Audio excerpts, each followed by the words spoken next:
谢之有个秘密，近1个月他总做梦，不是什么涟漪春梦，而是索人命的噩梦。在梦里，他看不清男人的脸，男人穿着一身古代的黑甲，手里长刀折射着雪白的天光。他身后尸骨累累，腥臭刺鼻的血混杂着雨水，目光死死地盯住他，阴哑出声：芝芝，回我身边。渴得厉害。谢之感觉自己的嗓子仿佛变成了烈日炙烤下的沙漠，每一粒沙子都在渴求着水源。水。他刚嘟囔了一声，嗓子就痛得像是被刀片割了般疼。虽然略带水腥味儿，他也不嫌弃。好了，二嫂，一天就这么几口水，全喂给了他，其他人怎么办？你自己和娘都还病着。旁边忽然响起一道不悦的嗓音，谢之口边的水源也被拿走了。有人？他是一个人住的呀。意识回笼，谢之猛然睁开眼，整个人终于清醒了过来。他面前不止2个人，是有很多人，一个个穿着破烂的麻布古装，此时一个个看着他身边的水囊，眼神像是饿极了的狼。谢之眼神呆滞，低头看了眼自己的手，上面有不少疤痕，根本就不是他自己的手。他这是……我就说了他死不了。谢之薇，要是没事就赶紧起来，别想装死偷懒。二嫂，你剩下的水可别给他了，娘和七郎现在还没醒，不能没有水。先前那个声音再次响起，谢之看了过去，是一个大肚子的女人。热辣的风袭来，谢之朝着四周看去，大地干裂的裂开了一道又一道的口子。方圆几里，放眼望去，只有茫茫无边皲裂的土地，寸草不生，一副灾荒年的光景。大嫂，你醒了。被喊作二嫂的沈柔眉眼温柔，嗓音有些干哑。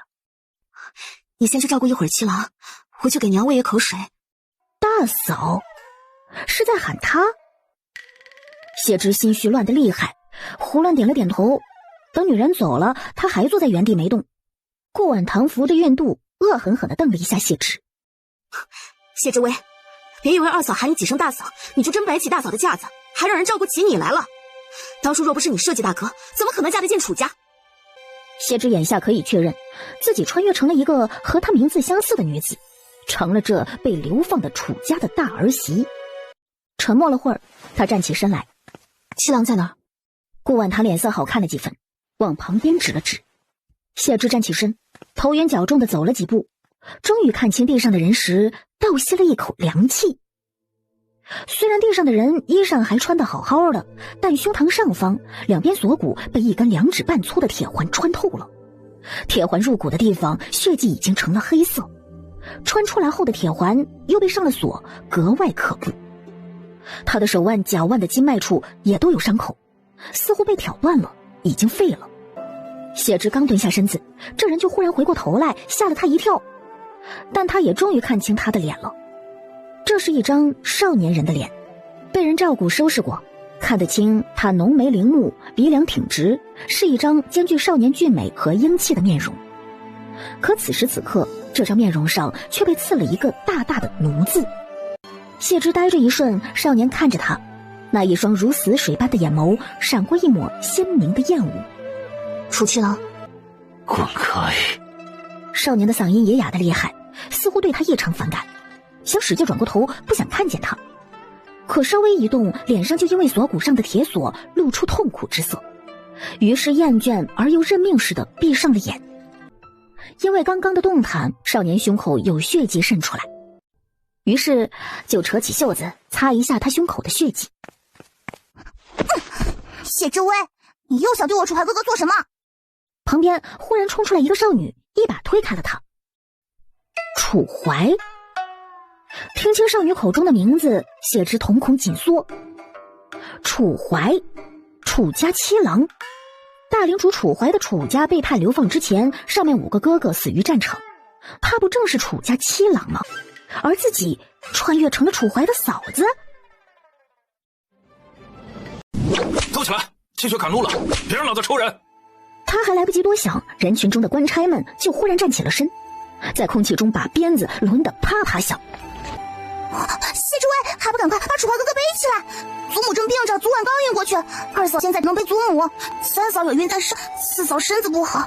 你还等什么？要不是我脚崴了，怎么会让你帮忙？他抿了抿唇，并未争论，默默蹲了下来。不论眼前的楚怀到底是不是领主大人，他都会背他走的。现在的他在他眼里就是一个受尽折磨的小孩。见他乖乖听话，楚香菱才露出满意的神色，帮着他把楚怀扶到他背上后，就一瘸一拐跟在他后面。套了楚香菱几句话，谢之悬着的心终于死了。自己背上的少年真是历史上成国一生传奇的大领主楚怀，而自己穿越到了楚家全家被流放的第20日，也就是历史上楚家最艰苦的一段时日。而且根据楚家人话里的意思，当初他这副身体的原主家里想要攀上谢家，于是拿他这个女儿设计，让楚家大哥楚景救了落水的他，然后逼婚二人，这才有了这门亲事。谁知道原主刚嫁进来第1天，楚景就上了战场。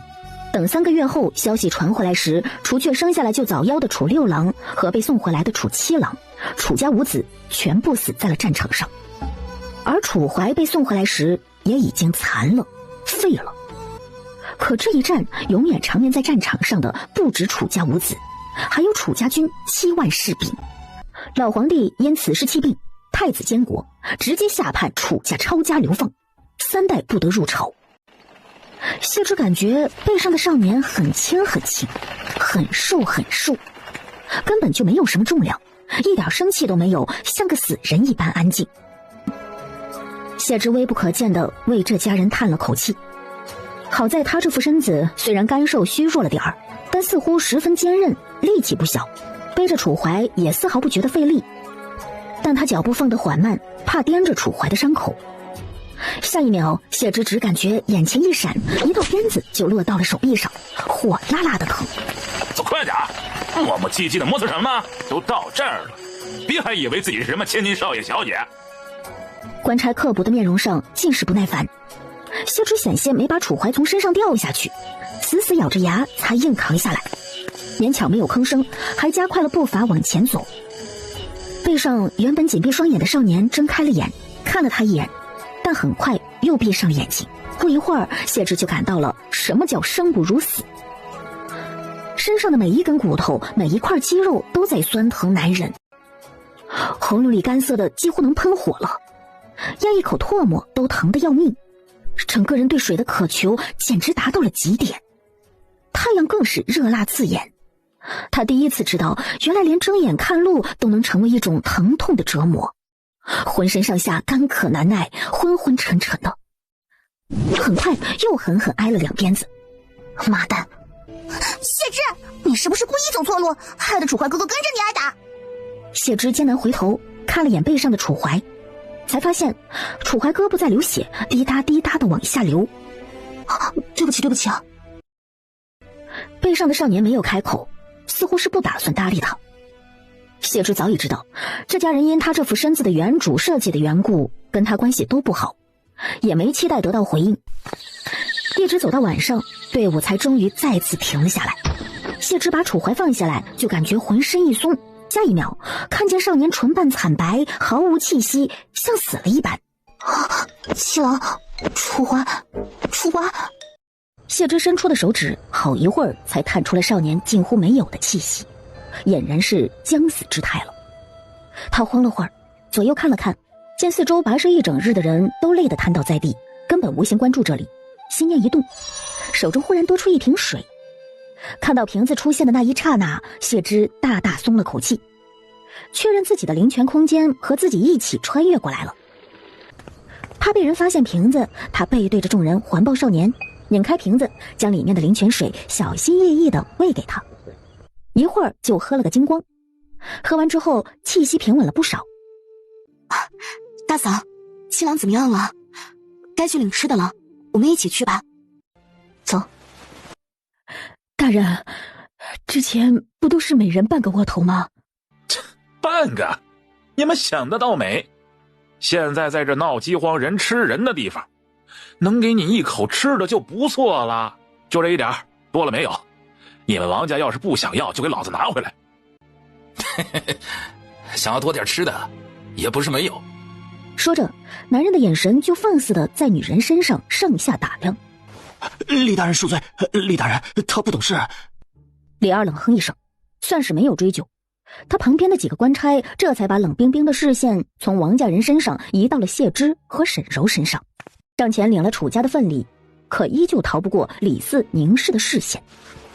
沈柔低着头拿着水囊等待领水时，李四却忽然将自己手里的水囊收起。哎呀，今天没水了，这狗娘养的老天，3年不给中原下雨，这再找不到水源，老子几个也得渴死。滚滚滚！想要水，自己拿东西来换。沈柔面色顿时焦急起来了。没有吃的，他们尚且还能忍几日活命，可没有水，他们怕是一天都扛不住啊。谢芝见状，轻拽了一下沈柔。他看出来了，这个官差满脸淫血，见沈家一家都是女人，分明就是故意的，就差明说让楚家女人卖身换水了。两人要走时，却见另一家人嬉皮笑脸的上前，领的窝头是每人一半，再加1/4的量，还领了半囊的水。看来另外2家被扣下的伙食和水是被分给了这一家。谢芝忍不住多看了一眼，正撞上对面一个少女得意的眼神。看什么看，谢之薇，你是不是饿死鬼投胎呀？这么馋，再看也不会分一口给你的。谢芝眉毛跳了下，原主的性子是有多差，输这么多爹。大嫂，走吧。沈柔扯了下谢芝的衣袖，似乎是怕她跟少女起冲突。谢芝收回视线，跟沈柔一起走回去。楚家一家子已经围坐在了一起，坐在正中间的是楚老夫人林氏，满头花白，最好辨认。旁边依次坐着2嫂沈柔、3嫂顾婉堂、4嫂苏念，还有沈柔膝下双生的一对女儿楚木兰和楚木槿。楚怀也被搬了过来，此时一双眸子比天幕更漆黑，空沉沉的朝谢芝投来视线。谢芝在心里将楚家人全部过了一遍，看到少年时心里咯噔一声，光顾着救领主大人的命了，他怎么忘了领主大人虽然年少，却也是在沙场上奋勇杀敌之人，以他的机敏，怎会发现不了灵泉水对喉咙的缓解呢？事已至此，他只能装作毫不知情，等下次再谨慎些。又少了，那些人平时又把咱们的伙食贪慕卖给张家人了。坐在正中间满头白发的老妇人虚弱制止他，见那边官差没注意这边，松了口气。大伯娘，楚香菱知老夫人是怕自己挨打，可还是气得很。沈柔及时打断了他。娘，不光是吃的少了，水也没有给，我们一路上已经3日没有遇到水源了，说是明天还碰不到，他们定然不会给我们水的。没给水？楚香菱顿时急了，他们这是要逼死我们！他们这是要逼死我们！话虽如此，他却清楚，这些官差原来虽然在吃的上抠抠搜搜的，可并不吝啬给水，如今不给也是因为手里的水已经比食物还要短缺了。可没有水，等待他们的只有死。楚家每个人都清楚这点，所以更加沉默了。这般折磨人，早知道我就随二郎上了沙场，多杀几个敌军，也好过被渴死在这儿。沈柔沉默许久，才忽然低声说了句：没有水，我们撑不了一天，晚会儿我再去要一次。谢芝瞬间明白了沈柔的意思，而不远处食物已经发放完毕，醉浓中有女人跟着官差走向了没人的角落。此时李四也正凝视着这边，眼中闪烁着得意和讥讽。谢芝直接斩钉截铁地说：你不能去。楚家众人纷纷看向他，不要委身于那种人渣，我们还没到那一步，听我的，我能弄来水。二嫂，你不能去！顾婉堂和楚香菱齐刷刷出声。楚香菱恨得咬牙，那是一群败类。地上躺着的少年不知何时又睁开了眼，眼中倒映着辽阔无垠的夜空。天上的夜幕还在，他眼中的夜幕却被撕裂成了一片一片。林氏身形晃了晃，一双饱经沧桑的眼睛闪着泪光，语气铿锵：媳妇这次做的不错，老儿媳妇，这话不要再说了，我们就是渴死，也不会拿你们去换水。老二泉下有知，焉能闭眼？沈柔羞愧的头都低得更深了，想哭，可眼眶干涩的挤不出泪。二嫂，我们还能忍一忍，也许明天就能碰上水源，他们就不会把水把得这么紧了。四嫂苏念虚弱笑了笑，宽慰：二嫂，你要是真去换了水，我就是给你倒在地上我也不喝。楚家的女人们听着，谁也不准去，都吃饱点儿，明天定会遇到水源。谢芝也早就饿了，但拿着窝头刚啃了一口，就被狠狠硌了一下牙。这世上居然还有如此难吃的东西。看着四周不少人吃的还一副香喷喷的表情，谢芝慢吞吞的跟着啃了会儿，实在是吃不下去，就跑到了楚怀身边。七郎，我先喂你吃。楚家女人们忽然又齐刷刷看向谢芝，意外她的举动，可楚怀却压根没有进食的意思，头一偏就避开了他的手。我来吧，大嫂。沈柔抹了抹眼睛，走了过来。二嫂，我现在没胃口，明早再吃。老儿媳妇，你先自己吃吧。自从七郎如此后，便变得沉默寡言，脾气古怪。林氏心疼儿子变成这副模样，又如何忍心责怪一句？谢芝知道领主大人不喜原主，就更没有说话的余地了。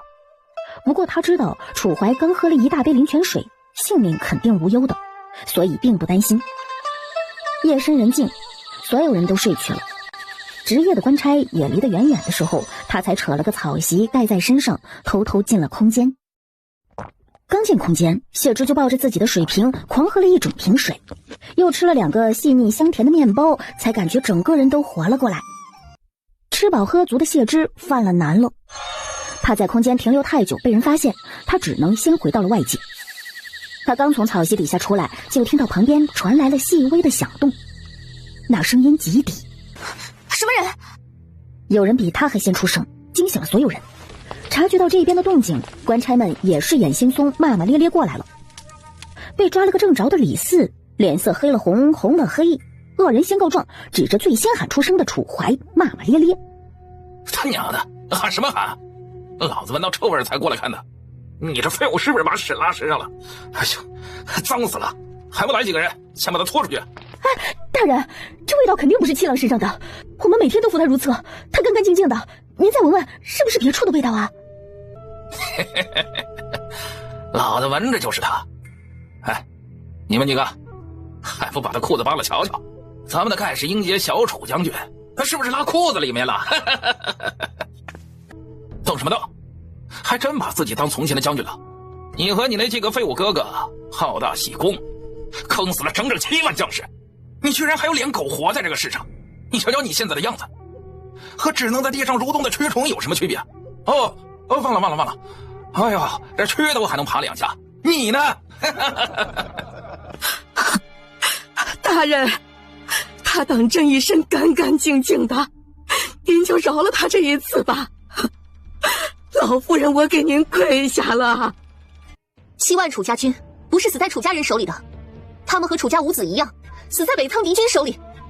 楚家男丁世代戍边，近100年来，北仓强敌频繁，楚家男丁过半战死沙场，陈国山河寸土未失。此番盖世之功，非一朝兵败可抵。你们一日3餐，夜夜安睡，想不通楚家男丁为何而死，想不通楚家军为何而死，想不通楚家7郎为何残废。可曾有一夜惊醒，忽然想起，他们是为守护陈国的江山，陈国的百姓，为了守护你们而死。楚7郎是为了你们，从天之骄子沦为残废。陈国边疆，处处埋我楚家忠骨；陈国山河，寸寸铺我楚家军魂。我楚家满门烈士之后，在这片河山受死侮辱，天理何在，公理何在？今日诸位若执意辱我楚家人，我楚家众人立即自戕，死后无悔于楚家世代忠良，无愧于楚国江山百姓。但我楚家与尔等之仇，无共戴天，不准你们欺辱7郎。沈柔扑到了楚怀身前，你们敢动7郎，就先杀了我。顾婉堂扶着自己的大肚子，我们母子俩一尸两命，就是做鬼也不会放过你们。苏念咳嗽了2声。要杀七郎，就先杀我们。楚香菱眼泪连成线，狠狠抽了下鼻子。敢动我哥哥，我跟你们拼了！两个小姑娘也挤到了前头。不准欺负七叔啊！不准欺负七叔！好，好，好，不愧是我楚家妇，生在人间有趣，死归地府何妨？阴间阳间有何不同？不过与我楚家世代烈士团聚。不，头儿，我看算了吧。这楚七郎看起来挺干净的。头儿，我看这就是个误会啊！今天弄死这么多人也不好，回去不好交差。是啊，李四，他臭就让他臭呗，咱们离他远点，闻不到。李二是这对官差的头，李四是他亲弟弟。官差们饶是有心为楚家人说几句话，也不敢说李四的难听话。李四被人推搡着拉开，才猛然回过神来，脸色骤然爆红了一瞬，然而刹那间又黑得彻底。刚想破口大骂，让楚家所有人去死，李二却紧皱眉头看了他一眼。好了啊，既然是误会，都赶紧继续睡觉，明天一早还要赶路，谁跟不上，看老子不抽谁！老大媳妇，这次多亏了你。娘，也没什么，我不过就是说了些实话而已。大嫂，就是因为你说的那些话，他们才走。听你说的这些，我都哭了。但凡有点良知的陈国人，就该放过我们这一次。沈柔抹了抹眼泪。大嫂，你就别客气了，这次多亏了你。我真没想到，你居然能说出这些来。平日里你都沉默寡言的，我还以为你不太会说话呢。先看看七郎怎么样了吧。七郎，没事了，不用怕。有了今天大嫂的话，接下来他们肯定不会再敢欺负我们了。沈柔宽慰。少年眼尾沁着一圈红色，一言不发。女人们很快再次讨论起来，推测出李四半夜摸过来定是不怀好意后，便决定留一个人守夜，每隔一个时辰换一个人，如此也不耽误明天的赶路。这副身子的确是累得厉害了，他一躺下，没一会儿的功夫就睡了过去。等再醒来时，才知道顾婉堂都已经在他前头又守了一轮夜了。我先睡了啊。四周一下安静下来，墨蓝色和深灰色如水墨画般在天幕上晕染。七郎，闭嘴！少年冷冷说，而后缓缓将手腕举起，任由嫣红色在他腕上蔓延，犹如暗夜里悄然展开花丝的一朵曼珠沙华。他不由分说，一把重重抓住了少年的肩膀，确认伤口已经被完全包扎，不再往外流血后，他抓住少年的力道才轻了些。不服就憋着，瞧你那点出息！你大哥他们拼死拼活把你从敌军手里救出来，母亲和几个嫂嫂对你的一路照顾，就是为了让你今天这么自觉的吗？不想给父兄报仇，不想手刃仇人。楚怀，相信我，你的身子还有救，会好起来的。等你好起来了，就给楚家报仇，给楚家军报仇，替我帮你大哥报仇，好吗？相信我，我能治好你，我发誓。谢之举起3指，我谢之只为对天发誓，会将楚怀治回能上战场杀敌的模样。如果我做不到，就让我不得好死。少年的眉头皱了一下。你还不信我？知道了。拉钩！少年猛地抽回手，动作剧烈，把谢之吓了一跳。谢之也有一丝尴尬，为了赶快岔开话题，他假装从怀里摸了摸，实则从空间拿出了2根晒干的仙鹤草。他早就发现在空间里种药材能使药材的药效翻许多倍，所以种了许多药材。算你走运，我今天在路上发现了2株干枯的仙鹤草，知道能止血，偷偷把它藏在怀里，刚好给你用。这几日我背你，替你瞒着家里人，你也争口气，乖乖上药，好得快一点，别让他们发现担心。大嫂，我睡过头了，对不起。没事儿，你身子弱，不守夜也行，你再睡会儿吧。还是我来吧，大嫂，我没那么热。我是大嫂，听我的，去睡。喝了灵泉水后，谢之体力充沛多了，背起楚怀走许久也不觉得太吃力了。但楚家其他女人们就没那么好受了。不远处，对楚家人颇有怨气的李四悠悠盯着这边，什么烈士之后，他李四押送罪犯多年，就没有治不服的罪犯。虽记恨楚家，李四的心情也不容乐观。今天是队伍没有遇到任何水源的第4天，原本之前的路上他们还能碰到驿站和村落进行补给，可这一带遇见的村落早就空了。他娘的，再有2日找不到水，咱们兄弟几个也得折在这鸟不拉屎的地方。李二刚正在气头，偏偏一只不长眼的蚂蚱飞来，险些撞到他眼睛里，气得他又是一通骂。听着远处传来的骂声，楚家的女人们虚弱地围在一起，谁都没有说话，气氛悲凄，似乎是已经认了命。虽然没人说出那个字，可谁都知道他们如今只能等死。当有飞虫落在他手背上时，他下意识就浮了出去。正静待着的顾婉堂忽然感觉手指头上有什么东西在动，等看清时浑身一僵，下一秒猛然把手上的东西甩了出去。看见那飞虫又被甩了回来的谢之沉默了下，捏起那只辉煌的蚂蚱端详片刻，看啊，大嫂，你居然不怕虫子？沈柔惊讶。蚱蜢而已，有什么好怕的？谢之随手又把那只没来得及逃走的蚂蚱捏回了手里，还摸了摸它软软的肚子。谢之见面前几个女人一个个惧怕的表情，觉得无趣，正要将蚱蜢放走，脑海中忽然灵光一闪，惊喜道：我能弄到水。你在开什么玩笑？你能弄到水？你怎么不说你是神仙呢？原以为你昨日知道便好了，没想到还是那个撒谎精。谢诸位，你能别骗人了吗？都这个时候了，还想添乱？大伯娘骗人！老大媳妇，莫要胡言。你能弄到水？好啊，老子倒要看看你能不能弄来水。要是弄不来，看老子怎么收拾你。大人，我没有说谎，我的确能弄来水。笑死了，谢之威，你要是有找到水的法子，怎么不早拿出来？是不是故意欺瞒大人？大人，之前我之所以找不到水，是因为还没碰上这机遇，请您细看这只蝗虫。这蝗虫跟水有什么关系啊？你少糊弄本官。大人，我们今日徒步1日，并未遇见大量飞蝗，说明它并非是在迁徙途中。蝗虫喜湿，也就是说，这附近定然有水源。真有水又怎么样？你知道在哪儿吗？难道你还打算给蚂蚱绑根绳子，跟着他去找？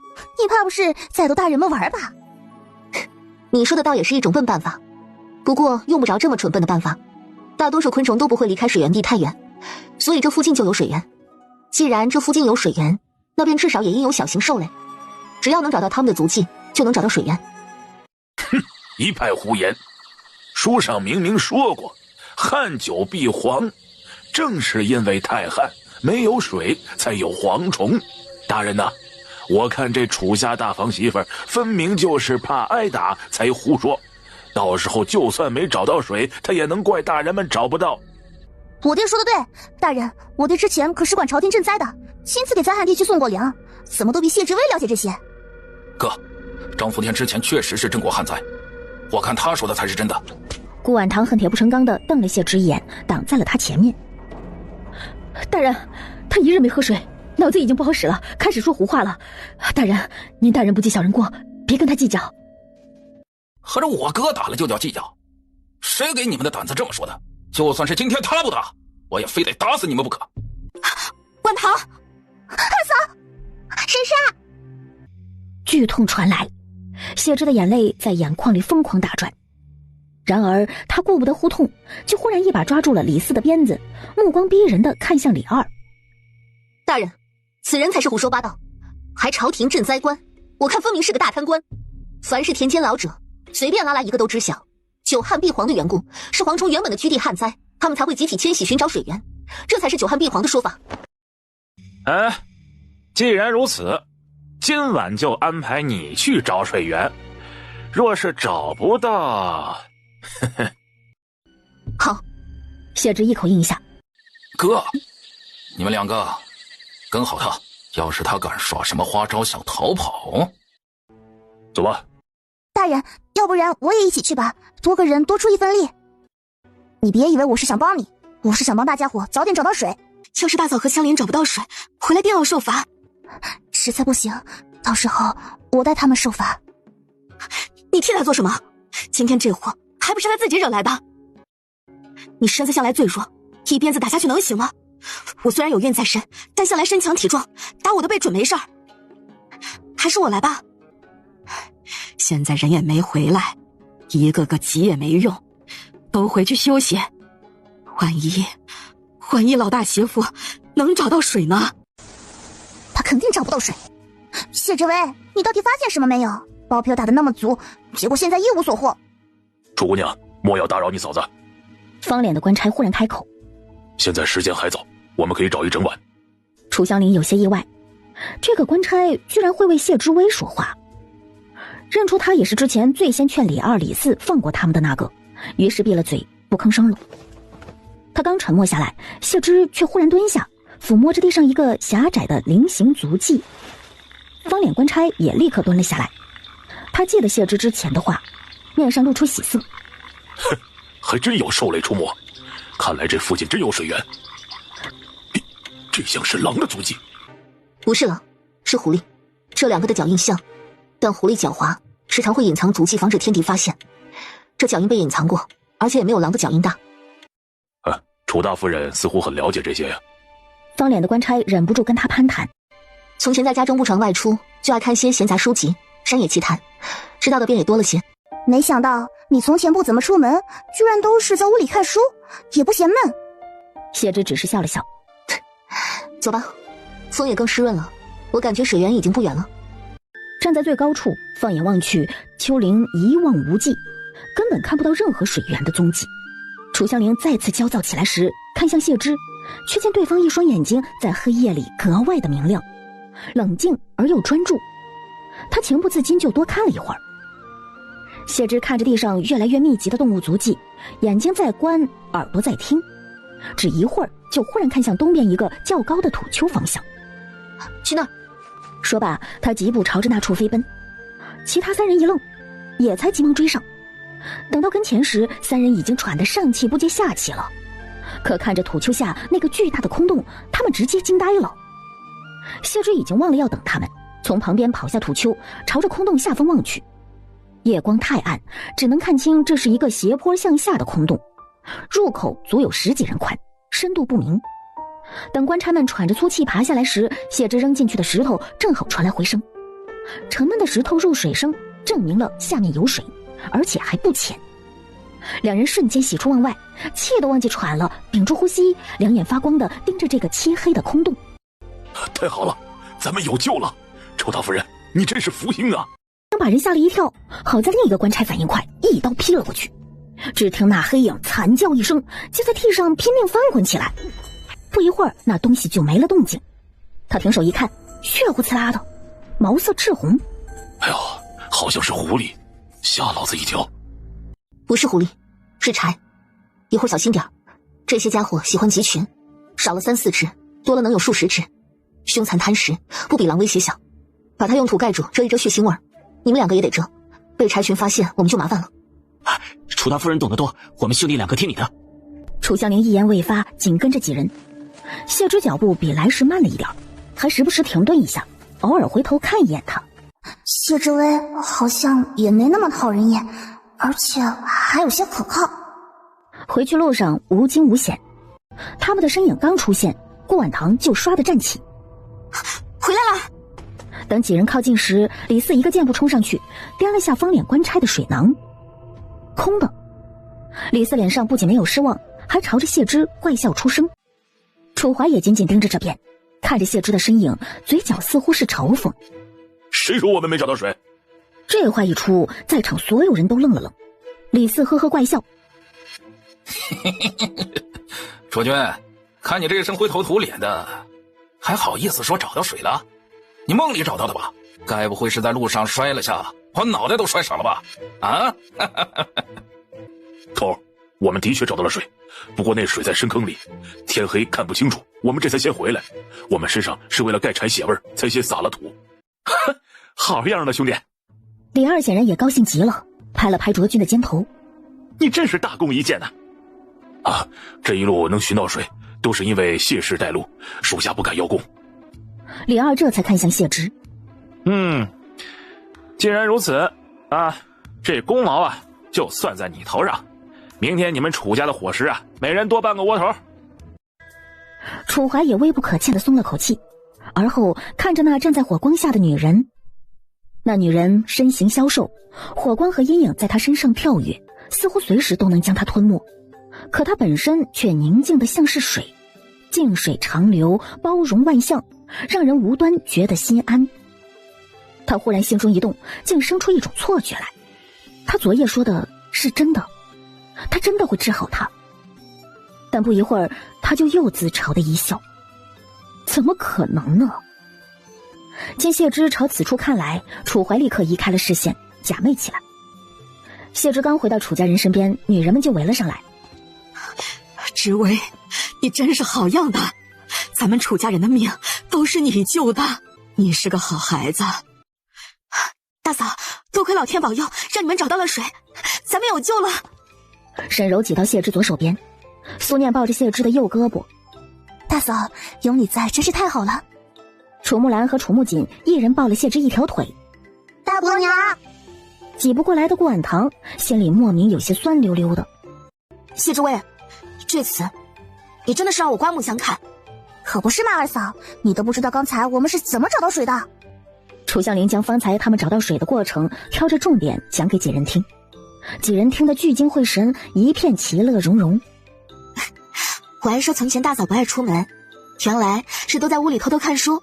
沈柔忍不住夸赞。因夜晚无法探清水坑的情况，加之那处离得不远，官差们最终决定明天一早再赶过去。这水是死水，不知在这下面蓄了多久，不处理直接喝，绝对会把肠子都拉脱，还容易感染重疾。不喝不也得渴死啊？你说怎么办？顾婉堂有点不耐烦。你们跟着我一起过滤水，野外的死水绝不能随便喝，会致命。要么煮沸，要么过滤，那些人才不会让咱们喝上煮沸的水。说实话，若是实在到万不得已的情况下，用肠道吸收这脏水也比直接喝下去后果好得多。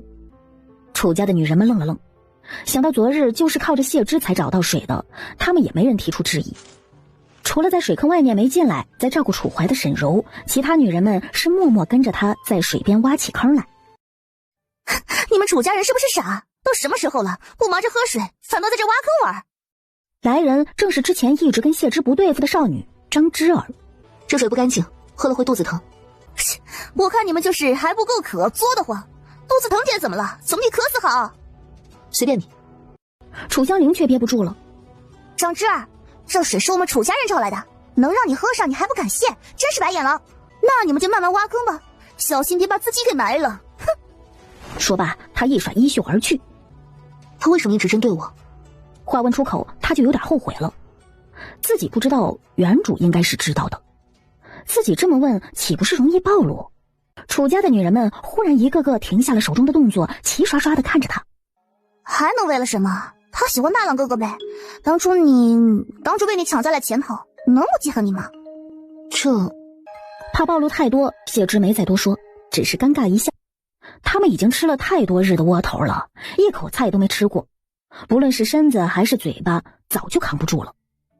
只剩下谢之在水坑边，他趁其他人都没注意，每个水坑快速补了几十毫升的灵泉水。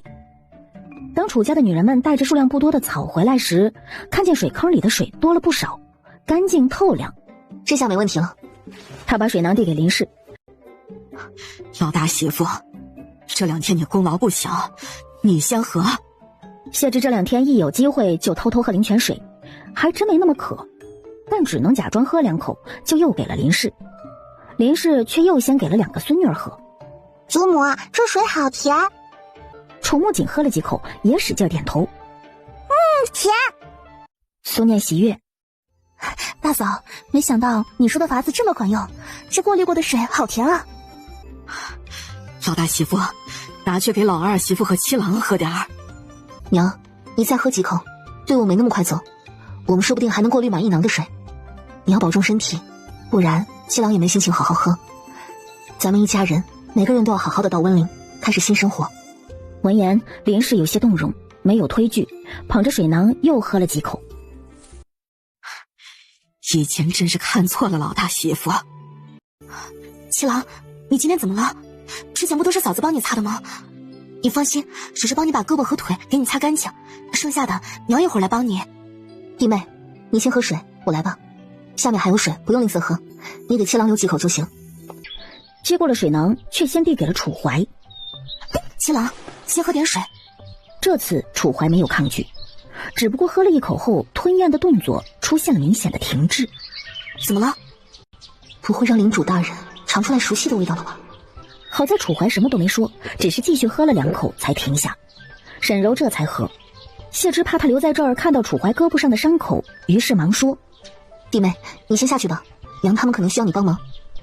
从自己袖口摸出来一块湿润的布，刚才在下面正好打湿了一块布，这个擦得更干净。谢之先将打湿的布轻轻在2个胳膊的伤口处上擦了擦，而后又跳过胳膊，直接去擦脚腕处的伤口。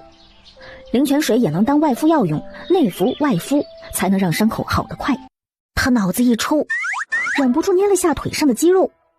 当反应过来不对时，他一抬头就看见少年微微皱着眉头，显然很不高兴。我之前还自学了一些医术，捏一下看看你这些筋骨到底什么情况，该怎么治。那个，你要上茅房吗？吃喝拉撒人之常情，他不能只管领主大人吃喝啊。少年又闭上了眼，他一旦不想理人，就是这副表现。一会儿我让娘来帮你，不过大嫂也可以帮你。娘毕竟年纪大了，这一路上身体又不好，再来照顾你实在是有些吃力。长嫂如母，大嫂以后必然是要为你大哥守节，不会再嫁的。照顾弟弟而已，根本没什么。实在不行，你就把我当姐姐，不要当做是嫂子。好。谢之松了口气，露出些温柔的笑意来。他伸手加了一把力气，把楚怀背在身上，往人少的方向走去。楚怀趴在他的背上，看着他颈边的碎发被风拂动，划出柔软的小弧度，眼神怔怔的。楚大夫人。刚走出几步，他便迎面碰上卓君。卓君面带喜悦往两边看了看，见没人看这边，才把手里的那一小块烤肉递给谢之。这是昨天那只柴的肉啊，可惜不知被什么给啃了许多肉，不过因为是我和另一个兄弟杀的，我们一人分了一块，我们俩商量了，这块得给你。多谢大人。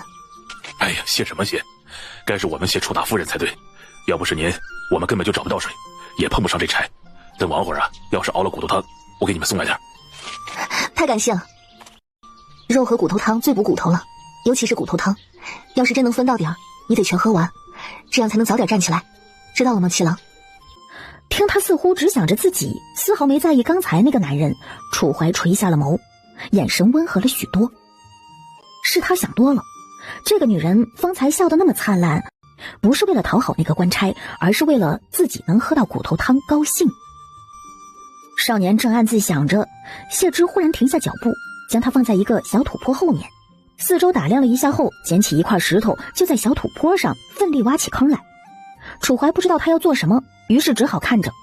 过了好一会儿，谢之才气喘吁吁地停下来，看向少年的裤子。好了，可以上茅房了，需要我帮你脱裤子吗？不用，帮我上去就可以。谢之点点头，并不强迫。楚怀看着他直勾勾盯着自己，耳朵红了一圈，没有动作。谢之看了好一会儿才反应过来，赶紧把头转了过去。怎么了？好了。好了？这么快？这几日几乎没有吃喝。谢之沉默，这才了然。不只是他们，这里几乎所有的罪奴都是如此，很少上厕所，能入口的食物和水少得可怜，还不够身体消耗的。回到驻地时，队伍还没有要走的意思。谢之走过来时，正听见李二在骂：奶奶个腿儿的，早知道昨晚就过来，说不定还能多猎几只柴。禀告大人，罪奴能给大人献些食物打打牙祭。你？李斯睨了他一眼，显然是根本就不信。你该不会说你一个女人能猎到柴吧？什么时候？大人，水坑里的水苔煮沸后可以当菜吃。民女刚才下去时还看到一些蝗虫，若是能捉到也可以吃。你耍老子？头，楚大夫人之前看过许多山野杂书，知道不少山间野味，说不定说的是真的呢。那水草虽脏了些，不过毕竟是草，至于蝗虫，大人若不信，等罪奴做出来，你一尝就知道能不能吃了。实在不行，可以让这位大人先尝尝。头，就试试吧，到时候属下先来试吃。你爱吃鼻涕和虫子就多吃点，反正我不吃。卓君松了口气，带着背着楚怀的谢之赶紧离开了。楚大夫人，您下次可别再向李二和李四说什么了，他们两个脾气暴躁，一点不顺心你就会吃鞭子的。大人，您就不想尝尝我的手艺吗？尝尝吧。好，还得麻烦你帮我再另外生火，再取个锅来了。谢之背着楚怀一到水坑那儿，楚家女人们就围了过来。大嫂、七郎，我这儿还给你们藏了几根草，你们快尝尝。你吃吧，我不喜欢吃这个。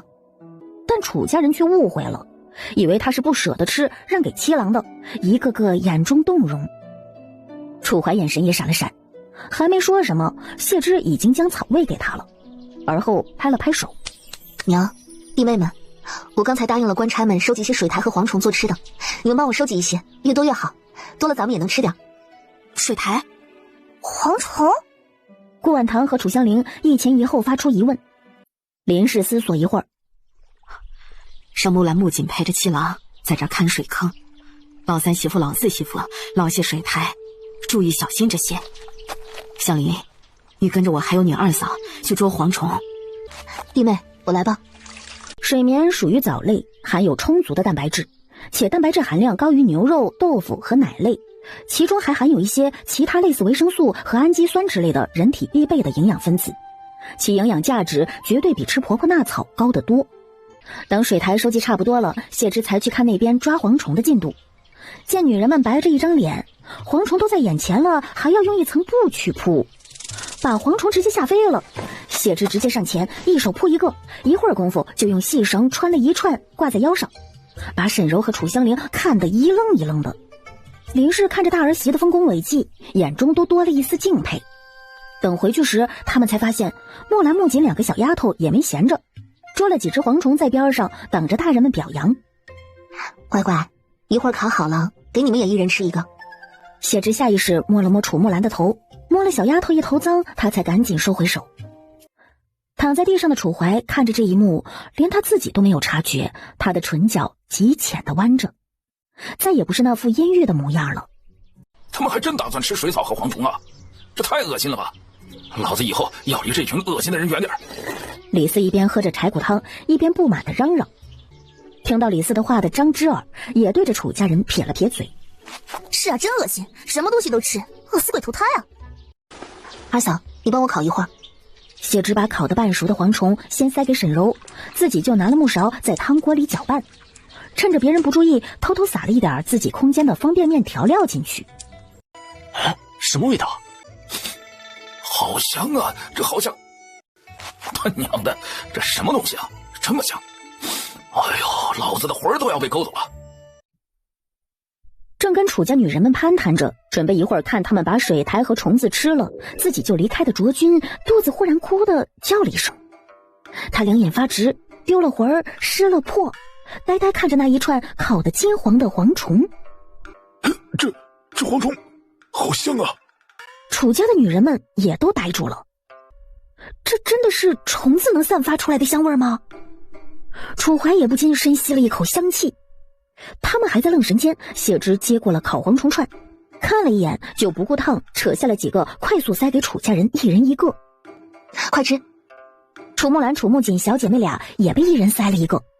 他们反应过来，再也没有了之前的嫌弃和恐惧了，一把将烤蝗虫塞到了口中。卓君也被塞了一个，意识到谢之的意思，他也急忙塞进嘴里。楚大夫人，好吃，好吃，真的好吃，绝了，真绝了！赶过来的官差们如一群饿狼似的盯着谢之手里剩下的烤蝗虫，若不是还有最后一丝理智在，他们恐怕已经控制不住自己上去抢了。谢之自觉地将剩下的交给李二。哥，你怎么不给我再剩一个呀？急什么呀？不是说还有些没烤吗？快，继续烤完。大人稍等，剩下的马上给你们烤。还有水苔汤也好了，你们要不要先尝尝？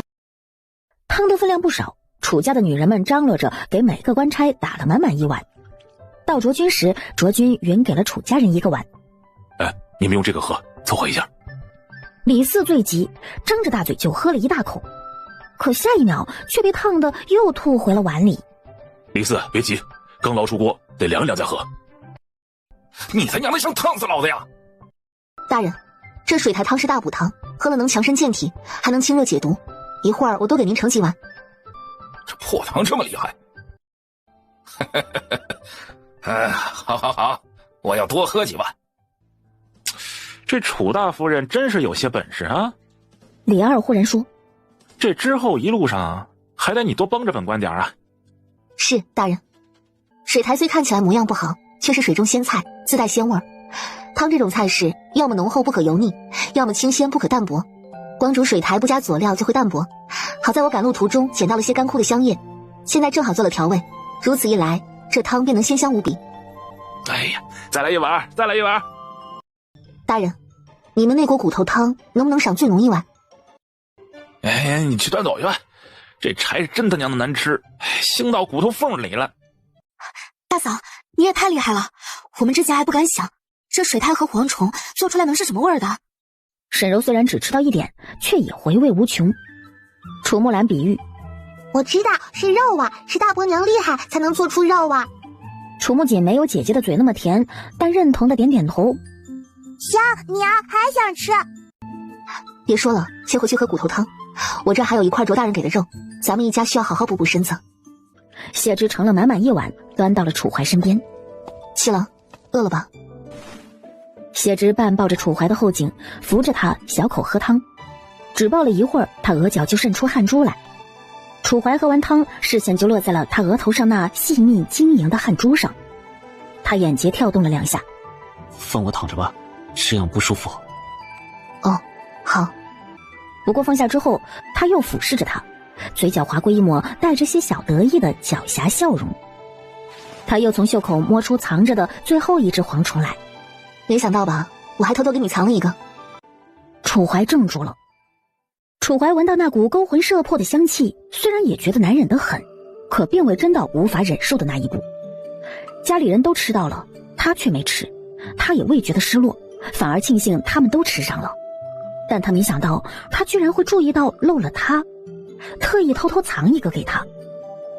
谢之怕被人发现，不顾少年还在发愣，就赶紧塞到了他嘴里。刚才大家都吃了，就你没吃。放心，嫂子不会忘了还有你的。多谢。谢什么谢？我可是你大嫂。嫂子，你们快去看看咱们的水。楚香菱突然急匆匆地跑了过来，谢之也跟着赶回到了水坑边上。只见水坑里好不容易渗出来的那些清水，不知道怎么回事，里面全是黄泥巴。顾婉堂知道过滤过的水有多干净，所以气愤不已。这些官差难道就不能小心点，绕过这几个坑吗？把我们的水弄成这样。谢之俯身看过，便拧眉起身。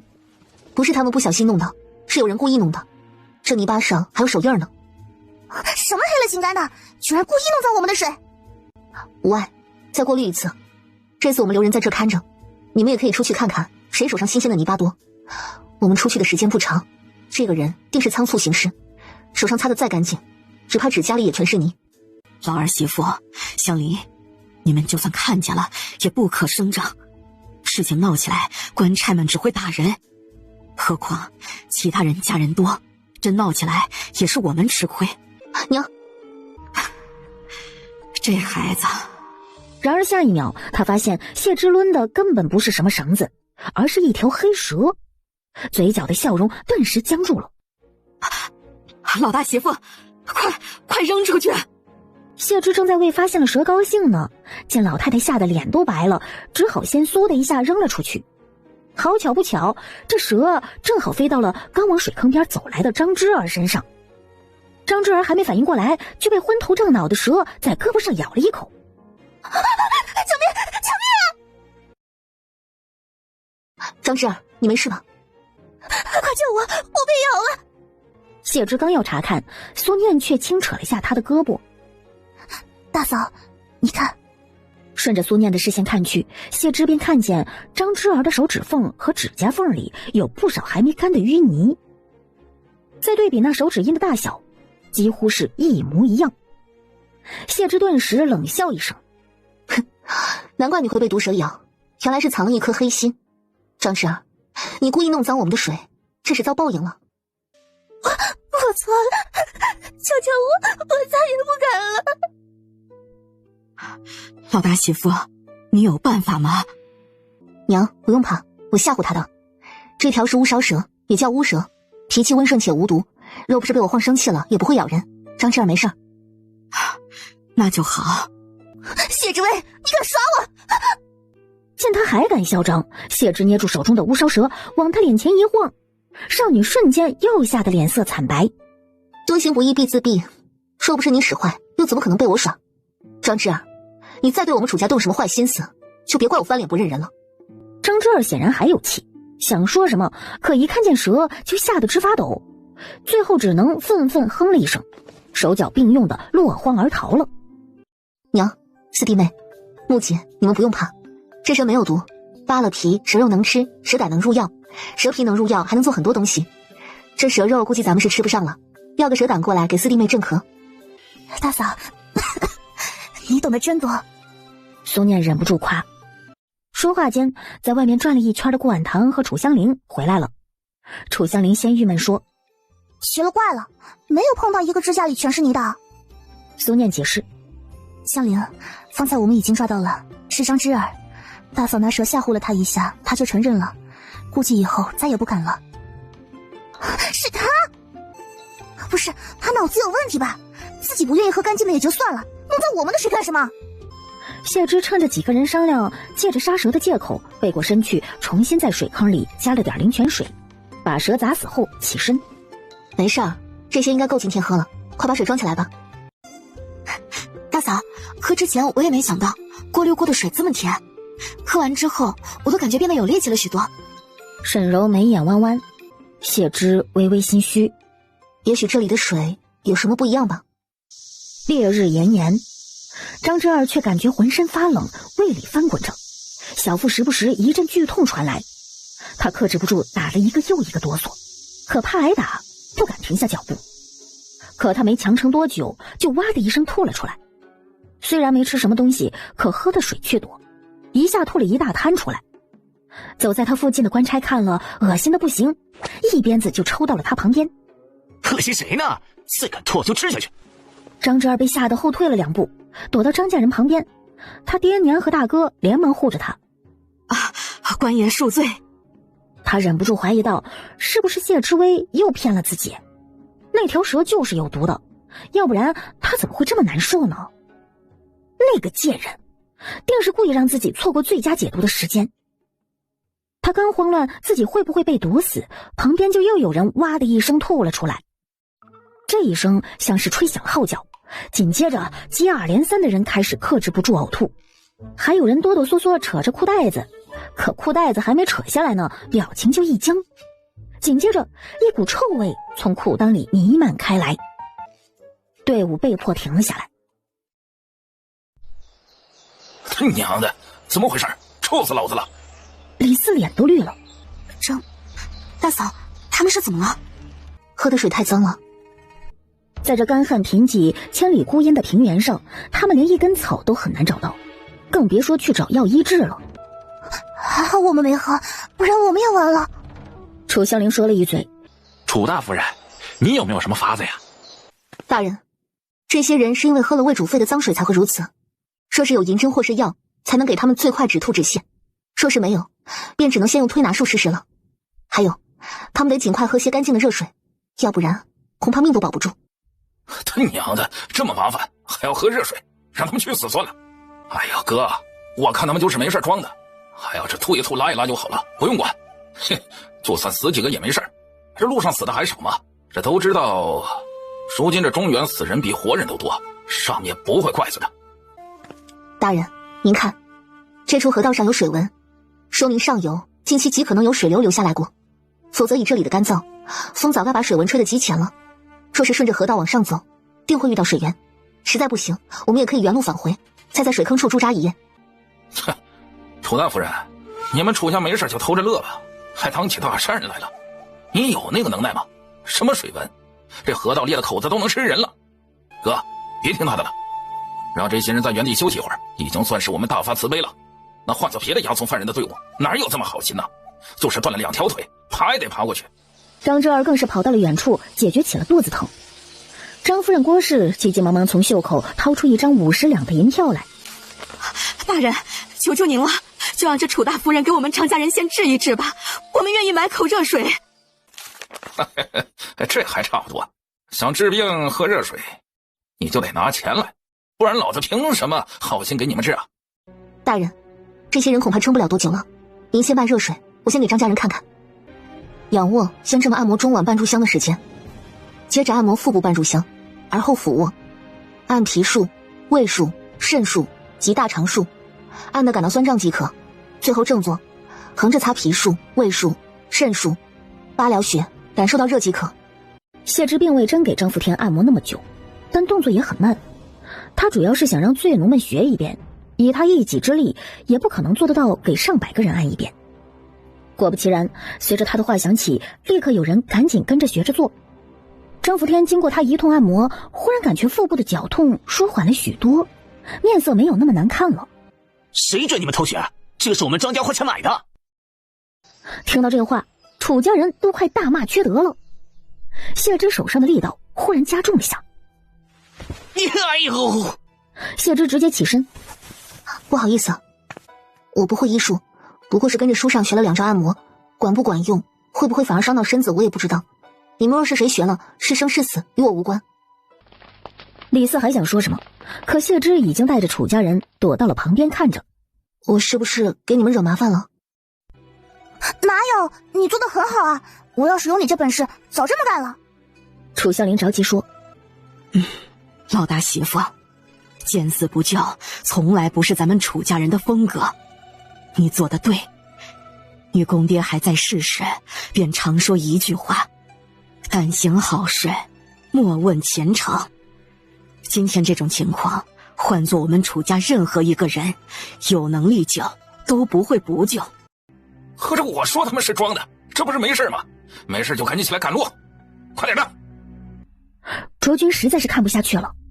头儿，看他们这样是真走不了了，真走下去肯定会死不少人的，不如就先给他们煮点热水吧。楚大夫人不是说了，上游会有水的。你确定前方有水吗？大人，我确定。你说的倒是轻巧，那要是找不到水怎么办？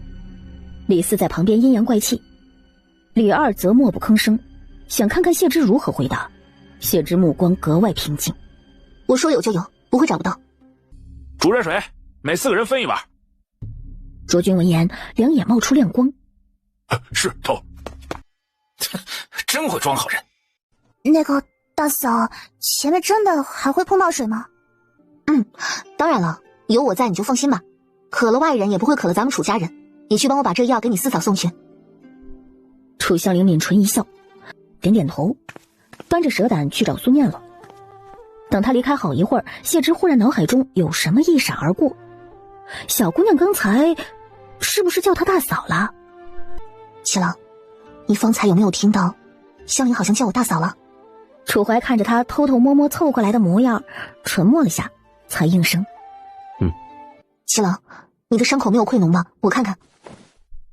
伤口恢复得很好，这么热的天儿一点脓都没有，结痂都比普通的伤口快，可见这灵泉水的外敷内用派上了极大的用场。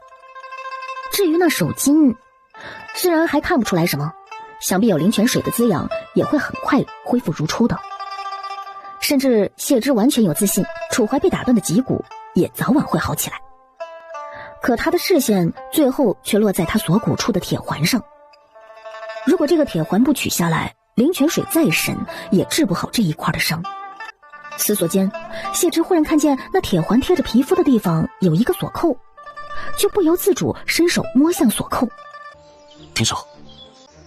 七郎，可是我弄疼你了。若打开便会受罚。七郎，日后你定要狠狠报复那些人，他们怎么对你的，你就怎么对他们。好。楚家七郎一言九鼎。一言九鼎。谢之看少年乖巧的模样，这次真的没忍住，摸了摸他的头。领主大人真乖。楚怀显然是没想到他的动作，猝不及防，整个人都僵住了。于是他假装淡定，把手收了回来。我去看看你四嫂怎么样了。说完，他也不敢看少年的眼睛，一溜烟就跑了。早知道就跟着楚家人一样挖几个坑，也不至于白偷这50两银票了。都怪谢之威，明明有办法，为什么不早点说出来，害得大家伙都拉肚子？征服天听了女儿的话，点点头。是啊，我看这个女人就是伪善，等所有人都出了事儿，才出来说自己有办法，不就是为了让大家伙感谢他吗？这种人我见得多了，为了邀功就故意见死不救。哎呦，征服天哪，你还好意思说别人呢？当年你赈灾的时候，明明能早点放水救旱灾，你却为了向朝廷多报遇难人数，多要些赈灾银两，故意拦水不放，害得整个苍晴镇子周边的村子那一季都颗粒无收，百姓不得不卖儿卖女。王大力，管好你夫人，胡说八道什么？本温，我那都是被冤枉的，朝廷迟早会查清楚。等我回朝廷，第一个就找你们王家算账。张福天呐，老天要是有眼，就绝不可能让你这种贪官回朝廷。你别做白日梦了，你要是被冤枉的，这天底下就没有被冤枉的人了。你今日沦落到这旱灾地方，那都是你的报应。吵什么呢？不想活了？王家人真是没事找事，我们楚家人他们出来跳什么？以为他们王家是什么好东西啊？还不是也在这流放？听到这话，卓君眼中闪过一丝冷意。开不起来。时值盛夏，夜间赶路反而比白天赶路清凉舒适。今夜的风大，他们走的还是顺风路，更能省不少力气。楚家的女人们紧紧走在一起，怕谁掉队。沈柔扶着林氏，楚香菱扶着大肚子的顾婉堂，谢芝背着楚怀。苏念走到谢芝身边，小声说：“大嫂，多亏了你给的蛇胆，我感觉我好像好多了。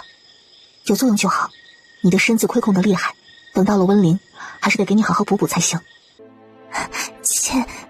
前面有野兽，小心！哎，二哥，你快看，前面有东西啊！咱们是不是又能吃上肉了？啊！娘，快让所有人聚在一起，摸摸看地上有没有石头。”队伍前进的步伐戛然而止，显然前面的官差们也看到了这一双双令人毛骨悚然的眼睛。所有人抄起家伙，往后退，到醉农们后面。兽群忽然发动了攻击，仓皇乱晃的火把光线终于让他看清了那些野兽。前面的官差往后跑，看清兽群的醉奴们连滚带爬也往后跑。本就在队伍靠前位置的楚家人很快就暴露在了最前面。娘！前面冲过来的人太乱了，一下就把楚家人给冲散了。娘！楚家人几乎是刚被冲散，谢芝就看不见其他人的身影了。先往后跑。谢芝刚转过身，就看见地上摔倒的楚老夫人和沈柔，背上的楚怀显然也看到了，居然从他身上挣扎起来，想要去地上，将楚怀放到了地上，就逆着人流反方向朝着柴群冲了去。他迎面跑到拿着火把后退在队伍最后面的卓君身边。大人，火！他没有多说，卓君就明白了他的意思，毫不犹豫将火把塞给了他。保护好楚家人。谢芝将火把猛地往地上枯死的杂草上点去。火！大火能驱散柴群。卓君一把夺过另一个官差手里的火把，也往地上伸去。几乎只是一个眨眼间，冲在最前面的几只柴已经朝着两人扑了过来。旱了3年的大地早已干燥无比，那些干草几乎是刚一接触到火就熊熊燃烧起来了。烈火燎到柴的皮毛，几只柴发出人哭般的惨叫，被火逼得后退几步。可这些干草数量十分有限，这样下去根本不是办法。谢芝一边点一边跟卓君后退，两人借着火势退到了被谢芝放下的楚怀还有摔在地上的林氏和沈柔身边。卓君主动背起了楚怀，可楚怀胳膊却失力压在了他肩头。柴不擅长单体作战，你能叫多少官差来？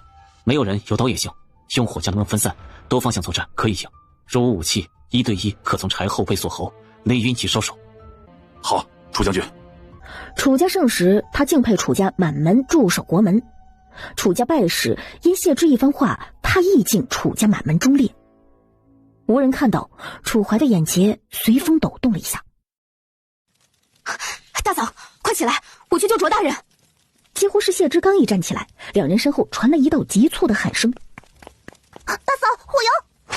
楚香菱冲上来，将火油洒在了地上，零星的火苗瞬间拔高，几只柴发出惨叫，空气中一阵毛发烧焦的糊味儿。顾不得多说，冲过去和顾婉堂一起将卓君救了出来。大嫂，不了！苏念拉着楚木兰上气不接下气，抱着一些麻布碎布赶了过来。所有人没有犹豫的时间，连忙将火油泼在麻布上，而后扔进火里。漆黑的天幕下，大地之上，烈火熊熊燃起，拉起了一道生命的防线。不到1炷香的时间，柴群就已经覆没了大半。他们也终于意识到这次狩猎的失败，其中一只发出极长的嚎叫声之后，所有还能跑的柴屁滚尿流朝后逃窜而去。众人看见柴群退去，激动不已。赢了，大嫂，我们赢了，我们把柴群打跑了。顾婉堂的手还紧紧握着刀，另一只手扶住了忽然动了2下的肚子。小宝，乖一些。那肚子似是听懂了似的，居然不再乱动了。太好了，太好了！所有人都沉浸在劫后余生和胜利的喜悦之中。住手！母亲，母亲，景儿，大伯娘，亲叔，木槿，乖乖，你伤到哪儿了？母亲受了内伤，不能使劲。一听这个，沈柔的眼泪就止不住的掉。怎么会受了内伤？看什么看？你敢蹬本官？想死吗？别以为你这2天做了点事就摆起特殊架子来了。告诉你，本官想弄死你，跟弄死一只蚂蚁一样简单。谢之平静的像是一滩死水，脸上的血还在往下流，他的眼眸却一眨不眨的。大人误会了，我只是想告诉你，柴群已经被我们楚家人和卓大人一起打退了。打退了？这又开始吹了，就凭你们几个？李四在旁边嗤笑，可笑到一半，看见楚家每个人脸上的黑灰，卓君浑身上下的伤口时，渐渐意识到他说的好像是真的。不是，你们真给那么多柴打退了呀？有官差忍不住惊诧问：方才我喊着让人来支援，楚家人听见了，带着捡来的刀和火油赶来支援了，这才得以将柴群打退。卓君，你带几个人整合队伍？李四，你带几个人跟我去收集柴肉。看着李二解释都不解释踹楚木槿的事就直接离开，待其他官差也离开后，谢之忍不住低骂了一声：畜生不如！楚家人还以为是说李二临阵逃脱却又抢战利品的事，可谢之一番解释后，他们才知道楚木槿的内伤是李二所为。我们在前面苦苦杀柴，他们却在我们背后虐待景儿，他们还是人吗？哥哥，木槿不疼。楚老夫人，是我们对不住你们，这些药你拿着，是兄弟们给的，他们让我捎话，他们佩服你们，这次是他们对不住你们，今后定会好好保护大家伙。卓大人，你被咬的伤口最多，这支外伤的药你留着用吧。我之前在水坑那儿发现了草药，偷偷藏了点，也对内伤的症，就是得麻烦卓大人帮忙煮了。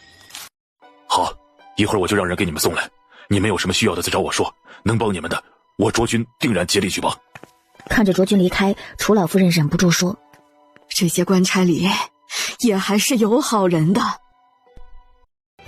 只可惜当今的陈国上梁不正下梁歪，朝廷里奸佞当道，把持朝政，忠臣清官在如今的陈国根本就没有出头之日。大嫂，你脸被柴咬伤了。原来这个三弟妹也叫她大嫂了吗？顾婉堂被她看，却不像是楚香菱先前那般不好意思，反而坦坦荡荡的。大嫂这2日所作所为，让婉堂敬佩。我爹说过，一强扶弱，见义勇为者，当称之为侠者，值得任何人敬佩。我们楚家哪个人今晚不是侠者？我也敬佩大家伙所有人。的确，就连小楚将军也是，虽然不能动，却给了我们指挥。卓大人也不可或缺，说你不信我，或是信了不去做，我说了也没用。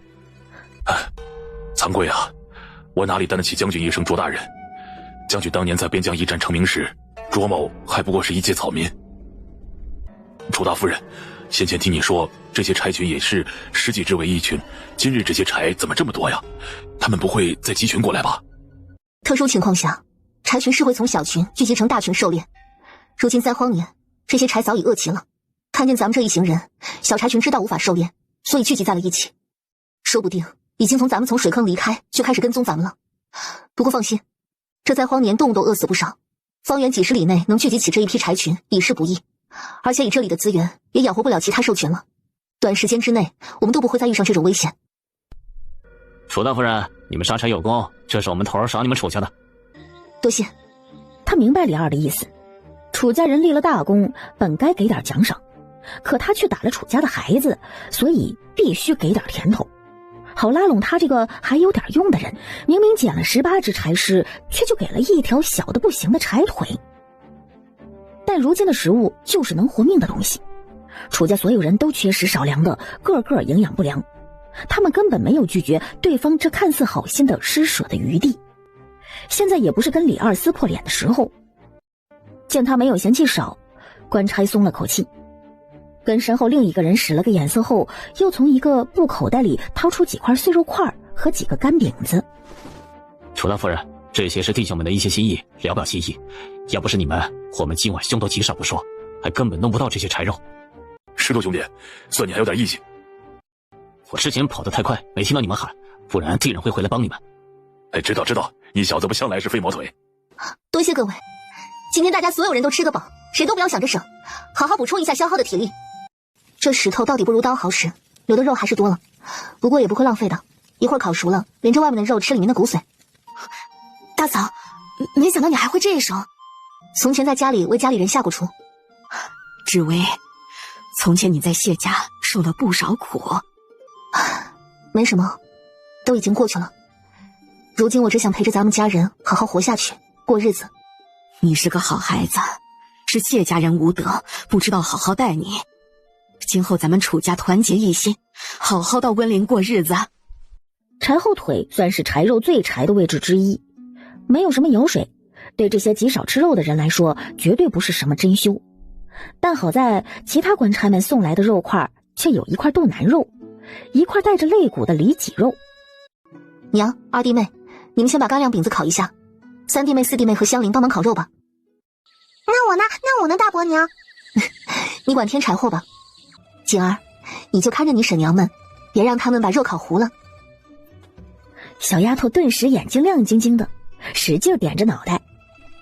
这下应该没有落下的，都该高兴了吧？谢之舒展了下胳膊，视线在楚家人身上划过时，忽然一顿，正对上直直看着自己的少年。该不会领主大人也想干点什么活吧？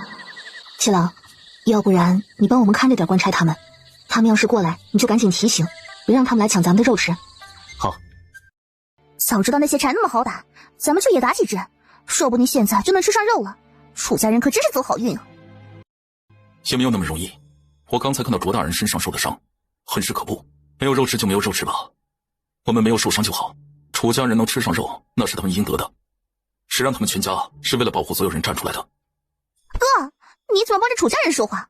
我看他们身上可没受什么伤，分明就知道这些柴根本就不是威胁，所以才留下，还坑了卓大人一把呢。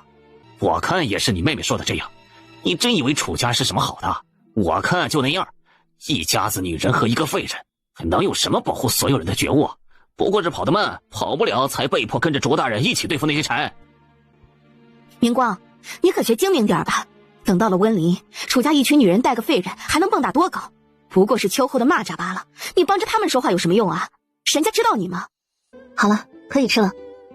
食欲得到了极致的满足，一时间楚家所有人居然没有一个人说话。真好吃，大嫂，我好久没吃过这么好吃的东西了，你的手艺太好了。七郎，少年直接张口咬下了一块肉，好吃。谢之狂压笑容，可还是没压住上扬的嘴角。领主大人吃到好吃的表情变化，好像吃到美味的小狗狗啊，好可爱啊！好吃你就多吃一点，不要省哦。我们的肉够我们好好吃一顿呢。乖乖吃东西，身体才能快点好起来。七郎这么大了，可不能这么不懂事哦。楚怀看着他完全把自己当孩子似的表现，沉默了好一会儿。他已经16了，上过战场，杀过人，大嫂怎么好像把他当5、6岁的孩子对待？这实在是让他感到有些羞耻。少年胸脯起伏了一下，但谢之把肉喂到嘴边时，还是下意识张了嘴。三嫂，我今天带来的火油是我从官差手里抢的，你说李二他们会不会来找我算账啊？啊，我那把刀也是抢来的。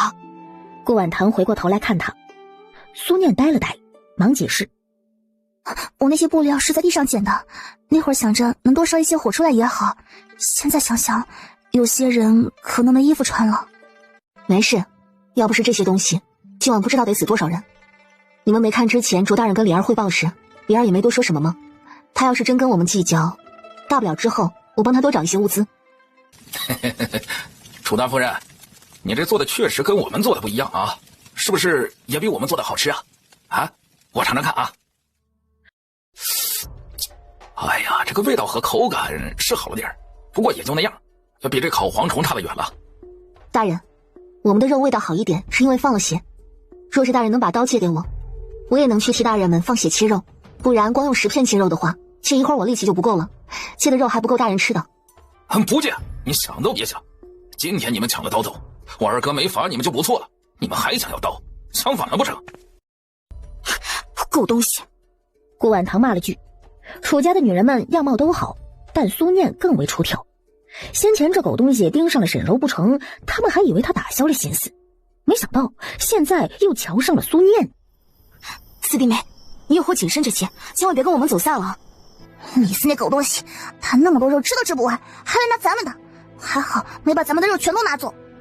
谢之也暗自庆幸，刚才自己做的时候就有过忧虑，怕官差们过来拿，所以做了一批没有用白纸腌制的，准备做好了再偷偷撒一些他刚才磨的白纸粉。谁知道这没提前腌制的肉还真赶上了忽悠李四。骨髓比骨头汤还补，给七郎好好补一补身子，让他早日好起来。七叔吃饱饱，早点站起来打坏人。兰儿，饼烤好了，你去吃饼吧。兰儿，七叔会早点好起来，打坏人。好，七郎定会好起来的。谢之想起来这几日跟楚家人相依为命、生死共患难的日子，也伸手抹了把自己脸上的不受控制留下的温热液体。楚怀吃着吃着，看见一旁的谢之竟是看着自己哭了。大嫂，谢谢你。哎，大嫂，七郎哥哥叫你大嫂呢，你还不可答应？啊，七郎，谢什么？太客气了。不光要谢大嫂，还要谢所有人。这段日子，七郎太自私了，只想着自己。从今以后，七郎定会穷一生之力，为父亲和几位兄长报仇，为我楚家军报仇雪恨，手刃仇人。好，七郎有志气，娘也支持你。等到了温里，就找个大夫，好好给你看看，看到底怎么治。现在你就好好吃东西，先把底子养好，养好了，大夫才好给你治。这一顿，每个人都吃得饱饱的，连睡觉的时候都做着美梦。等天一亮，官差们催着赶路时，他们忽然也不觉得接下来的日子苦了，反倒对接下来的日子多了几分盼头。楚大夫人，你说的水呢？在哪儿啊？李四见缝插针的挤了过来。是啊，楚大夫人不是信誓旦旦的说有水吗？水在哪儿呢？要是找不到水，楚大夫人可得负责呀。我自会负责。前面已经有一些野草了，说明我们离有水的地方不远了。哼，好啊，那就赶过去看看。队伍很快到了长着杂草的河道处，眼看着河道里还是一片干燥，李四已经迫不及待地叫了起来了。怎么样啊，楚大夫人，准备好怎么受罚了吗？李二抱着胳膊一言不发的，似乎在等着谢之自己开口认错，自愿受罚。他这是既想罚谢之，又不想把恶人当得这么直接，以免以后再有用谢之的时候。此处是三角洲地形，这个灌木应该是在新河道被冲出来之前就长在这里的，根长得很深，像这种位置大概率能挖出水。啊？楚大夫人是打算挖一个井出来吗？谢之没有理会，加大了力气往下挖。见状，沈柔和顾婉堂也过来帮忙。不一会儿，两人挖出来的沙土从枯黄色变成棕色，又变成棕黑色。越往下挖，手上的沙土越湿润。到坑有小臂深时，沙土变成了富含水分的泥浆。大人，这水虽然看着脏，但经过泥沙的过滤，比水坑里的水干净得多。用麻布稍微过滤一下就可以直接饮用了。让其他人多挖几个坑，我们就能补给。或者我猜测，再往上游走，河道里就算没有积水，土壤也会更湿润，含水量更大。不一会儿，河道里就蹲满了挖水坑的人。这高达38、9摄氏度的高温，照一会儿，皮肤就被晒得皲裂。谢之也早已露出2条小臂在外面，不过他有办法。把地上那晒得干细的黄土用水和成泥巴后，就敷在胳膊上和脸上当一层天然的防晒霜，以免皮肤受损。楚家的女人们一开始看着直笑，知道用途之后，连忙有样学样往裸露在外的皮肤上敷。他们在干什么？哼，看来楚家人啊是真打算当乡下人了，连泥巴都往脸上糊。哼，我从前去赈灾的时候见过乡下人，乡下人都比他们干净，才不会把脸上弄成这副模样。几人正说着，才发现周围不少人都把脸给涂上了泥巴。这会儿他们才意识到，也许这些人这么做是有什么目的。爹娘，不如我们也跟着照做吧，反正泥巴好弄来。做什么做呀？难道你想做那些低贱的乡下人吗？我们张家和他们不一样，我们迟早要回京城的。张明光被训斥，又不吭声了，只不过自己却坚持和了些泥巴往脸上和露在外面的腿上涂。张家人时刻关注着楚家，王家人亦是如此。见楚家人往身上糊了泥，他们没多想什么，就跟着照做了。反正他们现在是发现了楚家的大房媳妇儿是个有本事的。火折子丢了，你昨天都没检查出来？卓君，你是吃白饭的吗？废物！火折子丢了绝非小事，不光意味着他们接下来只能吃生食喝生水，还意味着他们晚上没有了火源。二哥，下次再找到村子或者镇子，最起码还得3-4天呢。而且就算找到了村子，那万一空村了，咱们也不一定能找到火折子。这晚上要是再碰到柴可怎么办呢？我看卓军儿那说不定就是昨天他被柴咬了，咱们没被咬，心里不平衡，想让咱们也被咬，故意把火折子弄丢的。头儿，属下绝无此意，这的确是个意外，属下会想办法弥补的。弥补？你怎么弥补啊？你也倒是生出火来啊！二哥，依我说呀，就别跟他废话了，还是直接按照规矩打吧。头儿，让属下再试试钻木取火吧。钻木取火啊？朱军儿，上次没火的时候，兄弟们又不是没有试过，可谁成功了？你要是害怕，想拖延受刑的时间就直说，少在这浪费时间。钻木取火啊？朱军儿，上次没火的时候，兄弟们又不是没有试过，可谁成功了？你要是害怕，想拖延受刑的时间就直说，少在这浪费时间。哎，确立刑罚。是。李大人，火折子丢了。怎么，楚大夫人又有什么法子？你和这卓军倒是挺亲近的嘛。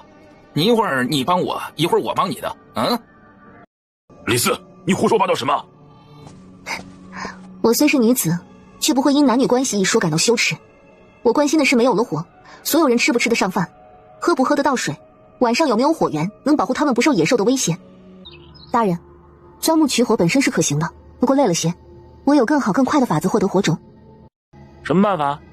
大人，铁器击打铁器或是石头的时候，会撕溅出火星，借着火星能轻易点燃准备好的火绒或是干草。你让卓大人用刀在石头上打出火星就可以了，不过得用刀背，刀背不平整，更容易出火星。对呀，我怎么没想到呢？光想着钻木取火了。早知道上次咱们也不用费半天的力，最后还是挨了一夜的冻啊。还不去生火？这法子真好用多了。楚大夫人，您可真是神了！钻木取火法一点都不管用，真是太感谢您了。要不是您，卓军兄弟就挨10鞭子呢。你们帮了我们楚家那么多，还谢什么？不过这钻木取火法也是可行的。若是在野外手无寸铁，当然得用这种最原始的方法。一会儿我教你们做个弓钻，弓钻钻木取火要省很多力气。楚大夫人，谢谢您了。石头，把我今日的饼子给楚大夫人。楚大夫人，您真是个好人。这火是因为我大嫂有本事才生起来的。当初若是楚家这死老太婆明明能早点答应自己和大郎哥哥的亲事，可她就是拖着不答应，最后才让谢之威这个小贱人得逞了。每每想起此事，张之儿就不仅憎恨谢之威，还恨楚家每一个不帮自己的人。哼，又是往脸上涂泥巴，又是生火，看来你们楚家人是很适应如今乡下人的生活嘛。也对，反正你们楚家男人都死绝了，废完了，再也没有翻身的机会了，可不得早点适应嘛。说完，他转身就跑。你，香菱，他说就让他说去吧，难道咱们还能少块肉吗？这一路走来，咱们什么难听话没听过？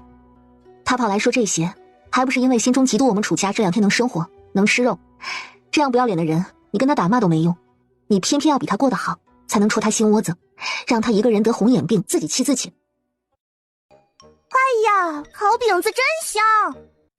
这几天多亏了大嫂带着我们吃好喝好，我感觉身子都好多了。今天起来到现在还一下都没渴。是啊，许是因为吃饱了，我感觉走一天的路也比从前轻松许多，都不怎么觉得累了。不疼了。昨天他可疼了，可今天一点都不疼了。谢芝知道这些和吃饱有些关系，但最主要的原因是灵泉水起作用了。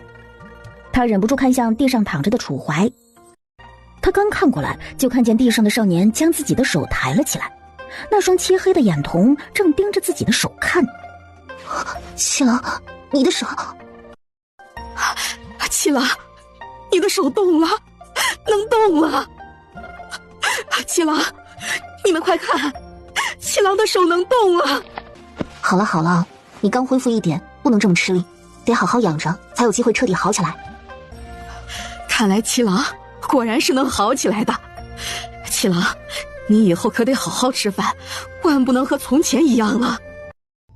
太好了，七郎哥哥，你的2只手都能动了，你也太争气了，一点没辜负大嫂准备的骨头汤和骨髓。我也要想办法给你弄骨头去。暂时还没想到合适的由头去要骨头，谢芝只能留在原地，坐在楚怀身边发呆。没过多久，他就感觉有个微小的力道拉了他一下衣角。他疑惑回头，就看见少年正看着自己，耳朵红了一圈。大嫂，我想去如厕。老大媳妇，我来吧。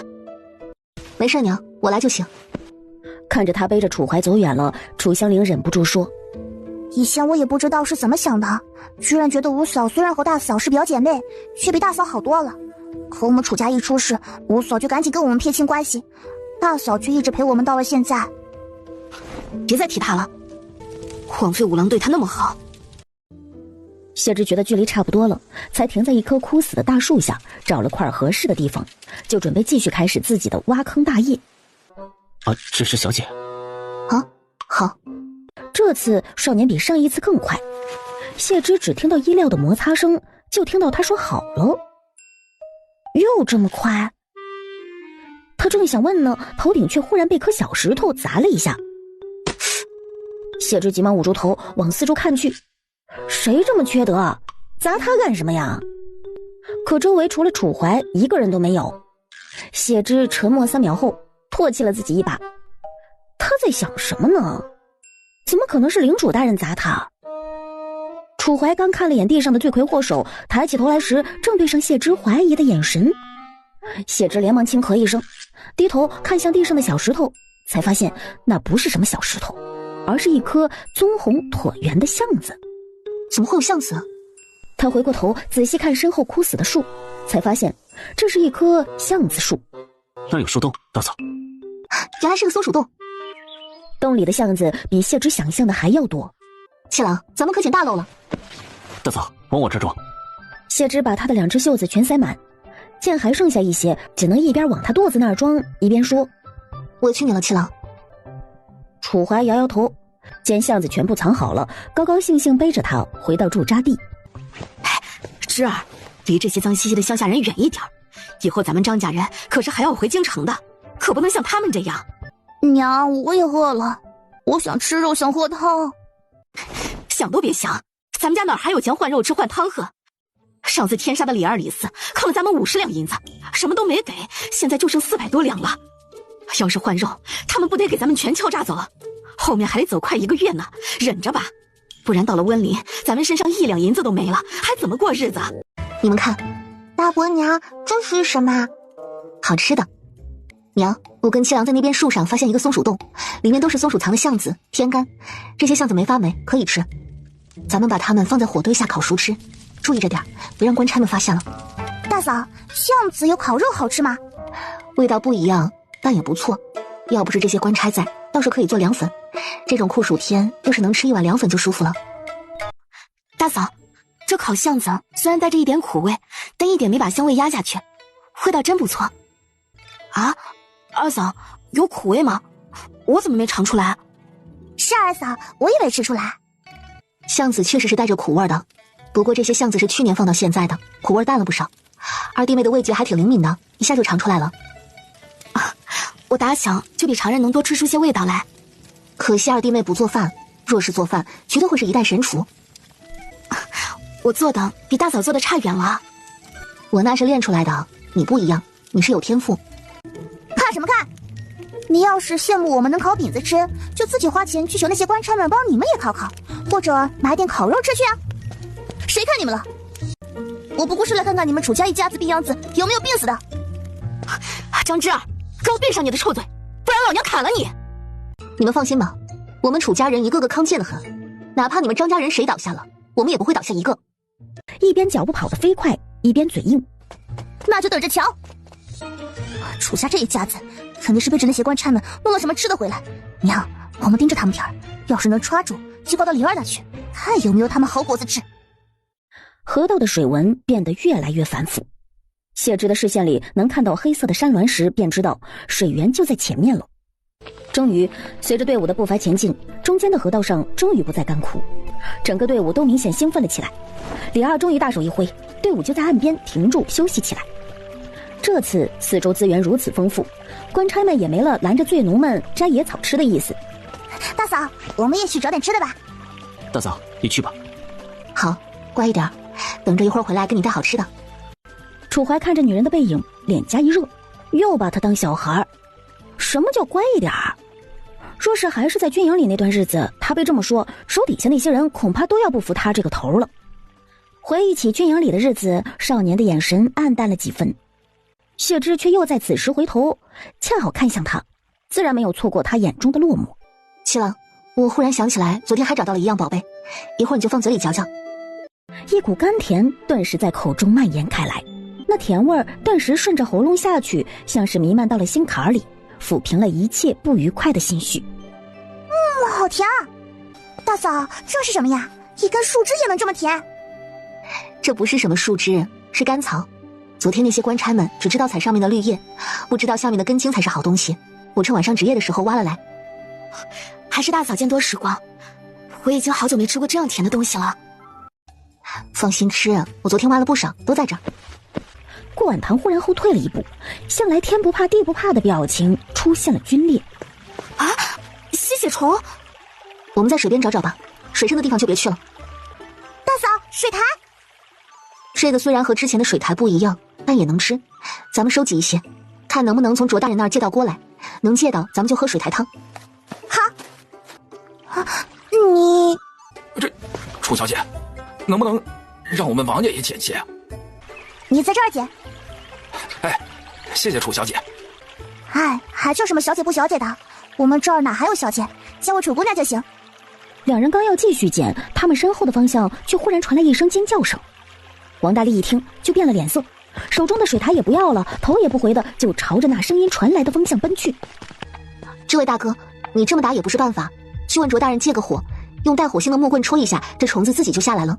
若是把它直接扯断，它的头留在皮肤里就麻烦了，会生病的。一把背起柳氏就往驻扎地跑。这王家汉子倒是个对媳妇儿不错的。真是活该，让你们前几天嘴贱遭报应了吧。郑之儿，闭上你的臭嘴，我看你才是嘴贱又黑了心肝，难怪楚家大郎宁愿要名声那么差的谢之威也不要你了。我看人家谢之威啊，比你强100倍，强1000倍，又有学识又善良的，比你这个草包强了太多了。要是我呀，我也选谢之威。柳氏，谁管你选什么？我看你真是活该被吸血虫吸血。张之儿，你背上那3条吸血虫，肚子都快吃炸了。救命！张之儿，嘴贱活该！王大力，快把棍子给我！我凭啥给你啊？你闺女这是遭报应了才会被虫子吸血。楚家大嫂子，多谢你说的办法了。哈，这是我挖的椒儿菜，也给你们一些。您太客气了，一会儿我们弄来什么也给你们些。那就多谢楚大娘子了。看着王家不给自己棍子用就算了，还和自己讨厌的楚家人莫名好上了，张之儿更来气了。郭彩云无奈也没办法，陆是被自己女儿毒死的，他也想求助卓君，可卓君这会儿已经不知道去哪儿了。最后他只能又忍痛花了10两银子问李二买。等3条撑得肚子都快爆浆的水蛭掉在地上时，张之儿感觉自己半条命也丢了。娘，不能浪费咱买来的火，咱们也快生火，今天吃烤的窝头。好，咱们今天中午啊也吃大餐。大嫂，这芦苇有什么能吃的地方吗？这不是芦苇，是常被错认成芦苇的男敌。芦花茂密如胆，荻花稀疏如扇。强脆而心实者为敌，柔心而心虚者为尾。也就是说，空心的是芦苇，实心的是男敌。男敌笋就是通俗说的芦笋。看来今天咱们有清新可口的芦笋吃了。用手顺着芦笋根部往上摸，摸到最嫩的部位，再轻轻撅断，这样就不会把老的嚼不动的位置也摘走。大嫂，你又找到什么了？白芒，很甜的，一会儿回去吃。甜的？好甜！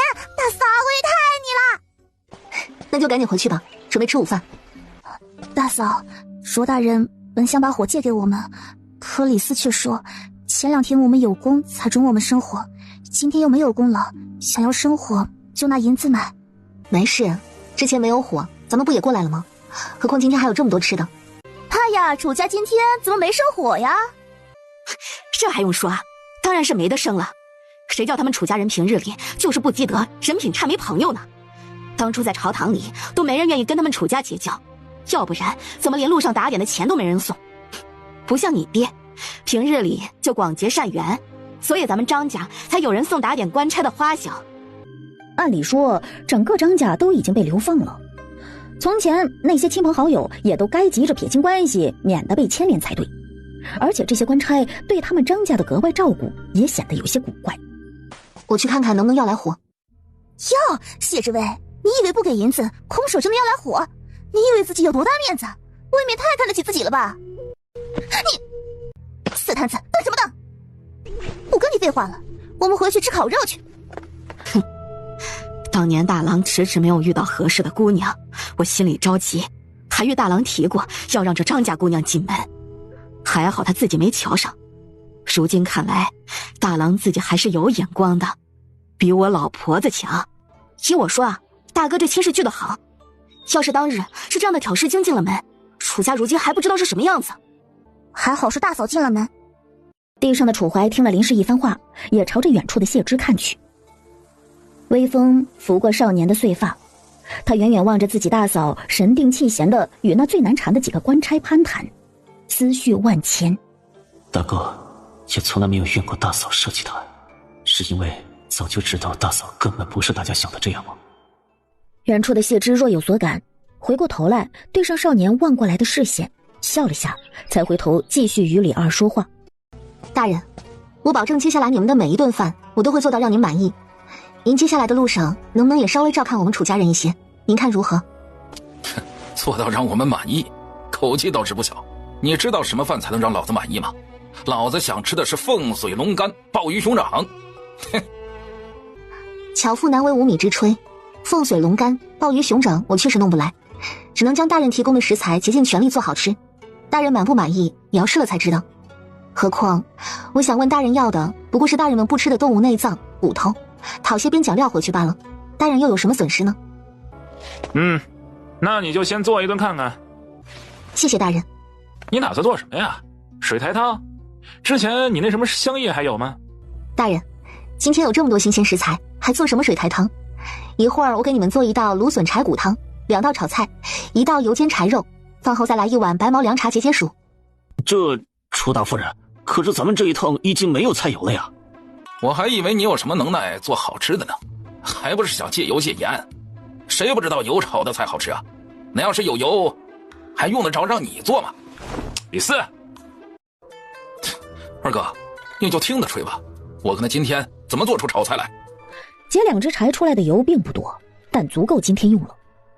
谢芝将浑黄的脂肪稍稍晾干，自己去洗了手，就回来开始了炼油。将少量的水和柴脂肪一起下锅，谢芝用铲子搅拌着，慢慢开熬。好香，什么味啊？谢芝把油渣又捞到另一个碗里，让李二几个先解馋。李二当然是毫不客气了，拿起来就往嘴里丢。李四也终于再没有废话了。二哥，给我吃点啊！楚大夫人，这汤能喝了吗？等柴肉煎出来就能喝了。2素菜1荤菜1汤做好了。谢芝做的不少，是所有官差的分量。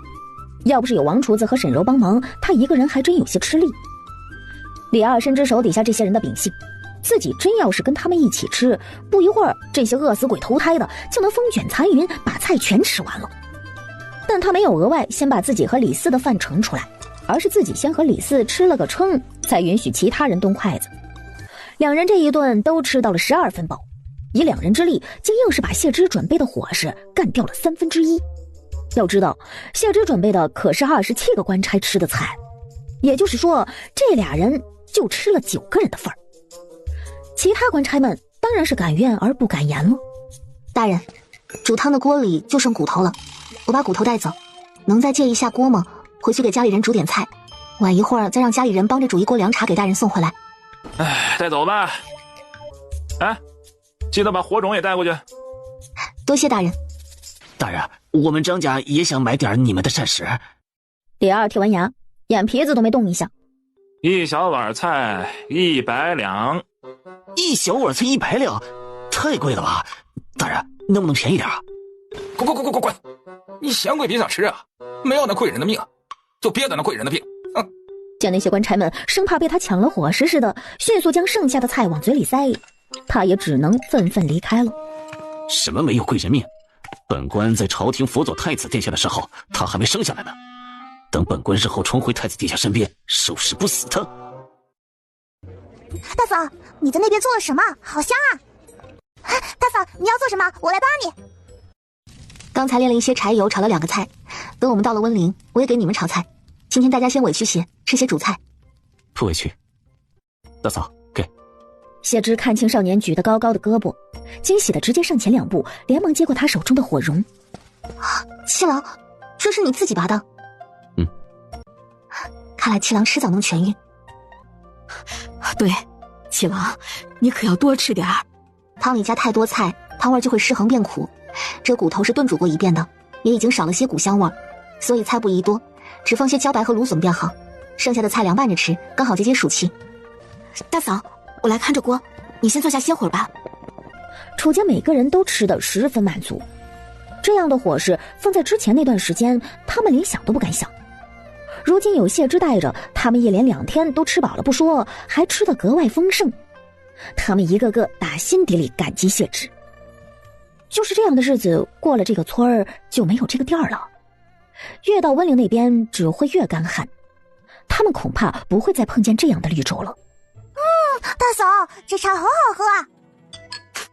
大嫂做的就没什么不好的。四弟妹，你多喝一点，白毛凉茶能止咳。谢谢大嫂，我感觉那天吃了蛇胆以后，咳嗽就已经好多了。是呀，四婶婶这几天都不怎么咳了。楚木兰高兴说：“大家多喝一点，反正现在水管够，到后面的路还不知什么情况呢。”谢之又给他们舀满，虽然他甚至精准的知道温陵的旱灾是哪一天结束的，可这沿途的情况史书上却根本没有记载的，只能靠他自己摸索了。也许今天能遇到绿洲，明天就只剩荒芜的黄土了。岸边微风徐徐，带着湿润的水汽。水足饭饱的众人经历过之前的干旱，此刻一个个都待在这里，一动都不想动，根本就不想离开。可是官差们催命般的声音还是再次响起了：“起来，上路了，还不走？是不是活得不耐烦了？懒鬼！”穿过储蓄了水源的山地，大地再次了无生机。谢之几人照旧将裸露在外的皮肤上涂上黄泥。楚家人真成泥腿子了，你跟着学那些泥腿子做什么？郑明光闷不吭声的，没有了山峦的遮挡，整个天空跟炉火一样炙烤着大地。今日的太阳比之前任何一日更酷热，很快他们就又口渴了不说，落在外面的皮肤更是开始感觉到一阵阵刺痛。不过刚进入干旱地带的时候，他们也有过这样的经历，结果并不严重，所以也没当一回事。直到了晚上，娘，你快看看我的脸怎么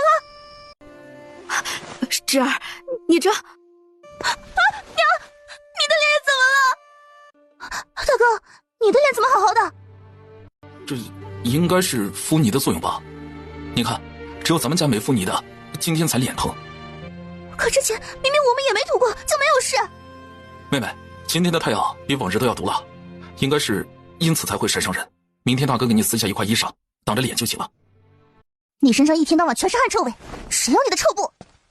大嫂，我就知道，只要你做的事准有用处，真是活该张家人。谢芝对张家人无感，并不在意。应了声之后，就看向楚怀，领主大人的身体到底恢复得如何了？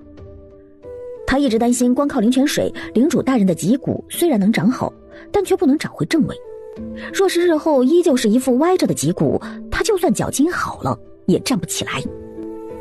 推拿的手法虽然也涵盖推拿正骨，他也熟悉人体经脉骨骼图，可问题在于他从未给人正过骨，何况是脊骨这么重要的骨头，所以他之前根本就没有考虑过要给领主大人正骨。但若是脊骨的位置迟迟不变，他就不得不出手了。担心领主大人身体情况的谢芝，借着待他如厕的借口，将他背到了人少处。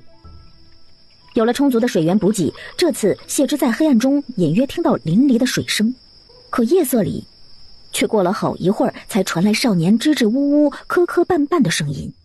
大嫂，好了。谢芝眉头忽然一揪，领主大人好可爱啊！只有夜色知道，谢芝强忍着被蒙了一脸的表情，竭尽全力淡定回：好。大嫂，该不会刚才弄湿了裤子吧？谢芝把他放下来后，就蹲下身来，伸手摸住了他的脚踝。别动，我给你看看伤恢复的如何了。好，大嫂。楚怀感受着女人略轻的气息落在皮肤上，逐渐又不自在起来。他除了刚生下来在奶嬷嬷们手里，这辈子都没跟女人这么亲近过。女人温热柔软的指腹却忽然贴上了他的皮肤。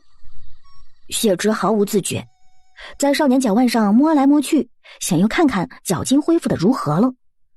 楚怀更是浑身紧绷，垂着一双眸子，哪儿也不敢看。感觉脚筋也恢复的差不多了，若不是脊骨，我这双脚应该能站起来了。七郎，我扶着你上身，你站起来试试看。要是不舒服就直接说，强忍着反而会让伤势加重，日后更难恢复。抱人比背人需要的力气更大，谢芝吃力将他半抱起来。楚怀知道他吃力，不想耽误时间，试探着往前走了一步之后，就快速走了第二步。大嫂，我的脚可以走了。他激动地说完，还想走，却听到谢芝累得呼吸都加重了。大嫂，放我下来吧。七郎，再走几步啊，听着你高兴，我也高兴。楚怀听着他兴奋的语气，眼尾兀得一红。他侧目看了一眼谢芝脸上的笑容，喉咙突然涩得说不出话来了。目前还看不出来你的脊骨恢复如何了，再过几天，如果还没有变化，我就得帮你推拿正骨了。但是我还从来没帮人正过骨，只是在书上看了一些，到时候必然也会很疼。大嫂，今天就帮我正骨吧，哪怕是一丝一毫能重新站起来的机会，哪怕痛不欲生，我也必会甘之若饴。你放心，我答应过治好你，就一定会治好你。七郎，我等着你重新站起来，为楚家报仇雪恨。愿你达成夙愿，来日统领一方，治天下太平。好，明日我再给你正骨。我都听大嫂的。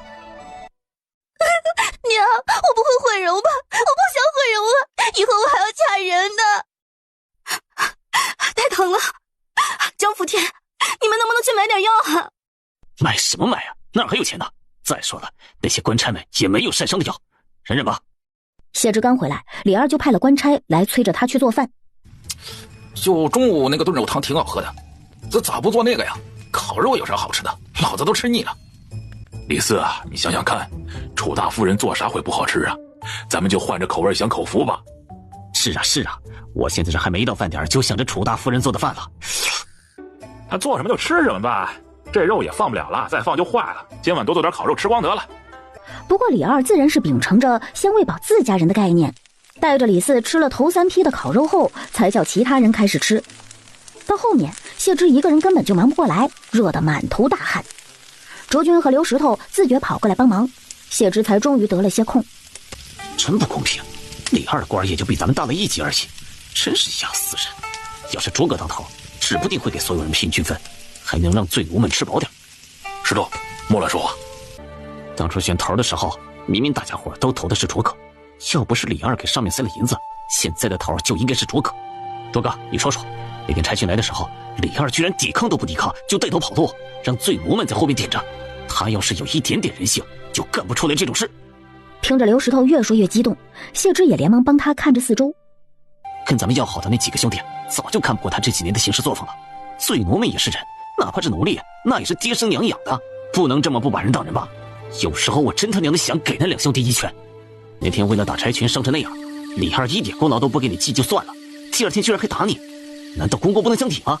还有，楚家人那天跟你一起去打退豺狼，说是咱们的恩人都不为过，李二居然把楚家的孩子给打了。这一路上，楚大夫人又帮咱们多少忙？他给人家几根吃剩下的骨头，这是人能干出来的事吗？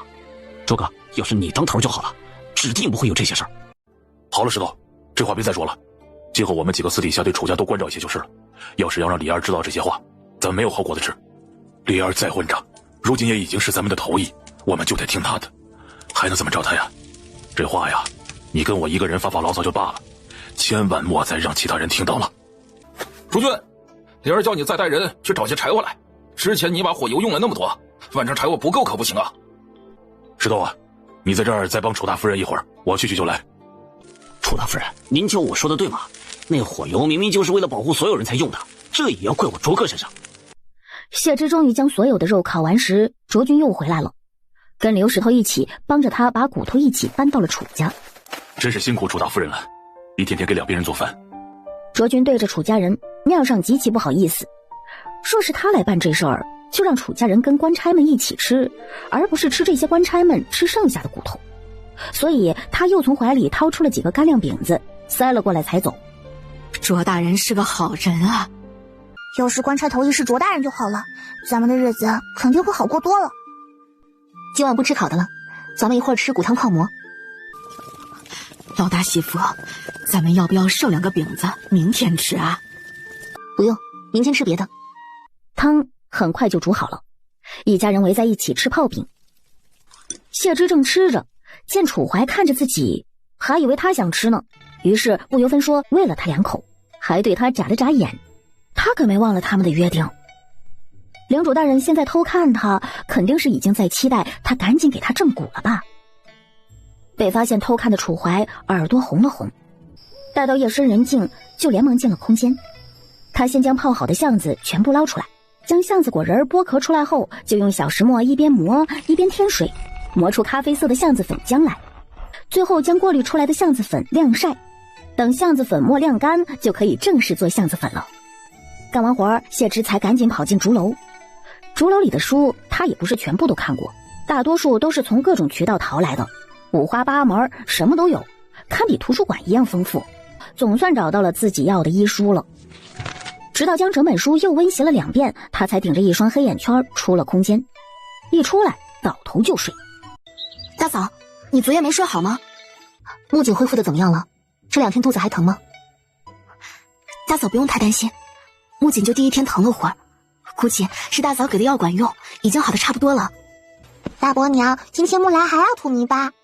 好，给你涂。楚大夫人，有什么事吗？我想问问楚大夫人，我家里人晒伤了，还能直接涂泥吗？会不会反倒对伤口不好？现在他们已经晒伤的话，不能再直接涂泥了，不然只会更伤皮肤。这几日最好是用布料遮挡防晒。多谢楚大夫人。谢氏说不能往晒伤的脸上涂。楚大夫人说了，只要这几天用布遮着，别再晒到就行。要是涂泥会更伤皮肤的。那咱们不是浪费了这些水了？他怎么不早说呀？楚大夫人也没有告知我们的义务。那你不能早点去问吗？张志儿感觉到太阳越来越热，急得团团转。志儿，给你用哥哥的，哥哥把那些泥涂上就行了。队伍这次赶路赶得格外久，因为李二掐算着他们应该马上就能赶到下一个补给点的村落了。果不其然，到天黑时他们就赶到了一个叫小河村的村落。只是看着整个村子都只有黑洞洞的低矮房子，没有丁点的光亮，李二赶到补给点的兴奋就冷却了下来。又是一个空村儿，他娘的！李二骂了一通后，就叫罪奴们暂时在村子里安顿了下来，每边都派有几个官差看守。不知是不是故意的，楚家人被分到了李四带着的几个人看守。李四瞥见被楚家人小心翼翼放下的楚怀，死摊子！大嫂今晚给你做好吃的。其实早在当初他从战场上被送回京城的时候，就已经不知道听了多少比李四说的还难听的话。哎，是什么好吃的？晚会你就知道了。你们两个在说什么？谢之直起身子，冷静持重回：大人，我在说我准备给大人们做饭了，让家里人稍等一会儿。那还不快去做？李四盯着他的背影看了一会儿，这谢氏比楚家其他几个女人来说，样貌没有那么出众，只能算是清秀佳人。第一眼光看外表看过去，远不如其他几个引人注目，但她身上却仿佛时刻携带着一方温润宁静的气候，萦绕在她的周身。看着她，仿佛就能闻到某种清俊的书墨香气，就是觉得这楚大夫人和从前不一样了。看起来居然也会让人觉得惊艳了，他却没注意到，他久久这么盯着谢之，自己也早被人给盯上了。角落里，少年一双眸子盯着李斯的背影，眼神漆黑的像是木叶中无底的深窟，深沉的令人毛骨悚然。谢之到了李二这边，才知道他们在一个地窖里找到了难民逃难时没来得及带走的4坛高粱酒，官差们正为了这好不容易得来的一口酒高兴呢。谢之给官差们做了一道炒饼，借口加了一些之前采集的香叶，实际上在里面加了点科技与狠活的调料包，一个个都兴奋地喝了不少酒。李二喝得醉醺醺的，可这一路过来，见这边荒无人烟成这样，根本就不怕醉奴们会逃跑，喝多了自己倒头就睡。见其他官差们也醉了不少，没人注意自己，谢之把最后做出来的炒饼揣了2碗给楚家人吃。吃完炒饼，家里人又一人吃个烤窝头，喝了碗热水，晚饭就算结束了。谢之忙找了个上厕所的借口开溜，到了空间，见晾晒的橡子粉已经干了，把锅架上后就舀了几瓢之前挖的水坑里的水放进锅里，最后再把橡子粉放进去。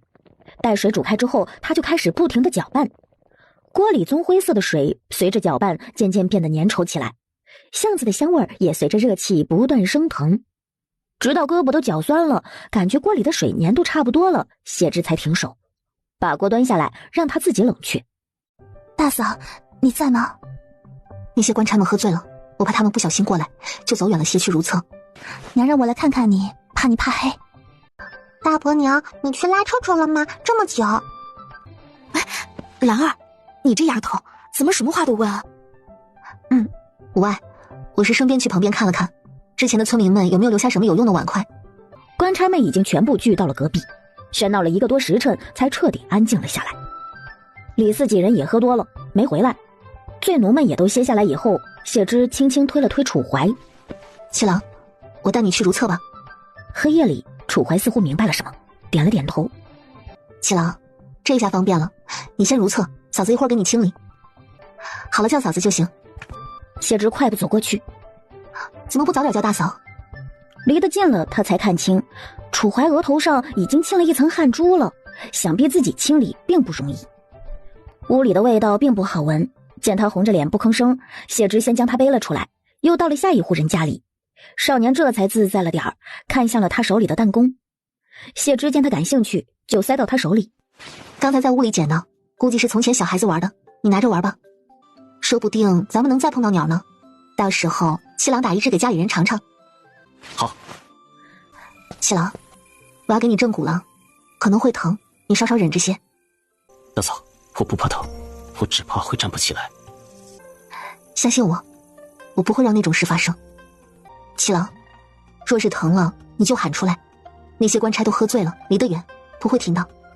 你先把这水喝完。他终于伸手将少年翻过身来，然后就在他扭曲的脊骨上摸索，等确定了位置，他才深吸了一口气，又缓缓吐出。楚怀的脊骨一共断了2处，不知道是不是灵泉水的作用，他没有摸出来碎骨，只有完整的断骨，这算是不幸中的万幸了。长痛不如短痛，他最好得一次就帮他全部正好。正骨远比谢之想象的费力，一开始他还不敢用力，后来发现力气远远不够后，只能咬着牙加大力气。他看到少年的侧脸，脸色惨白，额头上冒出硕大的汗珠，死死咬着嘴唇，不肯发出一丝一毫的声音。谢之的心理压力巨大，只看了一眼就不敢再看了，怕自己分神，他将所有的注意力集中在断骨上。终于，空气中传来咔嚓一声令人牙齿泛酸的声音。第一节断骨回到了他原本的位置。楚怀也控制不住发出一声闷哼，剩下的一段等你休息休息，过2天再接。不，今天接，今天接。大嫂，我知道了，今天给你接，但是你先缓一下，好吗？他知道眼前的少年想说什么，他想求他，但他不想看到他如此卑微的模样。楚怀应该是意气风发的少年郎，该是忍辱负重的复仇者，该是统领一方的大领主啊！他绝不要他这么卑微。我已经不疼了，真的。好，不过大嫂有一点累了，需要休息一小下，你看可以吗？好。一会儿要是还疼，你就抓着这个，咬着也行。我知道了，大嫂。就剩一处了，七郎，等接好了，估计到温灵的时候你就能站起来了。在楚怀应声之后，他又开始给他第2次正骨。有了第1次的经验，这一次他熟练得多了，只用了先前1半的时间，第2根骨头就也发出了声响。随着咔嚓一声响起，2个人紧绷到极点的神经猛然放松下来。好了。好了吗？接好了，七郎。等会用木头绑上固定1个月，我们七郎就能站起来了。到了温灵，这胸口的铁环也得去掉，还有脸上的刺青也得去。这么好看的脸，日后可是要做万千少女崇拜的对象的，可必须得治好。大嫂，谢谢你。谢什么？我们是一家人呢。好了，千万别动啊！我去找点木板和木棍帮你绑起来。他很快从屋里出来，给楚怀留下一些独处的空间。曾经那么骄傲的少年，应是不喜欢别人看到自己哭的。谢之出来之后，却忽然想起另一件事。他刚还想以大嫂的身份调侃领主大人日后娶媳妇儿呢，现在他想起来了，历史上领主大人也没老婆呀。他找了一些绳子，又挑好笔直的短木棍和短木板，才回到屋中，将楚怀的上半身用木棍和木板固定好。接下来你可一定不能再省什么食物，要好吃好喝的，才能把身子彻底养好，知道吗？楚怀点了点头。谢之背起少年，重新往回走。大嫂，救命！给老子闭嘴！谢之瞬间急得火烧眉头，他迅速把楚怀放下，话都来不及交代，就往房子里冲。谢之冲上去，一把想将李斯拽开，谁料对方的力气却大得惊人，猛然将他甩开了。嘿嘿嘿，楚大夫人，你别急啊，一会儿就轮到你。就在李斯钳制住谢之胳膊的那一刻，他忽然整个人被一块高处掉落下来的巨大青石砸在了腿上，重重摔了下来。李斯直接就没了声音，脸朝地趴在地上，不知是死是活。砸下来的那块大青石正是从墙角边堆放极高的青石堆上松动砸下来的。大嫂，没事了，没事了。他看着地上一动不动的李四，心中却也忍不住发怵，不会真死了吧？七郎，我们好像杀人了。楚怀在这一刻面色却无比平静沉着。确定死了吗？不确定。他必须死。楚怀看着他，这一刻他们2人的角色颠倒，他变成了哄他的那个人，冷静的让人觉得哪怕地崩山摧，他也会平静处之的。他死了会给我们带来一些麻烦，但只要处理干净，麻烦不会太多。但若是他没死，也许死的就会是我们。大嫂，你不用怕，杀这种人我来就好。谢之还在思索，他背后的楚怀忽然拉动弹弓，毫不迟疑的用一枚石子射穿了李四的喉咙。地上的男人没发出一声响，就没了声息。大嫂，没事了，不要看了。李二发现李四死了，绝对会大发雷霆，彻查到底。所以我们必须现在立刻回去，以免更多人发现我们离开太久。说罢，背起少年起身就走。苏念一直紧跟在他们身后，3人刚出房子，才往来处没走2步，前方却忽然喧闹起来。紧接着，一片天空都像是突然被煮沸了，冒出熊熊的火光，兼并着嘈杂如急雨般的马蹄声。孩童啼哭声、醉奴们惊恐的求救声此起彼伏，唯独没有传来兵器碰撞的声音。这儿有人！看来二哥说的果然没错，在村子里找找，说不定还能找到逃跑的漏网之鱼。今天这几坛酒算是没白给这些朝廷的走狗，几个月了，终于干了一票大的。这些流匪恐怕是早就盯上了他们，今日故意下了个套，真是屋漏偏逢连夜雨，倒霉透顶了呀！跟着几人回到了罪奴们的驻地，官差们一个个被绑着手脚。大当家的，我们又抓到了3个人，差点让他们给跑了。老三，怎么还有个摊子？二哥，我看这小子胸口被上了锁骨刑，脸上还有奴字，估计是朝廷要犯，被狗皇帝给罚成这样，这种人也是活该。这些罪奴从前哪个不是压迫百姓、穿金戴银的官僚豪绅呢？落到今天这一步，就是活该。哼，老子今天非要砍几个解解气不可。老二、老三，好了。大当家的，搜到200斤粗粮窝头，200来斤麦子干粮饼，5桶水，20来斤野菜，5斤盐巴和胡椒粉，还找到了点不知道是什么的干菜，还有206两银子，200枚铜钱。还以为干了票大肥羊，没想到都是穷鬼，真是还老子的酒。哪个是你们的头一？连忙看向李二。是他，这是我们头一，叫李二。谁他娘的让你瞪人？大人，不是大爷，饶命呀！我只是个老老实实押送犯人的头一而已，在朝廷里连个官都算不上啊！这要是算，这些罪奴们从前才是官宦人家的老爷、夫人、少爷、小姐，他们都是犯了欺压百姓的大罪才被流放的呀！大人，那一家姓张的罪匪，我们路上的银子都是他们孝敬的。大人，我们的银子全在我袖口里缝着了，你全拿去吧。哎呀，我那个娘啊，乖乖咧，这确实是个肥羊啊！看来这一线是没少贪污啊！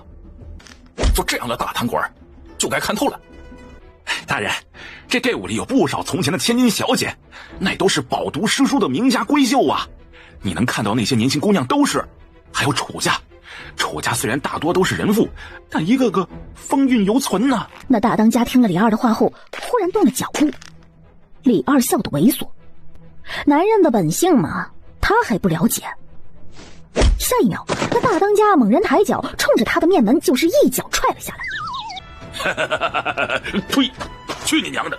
以为谁都是你这下流的烂裤裆啊！我大当家才不会跟你们这些狗娘养的一样，不把女人当人看。要搞，老子就搞你老娘！楚家，我们大当家问话，一个狗娘养的敢不回？对，就是那在北疆贪功冒进、好大喜功，结果害死7万楚家军的楚家人。你们刚才说的那个摊子，就是楚七郎楚怀。大当家的，楚家人害死那么多人，真是天理难容啊！我真是心疼那7万楚家军，这一路上没少替士兵们向楚家人出气。你这一路对我恩人家中出了多少气？今天老子通通都还给你！谁？王猛？楚小将军，您受苦了。小楚将军啊，在下名唤王猛。16年前，西戎国的军队打到了温岭，正是楚老将军带兵作战，途中救下即将被西戎军杀死的我王家一家。那时王猛虽然才10岁，但依旧对楚老将军救我全家性命的大恩大德没齿难忘。原来是父亲故交。不，楚老将军是我们王家的大恩人，王某岂敢自称是他老人的故交呢？哎呀，没想到今天居然能碰到大当家的恩人一家呀！这是大当家和楚家的缘分，楚家哪怕在战场上不小心落败，也是国之功臣。没想到居然被朝廷那群杂碎如此对待，他们简直是畜生不如！还不快给楚家人松绑！颤颤巍巍上前打量着王猛，一双老眼也顷刻间红了。虽然他不认得王猛，但见此人居然是丈夫16年前救下的人，此时又因缘际会相遇，而丈夫却已经不在了。这位是楚老夫人。老夫人，今日王猛实在是愧对楚老将军，居然将楚家人捆了起来。快起来，大当家的，你也是不知情，老身不怪。这时的谢之却已经暗自激动到心脏砰砰狂跳了，这绝对就是历史上陪着楚怀征战4方的那个大将王猛啊！所以历史上的领主大人和王大将军居然是这么认识的。史书上可是只说二人是在温陵结识的，彼此投缘结为兄弟，自此王猛才追随楚怀南征北战。虽然无人能分享，但一点都不影响谢之一个人默默激动。大当家的，这些罪奴们从前如何，我是瞧不出来。不过我瞧这个头意可绝不是什么好东西。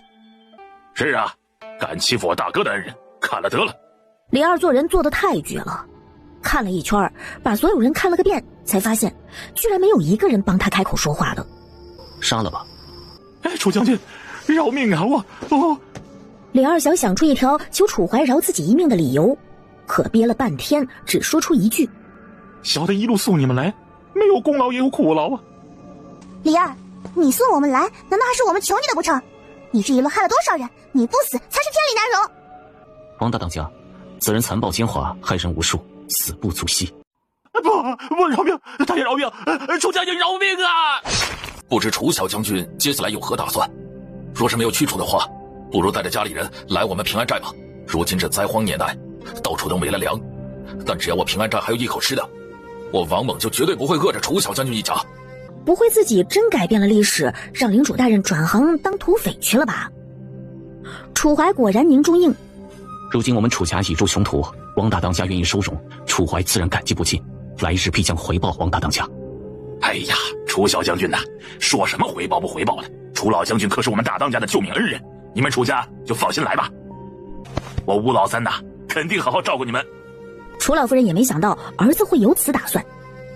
跟了这平安寨的人，他们楚家就算是落草为寇，再也没有回头路了。他们楚家昔日明明是一门七将星的将军世家，如今却落到如此地步，心情不由沉闷许多。娘，先前李四欲对四嫂不轨，孩儿已经杀了他。朝廷欺人太甚，我楚家也都不是什么软骨头，这李二李四早该杀了。听到这里，剩下的官差和罪奴们面面相觑。完了完了，这楚家人要跟着土匪们跑，他们怎么办啊？谢芝也沉默了。完了完了，领主大人真去当土匪了。楚小将军，你要是跟着平安寨的人走了，能不能看在往日的交情上，给我们留3天吃的？前面再到下个补给点还得6日，还不知那里是什么光景，我不能看着所有人饿死在这儿啊！这可不行。大当家的，要是咱们不赶路也就罢了，可现在全寨的人都要往温陵九安去，沿途的村子人早就跑光了，粮食不够，咱们也得饿死在半路，最多只能给他们留1日的。二当家的，你方才说你们平安寨要去哪儿？这位夫人，这安源3年没有下过雨了，附近早就成了死城了，人都跑光了。现在我们寨子最后的水源也已经干涸了，我们全寨子都准备去温陵九安去，那里旱灾闹得没这么严重，还有活路。吴老三说完，却没注意到这些官差和罪奴们的眼神儿都有些古怪。谢芝心里就一个字：啊！平安寨的人要去温陵九安，而楚家被流放的地方就是温陵的九安村。也就是说，这俩8、9不离10，就是一个地方。原来不是他改变了历史，而是历史本就是如此啊！大当家的，实不相瞒，我们这一批人本也是要去温陵九安的。我知道您也缺粮，刚才是我冒昧了，但这路上咱们能不能结伴着走？您放心，我绝对不会问你们平安寨要食物，我们自己会找。大当家的，您看这样行吗？让他们只与我们同行几日，路上吃的他们自己找，等到下一个补给点，我们就立刻分开走。庞大当家，这位卓兄弟一路上对我们楚家颇为照顾，我看我大嫂说的办法也可行。不给吃的也行，只求大当家的让我们跟着走，给我们这100来号人一条活路吧。大当家的，求您了，就让我们跟你们同行吧。大当家的，这样也行，他们要是能找到食物最好，咱们什么都不用给，要是找不到，看着情况让他们饿不死，把他们带到下个补给点附近，就算咱们仁至义尽了。好，今天我就看在楚小将军的面子上，答应带你们一段路。所有的官差和罪奴们脸上都迸射出了惊喜的神色。李二、李四这对兄弟作恶多端，有今天的下场，全是报应。哎，这位夫人，背人这种让我们爷们来就行。还是我来吧，七郎的脊骨之前被北仓敌军给打断了，我今天才刚刚为他接骨，颠簸不得一点，必须万般小心。大嫂，你帮七郎哥哥震的骨，七郎哥哥的脊骨真的还能好起来吗？知薇，七郎的骨头真的还有的治。娘，香菱，难道你们还不相信我的本事吗？相信，相信。那还是楚大夫人来吧，俺粗手粗脚的。操那些北仓人大爷的，下手这么狠，那些北桑人肯定就跟着西戎国人一样，都不把咱们陈国人当人看。陈国的领土与周边多个国家接壤，历史上自然不少与周边国家交战。北方是深受北仓荼毒，这西边则是曾与西戎国发生战事。虽然当初楚老将军楚镇瑶出战后狠狠震慑了西戎国，让西戎国一下安分了10几年，但当初楚老将军只收复了中原和西南12中州的6州，就被皇上急发5道军令强行召回了。剩下的6州迄今为止已经有16年都还未收复。狗皇帝和太子真是会用，居然信那些不怕亡国的经验之徒。陈国早就不如当年鼎盛时期，这些年本就靠楚将军全家镇守国门才能安好，如今楚家被他们迫害到如此地步，北仓国主和西戎国主恐怕做梦都要笑醒了。这楚家一代忠良，却落得如此下场，那群害人的长鬼最好别落在老子手里，不然老子非要给楚将军报仇不可。楚大夫人还懂医术？我大伯娘什么都会，只是略懂皮毛，恰好又会推拿正骨，才帮上了我七弟的忙。略懂皮毛也比我们什么都不懂的人强多了，楚大夫人太客气了。哎，到了。楚小将军，这就是我们清风寨了，咱们在这休息一夜，明日就启程往文陵酒安去。黄大当家的太客气了，可以随家人同叫我七郎便好。这怎么行？就得叫楚小将军，得让寨子里的人都知道，楚家人都是我王猛的恩人。大当家的太客气了。是楚小将军有所不知啊，我这寨子里有些不太听话的，以后您就知道了。随着往村子里面走去，看到火光旁边等着不少男男女女、老老少少时，甚至有个妇人怀里还抱着婴儿时，谢之恍然明白过来了。原来这平安寨不是正儿八经的土匪山寨，而是一些落草为寇的村民聚在了一起。大当家的怎么带回来这么多人？爹，亲娘，我今日碰到恩人一家了。是楚将军的家人。从我进门那天起，我家大当家的就时常给我提起当年楚将军的救命之恩，没想到有朝一日，他和我还有机会见到恩人。娘子小心些，也是我们楚家与王大当家的有缘，才能再遇上。狗娃，快一起给恩人磕个头！别，这位娘子千万别磕头。如今我们楚家也不过是戴罪之身，哪儿还能受你们一拜？王大当家的，您这是要带着恩人一起去酒安？可这人也太多了吧，咱们的粮食根本不够啊！行了，牛嫂，这些带回来的人除了大当家的恩人一家之外，都不吃咱们的粮，他们的粮还全归了咱们，带他们赶几日的路，把他们送往西王村就分道扬镳了。今天收的粮不少，一会儿给这些人留2天的粮，剩下的还是按照惯例按人头分。寨子里空房间还有不少，亲娘，你去帮恩公收拾几间出来，切莫怠慢了恩公啊。爹，这可怎么办啊？现在楚家人居然冒上土匪了，之后肯定会报复我们的，要不然咱们也逃吧。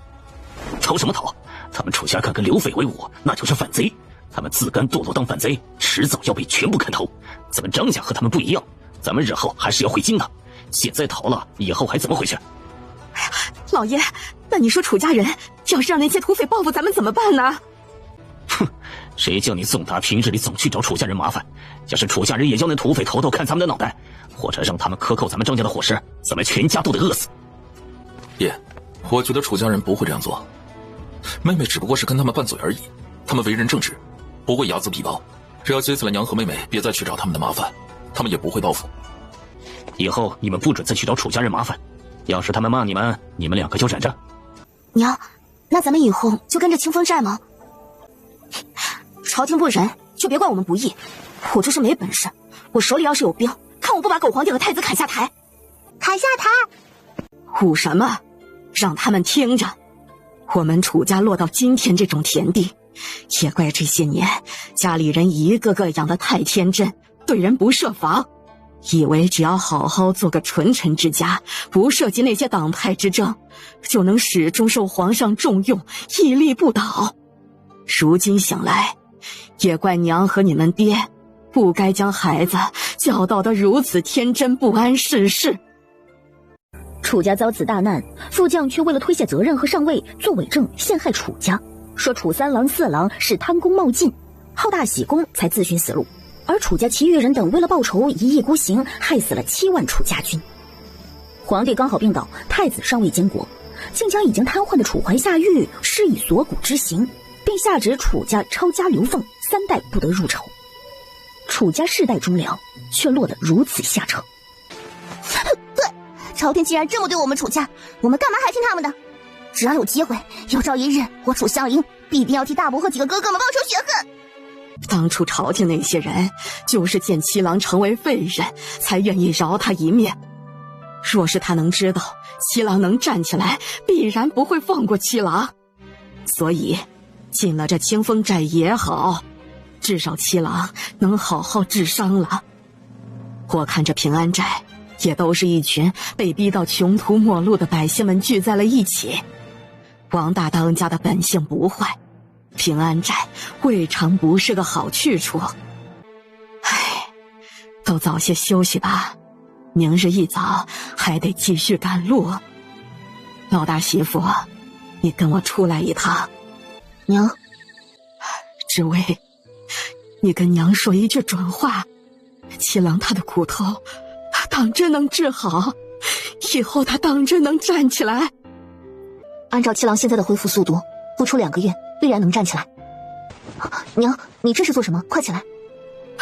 知薇，你要是真治好了七郎，你就是我们整个楚家的恩人。娘，千万别给我磕，你给我磕一个，我减寿10年呢。娘，哪有长辈给晚辈磕头的，容易折煞晚辈的福分。您要是真感谢我，以后就吃好喝好，把身体养好，儿媳就心满意足了。等到楚家彻底安定了下来，楚怀按照历史轨迹当上大领主，自己到时候再考虑是留在楚家安稳过完一辈子，还是四处周游。知薇，当初是娘误会了你，当初娘就该早点答应你和大郎的婚事，是大郎对不住你，新婚之夜就赶往战场。娘，往事都过去了，咱们把以后的日子过好就行。明天还得赶路，你跟二弟妹他们说一下，今晚我先守夜。家里人知道他守夜，都睡下了。如今虽然没有了李二李四的威胁，但他们跟平安寨的人还不熟，不知道什么情况，所以还是守夜的好。他又悄摸摸的摸到了楚怀睡的厢房。七郎，是我。大嫂。嘿，你还没睡啊？那正好，我答应了今晚要让你吃好吃的的。好吃吗？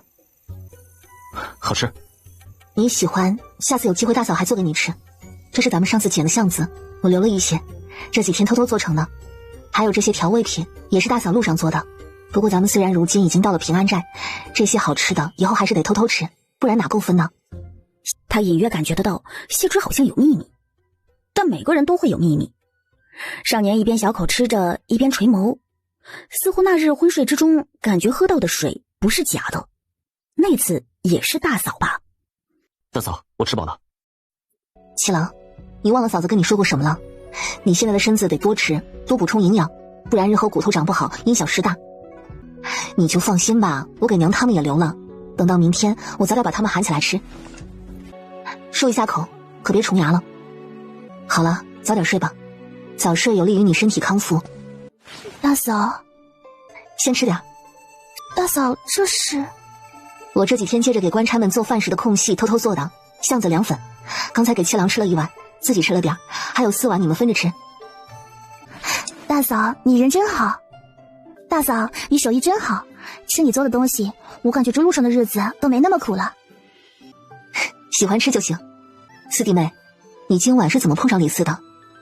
大嫂，我本来起夜如厕，见你和七郎不见了，就想出来找找，谁知道就碰上喝得醉醺醺的李四了。还好你来了，不然我真不敢想我怎么对得起四郎。这不是你的错，错的是李四。就算真发生了什么，也不算你对不起别人呢，你怎么会这么想？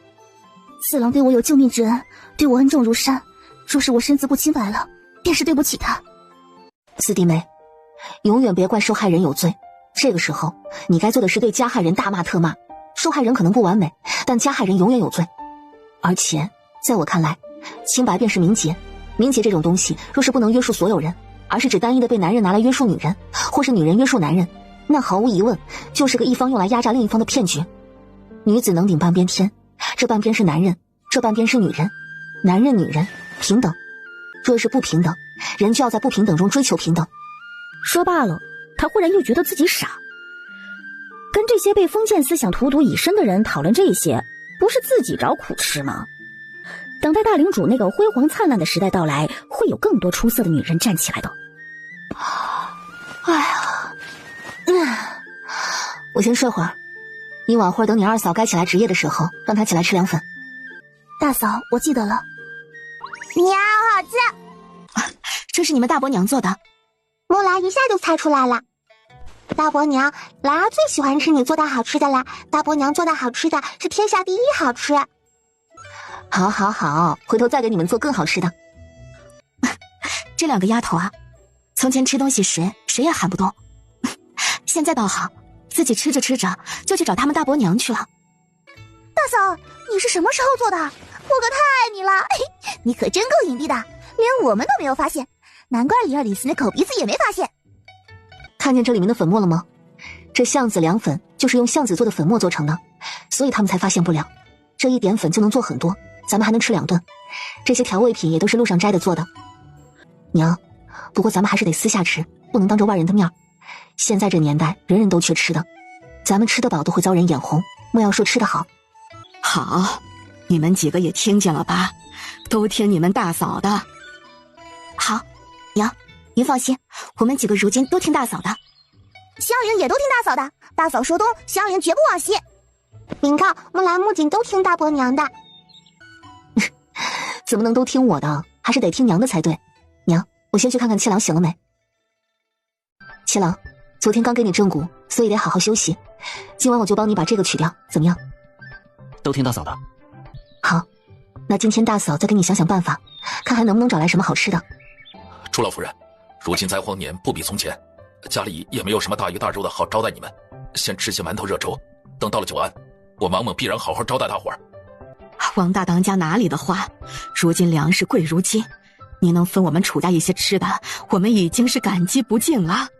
兰儿、锦儿，以后多跟狗娃哥哥玩。夫人，二位小小姐心知玉叶，怎么能叫狗娃哥哥？不用叫他狗娃就行。狗娃哥哥好。哦，好，你也好。狗娃哥哥。那大家先吃，吃完了差不多咱们也要赶路了，到时候找个板车来拉楚小将军。等王家人离开后，楚老夫人才叫众人坐下吃饭。粟米粥粘稠，黄澄澄的粥里每一粒粟米都煮开了花，粥上飘着一层冷凝了的粥油皮。粟米馒头是复蒸热了的，拳头大的一个，软乎乎热腾腾，散发着一种粟米天然的芳香。吃完饭，谢芝跟沈柔一起端着碗筷想去村子里看看哪里有水能洗碗。等谢芝和沈柔路过平安寨几个当家的们都在的房子时，不由停住了脚步。3个当家的和家里人都坐在一起吃饭，桌上也摆着方才他们见到的那种面糊，只有抱着孩子的秦娘面前摆着一碗粟米粥，其他每个人都是一碗面糊配一个从官差们那儿抢来的面饼，菜也是黑乎乎的腌菜，根本不是鲜菜。二人这才明白，王家已经是把能给的最好的给了楚家人了。哎，楚大夫人、楚二夫人来了，吃饱了没？来吃点。老三，大夫人和二夫人都是名门闺秀，怎么能跟咱们这些粗人一样吃榆树面？晚会儿再去热点粟米馒头给他们。不用了，不用了，我们楚家人已经吃饱了，多亏了大家伙款待了。我们楚家人如今和大家也都一样，以后大家吃什么，我们吃什么就行。看来这灾荒年啊，哪怕是土匪寨子，日子也不好过呀。这玩意儿虽然能吃，可吃起来味道一般，还伤身。吃的时候只能小口吃，因为榆树皮面糊和普通的面糊不一样，极具胶感。热的时候若是放开了喉咙吞咽，一口很有可能停不下来。整碗滚烫的面糊断都断不开，从食管一口气冲去，会把人活活烫死的。而哪怕是小口小口吃，这东西下了肚，伤胃还是小事，关键是会在身体里吸收水分，导致人大便干结，在排泄的时候往往会十分痛苦。王家人自己都吃这些了，还给楚家人粟米面做的饭，还有新鲜菜，这怎么不能算是款待呢？两人看着桌上的饭菜，心中更不是滋味了。大当家的，之前我们队伍在前头一处水源边上驻扎的时候，采了不少白毛根，你们凑合当菜吃点。楚老将军的家人果然如他老人家一般善良。罢了，吃吧，莫要辜负了他们一番好意。这小子急着做什么去？夫人，夫人，夫人，你们是不是准备去找水？我带你们去吧。好啊，那就多谢小朋友了。我们寨子里是最后一口井里还有水，全寨子的人都在那儿打水。不过如今这最后一口井也马上要干了，所以我爹和崔二叔、吴三叔他们才决定去温里。还没挖到吗？今天这水怎么这么深呢？哎，看来大当家决定要去九安市队了呀！再待在这儿，咱们也得渴死啊！哎呦，这老天爷还到底让不让人活呀？谁准你们这些罪奴来打水的？我们大当家的可没答应。这寨子里的水都是我们自己挖的，还不够我们自己喝的，凭啥分给你们？你们大当家抢了我们那么多粮食，还抢了我们家几百两银子，你们吃的都是抢我们的，我们喝你们口水怎么了？哼，知道你们是被抢的，还敢跟我们平安寨的人横？信不信我们让你们吃不了兜着走？我们都要渴死了，还管什么兜不兜着走？要杀要剐随你的便吧，反正都是死。乡亲们，你们听听啊，这个女娃要带着那100来号人来跟咱们抢水呢。什么情况啊，牛嫂？就是你们想抢水？不是。楚大夫人，你快说句公道话呀！难道要眼睁睁的看着咱们这群人渴死吗？楚大夫人是吧？你们楚家人的确是我们大当家的恩人，我们平安寨也愿意请楚家吃喝。可这群人可不是几个十几个，是上百号人，我们也不能为了你们楚家的恩情，就让全寨子的人都喝不上水呀。牛婶，楚家夫人又没说话，你难为他们干什么？狗娃，我怎么叫为难他们了？这不是他们为难咱们全寨子的人吗？你要是有本事，给他们这上百号人找出水来，你看有人说话吗？既然不能，那你就别说了。哪怕是王大当家的自己来了，也不能让咱们全寨子的人喝不上水啊！是不是啊，乡亲们？对啊。你这话怎么说的这么自信？谁说楚大夫人找不出水来了？告诉你，我们这一路上的水都是靠楚大夫人找来的。你自己不行，就别觉得别人也做不到。哎呦，你这小丫头还真是说大话不怕闪了舌头啊！我们平安寨的水，那都是靠着几十个壮汉往地下硬挖才挖出来的。她一个女人能找出来上百口人喝的水源？这位大嫂子可真会说话。不过我要说明2点：第一，我们楚家人并未挟恩图报，让王大当家的给所有罪奴们分粮食和水，让寨子里的人喝不上水。第二，我们拢共来这打水的也就4个女人，根本说不上来抢，您就不要小题大做了。父老乡亲们，这灾荒年代，缺粮少水，人人自危。严重点的地方，易子而食，谁都想活下去，粮食和水就是活下去的必要条件。我明白大家对水的看重，可今天大家就要启程前往九安，多的水我们也带不走，只能留在这里。这么重要的水不给人喝，难道要浪费给上喝？罪奴们当中不乏有不少被牵连的无辜之人，更有像是我们楚家一样，从前兢兢业业为朝廷为百姓做事，却被构陷流放的人家。之前的官差头领苛刻，这一路走来，不知打死病死累死了多少人。这人能走到这儿不容易，要是大哥大嫂们看井里的水还有富余，能不能就分他们一口能活命的水？是啊，总不能看到那100来号人渴死吧？这多大的杀孽啊！本来他们的粮和水都是咱们拿走了，井里的水的确够分，也不知道牛嫂大呼小叫干啥呀？这带不走的还不知道被什么豺狼给喝了，多浪费呀！我看分给他们点也行。楚大夫人，你叫那些人也过来打水吧，这下面的水肯定够分的。行行，你们都是好人，就我牛嫂是吝啬鬼，行了吧？我还不是为了你们。大嫂子，你今天一点也不是闹笑话，您是个聪明人，之所以这么开口，不过是为了全寨子人的利益，甚至是今后这半路上遇到的水和食物怎么分的问题。所以说，您是为了全村人着想。只不过您没有想到，百姓们被逼得狠了，就会揭竿起义，或落草为寇。这100来号活人，这要是没有一口吃的，没有一口水喝，逼急了人会吃人的。快给那些外来的也打一份水。大妹子，你夸得我真是脸红，我哪比得过你聪明啊？光看着眼前那一点了，不如你有远见。多亏了你提醒嫂子，回头来嫂子家，嫂子给你烙饼吃。嫂子客气了，罪奴们的水我让官差自己派人来挖就行，不必劳烦大家伙。没事儿，顺手的事儿。看他们一群人饿得跟小鸡崽似的，哪有力气挑水哦？也没瞧出来，他从前嘴上功夫这么厉害。哦，他时不时从前表现装的沉默寡言，私底下说话却说的天花乱坠的，这才骗了大郎哥哥非他不娶。要真是这样，那他也太有心机了，在楚家倒是装的乖巧。都什么时候了，你还惦记那个死人做甚？以后不准再提了。看你们说的，这哪是你们能干的活儿，我们来就行。官差们由卓君带头下去跟着帮忙去了。没多久，两边都喝上了水，而且还都带足了路上要带的。看来楚大夫人是个有本事的，能把寨子里最难缠的牛嫂都给说服了。所有人都整顿好之后，整个平安寨的人拖家带口、烧锅带盆的齐聚在了村口。醉奴们更不必说了，这一路上早有经验了。王猛叫人找来了板车，楚怀躺在上面。七郎，你今天好好缓缓，晚上大嫂给你去这个所。要是有哪里疼，就直接告诉大嫂，不要隐忍不说，不然会影响恢复的。还有，要是想如厕也别不好意思，憋着才对恢复不好。没什么事了，有事你就叫我。七叔啊，兰儿好喜欢现在的大伯娘啊，七叔喜不喜欢？兰儿，这话可不能说。祖母啊，为什么呀？我知道男女有别不能随便说，不过爹之前亲娘的时候说过是一家人就能说，所以七叔肯定也喜欢大伯娘。兰儿、锦儿，虽然咱们是一家人，但你们大伯娘还年轻，日后迟早是要再嫁去别人家的。男女有别，以后这种话你们不能再说了。祖母啊，为什么大伯娘要嫁人？我不要大伯娘去别人家。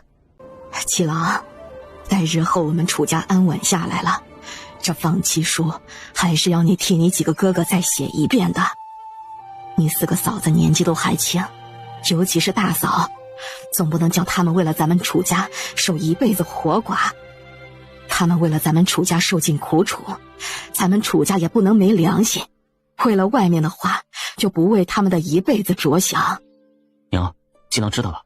你大嫂是个可怜的，在谢家没过过几天好日子，之前好不容易到了咱们家，娘也没好好照拂她。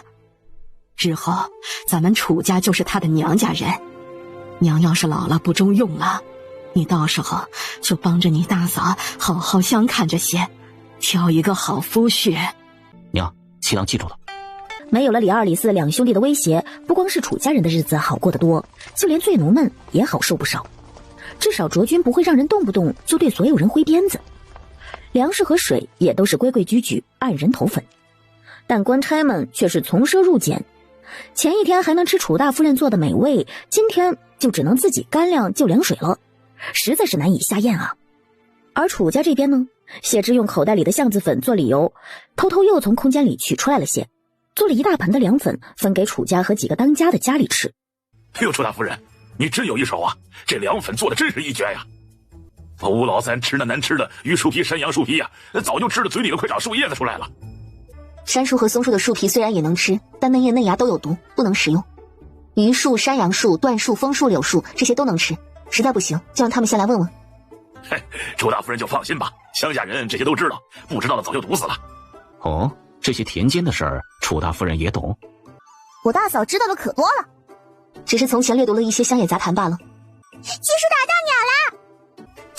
哎呀，楚小将军躺着不能动，都能打到这么大一只鸟，实在是厉害呀！哎，这是什么鸟啊？看着像鹰，这么大块头。是凤鹰。雕头鹰，楚小将军的确有些本事。这鸟头看着就怪，肯定是二当家说的雕头鹰。没错，每个地方的叫法不太一样。管它叫什么，反正有肉吃了。这鸟是楚小将军打的，楚大夫人做的时候，能不能分俺一口肉汤喝喝？都听大嫂的。虽然这鸟是我们楚家人打的，但如今我们楚家也是平安寨的人，不用例外，按照寨子里的规矩来分就行。大当家的就这么办吧，我们楚家今后就是寨子里的人，和大家一样就行。大当家的，既然楚夫人这么说了，就这么办吧。行，不过你们要是有啥需要的，还跟我王猛说，我叫秦娘从我家里拿来给你们送。孙脸户，快来帮忙！这雕头鹰不光叫蜂鹰，还叫蜜鹰，便是因为它平日专吃黄蜂和其他蜂类，还有蜂蜜、蜂蜡和蜂蛹，其他的猎物少吃。一会儿我们仔细找找，说不定能碰见蜂蜜呢。七郎，你可真厉害，这么大一只鸟，你是怎么打到的？大伯娘，你是没看到，我七叔可厉害了，那只鸟远远的只有影子时，七叔就说是鸟，我还不信呢，说明明就是树杈子，然后七叔拿着弹弓一下就把它打下来了。大嫂，七郎哥哥现在能这么使力吗？会不会有影响？影响虽然不大，但最近一段时日还是少使力气为好。不过做些轻巧活没问题，我会几种陷阱，回头七郎帮忙做些，晚上的时候放好，说不定也能抓到鸟。好，大嫂要做什么，尽管吩咐。爹，真有蜂窝，好大一个蜂窝，比我都大，吓死我了！一个大蜜蜂差点啄我屁股上，还好我飞毛腿跑得快。比你都大，狗娃儿，你别是吹的吧？还真有啊！看来楚大夫人没骗我们，那鹰还真叫什么风鹰，我还以为瞎编的呢。大嫂才不会为了这种事儿骗人呢。看来这次是徐某孤陋寡闻了，楚大夫人见多识广啊。见识不分高下，不过先知道后知道罢了。狗娃，你说的比人还高的蜂蜜可是真的，要是真的，咱们可能大饱口福了。真的，比黄金都真。爹，你们快想想办法，怎么取蜂蜜吧。用烟把蜜蜂熏走就行了。主哥，要是从前，咱们肯定能有一份蜂蜜吃。该死的李二李四，从前那么逼楚家人，要不然楚家人能被逼到和一群土匪为伍吗？要不是这样，咱们还能吃楚大夫人做的饭呢。我好想吃楚大夫人做的饭呢。楚大夫人做的饭是吃不上了，一会儿等寨民们砍完树皮，咱们去看看还有什么能吃的，哪怕是树皮也得砍些回来，不然吃完2天的粮啊，咱们所有人就得喝西北风去。吃什么西北风啊，哥？我看我现在自己长得像个没人要的西北风。刘大人，你没发现你挖这些野草，寨民们都不挖吗？楚大夫人，楚大夫人，您刚才说为啥那些寨民都不采这些野菜啊？这是藜芦，毒性大，吃了会中毒的。啊？楚大夫人，还好有你啊，不然我今天要把人都毒死了。刘大人，你们下一个补给点万一还是没有人，打算怎么走呢？不怕，楚大夫人不知道，下一个补给点就到镇子上了，再怎么补给也会有人的。我们每个人勒紧裤腰带撑一撑，路上再吃点树皮，估摸着8、9天的功夫也就到了。多谢刘大人告知了。楚大夫人，这怎么好意思啊？话说树皮也能吃，刘大人一会儿叫人多割一些，有什么拿不准的来问我就行。看到那片草了吗？都是野菜，多得很，赶紧叫人去采吧。叫寨民们发现了，你们就吃不上了。哎呀，刚才我怎么没看见啊？楚大夫人，谢谢您了，我先不跟您说了。三当家，要不是有您帮忙，我们娘俩实在是过不下去了。三当家，要是你不嫌弃，你让阿云做什么都可以的。哎呀，杜寡妇，你这是做甚呢？俺吴老三可是有家室的人，虽然已经跟我娘子和娃娃们分散多年，但吴老三有生之年一定会想法子找到他们的。三当家的，哎呀，好了好了，别说了，今天的话俺就当没听见。杜寡妇，你就放心吧，我大哥他不会看着咱们寨子的人有人活活饿死的，只要能弄来吃的都会分的。你要是再说这事儿，我以后也没法接近你了。大嫂，二弟妹，你才刚开始学，刀工就这么好，说明在这上面有天赋呀。回头我再好好教你一些，说不定日后凭你的天赋能去开酒楼。大嫂，我哪有你说的那么厉害？每个人都有自己的长处，我觉得你能行。鸟肉和鸡鸭鹅类都归为食材中的鸟类，肉都有些偏柴，所以鸟肉可以仿鸡鸭鹅类的菜式来做。烹饪方式可用炸、煮、捶、蒸、炒、酱、煨、灼、卤、糟、炖。肉质可切片、切丁、切块、切粒剁酱或者撕成丝。既然你已经切片，咱们今天就做一道最简单的白片鸟肉。亲娘，肉能吃了吗？亲娘，饭什么时候好啊？好了好了，能吃了，叫大家伙儿端碗来吃肉吧。哎，咱们把树皮和菜也煮肉汤里呀，这样就能多尝点肉味了。赖三啊，你不懂做饭就别嚷嚷，这样煮一起啊，肉都变成了苦菜味儿。我们还不是想让你们多尝几口肉味儿。大嫂，你先前说做肉得腌制才能去腥，要是煮就得加花椒八角。今天不用，可是因为没有香料，要不然我去借点儿。这是白切的做法，自然与煮烤不同，着重讲究肉的本味，也就是说，得让鸟肉保持原汁原味的鲜美，做出来的肉要皮脆肉甜。哪怕再按照口味加酱油、蒜汁儿、姜蓉等蘸汁，也不会遮盖本味。花椒、八角和桂皮这种香料味重，反而会压了食材本味，一般只加去腥的葱香料酒便可。是了，大嫂，从前我吃过的白斩鸡最爱蘸那虾子酱油，酱油的咸也压不下白斩鸡的鲜甜。火候要把控好，水开之后换文火，约莫煮小半炷香的时长，中间要翻个面。等熄火之后再焖小半炷香的时长，这文火慢煮和焖的时间就是白切肉质嫩的要诀。要是想把皮做的金黄，得选用正宗的三黄鸡，普通的鸡肉可以用黄栀子上色，做出来色泽金黄，色香俱佳。这就是那些酒楼里做的白切鸡为何金黄油亮，看一眼就叫人食指大动的原因。大嫂，这又是为何？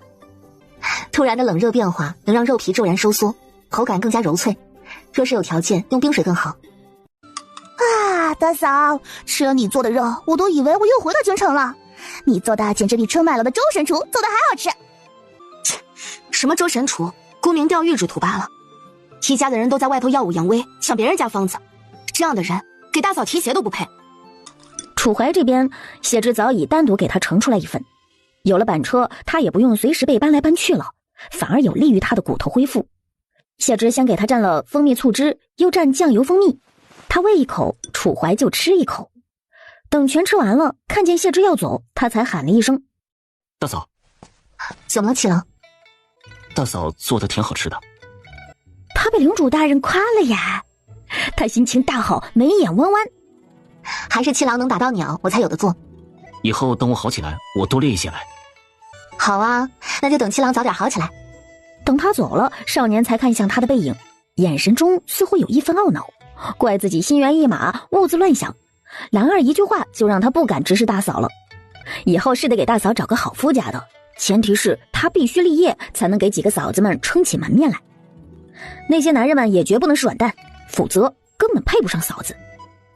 诸葛，要不然就让罪奴们吃树皮，窝头咱们留着自己吃啊，咱们倒也不用跟他们吃一样的吧。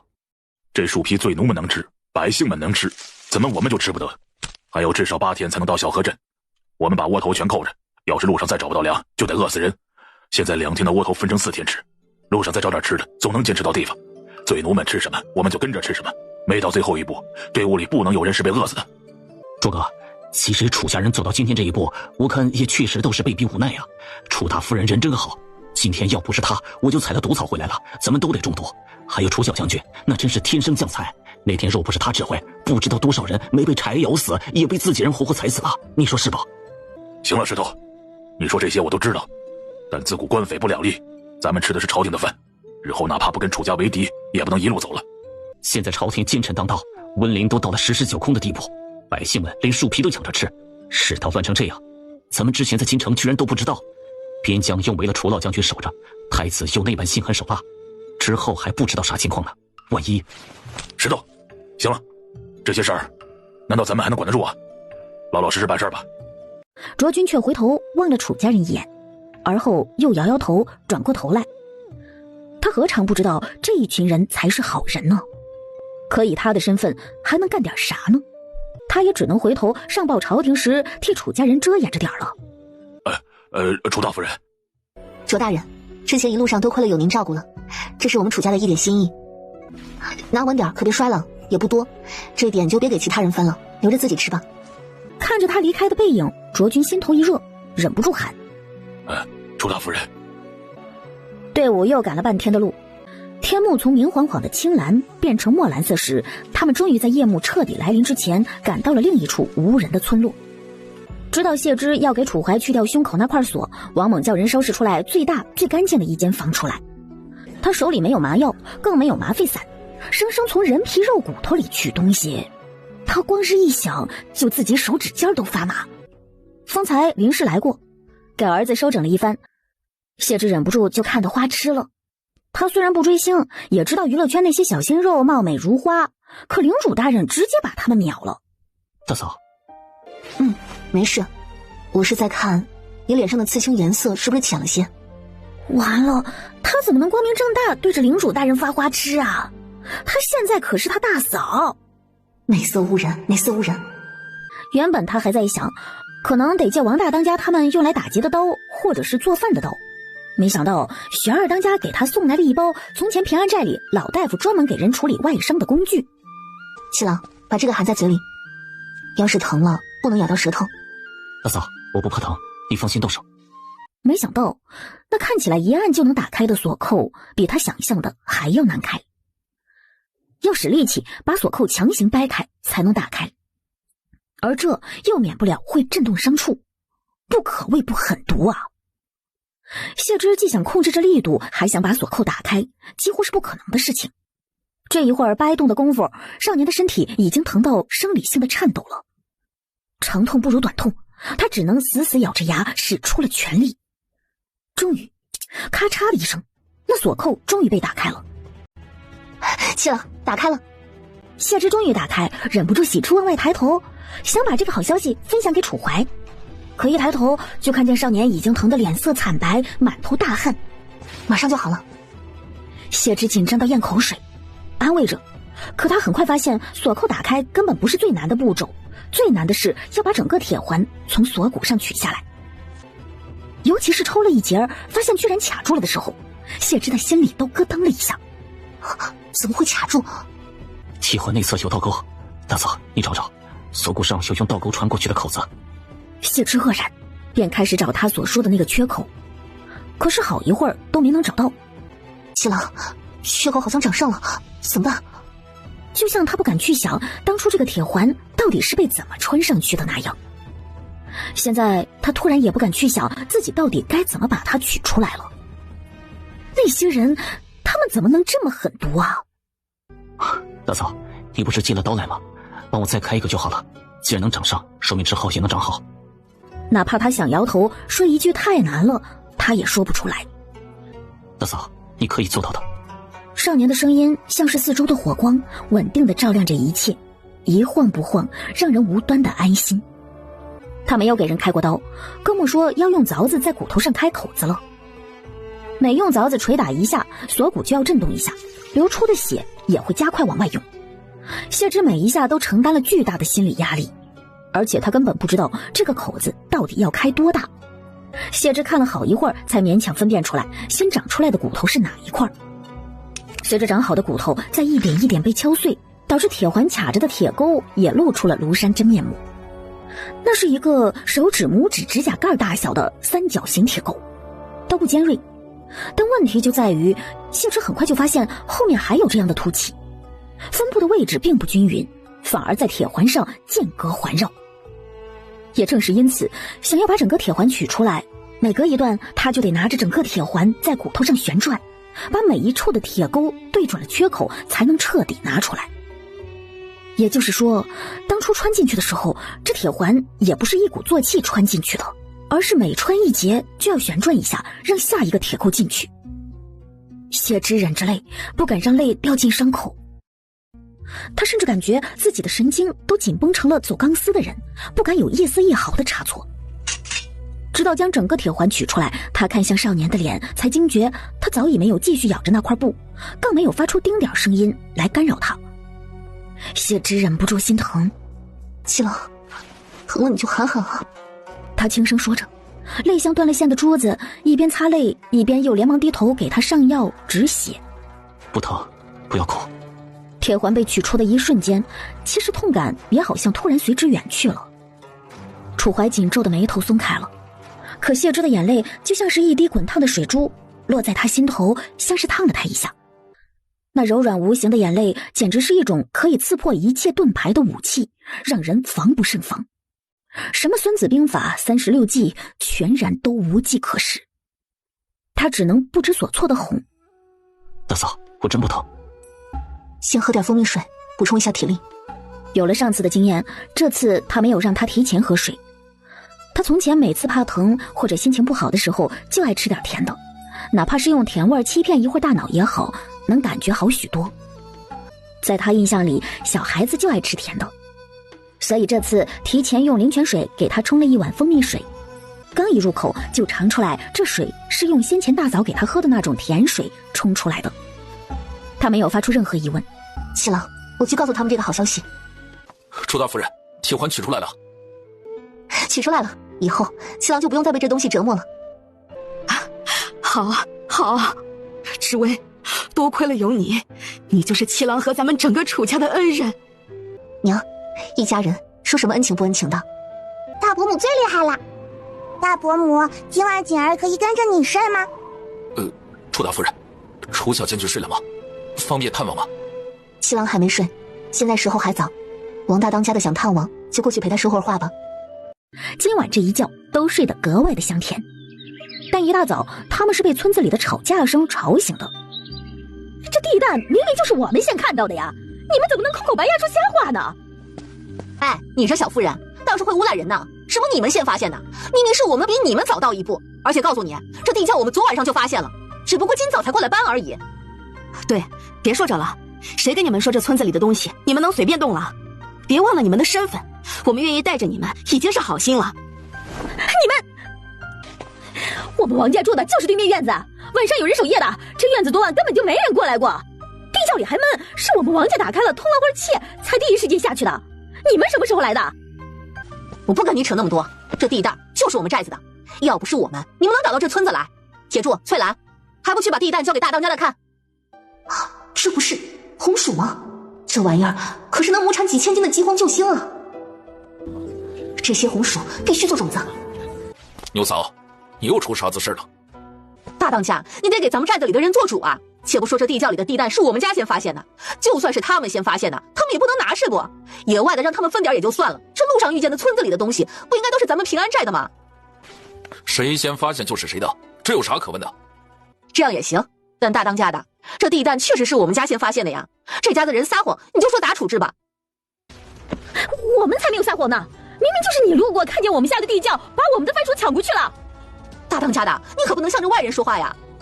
大当家的，这东西可以是谁先发现的就给谁，但官差和罪奴们找物资的地方，只能去我们分配好的地方找。你的意思是，路是我们带的，他们也算是半个我们的俘虏，待遇上他们不能越过寨子里的。虽然就几天同行，但也得分配清楚了。听着对面的话，柳如云悬着的一颗心终于是死了。谢芝却不这么看，他觉得这二当家说的才最符合两边人如今的分配方式。这个世界从来都不平等的，何况这里还是等级分明的封建社会，平等是需要靠人斗争出来的。按照许青松说的，提前把搜集物资的地方分配好，比寨民们的少一些，既不会再让寨民们心里不满，也保证了罪奴们不会因缺乏物资被饿死，更不会再发生今天这种说不清楚的冲突。这平安寨内的分配方式也是十分合理，要不然这一大寨子的人心就不齐，也很难一起互帮互助到现在。看来这二当家的的确是头脑过人。那就按你说的办。之后的物资就这么分配，寨子里可有谁还有什么意见？今后的就这么分配，不过之前的就按谁先发现的是谁的分。这位夫人，可否再具体说说你们是什么时候发现这些地弹？王大当家的，我们家也是王家呀，几百年前是一家，我柳如云敢发誓，今天说的话没有一句是假的。要是假的呀，就让我明天走路的时候摔死在路上。牛嫂见所有人都看向自己，脸色顿时难看了起来。他还真不敢发这样的毒誓，但要他承认是自己撒谎，那也是不可能的。给，不就是点地弹，让你连这种毒誓都敢撒谎发，不怕真遭报应？老娘才不稀得这点破东西。好了，都散了吧，都赶紧收拾收拾，就得继续赶路了。楚大夫人啊，这两个给你们换换口味。这红薯我的确想要，不过不能白拿你们的，而且我想要的也不止2个。这样，一会儿我拿蜂蜜和窝头跟你换。你若是愿意的话，我想把红薯全换走，我就喜欢吃这个。你放心，我肯定给你们换差不多数量的东西。不是，我不是担心楚大夫人会少给我们，只是没想到楚大夫人喜欢吃这个。你不喜欢？嗨，楚大夫人，你忘了吗？当初这番薯刚传到京城的时候，赵阁老贪吃多了，在朝会上出了一串虚功，后面便致使还乡，回家种田了。后来京城里那些人爱做面子，就都说不爱吃。谢芝还真不是忘了，单纯就是不知道。合着这说爱自己吃红薯，就是爱放屁了。他很快正了正神色，开始给这小两口科普起了红薯的好处。楚大夫人呐，要不然咱们只换一半。谢芝搬起石头砸自己的脚，比他们俩还后悔呢。于是又是一通忽悠，总算让两人答应把红薯全给他了。许青松给罪奴和寨民们分配了地方，去村子里搜集物资。虽然这村子里已经不大可能有东西了，但找一找，说不定总会和王家人一样能捡漏的。趁着这个时间进了空间，把个头大的红薯块茎先整个种了下去。如今他打算用的是最简单也最高效的育苗种植法。人多地方少，寨民和村民们找遍角落也没发现什么，便只能叹着气回去收拾东西，准备继续赶路了。好了，七郎，准备继续赶路了。这临时组合起来的队伍心思各异，再次上路了。谢芝知道这附近应该有水源，所以一开始并未担心。谁知随着赶路，他却感觉到空气越来越干燥了，似乎他们已经远离了水源的方向。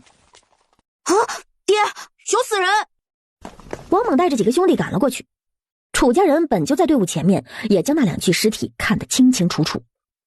全身浮肿，皮肤发黄，衣衫褴褛，看起来是2个因浮肿病而死的难民。长期吃不饱或者是挨饿的人，就会患上浮肿病。他奶奶的，这是什么鬼日子呀！老天哪，你把人活活逼死，王为天哪！队伍即将赶到下一个村落时，他们远远就看见村子上方居然缓缓飘着烟气。小莽村居然还有人，那这附近肯定有水。走走走，快去看看。这烟不对，大当家，先派几个人过去看看。大当家的是西戎人，死了，一整个村子的人全被他们杀了，连婴孩他们都不放过。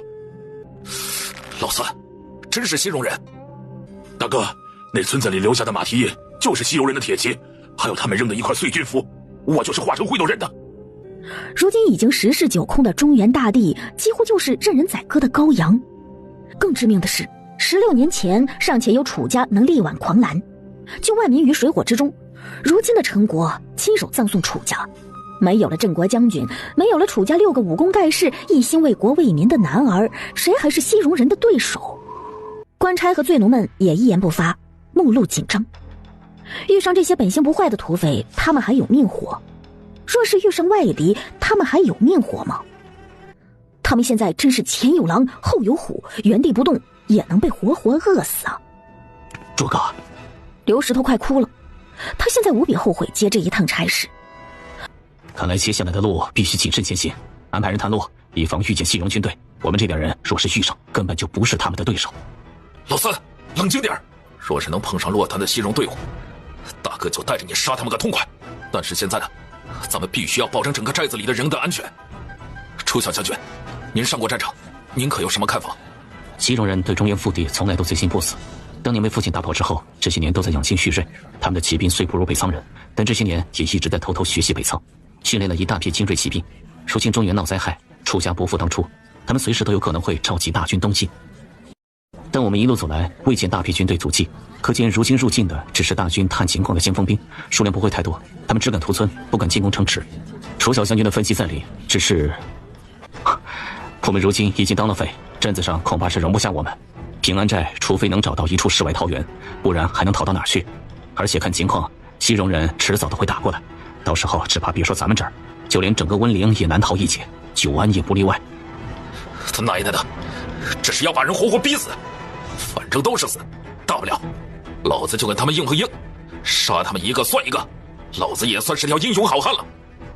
先锋兵能杀一队是一队，可以影响西戎军队的判断，延缓他们进攻时间。成河镇的确不会容得下我们，但我们可以伪装身份去镇子上补充物资，确保如果改变路线和目的地不会缺乏物资。为今之计也只有如此，那就听楚小将军的，咱们也去镇子上一趟购买物资。买？对啊，楚小将军，上次不是弄了不少银子回来吗？是需要买点，不过我们不是土匪吗？如今闹饥荒，那些还能在镇子上当地主的，家里的粮恐怕囤了不少吧。不是，领主大人，你不是乖乖仔吗？怎么突然腹黑起来了？楚小将军，别说了，我明白了。好，楚小将军，没想到你比我们土匪还土匪呀！诸葛，你别说，你可真别说，要不是我不是土匪，我也想去干那些富得流油的富人们一票。到时候把人看紧点，别坏了平安寨的计划，也算我们仁至义尽了。老三，村子里确定没有活人呢？那物资呢？那群人烧杀抢掠，跟蝗虫过境一样，好多家都空了。他们那群狗娘养的还放火烧了不少房子，就算有漏下的也不多了。众人心情再次沉重下来。虽如此，他们也不得不进村子搜集物资。队伍进了村，刚一进村，就有人被村口的被开膛破腹的横尸吓得尖叫出声。哎呀，天杀的呀！三弟妹，我去吧。大嫂，你不用这么担心我好歹也是顾家的女儿，打小就在马背上长大，什么死人没见过，不会被吓到。咱们先找到的东西，咱们就能多分一点。大嫂，我也去。顾婉堂找了些旧被子、衣服、麻布布料和针线。楚香菱在角落一个上了锁的箱子里发现了约莫1斗高粱米。哎，大嫂，你看这是什么？观音土。大嫂，什么是观音土啊？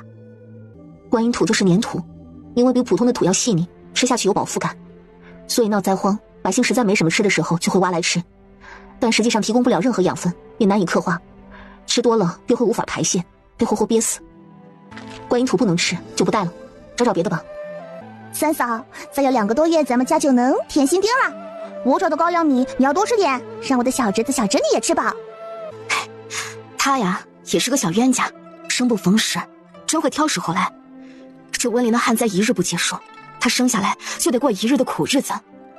他想告诉两人不用太担心，明年就会是历史上温灵的最后一年旱灾了，楚家的好日子还在后头呢。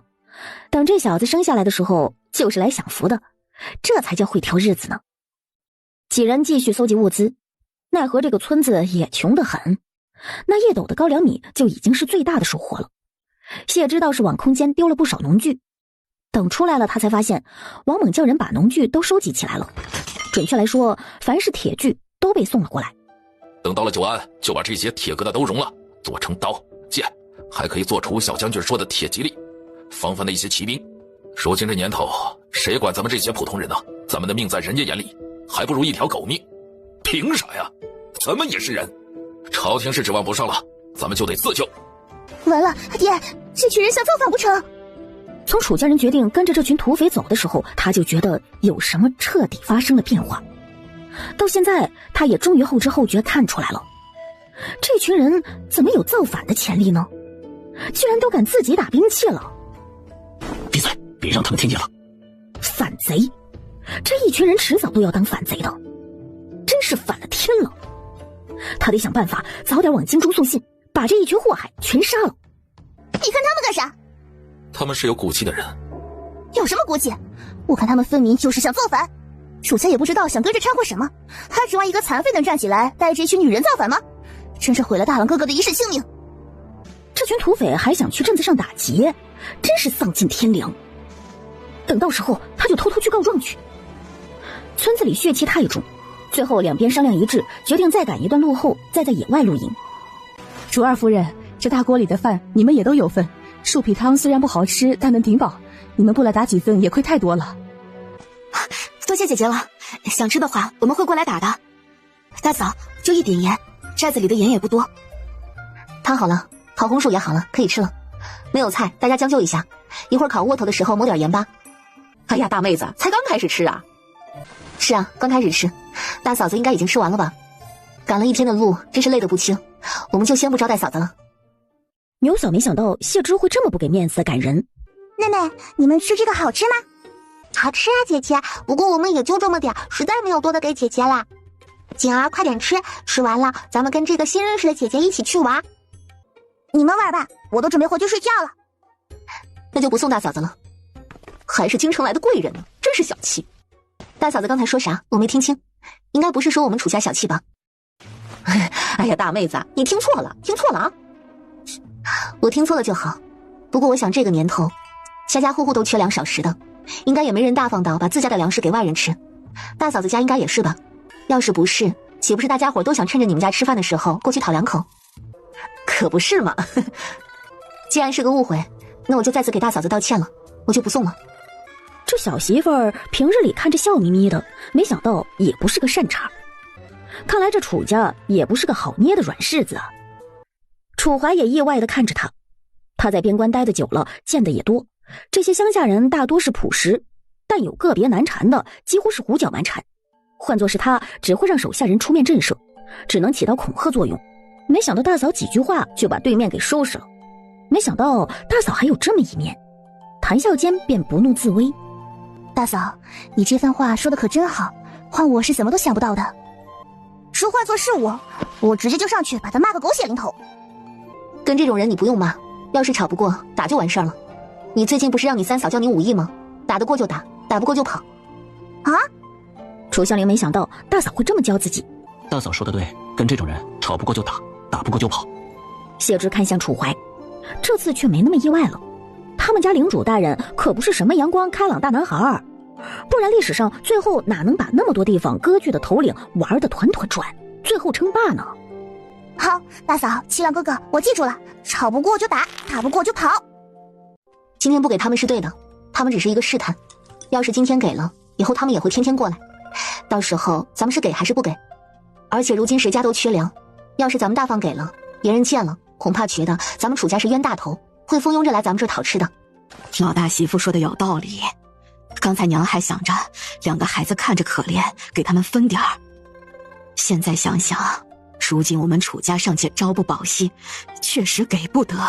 没事，反正他们估计之后也不敢来这么讨嫌了。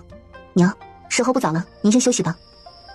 翌日又是酷暑，这旱灾到底什么时候是个头啊？谢之也抬头看了看天，如今正值陈国最后封建帝制王朝顺天18年。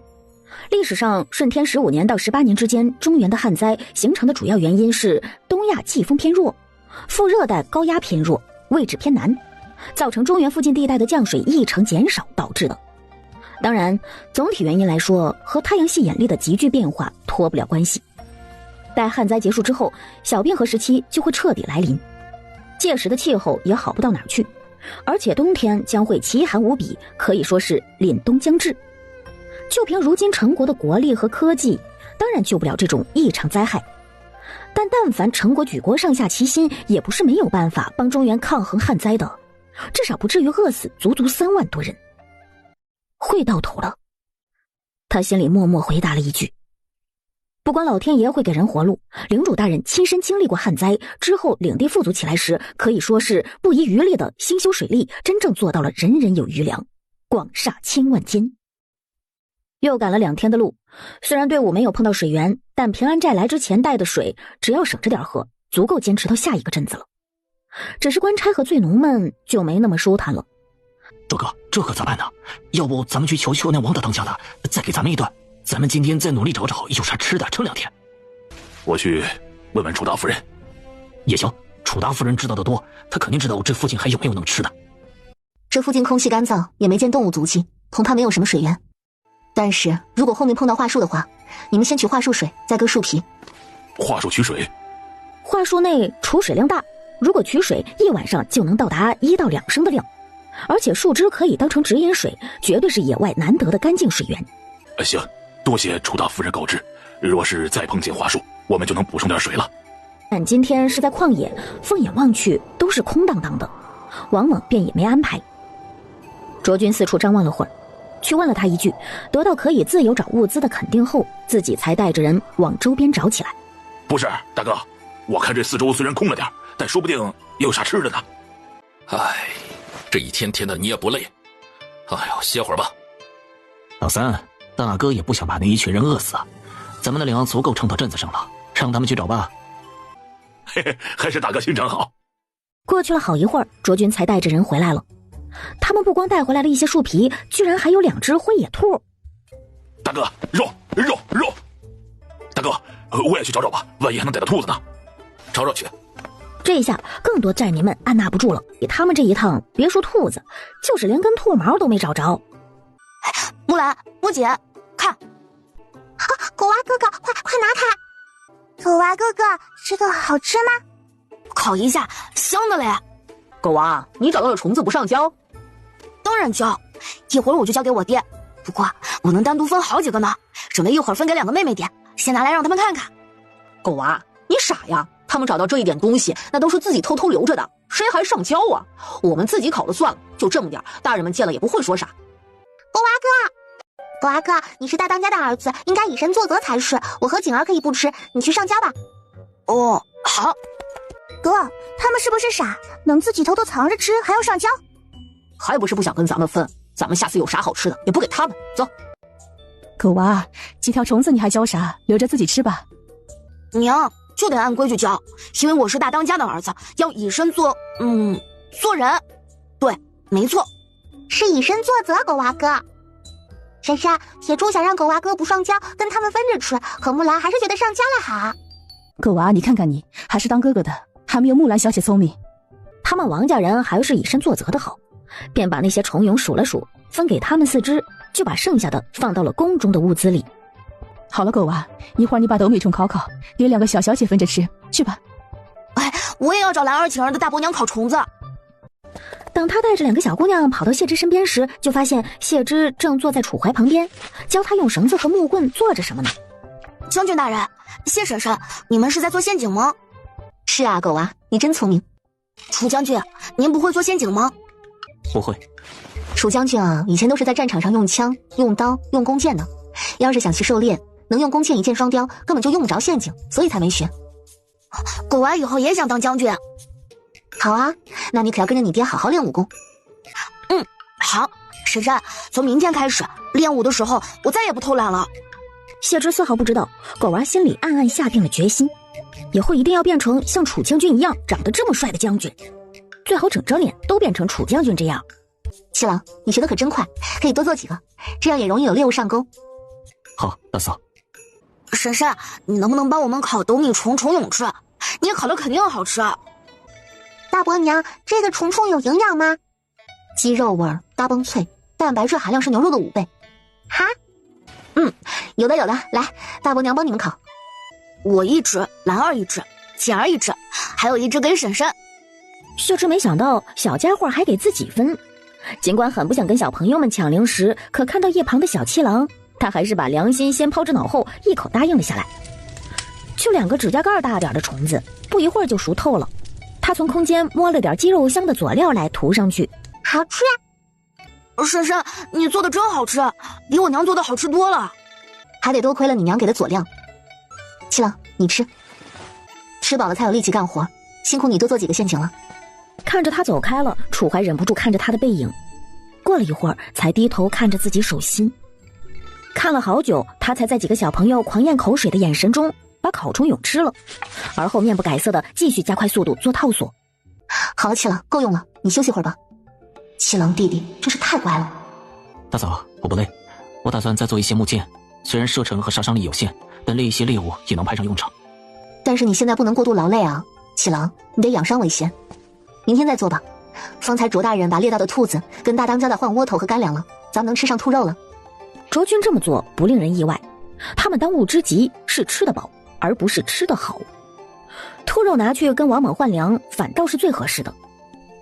楚大夫人，你说这兔肉怎么做好吃？啊，兔肉做红烧的吧？红烧的，我来帮忙。大嫂，我也来。不难，把兔子里的油熬出来一点，先炒后炖，可以少收些汤汁，让大家伙泡窝头吃。大嫂，这次让我试试，你在旁边看着我，可好？这是我娘厉害吧？秦娘把能搜罗来的香料全都拿过来了，姜、干葱、蒜、蜂蜜、香叶，还有寨子里的高粱酒、盐巴。本来王猛还有点舍不得自己的酒，听说是楚大夫人要用，他才舍得拿了出来的。秦娘，省着点，给我省一口啊！看你们嫂子。谢之见调料齐全了，从兔肉里选出了3块最肥的来，把肥肉割下来，在油锅里炒。随着刺啦一声响，顷刻间香味呈爆炸式喷涌而出，周围离得近的人迎面差点被这香味扑倒，霎时间一阵头晕目眩。只见谢之手速飞快，锅里的肥肉刚刚炒得色泽金黄的那一刻，他直接把剁好的兔肉肉块倒下去了。大火烧得正旺，火苗噼里啪啦的响，锅里的一块块兔肉被铲子翻搅，被热油烹炒，也滋滋啦啦个不停。哎呦我的个娘哎，什么玩意儿这么香？徐老二和吴老三也坐不住了，两人的视线确定了方向，就拉着王猛要往跟前赶。谁知王猛比他俩跑得都快。哎呀，好香啊，秦娘啊！你们做的这兔子什么时候熟啊？什么时候能吃啊？原本等用急火收了汁就能出锅了，但咱们人多，不用收太多汁，肉块切的也小，估计小半炷香的时间就行了，快了。楚大夫人，马上就能出锅了，再等等。等，再等。吴老三哪怕再忍不住也得忍呢，他只是没想到那2只兔子居然他娘的能变成这么香。秦娘，这就是你要酒来做的兔子？对，大当家心疼酒。那哪能啊，不心疼，不心疼。爹，你那不是还有2坛酒，都拿给谢婶婶做兔肉吧，太香了。去，回头楚大夫人要，爹当然给，还用你小子做人情？哼。行，可以吃了。楚大夫人，咱们这做饭的没啥好待遇，也就饭能多打一勺，一块先给你们楚家打，简直大的肉块大。哎，杜寡妇，你咋给自己多打1块肉啊？最后剩这几块都比其他的小，我本就该多打1块。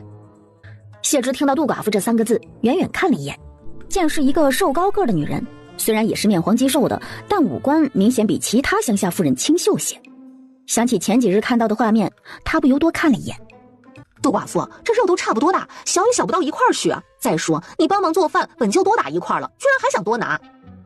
就是，大家伙都看着呢，你赶紧放回去，就算有多的肉，也该让几个当家的，还有那去外头办大事的男人们吃。寨民们显然不乐意，平日里他们见杜寡妇孤儿寡母的，多照顾她一分也就算了，今天这肉可不一样，谁多拿一块，他们都要眼红的，哪还乐意多让他拿？杜寡妇脸红了红，不情不愿地把肉放了回去，而后又抬头先后看向了寨子里2个男人。做好的红烧兔肉色泽酱红，味香肉烂，鲜香浓郁，还带着一丝甜口，跟平日里众人吃的水煮肉完全不是一回事。再用那浓香的汤汁泡一会儿干巴巴的窝头，让窝头吸饱了汤汁，一口下去别提多满足了。大嫂，他们咋不说话了？可能是因为太好吃了，不想说话。楚香菱一边咬着嘴里的兔肉，一边使劲点头。她都不想张嘴，生怕嘴里的肉不小心飞出去一块，只想沉浸在这美味之中。那是大嫂的手艺好，二弟妹也有天赋，一下就能上手，帮了我不少忙。加油，你早晚也能这么厉害。虽说他的确做饭不错，可也没打算今后顿顿给人做饭去啊，也没有打算开酒楼。他空间里有那么多书，等到以后安定了下来，可都是发家致富的法宝。还得劳烦大嫂多教我。没问题。七郎做了这么多陷阱，说不定晚上也能捉一只兔子来，到时候还能吃红烧兔肉。日子一天天好过起来，林氏也对今后的日子有了盼头。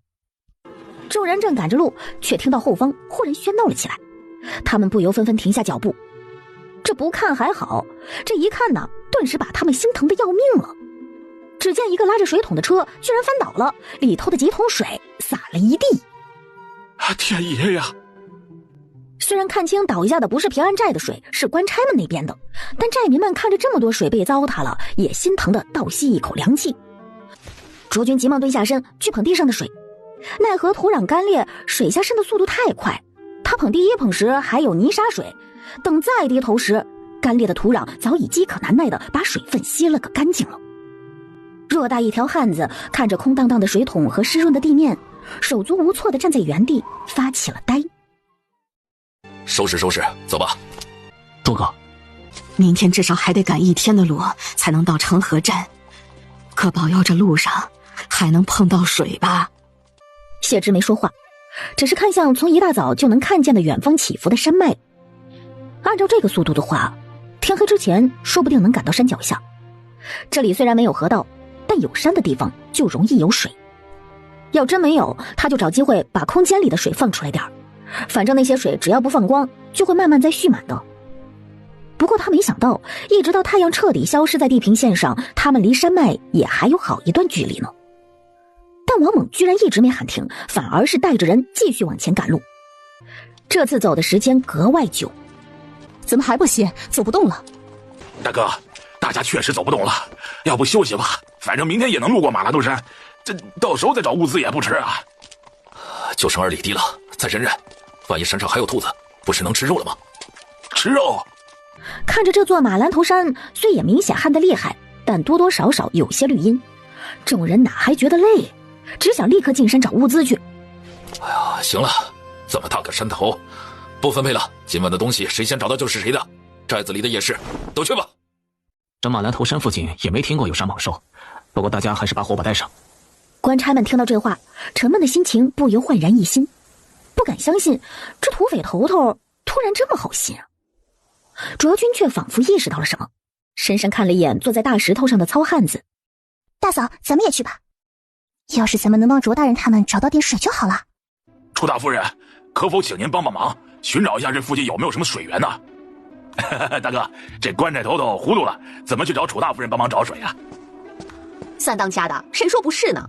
前些天那些罪奴还说楚大夫人能随时找到水呢，真是说大话也不嫌牙碜。大家伙说是不是啊？既然他们都这么说，那许是因为楚大夫人路上帮忙找到过水，牛嫂倒也不必自己先说上大话了。娘，我也想喝水。喝什么喝？忍着点儿，一天就这么点水，一会儿吃饭的时候等着噎死呢。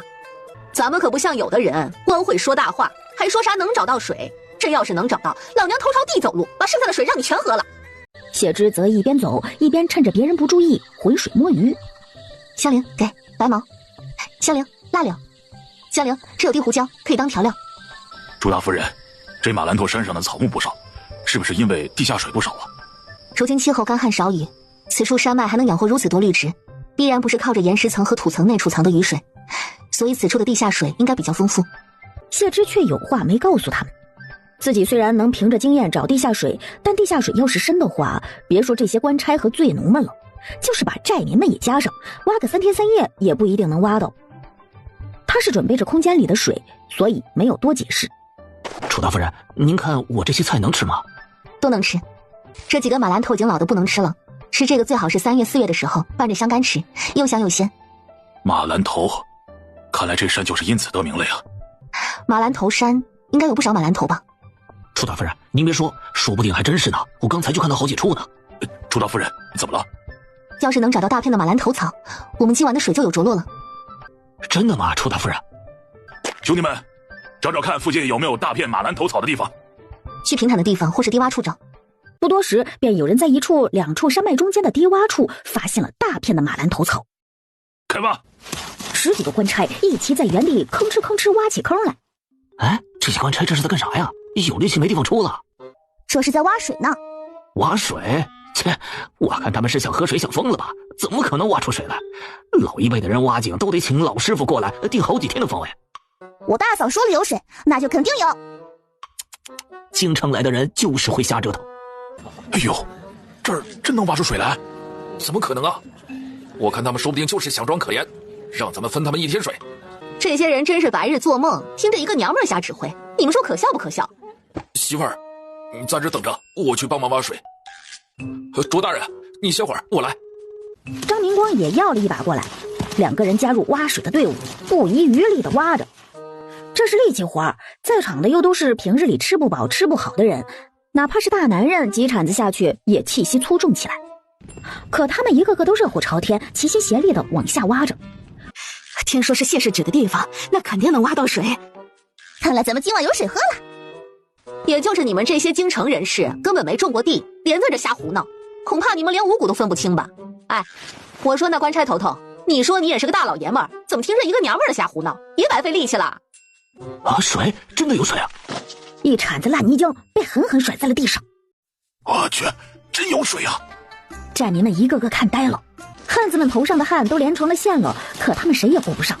看见泥浆，干劲倍增，一铲子又一铲子的大力铲了下去。随着大堆泥浆被甩在地面上，深坑里的水渐渐积蓄了起来，明晃晃的一片。虽然只是浑浊的泥水，却也让众人所有人都看到了无限的希望。居然真让这娘们找到水了，老天爷在开玩笑吗？这水是随便找个地方挖就能挖出来的吗？娘刚才说楚家大夫人能找到水，剩下的水就都让我喝，是不是真的？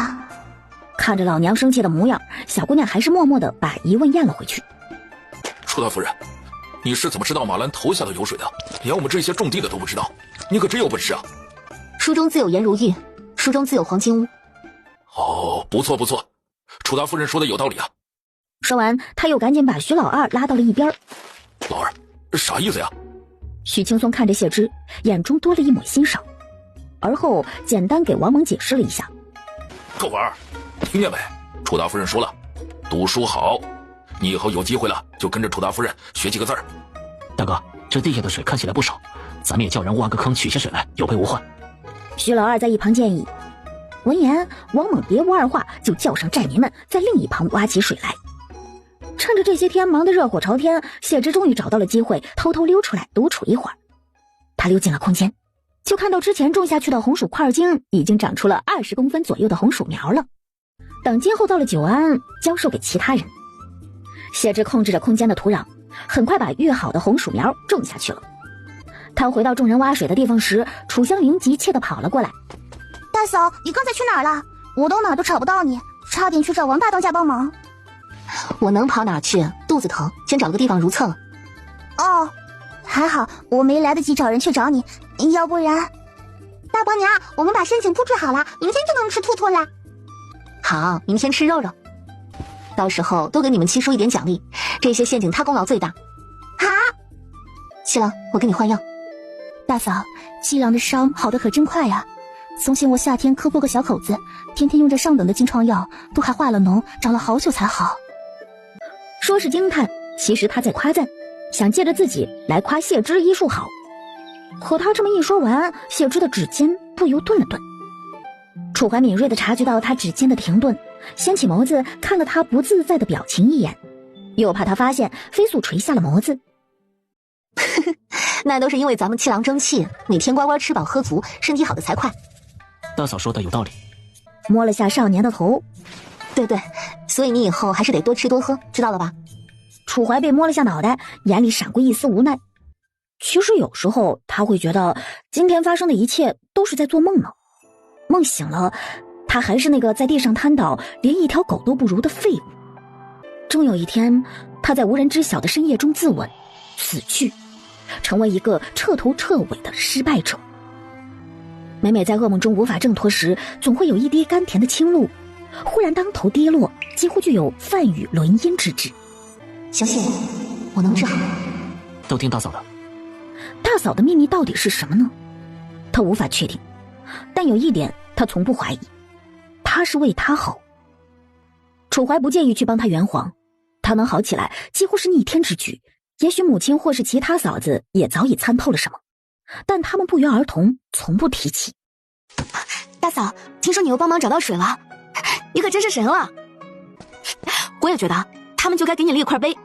楚大夫人，有什么事吗？楚老夫人，是这么回事儿，我家你蛋还小，只能吃奶，可我不争气，一天天的，眼看着就没奶喂他了。我见你们摘下了能下奶的鹅肠菜，能不能舍给我一些？待日后到了久安，我肯定还你们。老婆子，我身子不便，有吃的还是儿媳妇们辛苦采回来的，你问他们就行。我们家人多，这点菜也不够吃的。杜嫂子要是要的话，拿别的菜来跟我们换吧。我刚才忙着看着孩子，实在是没时间去挖菜。那就不好意思了。杜嫂子去问问秦娘姐姐，她那要是有，说不定会愿意给你。杜寡妇不由自主皱了下眉头，丢下一句不用了，就抱着孩子离开了，显然不大高兴。刚才我看到她把孩子交给村子里的孩子照顾，自己去挖野菜了。要是她答应换，哪怕拿1-2根苦菜过来，这些鹅肠菜也能全换给她，但直接要我们不能给。这寡妇确实可怜，但我看平安寨大当家的也没有让她到活不下去的地步，她却只想着来占便宜，可见品性是有问题。可不是嘛，就是想让我们白送给他，那可不行。他要是来换，我再去挖一些送给他都没问题。怎么去楚家碰了一鼻子灰回来了吧？你真当那楚家是什么心善人家？那楚大夫人可有能耐着呢，你还想从她手里讨好处？你说楚大夫人啥？再说一遍。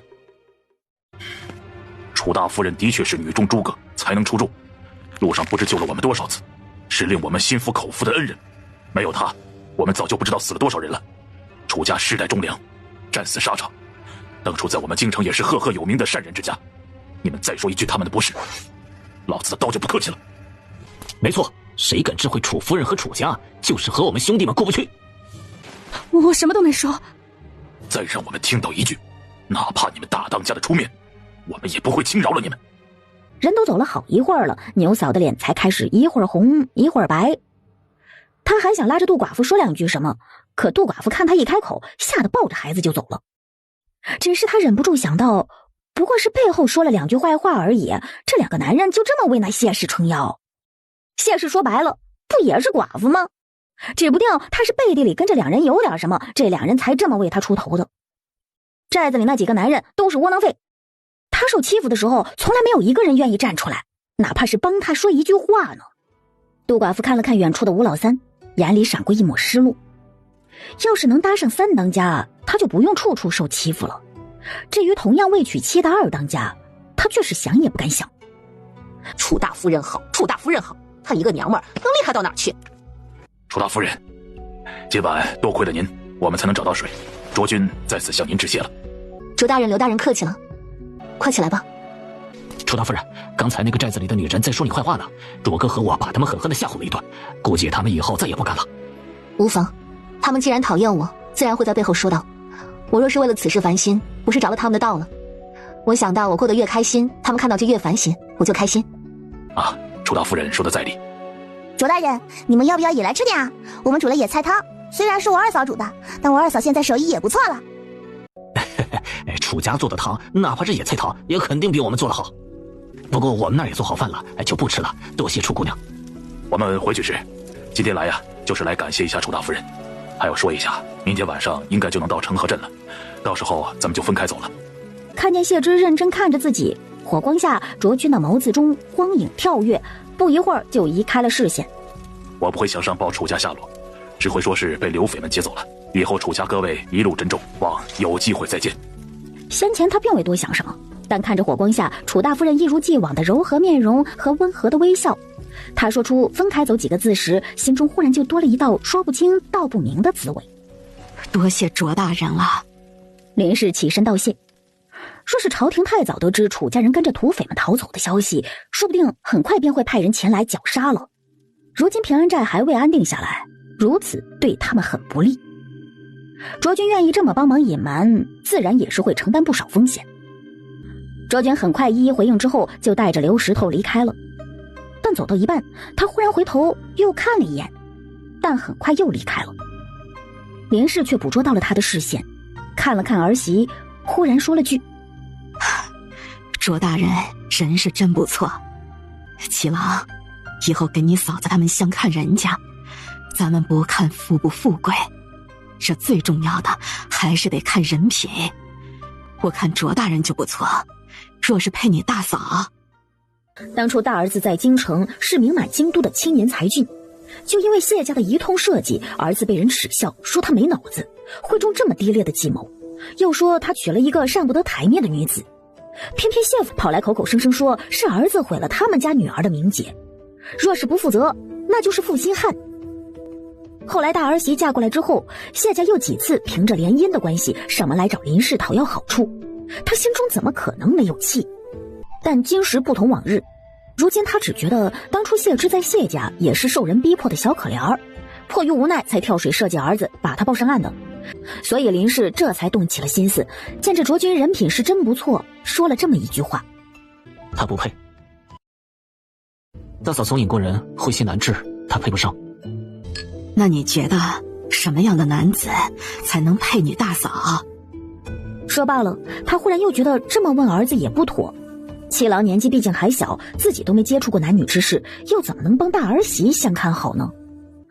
林氏没再问，这个问题却在楚怀心里掀起了波澜。什么样的男人才能配大嫂呢？要配大嫂，那至少也得是文武双全，姿容上佳，身份尊贵，品行可靠，忠贞不二，还得能护得住大嫂。想了一圈，楚怀发现脑海里根本就没有能全符合这些条件的男人。大伯娘，快醒醒，我抓到肉了！什么抓到肉了？大嫂，是昨天布置的陷阱抓到猎物了，好像是头野猪。真的？不是野猪。楚怀哥哥，可是那个猎物好像长了猪鼻子呀。我过去看看。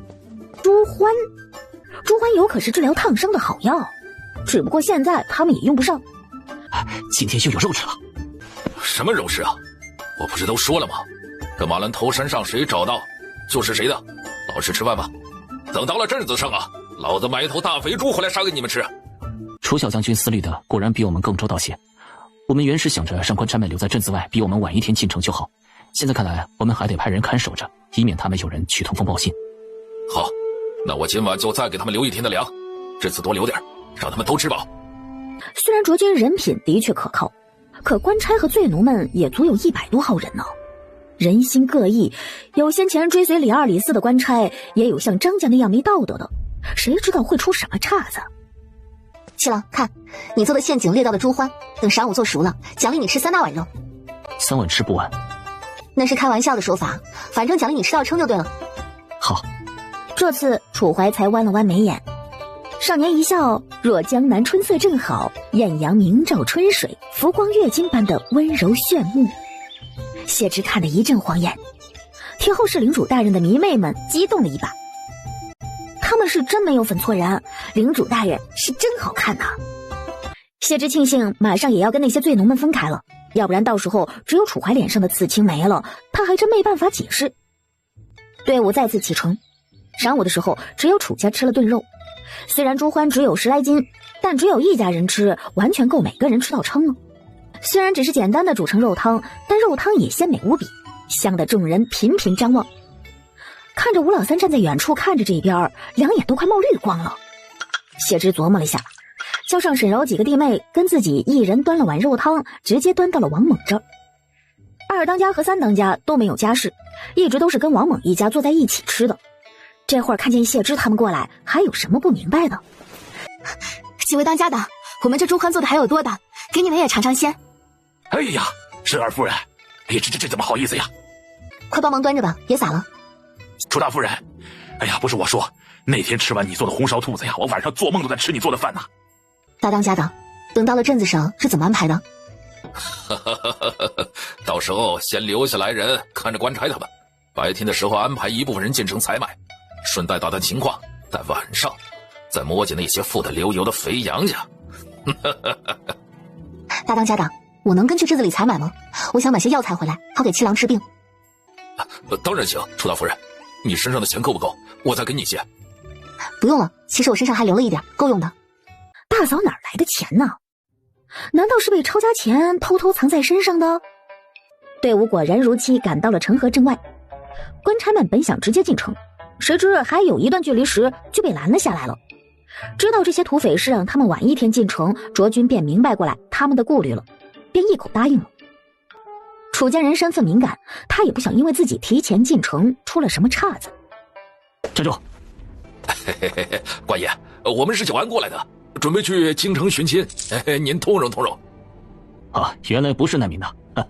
兄弟体谅些，城里的大人和将军都不让那些难民进城，兄弟我们也是无奈呀。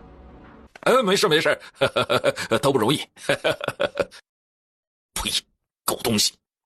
城内城外简直像是两个不同的世界，仿佛一个天堂，一个地狱。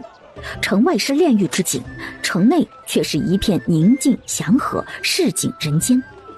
这些人的日子过得倒是滋润呢。哼，大哥，这说明这里肯定有肥羊啊！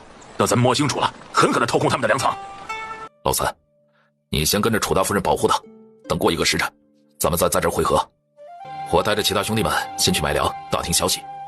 三当家的，你在外面吃碗馄饨等我吧，要不然那伙计万一见有男人不肯松口让我讲价可怎么办？哎，去，哪儿来的乞丐？赶紧滚出去！伙计，你们这收不收药材？你们这种想用假药材来骗人的呀，我见得多了。地板都给我们踩脏了，再不滚我就叫人把你们打出去了啊！就你们这看人下菜碟的店，也配叫仁德堂？我看你们叫黑心堂还差不多。贵店可真会做生意，那就祝你们早点倒闭吧。这什么人呢？敢来我们仁德堂闹事，知不知道我们背后的老爷是谁？掌柜的，就是一个来骗人的死骗子，还说是来卖药材的，笑死人了！外面的草根都被那些穷要饭的给挖吃了，哪还有药材？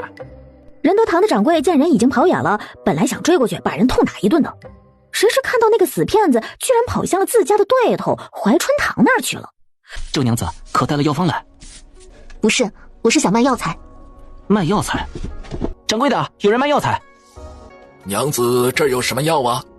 掌柜的您看看，我这里有白三七、麻黄、连翘、蜡柳。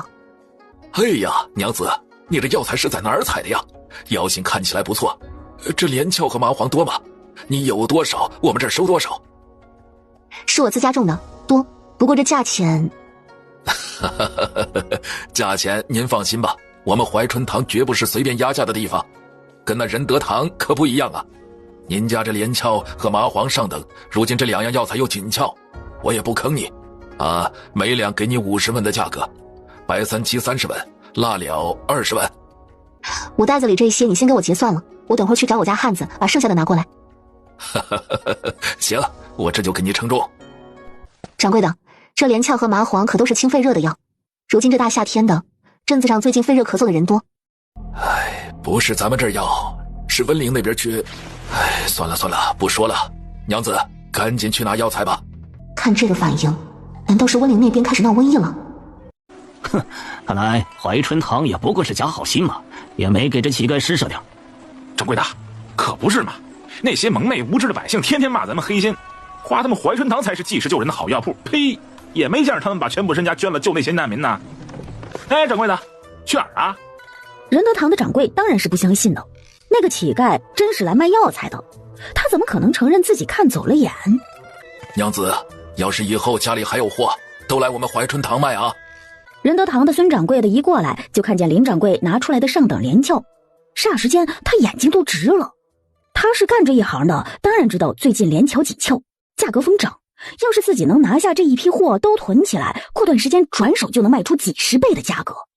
等等，孙掌柜，你这是想干啥？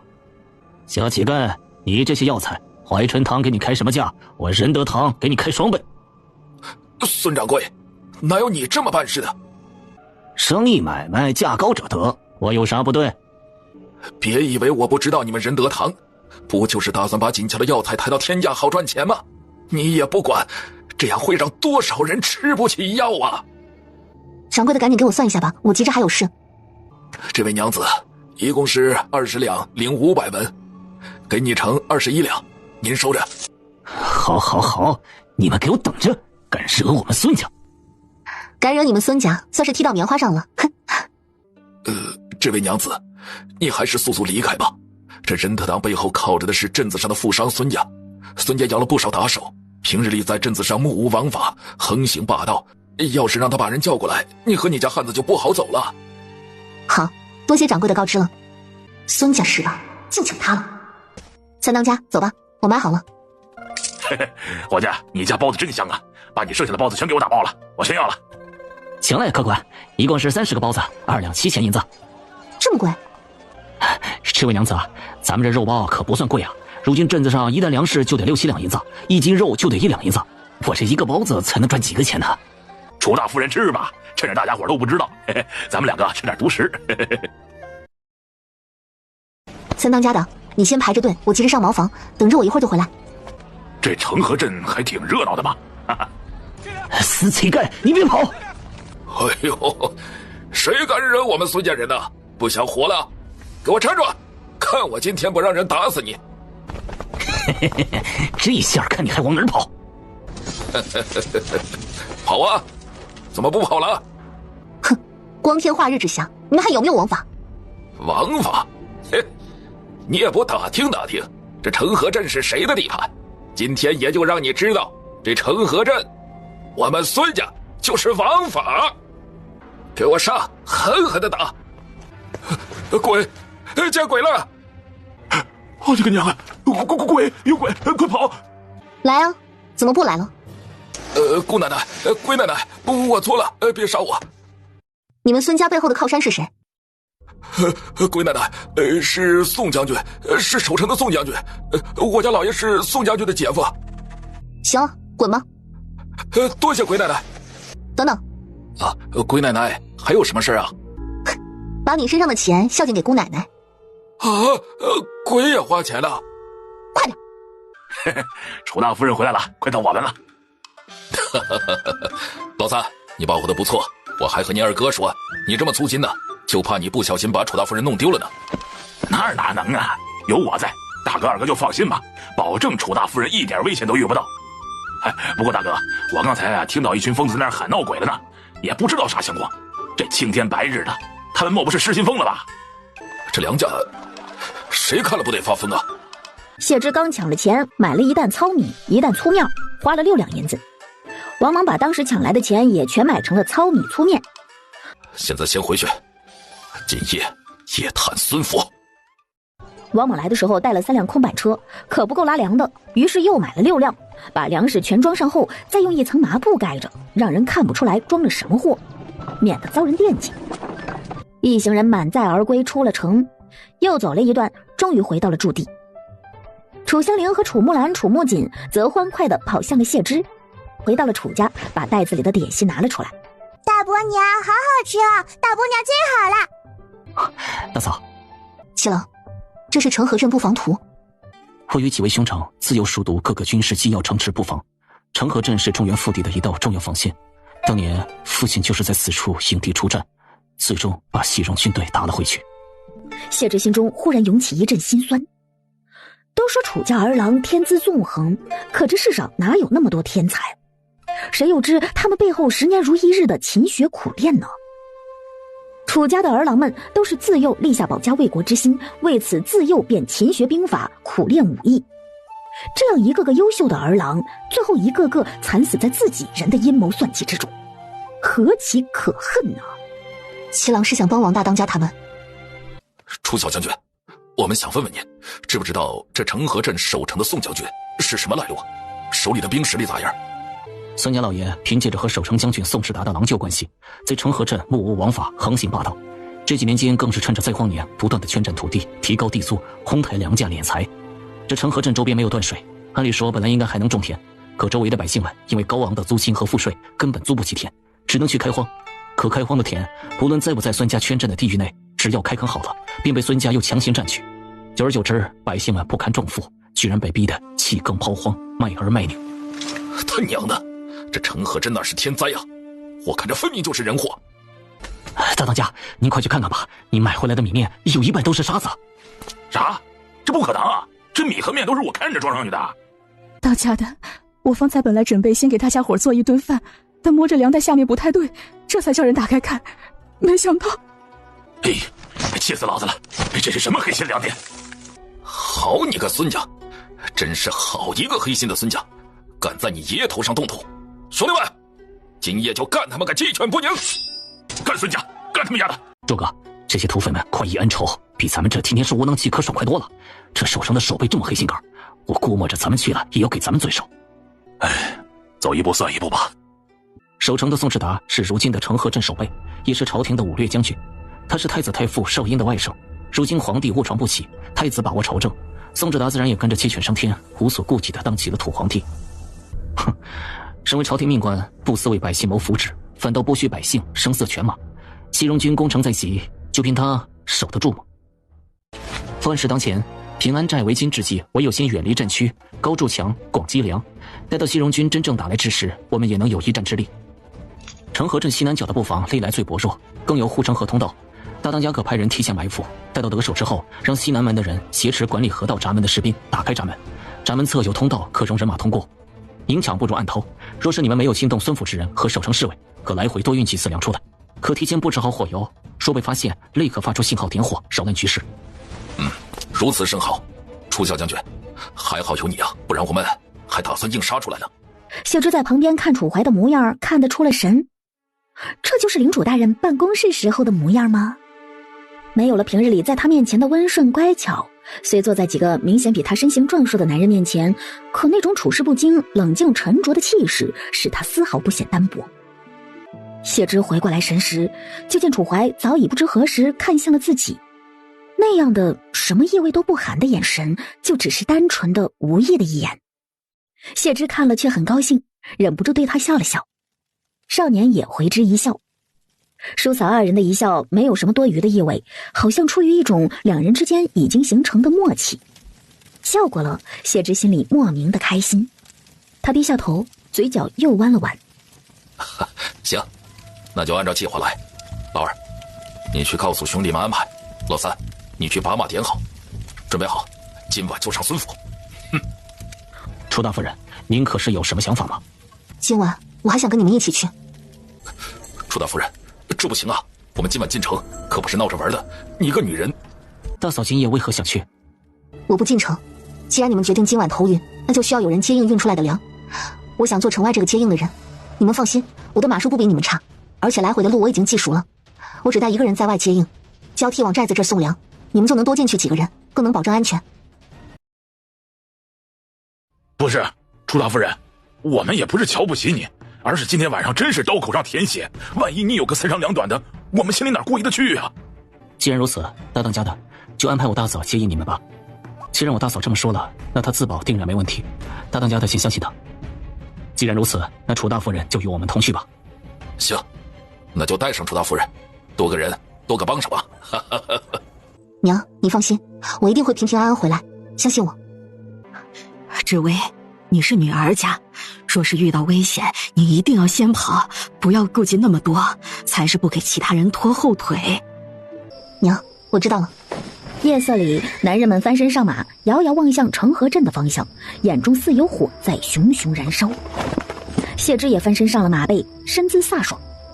他回头看了一眼正盯着自己的楚怀之后，嘴唇一勾，随即一踢马肚，随着众人朝着成河镇的方向而去。娘，我饿。大山啊，翠翠，去再打些水回来，饿了就多喝点水，把今晚扛过去。今天要是多吃了，明天就没得吃了。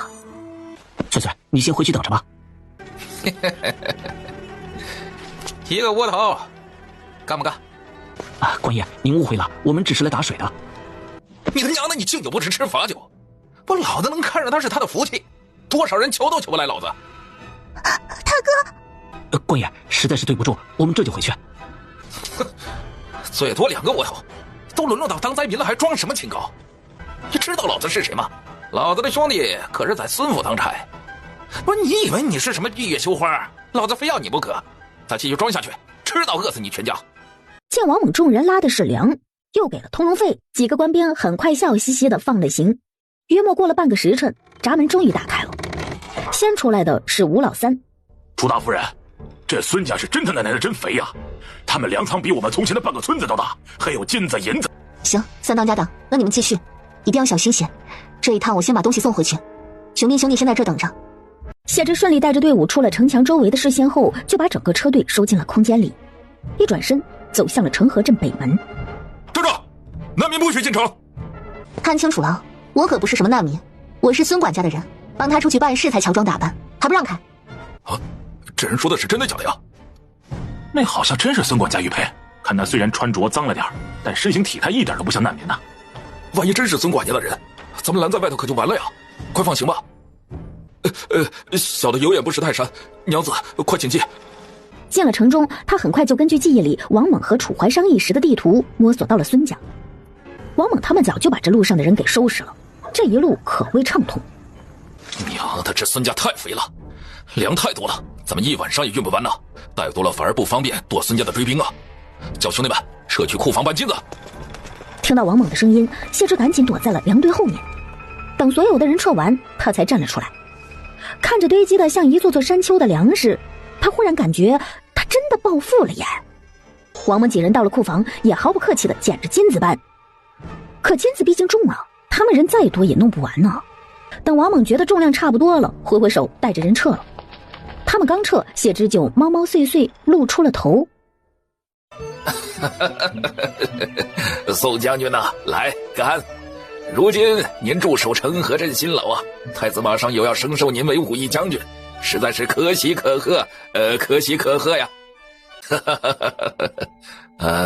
这是从辽北千里迢迢运过来的黑熊，新鲜现杀做成的熊掌，也就是宋将军的口才会觉得这玩意儿不稀罕，瞧不上啊。哼，也就是惯的他，饿得轻。这些日子呀，肉吃多了，给吃伤食了，这才连肉都不吃了。我看把他丢出去，跟那些灾民们一起饿几顿，看他还挑不挑。那些个难民未经开化，粗鄙低贱，哪能跟宋将军的狗比呢？那真要是放出去，他们连人肉都吃，要是伤着您的狗，那可就不好了呀。这次我升寿之事啊，还没这么简单。舅舅来信说了，押送楚家人的队伍马上就要到成河镇。我要是能把楚家七郎神不知鬼不觉的弄死，这升寿之事才稳。也不光是楚七郎，楚家三夫人的肚子里那个还不知道是男是女。舅舅的意思是，最好一并收拾了，免得夜长梦多。哦，原来是为着此事啊！那楚家这些年居功自大，又自不量力，哼，自己人死去了就算了，还害死自家7万大军，真是让人笑掉大牙。就这还被人拿他们10几年前在文陵的功绩跟宋将军比，哼，也不看看他们也配！他们家落到今天这一步的下场，那就是活该。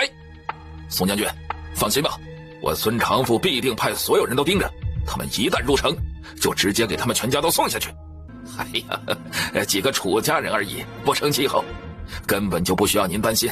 宋将军呢，我跟你说啊，我最近打听了，文陵那边好像是闹瘟疫了，咱们又能大赚一笔了。来人，孙管家呢？怎么不见他了？小厮连忙跑来回答：回老爷的话，孙管家白天在外受惊了，一回来就请了大夫，大夫说得静养1日。受惊了？谁这么大胆，敢在宋将军的地盘上动我的人？不想活了？老爷，孙管家说是大白天活见鬼了，青天白日的，一个女人在他们眼皮底下不见了。一开始小的也不信，可跟着孙管家去的打手们也个个都这么说，还吓得不轻。就连仁德堂那边的掌柜也这么说，现在府里都传开了呢。什么鬼不鬼，神不神的？老爷，不好了，见鬼了！什么见鬼了？老爷，咱们的库房、粮仓全空了，连1两银子、1厘米都没了。什么？老爷，发现了贼人的踪迹，他们是从小门打晕了侍卫和巡逻的人进来的，现在已经快跑到西南城门口了。来人呐，拿着我的令牌，去调集所有人手，给我追！我倒要看看，什么人敢在本将军头上动土！着火了，快救火呀！好的很。来人，还不给我一起追！哎呀，他当真说是认识孙家的人，要真是认识孙家人，咱们恐怕又有麻烦了。娘，要不咱们跟爹商量商量，离开成河镇吧。听说九安那边的水也没完全干，咱们要是能去那儿……儿啊，咱们家身上就剩一家人明天吃的树皮了，哪能撑到九安呢？明天吃完，后天还不知道要咋办呢。要不是孙家占了咱们前2年开荒的地，把种出来的粮都当做租金收走了，咱们家也不至于沦落到今天这一步。娘，咱们怎么办？一会儿叫醒你爹，实在不行，咱们先去不远处躲2天，躲个风头再回来。远的地方咱们去不了啊，除非老天爷能掉粮食下来。可老天要是愿意给活路，还会3年不下雨吗？听着母亲的话，李翠翠抬头望了望漆黑的夜空，酸涩的眼睛又挤出了一滴泪。天上哪会掉粮食下来啊？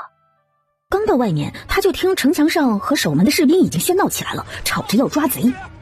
这么快就追上来了，王猛他们还带着粮和金银，根本就跑不了那么快，恐怕容易被追上。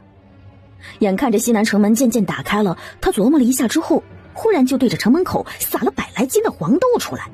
撒完之后，他看了一眼旁边足有近1000人的难民营，沉思了0.01秒，而后毫不犹豫跑到旁边，又丢出来10来座小山一般的米堆和上千麻袋的各种杂粮。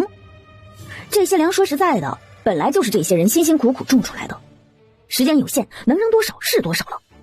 哎呀！翠翠，怎么了？大哥，有人拿石头砸我，该不会那几个官兵回来了吧？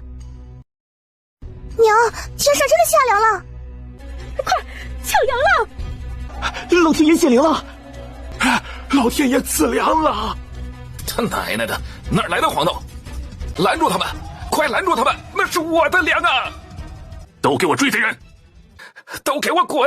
你们这群贱民，这是老子的粮！有人要抢老天爷给咱们的粮！是孙长富，打死孙长富！打死这个恶霸！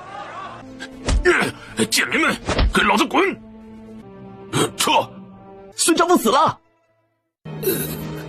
大山呐，你别闹了，我们闯大祸了。孙长富死了，那宋志达能不能跟我们秋后算账啊？快背上粮，咱们连夜就走。娘，那咱们去哪儿？去九安。王猛他们拉着粮和沉重的金银，再怎么跑也跑不过他1匹马。快跑到营地时，谢之才把后面原本的马和拉着货的板车都取了出来，减缓速度往前走。哎，大哥，楚大夫人在前面。大当家的，你们也回来了。城里那群孙子发起太早了，走走走，快走，我们连夜就走。全是上好的白米啊！是啊，老子都没吃过这么好的白米，全要那些孙子们吃了。行了，先走，免得成河镇的人追上来，我们得立刻赶路了。七郎，你肯定都想象不出来这孙家到底有多肥。大嫂进去孙家了？没有啊，没有啊，你是哪来的贼人敢刺杀七郎？坏蛋！少擒刀的，这些最奴隶，还有朝廷的走狗。七郎，没事了。说，谁派你来的？他有没有同伙啊？服毒了，无碍，无非是朝廷里那些人。我身边一直有人在，他找不到机会下手。现如今我们和官差们即将分道而行，方才身边又只有大嫂，这才动手。朱将军，是我察人不严，险些害了你性命。朝廷那些人安插的人手，又怎会让你轻易看出来？周大人无需自责。哎，算了，反正现在开始咱们就分开走，就算你的队伍里还有人动什么歪心思，也动不了。大哥，事不宜迟，成河镇的人随时都有可能追上来，我们赶紧走吧。朱大夫人，你们一路珍重，我们今后若是有缘，再见。楚大人，一路保重。楚大人，你来一下，我有话想和你说几句。楚家各位，我会想你们的，还有楚大夫人，我会想念你做的饭的。楚家落草为寇，居然跟着土匪们打家劫舍，还有什么脸面说他们是什么世代忠良？实在是丢他们楚家列祖的脸，真是自甘堕落。朝廷迟早会把他们抓起来砍头。这中原的鬼日子，他们是一天都过不下去了。他都怀疑他们根本就到不了九安，这都得怪那卓君。身为给朝廷办事的人，居然帮着一群土匪，哪怕他有10个脑袋也不够砍的呀！老爷，到了长河镇，咱们就不用过苦日子了吧？郭氏小声问。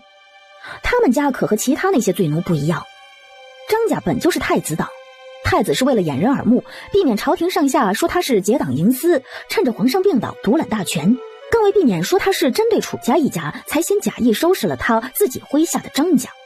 太子跟老爷已经允诺过，等时机到了，就会让他们张家回到朝廷，官复原职。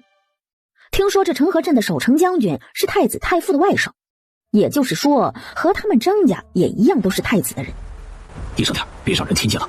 等到镇子上，我就去找宋将军告卓君一状。卓君和李二不同，对张家从无优待，张家人早已心生暗恨，就等着伺机报复。可等到了成河镇时，他却直接傻了眼了。卓君根本就没让罪奴们进城，而是在城外叫人把他们看得死死的。张福天甚至想趁人不备偷偷的溜进去，可还是被人给抓了个正着，可把他给气得不轻。卓哥，看来楚小将军对你说的真没错，得把张家看紧了，让他们去告状就麻烦了。所以这一趟我们得听楚小将军的，拿到官府的接济粮之后立刻就走，不能在陈河镇久留。可是押送罪犯楚家去九安的差役，我们将军有请，麻烦请跟我们走一趟吧。被难民打死了，真是活该！我跟你们说啊，你们都不知道那孙家到底有多肥，老子这辈子都没见过那么多金银财宝和粮食，要是能全带走就爽了。难民们为何会突然暴动，又一起往九安而来？二大家的，那些难民们说，成河镇外面老天爷突然显灵，下凉雨了，孙长富非要过来抢老天爷给他们的粮，结果被打死了。他们怕孙家报复，只能往九安逃难来了。天上下凉雨了，真的假的？大当家的，一开始我也不信呐，可那些难民全都是全家背着粮袋子，里面装的全是粮啊。当时城里的追兵没有追上来，我便觉得古怪，难道真和这凉雨和难民有关？难道真的是老天爷显灵了？这显灵的是不是有点晚了？这都饿死多少人了？楚小将军，你说是吧？怪力乱神之事，都是有人暗中搞鬼。说是当日其中有2拨人先后进了孙府，后面那一波走得慢，只能用抢来的粮阻拦追兵撒在城外，倒有可能。那些粮是孙府粮仓里的粮，孙长父进自己的粮，自然安排手下去抢。早已饿得失去理智的灾民见到有人抢粮，自是恨不得手撕了他。也不知会是什么人。对了，大当家的，我在成河镇上药堂买药时，那掌柜的曾说，如今温陵那边正缺连翘和麻黄，这2味药都是治疫病药方里的药。不会温陵闹瘟疫了吧？要是真闹瘟疫，寨子里倒是不怕。二当家的此话怎讲？我们如今最不缺钱和粮，到了九安能占山为王，暂时不下山，但难民们就不好说了。如今离成河镇最近还有水的地方只剩下九安，九安这几年旱灾没那么重，也有些余粮，成河镇他们已经回不去了。就算知道了温陵在闹瘟疫，他们10有8九也会过去。正是这个道理，哪怕知道了，他们应该也没有别的路走。那就走一步看一步吧。说不定因为这瘟疫啊，西戎军还不敢打过来呢。各位当家的，楚小将军、楚大夫人，快来吃馒头了，比不得3当家带回来的包子，但也香呢。谁说的？那包子虽然有馅儿，可面皮儿一般，比不上孙家这白面香啊。要是能天天吃上白米饭、白馒头，我吴老三这辈子死也知足了。瞧你那点出息，吃个馒头就要死要活的，这万一以后能吃香的喝辣的，你准备咋办呢？啊？那我就给大哥磕3个响头，可别想折老子的手。谢之见几个当家的没什么要商议的了，才准备背着楚怀回楚家。大嫂，能不能扶我一下试试？要是有一点疼，你就得说出口，千万别忍着，忍着不吭声，要是把骨头再伤到了，得不偿失，知道了吗？他发现了，他是越来越不忍心拒绝他了。相处的越久，他就越心疼，越喜欢这个少年，不再单纯出于他是历史上的大领主的缘故。他见证他的命运坎坷，见证他的坚韧不拔，知晓他的坚强，他的脆弱。书上对他评判的3言2语，整篇文章都太过浅显了。他是一个活生生的人，脑海里的神经元浩瀚胜过宇宙，哪怕独自沉默，内里也转动着璀璨至极的内核。明明从前应该是世家小姐，却格外有力气，似乎从来都不是被娇养的一个人。这也给了她足够的力气来帮她。王猛几人回过头来时，就看到谢之抱扶着那个一直躺在地上的少年，慢慢的一点一点的站了起来。直到两人都满头大汗，笔直的站了起来，脸上不约而同露出喜悦的笑容时，才发现周围所有人都在看着他们。七郎，你能站起来了。七郎，狗娃哥哥，我七叔能站起来啦！太好了，楚小将军站起来了。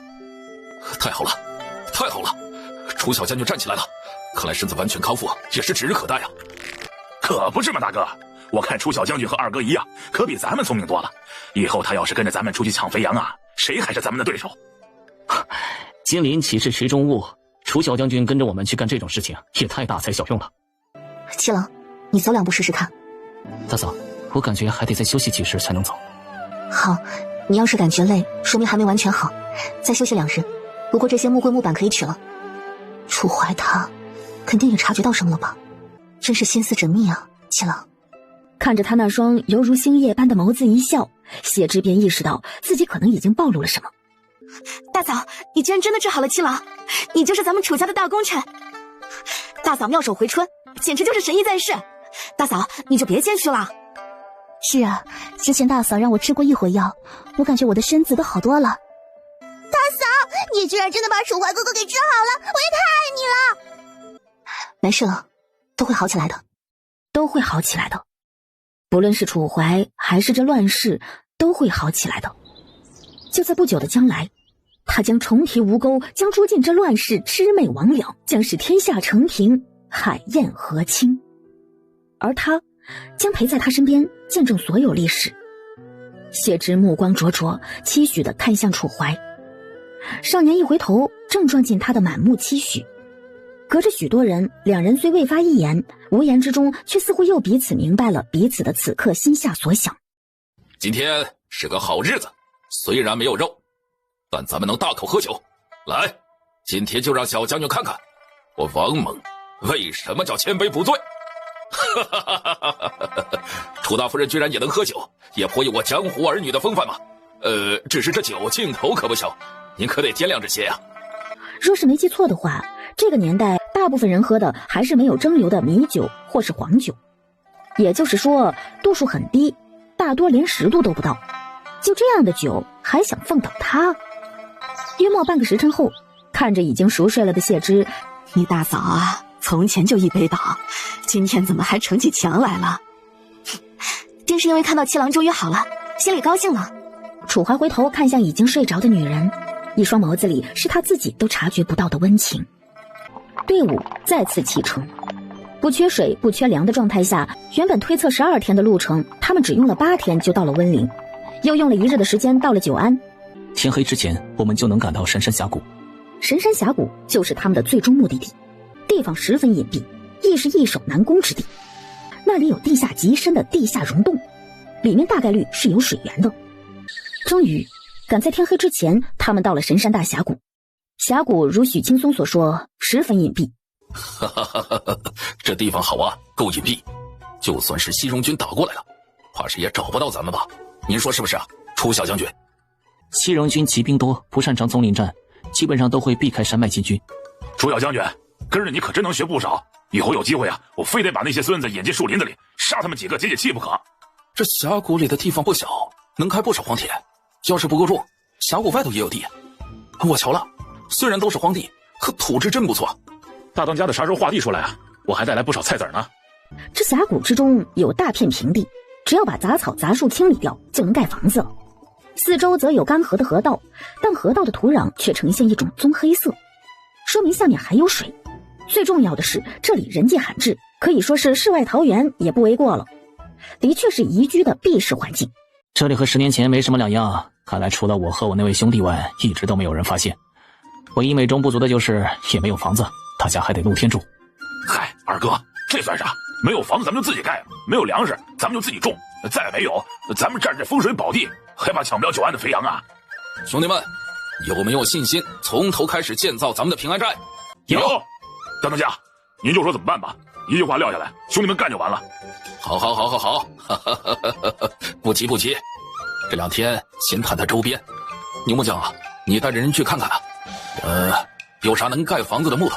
这2天大家还先露营，等过2天就砍木头盖房子。楚小将军、老二、老三、楚大夫人，你们一会儿先跟着我去找找水，这才是重中之重。青娘，你带着杜寡妇他们把晚饭给做好，兄弟们也都累了，让大家伙儿吃个饱。好，当家的。新娘嫂嫂，我也来帮你。就先带着人去找水，毕竟想要生存的重中之重还是水。但这里毕竟已经荒了多年了，路并不好走，到处都是野蛮生长的树木、荆棘和野草。谢之走在楚怀旁边，虽然少年看起来已经完全康复了，但他好像已经习惯了多照顾他几分，怕他在这不平坦的路上摔倒，时时刻刻注意着他。正走着呢，前方就碰到了一个直接下降的路坎。谢之还没反应过来，少年轻轻一跃，身姿如燕，轻而易举就跳到了下面。而后他回头对他伸出了自己的胳膊。大嫂。谢之本身是个不拘小节的人，可看到楚怀让自己扶着他的胳膊下来，下意识想起这古代的男女大防，于是摆了摆手。过了这片河道就快到了，河道里碎石多，大家小心些。怎么了，楚大夫人？自从上次谢之在马兰头山帮官差和罪奴们找到水，他就觉得他是个有学识的。谢之在几个人的注视中，俯身在干枯的河道上摸了2块石头上来。哈哈，楚大夫人还挺有童心的。谢之笑了笑，用手指把石头上的灰擦了擦，2块石头通身呈现暗红色，含着类似半金属的光泽感。这是铁矿。七郎，你没猜错，这是赤铁矿，河道里冲出来这么多，看来这里的铁矿规模还不小。刚好一会儿见几个男人没反应，他一抬头才发现几人面色古怪。谢之终于后知后觉反应过来了，如今的陈国依旧是冷兵器交战时代，铁矿就是最重要的兵器来源了。如今正值乱世，他们脚下站的哪是什么铁矿山呢？分明就是一座金山。当土匪不一定是死罪，抢富商也不一定是死罪，融了铁器做武器虽是死罪，但也还不至于酒足消消乐。敢私自开采矿山造武器，那绝对是诛九族、刨祖坟的大罪。先去找水吧。大哥，我想了想，这山上有铁矿是好事啊，万一以后这朝廷乱了，西戎人真打了过来，那谁还管咱们挖不挖矿啊？我觉着有总比没有强。楚小将军，您怎么看？明明逆着光，点在暗处，他眸中锋芒却比光更深。不知二当家有没有听过一句话，这世上只有一种人会希望你弱，那就是你的敌人。闻言，许青松眼底闪过一丝暗芒。哎呀，楚小将军，你说的也太对了，这世上啥是道理，拳头硬才是硬道理，这要是打不过，你看谁他娘鸟你啊！古往今来，乱世之中，谁拳头大，谁就是道理。大当家的，西戎军迟早的会打过来，等那时候再想防患于未然，就来不及了。他们说的不错，干就完了，说不定等西戎军来了，老子还能抢他们的军粮。老三呐，回去你就把郭铁匠给我叫过来。这徐老二怕是早就看清了陈国如今的局势，早晚有一天要乱，但他又不想当那个出头鸟，所以这是明知故问，就等着楚怀先表态，他自己再表态呢。真是猴精啊！二当家的，你们当初是怎么敢进去的？撑死胆大的，饿死胆小的。我那位兄弟打小胆子就异于常人，既敢孤身一人往深山老林走，又敢只身斗匪徒救人。当初这峡谷也是他头一个发现。那还真是个胆大的。他现在人呢？4打8年前在九安分离，我们这一别也是失联多年了，也不知此生还有无缘再见。肯定会有缘的。啊，那就借楚大夫人吉言了。越往前走，路就越难走。谢之一个不慎就踩到了松动的石块上，但他脚下刚一滑，就被一直走在他旁边的楚怀稳稳抓住了胳膊。大嫂，小心些。接下来的一路上，他伸手扶他，几乎是顺理成章。谢之感觉得到，少年似乎格外注意他的安全。看来领主大人如今也真是把我当成了亲姐姐看待了。谢之心里有了些许安慰。人付出一颗真心时，都是想要回报的。他真心相待，换来了另一颗真心，怎么能不开心呢？看来这里还有水啊，那我就放心了。找到水源，几人就往驻地回。大当家的呀，我带人去找了一圈，山上的杉木、柏木、榆木都不少，都能盖房子。大家伙儿要都天天不分日夜来干，这1个月的时间就能把房子全都造起来。只能分一半的人盖房，剩下的还得开荒。还有啊，路上我跟楚小将军和2当家、3当家的商量了，今后寨子里不光守夜不能停，所有的人还都得练武，娃娃们也得练。大当家的，我们女人也得练武，别开玩笑了，我们这胳膊腿都硬得跟棒槌似的，难道以后也要出去跟人干架呀？还有娃娃，我们家铁柱和翠兰可不是那块料啊。牛嫂心里小转盘打得飞快，自家2个娃都是半大娃娃，能帮忙干不少活了，天天不干活去练武，那不是浪费时间吗？你们不想练可以站出来报个名字，大当家也不会强迫你们练。但如果今后西戎军打过来了，寨子里其他会武之人不会顶在你们前面。大家也都看到了，西戎军打过来是迟早的事，别想着躲在这里就能一了百了。真到了他们打进来的那一天，他们可不会管杀的是大人还是婴孩。这是平安寨几个当家的做出的决定，你们愿意听的就留下，不愿意听的可以直接离开。留下之人今后允许私下向大当家提意见，不许当面质疑。他们带着你们走到今天不是什么义务，情分上也已经仁至义尽。少年站在那儿，身形远不如王猛和吴老三威猛。牛嫂平日里凭借着胡搅蛮缠的性子在寨子里横行霸道，可他偏偏这会儿就是怂了，愣是没有敢反驳出声。这楚将军是啥意思啊？要是以后不听大当家的，就要被赶出寨子？不是，他凭啥替大当家的做这决定啊？大当家的都没这么说。可看一眼少年那冷峻的眉眼，牛嫂就不敢质疑出声。谢之也是第一次见少年如此说一不二的模样，连他都有点不敢吱声了。楚怀他从来都不是什么乖乖巧巧、软糯无害的邻家弟弟，他是上过战场、亲手杀过无数人的少年将军。将军实行的便是军事化管理，要的是手下人的绝对服从。毫无疑问，眼下平安寨急需所有人齐心协力，一条心建造寨子，军事化管理才是最合适的。若是什么都没发展起来，就民主化管理，人人都有自己的想法和私心，那永远都别想发展壮大起来了。王猛虽然有胆子也有能力，能做上这个大当家，但与此同时，他又太心善、太宽容了。这也就导致寨子里有些刺儿头并不听话，随随便便一个人都能站出来质疑他的决定。这样的人能做豪杰，但注定做不了领导一方的领主。场上鸦雀无声。都听清楚楚将军的话了吧？谁不愿意听从安排的，早早跑路。到明天还没走的，就是默认服从安排。明天开始，人人练武。楚将军啊，你可真是有你的呀！哈，能管得住这群猢狲。上王大哥见笑了，在军营待得久了，习惯严厉了。我看这样才对嘛，省得叫谁干个啥事跟我唧唧歪歪半天。还是得学学楚将军这般，才能管得住这些人，不然今天这个不满，明天那个不满，计划得拖到什么时候啊？大伯娘，你手里拿的是什么呀？这是铁矿石，可以当颜料，也可以写字，你们拿去玩吧。大伯娘，你写的这个字是什么字啊？是铁字，兰儿、景儿认一下。大伯娘，之前夫子教我们的铁字是这样写的，夫子是不是教错了？兰儿写的才是对的，大伯娘写错了。啊，谢婶婶居然也会写错字啊！嘘，别往外说，婶婶不想丢脸。大伯娘放心，我们肯定不会告诉别人的。当天晚上，趁着所有人都在睡，谢之就进了空间，把繁体字的书籍都翻了出来，恶补了2个小时。然后他就去查看了空间里的红薯。空间里的红薯秧下面果然都已经结出了大疙瘩红薯。现在虽然外头已经是6月底了，但种红薯还来得及。仲夏夜，繁星点点，虫鸣悠悠。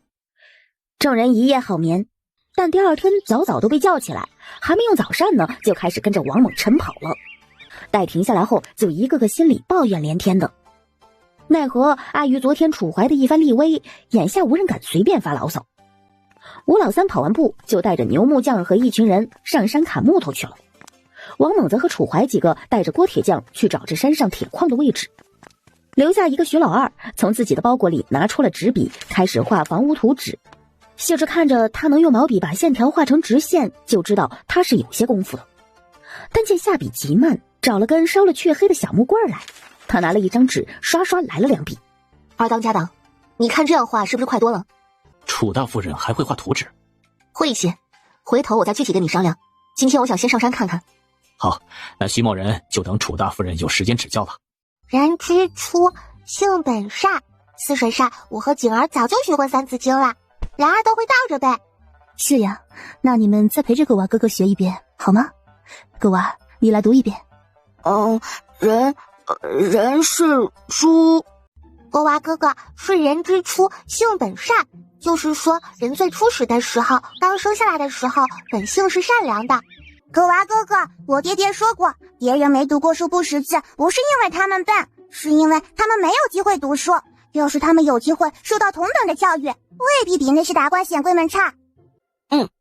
人之初，性本善。楚家真是把孩子教得太好了。大嫂，咱们一起上山吧。大嫂，这个能吃吗？怎么长这么多刺？那是野花椒，现在还没结果子。不过花椒嫩叶可以烙饼子吃，你摘的时候小心着些，有的叶子上也有刺。大嫂，这有蘑菇！大嫂，有鸟蛋！大嫂，还好有你，这鸟窝也太粗糙了吧？应该是傻姑姑的窝，这窝对他们来说已经算得上是小豪宅了。豪宅？大嫂，这鸟蛋也要交给寨子里吗？怎么分啊？回去多交些蘑菇算了，蛋留着，给兰儿景儿补补身体。大嫂，我要是像你一样，从前看这么多书就好了，现在说不定也能多帮点忙。我不会做饭，没有二嫂有天赋，武艺有不精不如三嫂，读书没有四嫂好，刺绣我也刺不来。大伯娘当初也是跟着大伯上过战场，会驯马之术，只有我就是个什么都不会的废物。说什么呢？你怎么什么都不会了？你敢爱敢恨，明辨是非，吃苦耐劳，还善良可爱，是爱着家里每个人，也被家里每个人爱着的小丫头。这些就已经强过太多人。再者，你没有找到自己擅长的事儿，不代表没有你擅长的。这天下360行，行行出状元，但这天下又何止360行？这天下的学识不光有诗词歌赋、君子六艺，还有九章算术、天文星象、农政直学、建筑工程、器械天工、医学药学，这些也不过是九牛一毛而已。你每一种都接触过了吗？若是没有，怎么就觉得自己没天赋了呢？大嫂，你说这些女孩子也能学吗？虽然她从前是身份尊贵的将军府小姐，是无数人羡慕的世家女，看似风光无限，连许多男人的地位也不如她，可实际上呢，她每天待在闺阁里，待在京城里，从来没有出去过。男人们能去的地方她不能去，男人们能学的知识她不能学，甚至从来没有人告诉过她这世上还有这些东西。就好像是住在一座金丝笼里的鸟，每天只能从笼内来了解笼外的世界，能不能总要试了才知道。香菱，大嫂永远支持你。谢芝知道世家千金锦衣玉食，对比千千万万的灾民来说，在这个世道已经幸运得多了。但是比起后世能读书、能出门、能说出心中所想的现代女性而言，毫无疑问又可怜得多。谢芝看着楚香菱的眼神有无限的包容和支持。大嫂，谢谢你。好了好了，回去大嫂帮你琢磨琢磨，有什么你能干的。好。大嫂好软，大嫂好香，大嫂的身材好好。以前怎么就会觉得大哥娶了大嫂是大嫂占便宜了？分明就是大哥占了大便宜了。好喜欢大嫂。但快要下山时，他才找到机会把楚香菱支开了会儿，自己在另一个篮子里放上了一篮子的红薯。大嫂，咱们今晚又能吃蘑菇，又能吃烤红薯，也太幸福了吧！这红薯不是用来吃的，得留着做种子，种更多的红薯出来。好。青鸟嫂嫂，今天晌午我们又有肉吃啦。是呀，这还不多亏了楚小将军，这袍子是他猎回来的。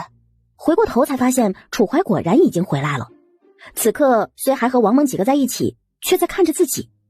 太好了，那我们家不是又能分一大块？不愧是我七郎哥哥。从前在京城时去围猎，永远都是一骑绝尘，别人只有羡慕的份。大嫂，今天上山怎么样？身子没感觉哪里不适吧？没有不适，大嫂放心。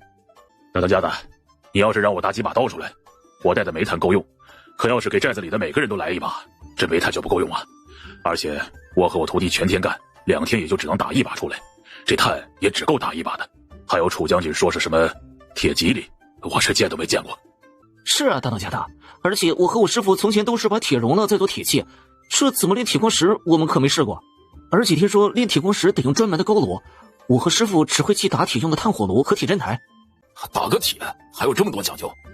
建高炉不难，炼铁矿也不难，这些我大概都知道些，可煤炭确实是个问题。煤炭可以说，工业和文明的进步绝对离不开煤炭资源。炼铁所需要的温度也的确需要烧煤炭才能达到。没有煤炭，他们想大量炼铁就是痴人说梦。楚大夫人，你这都会啊，太好了。煤炭也不是问题，九安附近矿产丰富，其中最盛产的就是煤炭和石灰石。王大哥，你不是正要安排人出去看九安镇外情况？这一趟我去如何？石灰石可也是宝贝呀。这么说，九安这一块还真是个宝贝地带。谢之仿佛又看到了无数的金子银子在对自己招手，以至于发了会儿呆，连楚怀喊了自己好几声都没听见。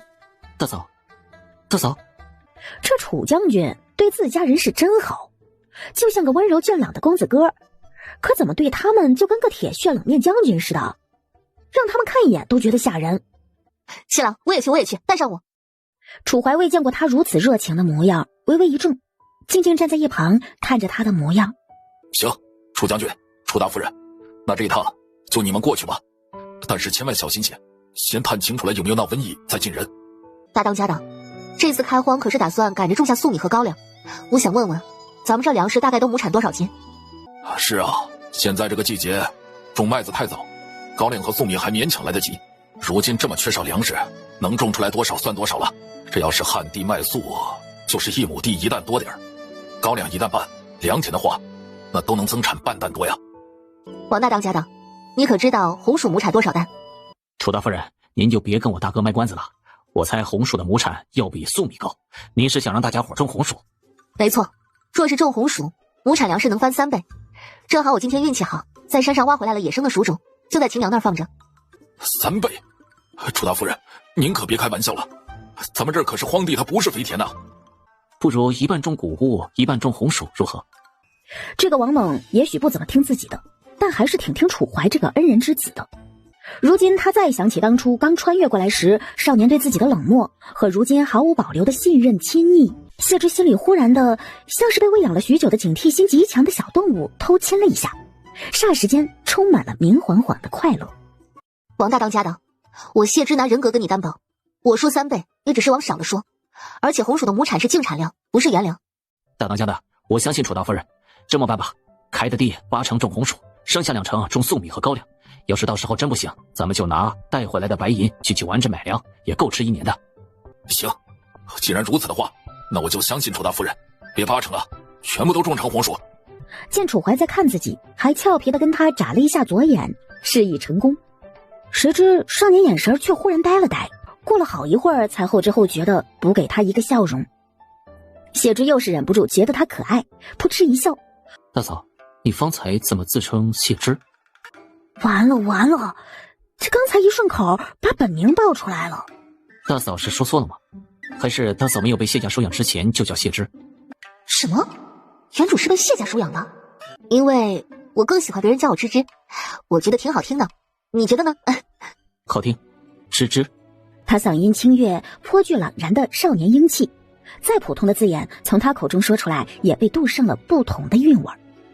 此刻芝芝这个小名从他口中说出来，听得谢之耳朵不受控制的一麻，几乎是下意识的呆呆的答应着。啊，七郎，你不能这么喊。不是，他身份上可是他大嫂啊，他这么喊怎么合适啊？最主要的原因是少年没这么喊的时候，他压根都不知道原来有人可以把他的名字喊得如此动听。大嫂，怎么了？香菱，你能不能跟我讲讲谢家的事儿？其实当初在半路的时候，我磕到了一次脑袋，有些从前的事儿记得模模糊糊的，怕你们担心就没有说。啊，大嫂，严重吗？已经没事了，只是说来也怪，就是关于我们谢家的事儿，我有些想不起来了。大嫂，谢家对你那么不好，你忘记了才正常。我以前听大夫说，有些人就是会忘记不愉快的事。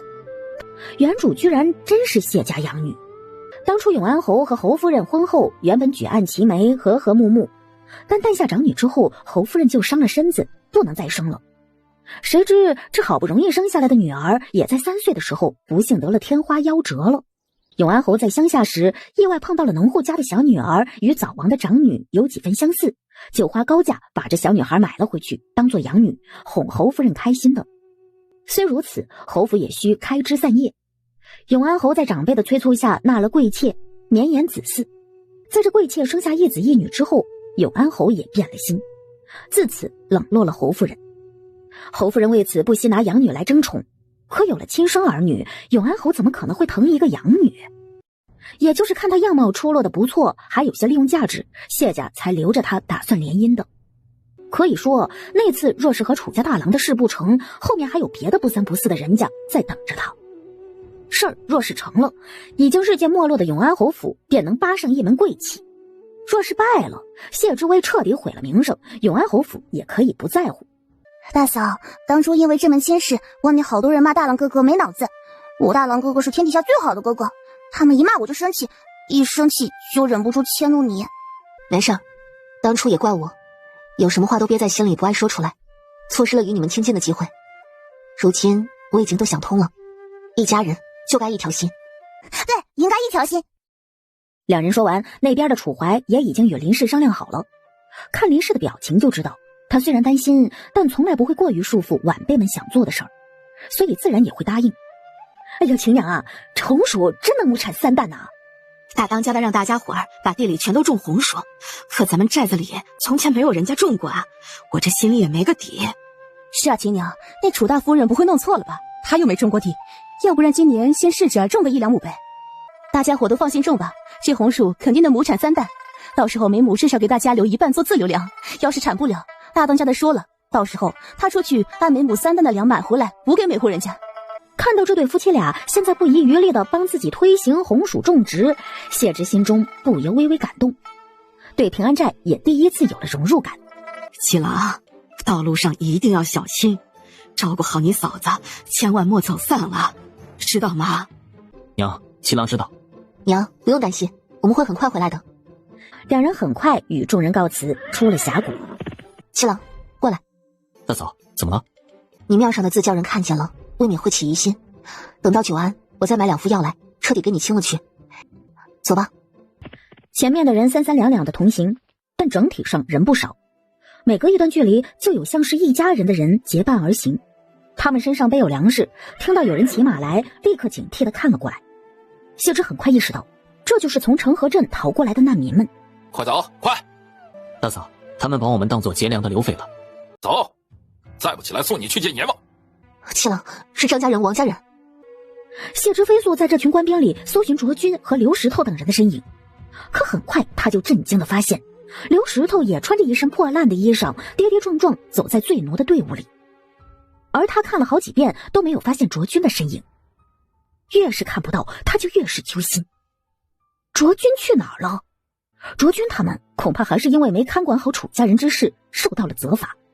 七郎，官差们好像都跟着受罚了，卓大人会不会……大嫂莫急，醉龙门刀的流放之地便会立刻被安排到矿山采矿。今晚我们夜探矿山，想办法联络上刘大人。也只能如此了。谢之压下心中焦虑，他们今晚原本也打算去矿山查探情况，可以说是歪打正着了。按理说久安镇外应该也和成河镇一样，城墙周围汇聚着不少难民，可久安镇城墙外却空荡荡的，除了守城的士兵，连进城出城的人都很少。很快两人就发现了原因了，从后面赶过来的成河镇难民们刚刚要在城墙边坐下，立马就赶来了一队手持利刃的官兵。一番交流后，刚来的难民们居然欢天喜地跟着官兵走了。这些难民被带去哪儿了？难道是久安镇的守备是个好官，特别建立了机构收容难民？哎，你们是成河镇过来投奔久安的难民？是刚从成河镇来的。嘿，那你们算是来对地方了。咱们久安不像其他地方，守备大人是为国为民的好官，早就下了命令，只要是来久安的难民呢，都能去统一的收容所。头1个月天天都有免费的救济餐，等过了1个月可以以工换粮。你们也跟着我们走吧，等会儿就带你们去收容所。足足有500-600人，这会儿全站在一起，全身的家当都放在了旁边官兵们准备的板车上。大人呐，这粮回头真的还给俺的吧？老伯放心吧，肯定会给你们的。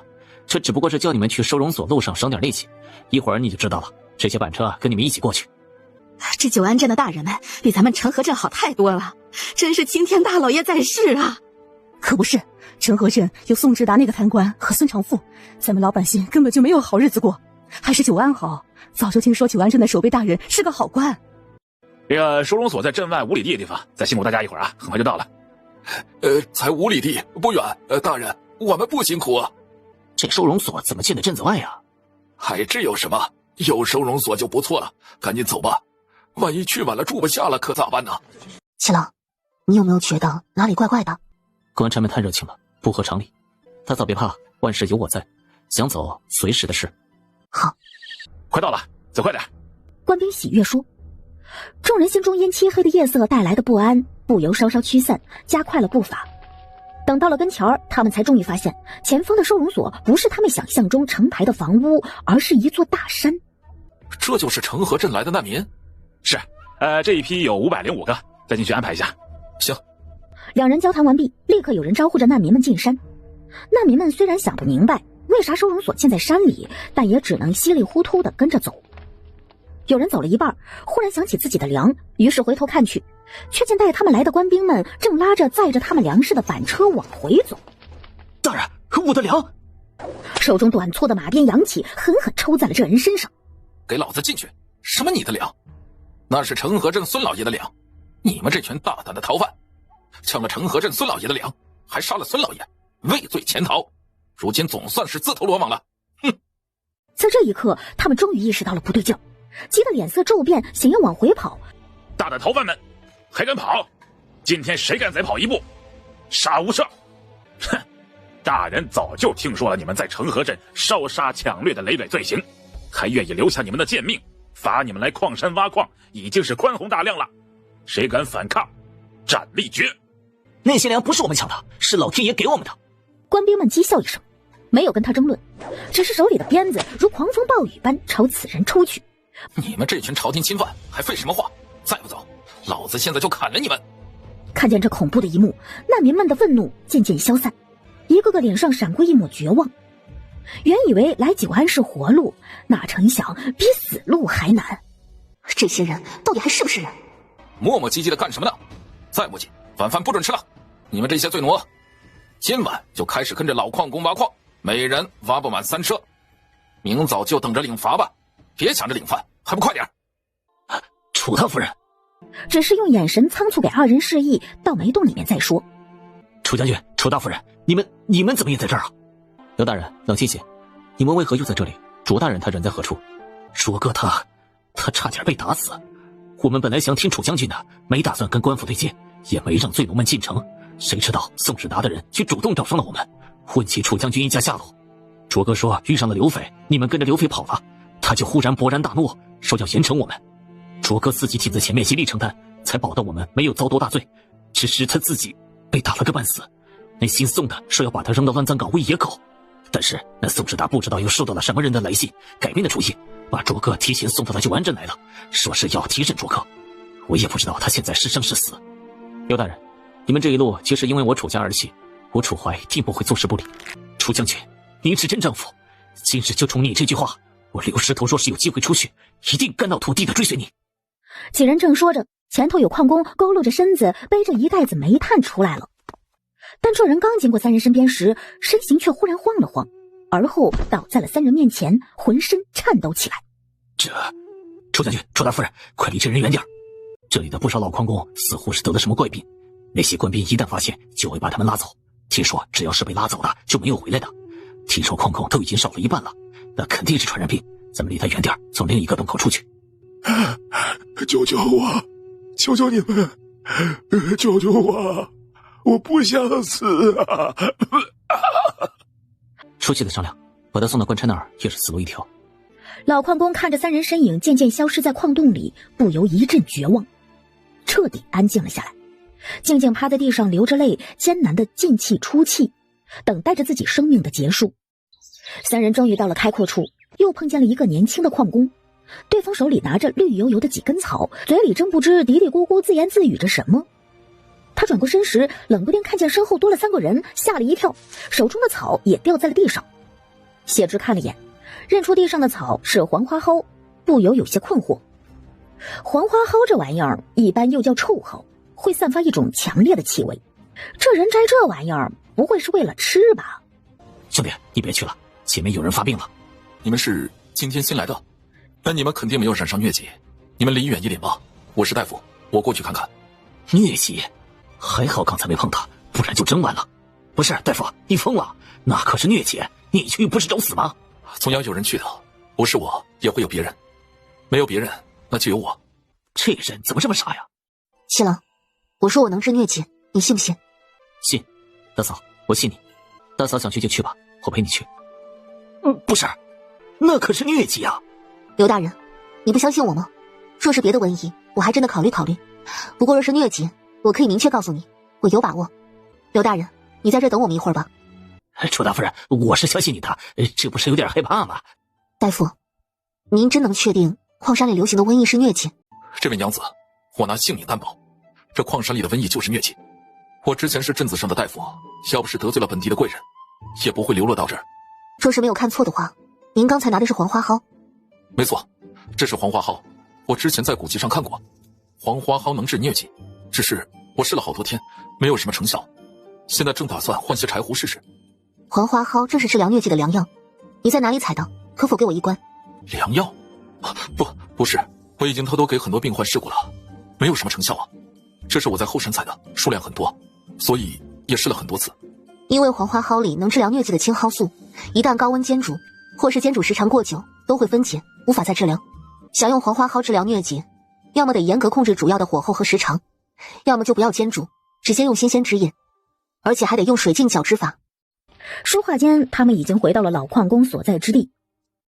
趴在地上的老矿工已经完全陷入绝望了，静静等死之际，前方的光影忽然晃了晃。离开的几人再一次出现在了他面前，还多带了一个人回来。大夫，您帮忙把这些黄花蒿捣烂，我来倒水。还没问您贵姓？在下免贵姓孔，名子周。黄花蒿最好用水提前腌制，再搅汁，药效最好。现在来不及，就用鲜汁。老伯，这药气味难忍，喝了可能会有想要呕吐之感，但你一定要忍住。被几个人围在中间，他心中那种孤苦无依的绝望感被驱散了，万般酸楚涌上心头，挣扎着爬起来，就给几人跪下。谢谢你们，恩人呐！老伯，我们先带您出去吧。不能出去。这位娘子，还是先把这位老伯留在这儿安全些。现在凡是发了疟疾的病患，全被官差们直接带走了。带去哪儿了？谢之下意识追问，可孔子周却忽然沉默了下来，眼眸中泪光闪动。他一沉默，其他人也都沉默了。他虽然什么都没说，但好像又什么都说了。尤其还是这种传染病，那些官差把他们拉走，恐怕是关到一起，让他们自生自灭去了。思及此，谢之也明白过来，难怪这些官差不惜费力把难民们骗过来，便是因为这里原本的矿工死的太多了，劳动力严重不足的缘故。说是黄花蒿真的有用，我就告诉他们，想办法给剩下发病的人医治。不光能医治，黄花蒿也能预防疟疾。既然如此，那就把老伯先留下，待他好转了再带他出去。你们出去带着矿，不然那些走狗定会责罚你们。楚将军，当初队伍里的其他几个官差，还有所有罪奴们入侵都在矿山，他们干了一天，一个个也早就受不了了。要是您能带头逃出去，想必他们肯定也愿意跟着你走。楚将军，可是镇守北疆的楚家将军，是楚七将军。见楚怀点头，孔慈州竟然忽然流泪不止，又破涕为笑。太好了，是楚将军，这里的人有救了。只是一个楚姓，他没有多问，竟已认定了楚怀会救这里受苦受难之人。谢之无法去想象楚家在整个陈国百姓的心中到底有多重的分量，但他知道古往今来得民心者得天下，楚家世世代代镇守陈国江山，为国为民，殚精竭虑，更有楚怀祖父守边疆兰城，大军兵临城下，他一句任敌分裂无失，误伤百姓一人，带兵撑至最后一刻，掩护所有百姓撤退，自己葬身沙场之事迹。天子忘了，朝臣忘了，但百姓还记得。楚将军，您可否跟我去后山一趟？孔大夫带路便是。我来此已有1年，熟悉这里路况，知道哪里没有值守的官兵。楚将军，你们一会儿交完煤矿就请跟着我。出了矿洞，谢之却感觉空气更难闻了，时不时有灰黑的煤矿矿渣从半空飘落，气味难闻。几人低着头跟着孔慈州绕着煤矿堆往前走，不一会儿就到了后山。此处山脉也是由几座环绕的险峰组成，夜色浓重，一座座山峰像是黑暗中的巨兽，四周连风声鸟鸣都没有，安静中几乎有一种让人呼吸不上来的窒息感。忽的，前方山峡里却燃起了猩红的火光，这火光越来越大，在漆黑的夜色里升腾起阵阵黑灰。等到了一处高处，终于能一览那火山中的情景时，几人终于能看清那火光的来源处了。而谢之也几乎是看到了自己毕生难忘的一幕。只见犹如火山一般的冒着火光的山谷内，鲜红火光从密密麻麻的焦黑色的尸堆上升起，这些尸体成千上万，扭曲狰狞，颅骨叠着颅骨，皮肉连着皮肉，肋骨下还是肋骨。鲜红的火苗从一颗颗颅骨的眼眶中，一根根肋骨缝隙里钻出来，诡谲燃烧。惨绝人寰的惨叫声忽然从尸堆里冒了出来，只见这炼狱之中有浑身燃着大火的人形发疯逃窜，挣扎打滚，惨叫不绝。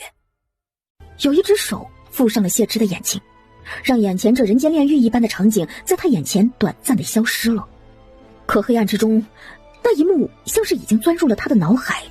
谢郎，我没事。天爷呀，这些人还是人吗？楚将军，算我求求你了，你要是有一丝半好的办法，就帮帮我，救救这里的人吧。火光照耀下，谢之只能看见自己拉着的少年的侧颜。他看到楚怀紧紧盯着下方，面容和从前有了泾渭分明的变化，锋锐的近乎带着杀意，极具攻击力。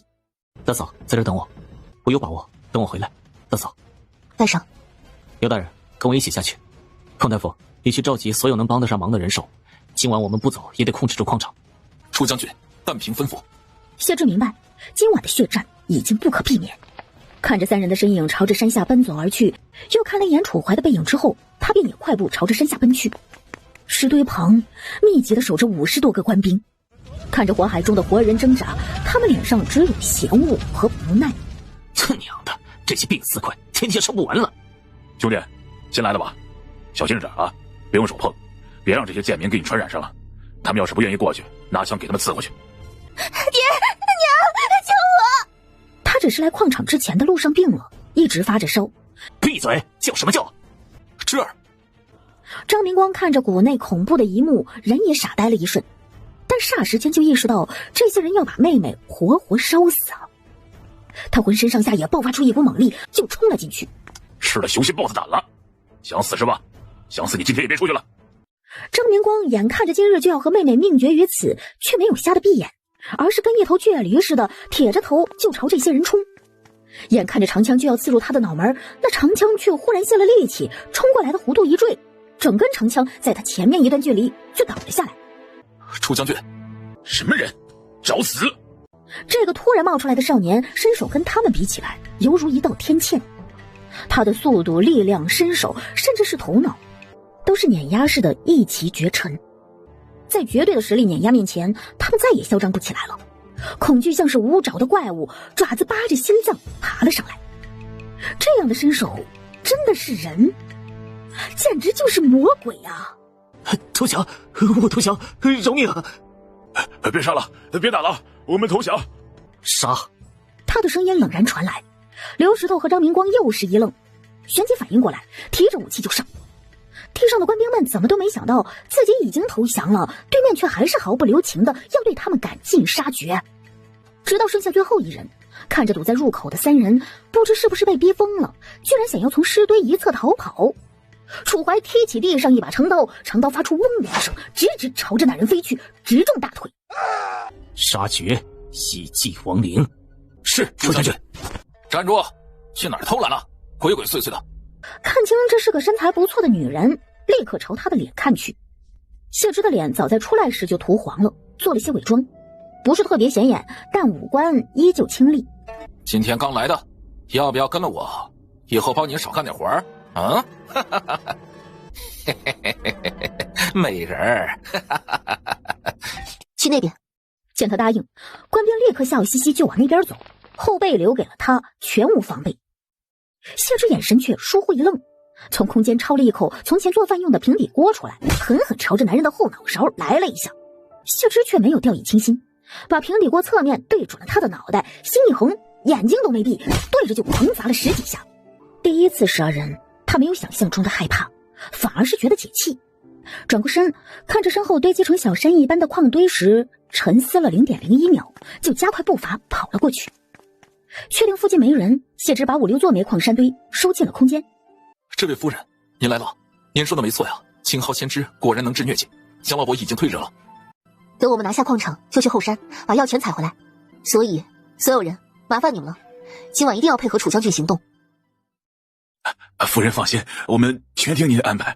楚大夫人，我们刚才为了过来，惊动了几个职业的官兵，我们已经收拾了他们，所以得快点和楚将军接头了。大嫂，七郎，孔大夫带着的有130人，都是之前就在这的矿工，全在矿洞里等着了。他们手里只有4把刀，单镐头也能勉强当武器。擒贼先擒王，刘大人，你随我去拿手枪。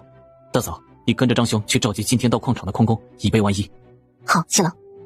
开饭，人呢？楚大夫人，您能不能帮忙，把我妹妹先带到安全处？我去叫从前咱们的人，还有今天被骗的难民们。这哥们儿心眼也太大了，忘了张之二跟自己关系不太妙了。不是你，谢之，怎么是你？你这个问题我也挺想问的。我不要你，你是不是想把我卖了？哥，都什么时候了，还耍大小姐脾气？给我闭嘴，不准把鼻涕弄到我身上。谢之，你是不是女的？怎么比我爹都凶？夫人，这也是疟疾病患。他今天刚到，应该不是疟疾，还是劳烦孔大夫帮忙看看了。谢之看起来也是刚到这里的吧？他是怎么做到的？矿工造反了，快来人！孔大夫，七郎，大嫂，你们拿下守将了？矿场已经拿下，可以让其他人出来了。七郎，不愧是你，孔大夫可以带着人出来了。大侠，我已经让他们把武器放下了，您千万别动手啊！有话好好说。有话好好说，你跟那些被活活烧死的人好好说了吧。把所有官兵绑起来，封锁整个矿场，避免有官兵逃出报信。核对官兵和矿工人数。楚将军，矿工一共2609人，除了病的已经都在这里了。官兵一共272人，除了死的并无遗漏。守将听到楚将军的称呼，心中咯噔一下，终于知道了此人是谁了。这居然就是被满门抄斩的镇国将军，楚家留下的最后一位楚七将军。楚将军饶命啊！属下也是奉命行事，只要您肯饶属下一命，属下定然知无不言，言无不尽。楚将军，如今迫害你们楚家的郑庸就在九安镇上，他是来替太子考察九安矿产的，就是他提审的押送你的官差卓君。郑庸，这不就是太子当初派去坑害楚家的使臣吗？还真是楚家的8辈子仇人，血仇啊！继续说。楚将军，我还知道镇子上的一些军备，只要您放了我通通都告诉您。说有用的。小的管着这煤矿，那也是郑大人，不，也是那奸臣来视察煤矿，小的才见了他一面，似乎他打算带一大批煤矿回去。楚将军，我知道的全部都告诉您了，您能不能饶我一命？在众人的视线中，楚怀微微颔首。守将的脸上不由一喜。我能饶你一命，但他人是否报仇，我不插手。你今夜有仇报仇，有冤报冤。天杀的，你还我女儿命来！楚怀垂着眸，眼中倒映着血光火影，巍然不动。明明浑身浴血，却竟会有一丝宝相庄严的神性。孔大夫，带人去采药回来，今夜给所有人服药。楚怀收回视线，看向还在为这混乱场面发呆的孔慈周。孔慈周这才反应过来，连忙应下：“我也去吧。”楚大夫人，我家之儿呢？张之儿在矿洞。两人带着40、50号人去采药，药采得飞快。谢之还浑水摸鱼，放了不少空间里的黄花蒿出来。听说带回来的药是治疟疾的良药，众人是争先恐后的喝。这位大人，这库房里有不少准备拿来盖新库房的石灰，这个要不要？石灰？要那玩意儿干啥？没啥用，又重，不要。等等，要的。刘大人，我们平安寨正需要石灰。行，那把石灰全带上，反正人手多。刘大人，七郎说是要带所有人都去平安寨吗？听到这儿，谢之才反应过来，他突然想起来，如今平安寨还是王猛当家做主，他们要是不商量一下就把人带回去，不太合适。说起来，平安寨若是想壮大，缺的就是人手。有了人，他们才能大量炼铁做玻璃，否则光靠寨子里那点人，生产力会严重不足的。想炼一把刀出来都难，更别说想人手一把了，那得练到猴年马月去啊！只有大量的劳动力才能推动寨子的发展速度。楚大夫人，将军和我说了，你们平安寨如今在神山峡谷，神山那边有好几座山，足够大，让这些人先在山上或者山脚下落脚。至于粮食，这矿场仓库有一些，足够撑一段日子，剩下的到时候再想办法去九安捞。思及此，谢之赶紧找机会溜到了正被众人搜集物资的库房，放出来一些口感和味道都不太好的杂粮。若是全是精米白面，反倒会引起怀疑。等确定找物资的人找到了这些粮，谢之才出去找楚怀。大嫂，这封信你帮我带给王大哥。七郎，你不回去？我需要去九安镇一趟，救出大人出来，很快就会追上大嫂。这些人留在这里不方便，大嫂先带他们回神山。王大哥看到这封信，自会安排他们。虽说他口上说的是要去救卓君，谢之却怀疑他这一趟过去，恐怕还想杀郑庸这个仇人。七郎，你这一趟若是想报仇，大嫂不拦着你，但你要记住，万事安全当先，留得青山在，不怕没柴烧。我在神山等你。大嫂，为了你，我也定会平安归来，放心。七郎，你低点头，我帮你稍微擦一下。虽然如今楚怀已经能站起来了，但谢之似乎还习惯性照顾这个弟弟几分。只是自从他能站起来以后，谢之就发现了，他才16岁，但是已经高了自己小半个头了。将军夫人，俺的任务来找刘大人说粮草搬干净了，俺找不到刘大人去哪了。这不是，这孩子是听到楚将军、楚夫人的称呼，误把自己当成七郎的媳妇儿了？不是，孩子，我知道了，一会儿我去找刘大人。是将军。七郎，你怎么不解释啊？孩子而已，之后自会知道。七郎，你自己擦一下吧，我去让孔大夫再多采些药草，路上用。血污被擦干净后，红透了的耳廓渐渐露了出来。大嫂，从这条路直走能到九安镇，再按原路返回能返回神山，但离得近了不安全，你稍微绕一下道。好，七郎，早些回来。楚怀对他点点头后便翻身上马，回头又看了他和众人一眼，很快跟刘石头一起朝九安镇的方向而去。楚大夫人，我们也走吧。通知所有人准备离开。哎，你们张家当初骂楚将军一家时，可没想到楚将军还能站起来吧？我看你们就不该跟我们走，还去找那什么宋志达嘛。他们也怎么都没想到，残废的楚七郎半个月没见，居然能站起来。不光站起来了，还跟从来没受过伤似的，重新回到了他的巅峰时期，变成了从前那个令敌人闻风丧胆的少年将军。一刀下去就是几条人命。别说他们了，京城里那些人要是知道了，还不得惊掉下巴？他们早就把楚七郎当成了废物，所以早就不把他当一回事儿。若是知道他站起来了，只怕是睡到半夜都会被惊醒的。一来是因为他们一手策划了楚家灭亡，如此血海深仇，若不能斩草除根，他们岂能安心？二来就是楚家的儿郎太过优秀了，就没有哪个是平平无奇的。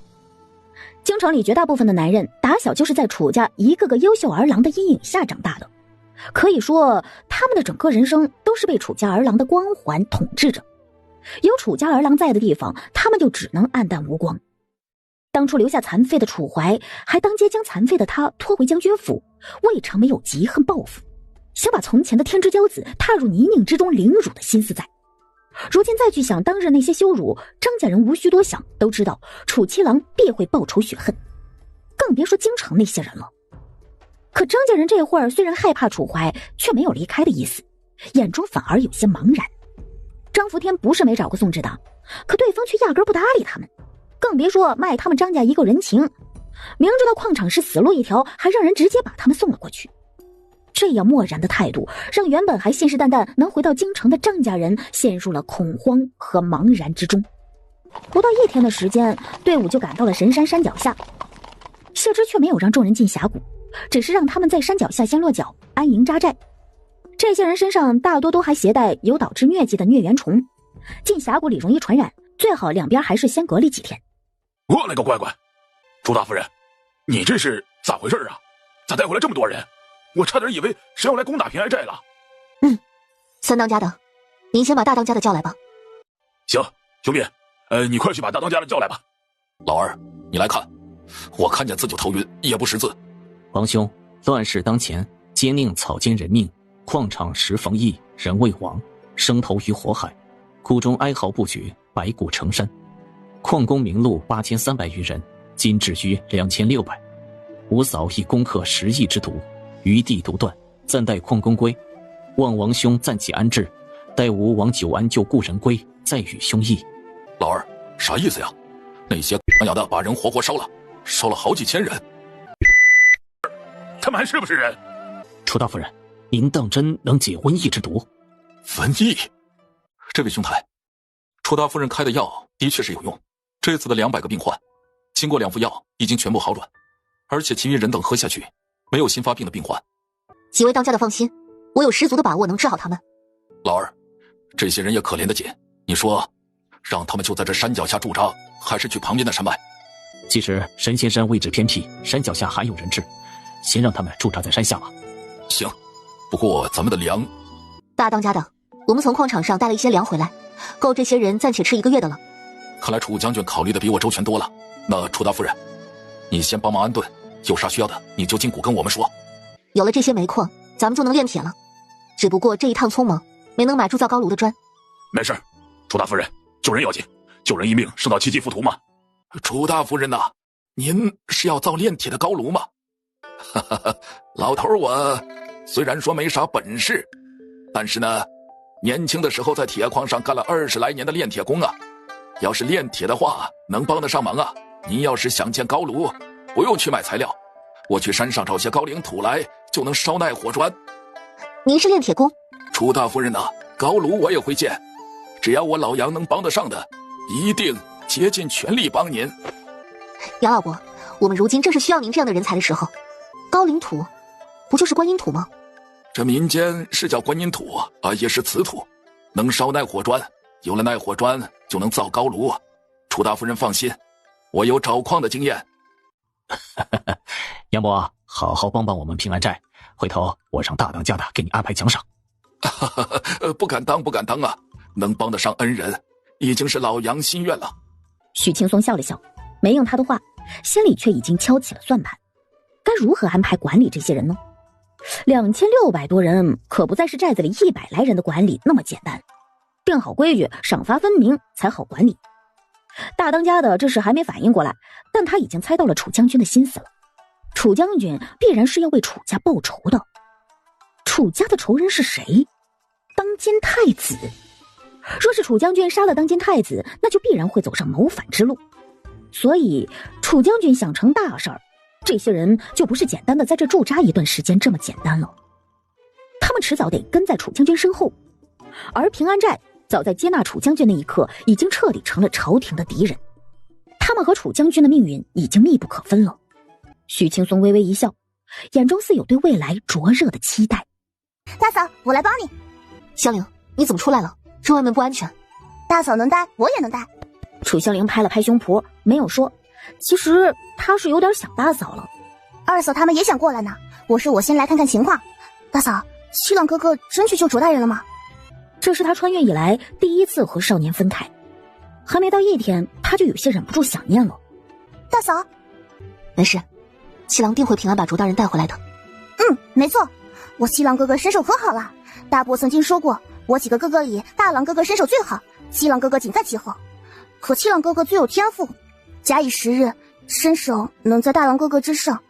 只可惜，楚大夫人呐，我感觉已经好多了。您跟孔大夫说说，让我现在就去找高岭土吧。这没有高岭土，我也能找粘土，这些不难找。找到了，我就能搭建烧窑、烧砖了呀。杨老伯，您的身体为重，至少也得休养几日，把身体养好了再说。哦，对了，杨老伯，您还没说您叫什么呢？嗨，你也跟着叫我老杨就行啊。我小时候年轻的时候吧，大家伙儿都叫我小杨。后来呢，我年纪大了，又都叫我老杨，我早把名字给忘了呀。行吧，那我还是叫您杨老伯。大嫂，是我七郎哥哥回来了。大嫂，楚怀哥哥，我也在呢。香菱，大嫂，我没受伤。楚怀嘴角微微翘了下，但很快压了下去，眼神又凝沉如夜。谢之见此，就知道他此次过去报仇定然没有得手。没受伤就好，想杀那些奸佞，迟早会有机会。大嫂，先找孔大夫帮卓大人看看吧，他伤得有些重。谢之这才反应过来，赶紧到了旁边查看卓君的情况。刚看了一眼，他就忍不住倒吸一口凉气呀。楚大夫人，楚将军让我去买了一些药回来，你看看哪些能用上。衣物已经跟肉粘连在一起了，今夜就得清理，不然的话就麻烦了。麻烦楚大夫人安排一些温水来。我去吧。谢之则起身叫人去搭一个简易的帐篷出来，尽可能打造出来一个较干净的空间。他又偷偷在水壶里灌了些灵泉水，准备一会儿想办法让卓君喝下去一些，最起码先保命。等他回来时，就看到卓君居然已经醒了，这会儿正和楚怀说着什么呢。多谢楚将军救命之恩，楚将军今后若有需要，卓君定万死不辞。楚大人莫要激动，今后之事今后再议，先养好身子要紧。一会儿孔大夫就来给卓大人清创了。卓大人，您先喝点水垫一垫。楚大夫人，别动，卓大人，我在呢。卓君听着他熟悉的声音，百般滋味涌上心头。他原以为自己牵挂的只有京中父母兄弟，却未想到在大牢里打到濒死之际，心中却忍不住想起楚大夫人的身影。他卓君从前自问这一辈子是没有什么遗憾，可真到了临死之时，他才发觉他这一生上敬父母，早已给他们攒下了晚年的养老钱。下有爱兄弟，始终照顾两个弟弟，还帮二人娶了妻，便是死他也无愧于他人。唯独他自己，从前总觉得自己的差事艰苦，常年在外不归家，若是娶妻，未免苦了妻子独守寒窗，因此把婚事耽搁了去。若说有什么遗憾，那便是自己从未体会过这世间男女情谊。卓君遗憾时，脑海中忍不住幻想起，若是自己娶妻，妻子当是什么样的。没想到他脑海中浮现的居然是楚大夫人的身影和笑颜。若是娶妻，当娶楚大夫人这样的，冷静温柔，秀外慧中。和他说这话的时候，他好似完全能领会谈话人的心意，眼神永远带着亲切，唇畔则永远带着笑。想象中妻子的模样在卓君脑海里渐渐得到了具体描写。终于他猛然意识到，他喜欢楚大夫人。对方于他而言就像是天上那轮明月，怎可消想。卓君意识到自己隐秘的心思，为自己的心思感到羞耻。可漫长的安静之后，他又觉得自己可笑。都要死了，连幻想都不敢吗？卓君未曾设想楚将军居然会来救自己。被救出大牢那一刻，他便决定誓死效忠楚将军。此刻听着谢之的声音，他脑海里顿时浮现出自己在大牢里时那些肖想，脸颊发烫，感觉光是听着他的声音，身上都没那么疼了。大嫂，我来吧。但喝了水，不知是不是自己心理作用，总感觉楚大夫人带来的水带着甜味儿。楚大人，我这几年被关在矿上，没有给人动过刀，只能尽力手轻一点，让您少疼一点。大夫，您只管动手，我一个大老爷们儿，皮糙肉厚的，不怕疼。七郎，我们先出去吧，免得给孔大夫添乱。其实他是怕卓君不想在其他人面前露出太痛苦狼狈的样子，维护他的自尊呢。毕竟当初楚怀便是如此。只是谢之没看到卓君听到他要离开，藏在眼底的失落。这世道是彻底乱了。我和楚将军在九安镇，听说九安北面已经有个队伍起义，直逼九安镇。以后啊，咱们就跟着楚将军混。明天我就启程回京城，把大家家里的人都带过来，让大家伙没有后顾之忧。谢之听到有起义军，微微心惊后，便嗅到了风雨欲来的气息。他心中升腾起对即将到来的诸雄争霸场面的期待，可同时也觉得发展平安寨已经迫在眉睫了。郑庸，带人北上驱逐义军了，我此行未见到他。七郎，你说若是北仓攻下京城，京城那些人会往哪儿跑？江南。江南富庶，他们自然想往江南而去。可当今天下局势瞬息万变，1-2年之后，中原和江南到底哪边更富庶还说不定呢。若他们来，就让他们有来无回。七郎，打铁还需自身硬，你说是吧？好了，去看看卓大人怎么样了。清创完毕，卓君已经是满头大汗，但也算是彻底过了这一关了。过了7天，确定外面再也没有新增的疟疾病患，寨子里的人才出了峡谷，两边彻底搭上了边儿。谢之去峡谷内看了开荒的情况，见红薯苗已经全部成活，彻底放下心来。等他出来时，老杨已经带着人在用高岭土和粘土在烈火中烧制耐火材料了。耐火材料烧出来就能建造烧窑，而后便能重复建造烧窑，再烧砖块。老杨俨然已经把自己当成了平安寨的一份子，见有好奇的寨民看他在干啥，还热情洋溢地跟对方打招呼。可他不知道的是，今天王猛才彻底反应过来，楚将军是有意将这2000多个人全部都并到平安寨里来。那这么说，以后外面那些人都要归我管。天娘在上，我王猛出息了呀，以后是管快3000人的山大王了。楚将军，你当过兵，跟我讲讲呗，管3000人相当于军营里的什么官了？大哥，管3000人就相当于管着一个营，官职是排到做营官。许青松在一旁笑呵呵的，似乎对王猛的反应早有预料。他这几日可是不遗余力在他耳旁讲起义军的事，早就把他说的胆子那是越来越大了。二哥，那我呢？做营官下是前走，但三当家的放心，既是我们寨子里自行管理，便是称将军也称的。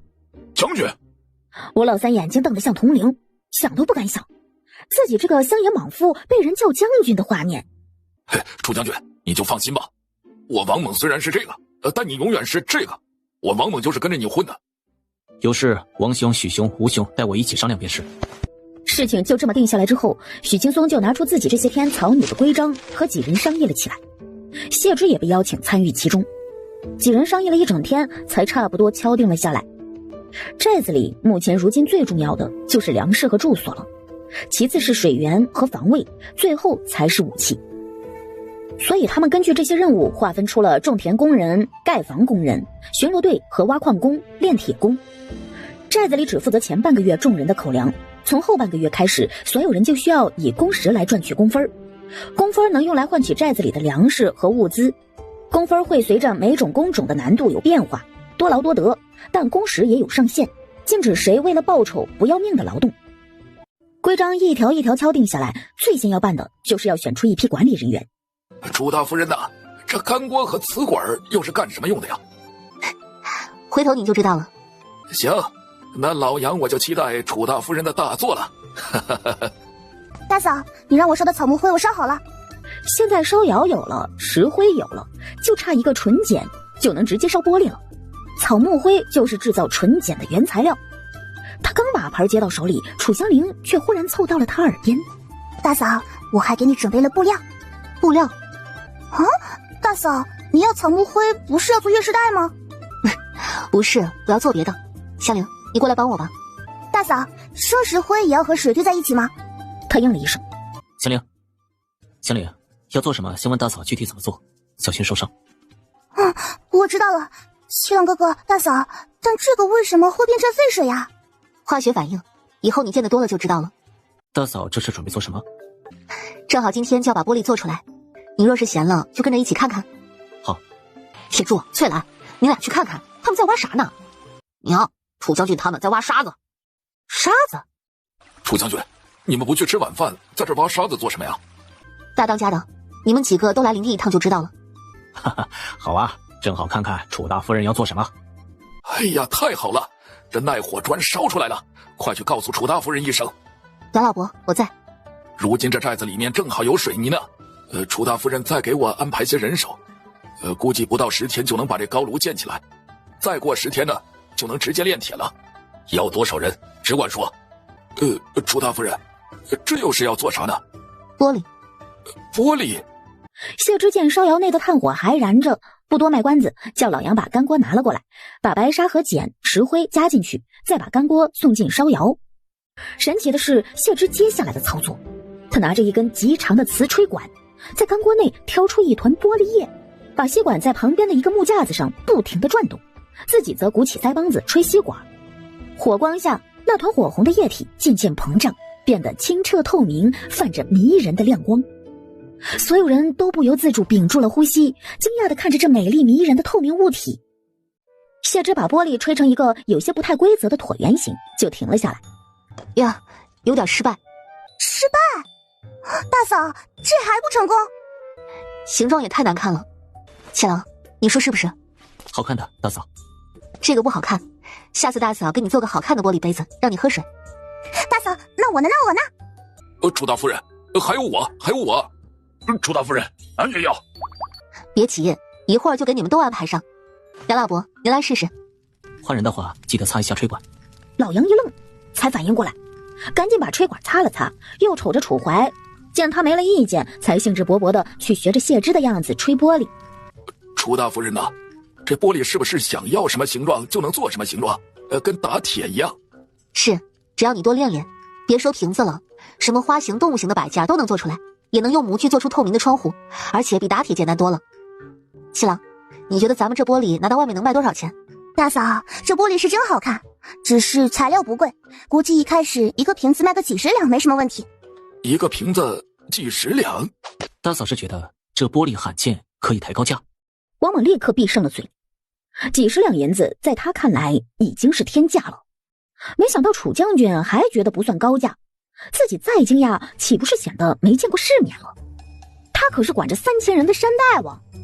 楚大夫人，外头这琉璃盏一个就得上100两银子，咱们这玻璃可比琉璃盏还要好看，而且别人还没有。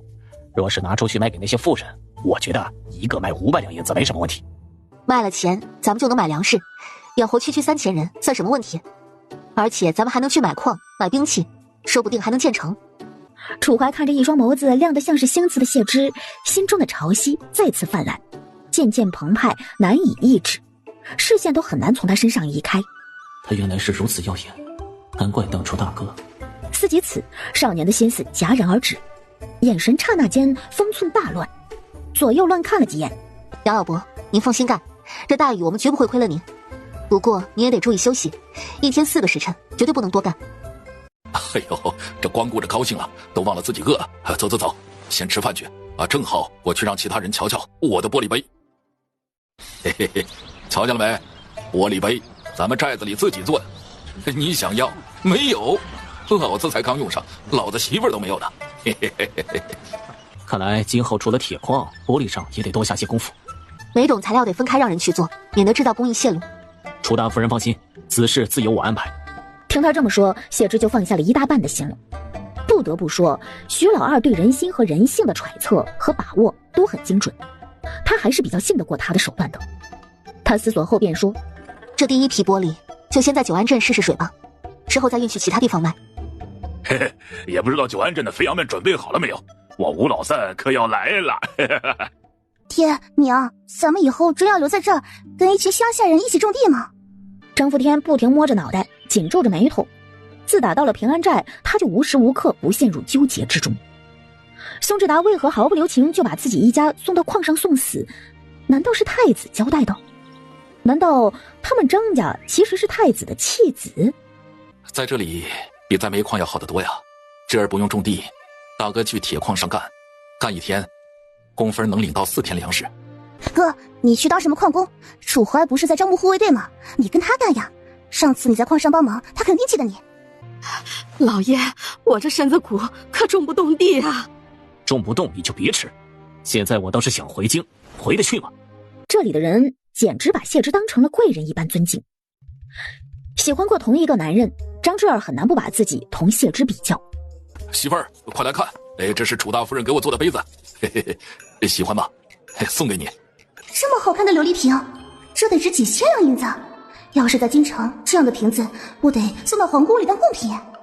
这瓶子谢芝做的，这怎么做的？难道是这山里有天然琉璃，谢芝给雕琢的？不可能啊，雕琢也需要时间。我去看看。哥，带我也去呗。都放心，好好干活，回头谁表现的好了啊，就也给他们做一个，想做成啥样就做成啥样。好想要一个啊！这儿，回头哥也给你赚一个回来。我什么杯子没见过，才不稀罕这个。他忽然对着张之儿招了招手，还晃了晃手里的玻璃瓶。张之儿睁大了眼睛，这是要给他？谢芝又点了点头，他欢快地迈出脚步，可下一秒，楚家一大家子从他身后跑了过来。大嫂，有我的份吗？我也想要。大伯娘，来啊，景儿也要。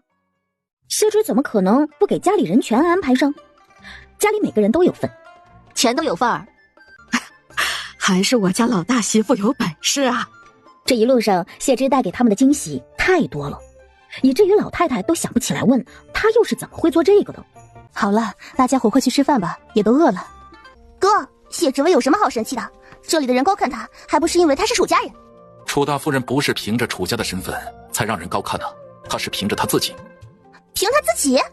这一路上，好几次都是他帮忙找到了水，矿工们的疟疾是他找的药治好的，这玻璃也是他做出来的。侄儿，如果我们能做到这些，这些人同样也会高看我们的。在这里，所有人凭着自己的本事和双手吃饭，不是靠着身份吃饭，身份是自己给的。杨老伯之前也是普通的矿工，可现在就是寨子里的技术工人，能赚最高的工分。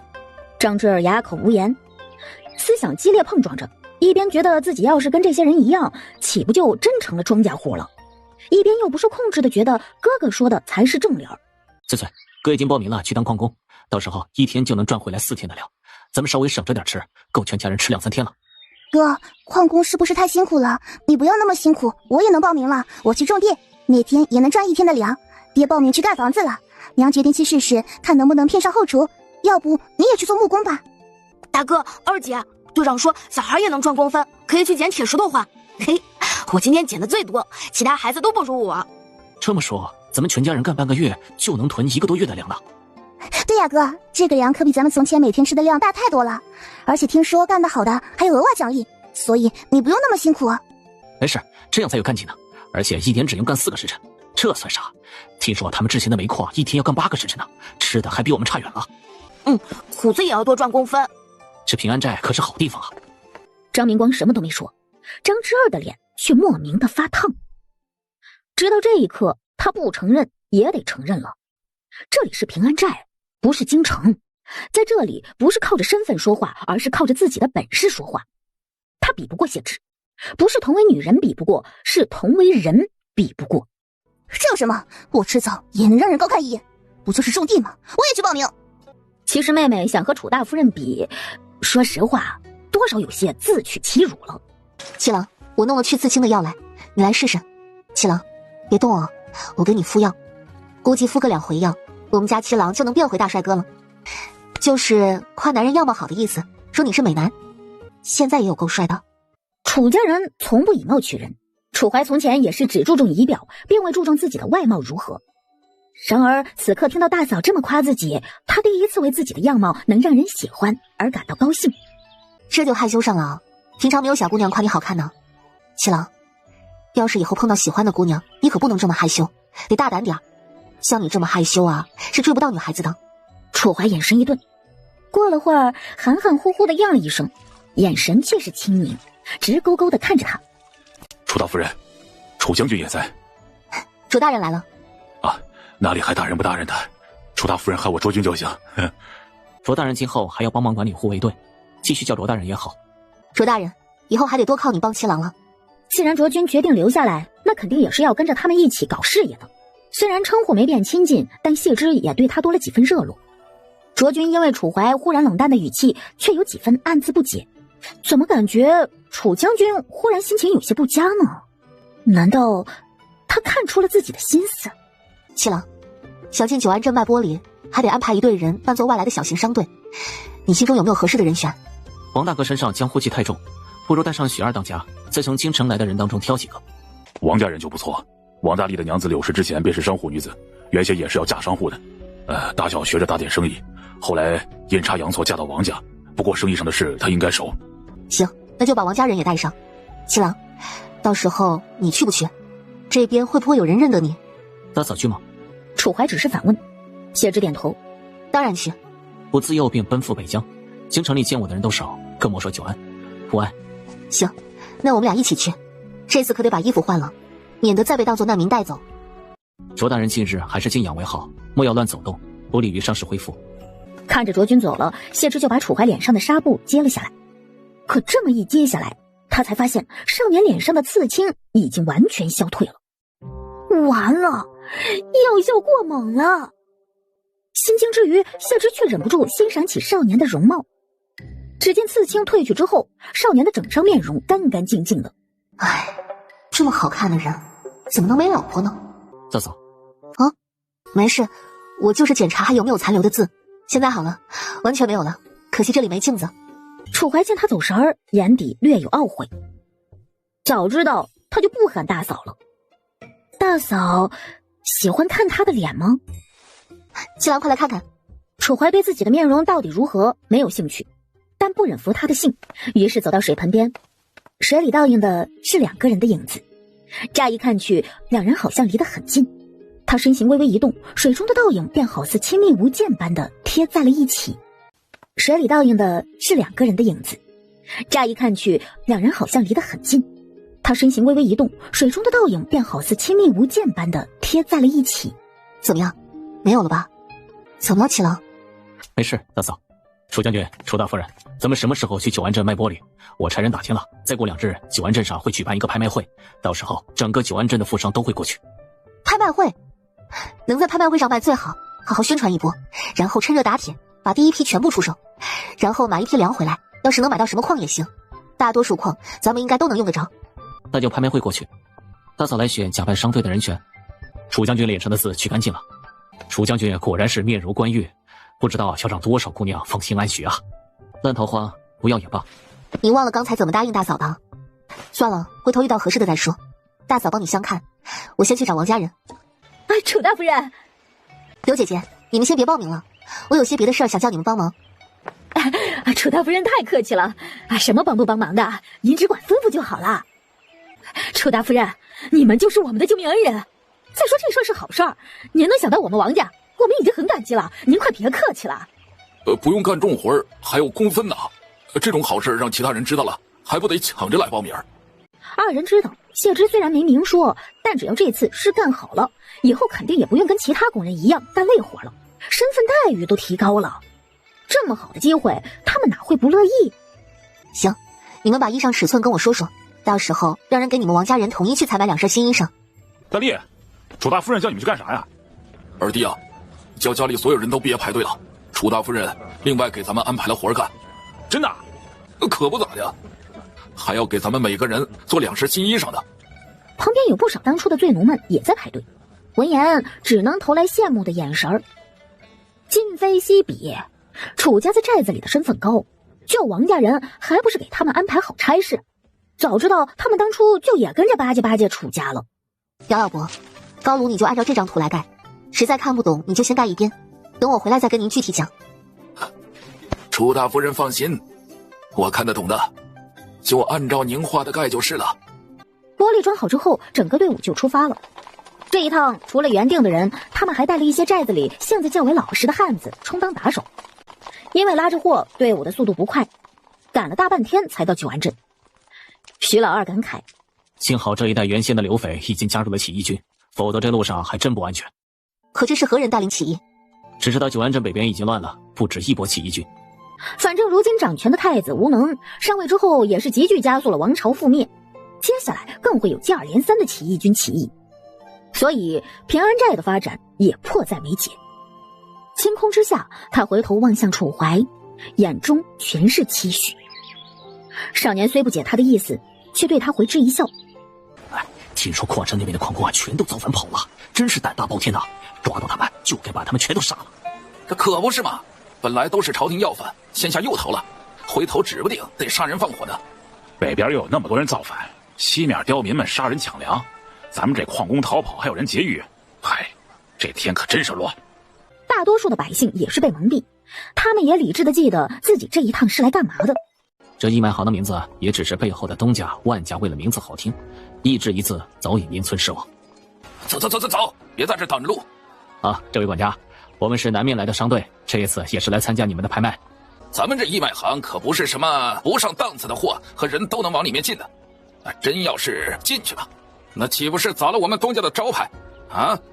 哪怕是想拍粮排矿这样的大件货，那也得够数啊。你们不会以为就带这么点东西就有入场结识各位贵人的机会了吧？瞎了你的狗眼，看到我们的货了吗？就敢这么说？我要是你们东家错过了这一批货，回头看我不把你们的猪脑子给削掉了。谢之呆了呆，那管事儿显然从来没被人这么骂过，脸上是一阵红一阵白呀。但他确实没忍住，又暗中打量着这些人。这一下细看，他才发现面前这些人姿容气质好像还真不像普通人。那为首的少年郎看起来虽然年纪还不大，却气宇轩昂，自带风流贵气。旁边的女子气度悠闲，也不似普通商人妇。还有那留着山羊须的男人，看着像是个文人。至于骂他这个，虽然泼辣，却也不似乡野妇人，身上好似自带傲气，哎呦，这位小娘子，您可真是冤枉我了。实在是咱们这儿有规定，不上10尺的货一般可进不了拍卖行的呀。要不您先让我验验货。切，就你啊，还想验我们的货？打碎了你赔得起吗？再来10个你都不够赔的。谢之在心里默默给柳氏竖起一个大拇指。这一通装逼下来，别说这掌柜的了，连他都有点不敢说话呢。哼，看在你们东家的面子上，我们就勉强原谅你今天的失礼，让你验验货，不过仔细着点，要是不小心弄坏了，我可要揪着你赔钱呢。这位娘子啊，我不负责验货，我去把我们大管事叫来。你们这边请。这拉的是什么货啊？这么大的口气！走，跟去看看。啊，不知诸位是何方来的贵客，带来了什么贵重货，让我家掌柜的都不敢轻易做主啊。这位是万公子吧？我们的货如何？你一看便知了。看来诸位贵客带来的的确是宝贝啊。可不是嘛，万公子，这可是我们的人在地下几十米的溶洞内发现的天然水晶雕琢的，这天底下可找不到第2块这么美的水晶了。好在那块水晶不小，够我们做出了许多东西。这一车全都是？也就这些了。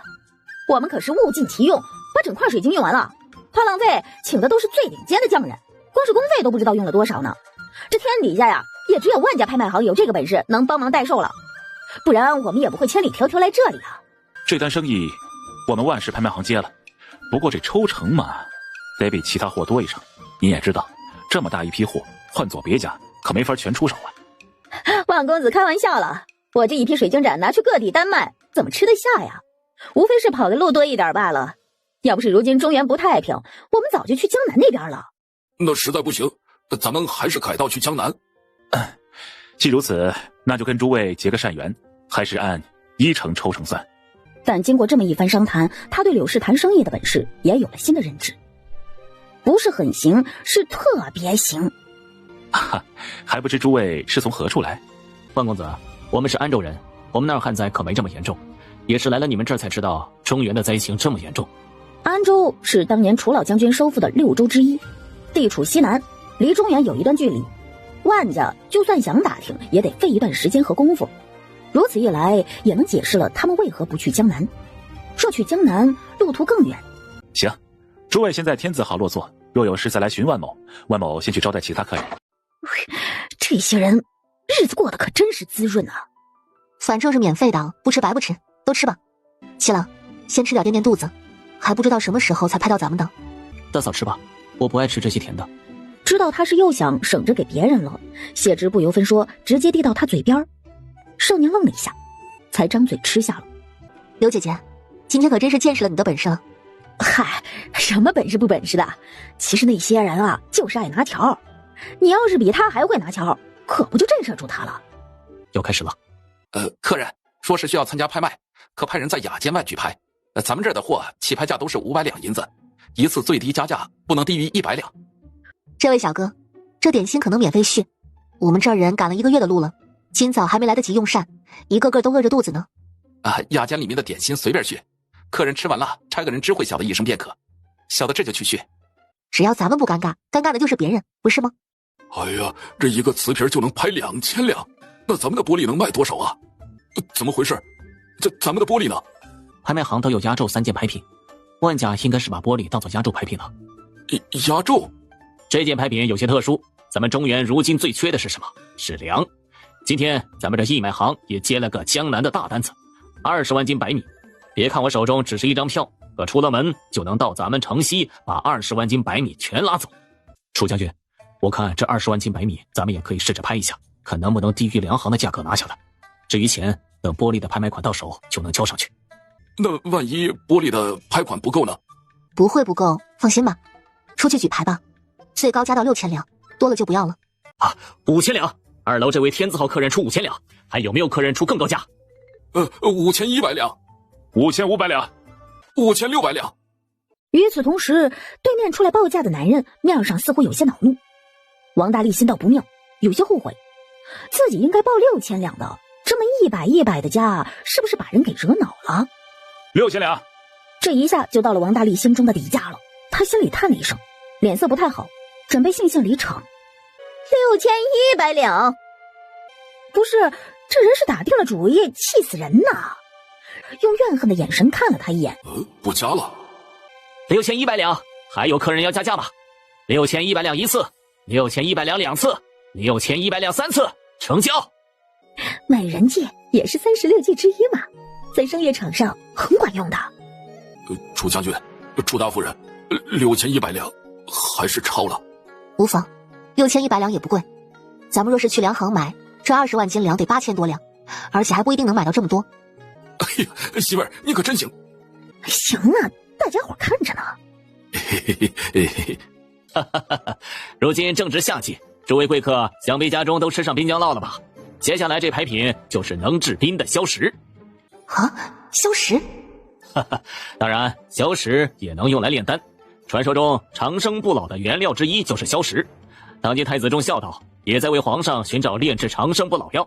这次之所以拿来拍卖，是因为要拍的是一整个消石矿的经营权。一整个消石矿？大嫂，怎么了？怎么了呀，七郎？没。领主大人怎么这么可爱啊？这消石是个好东西，我们得想办法拍下来。就算拍不下来，也得知道是谁拍走了，今后得过去买。这次我出去拍吧。方才我便是想问大嫂是不是想拍。回去我再跟你细说。他也凑到他耳边小声说。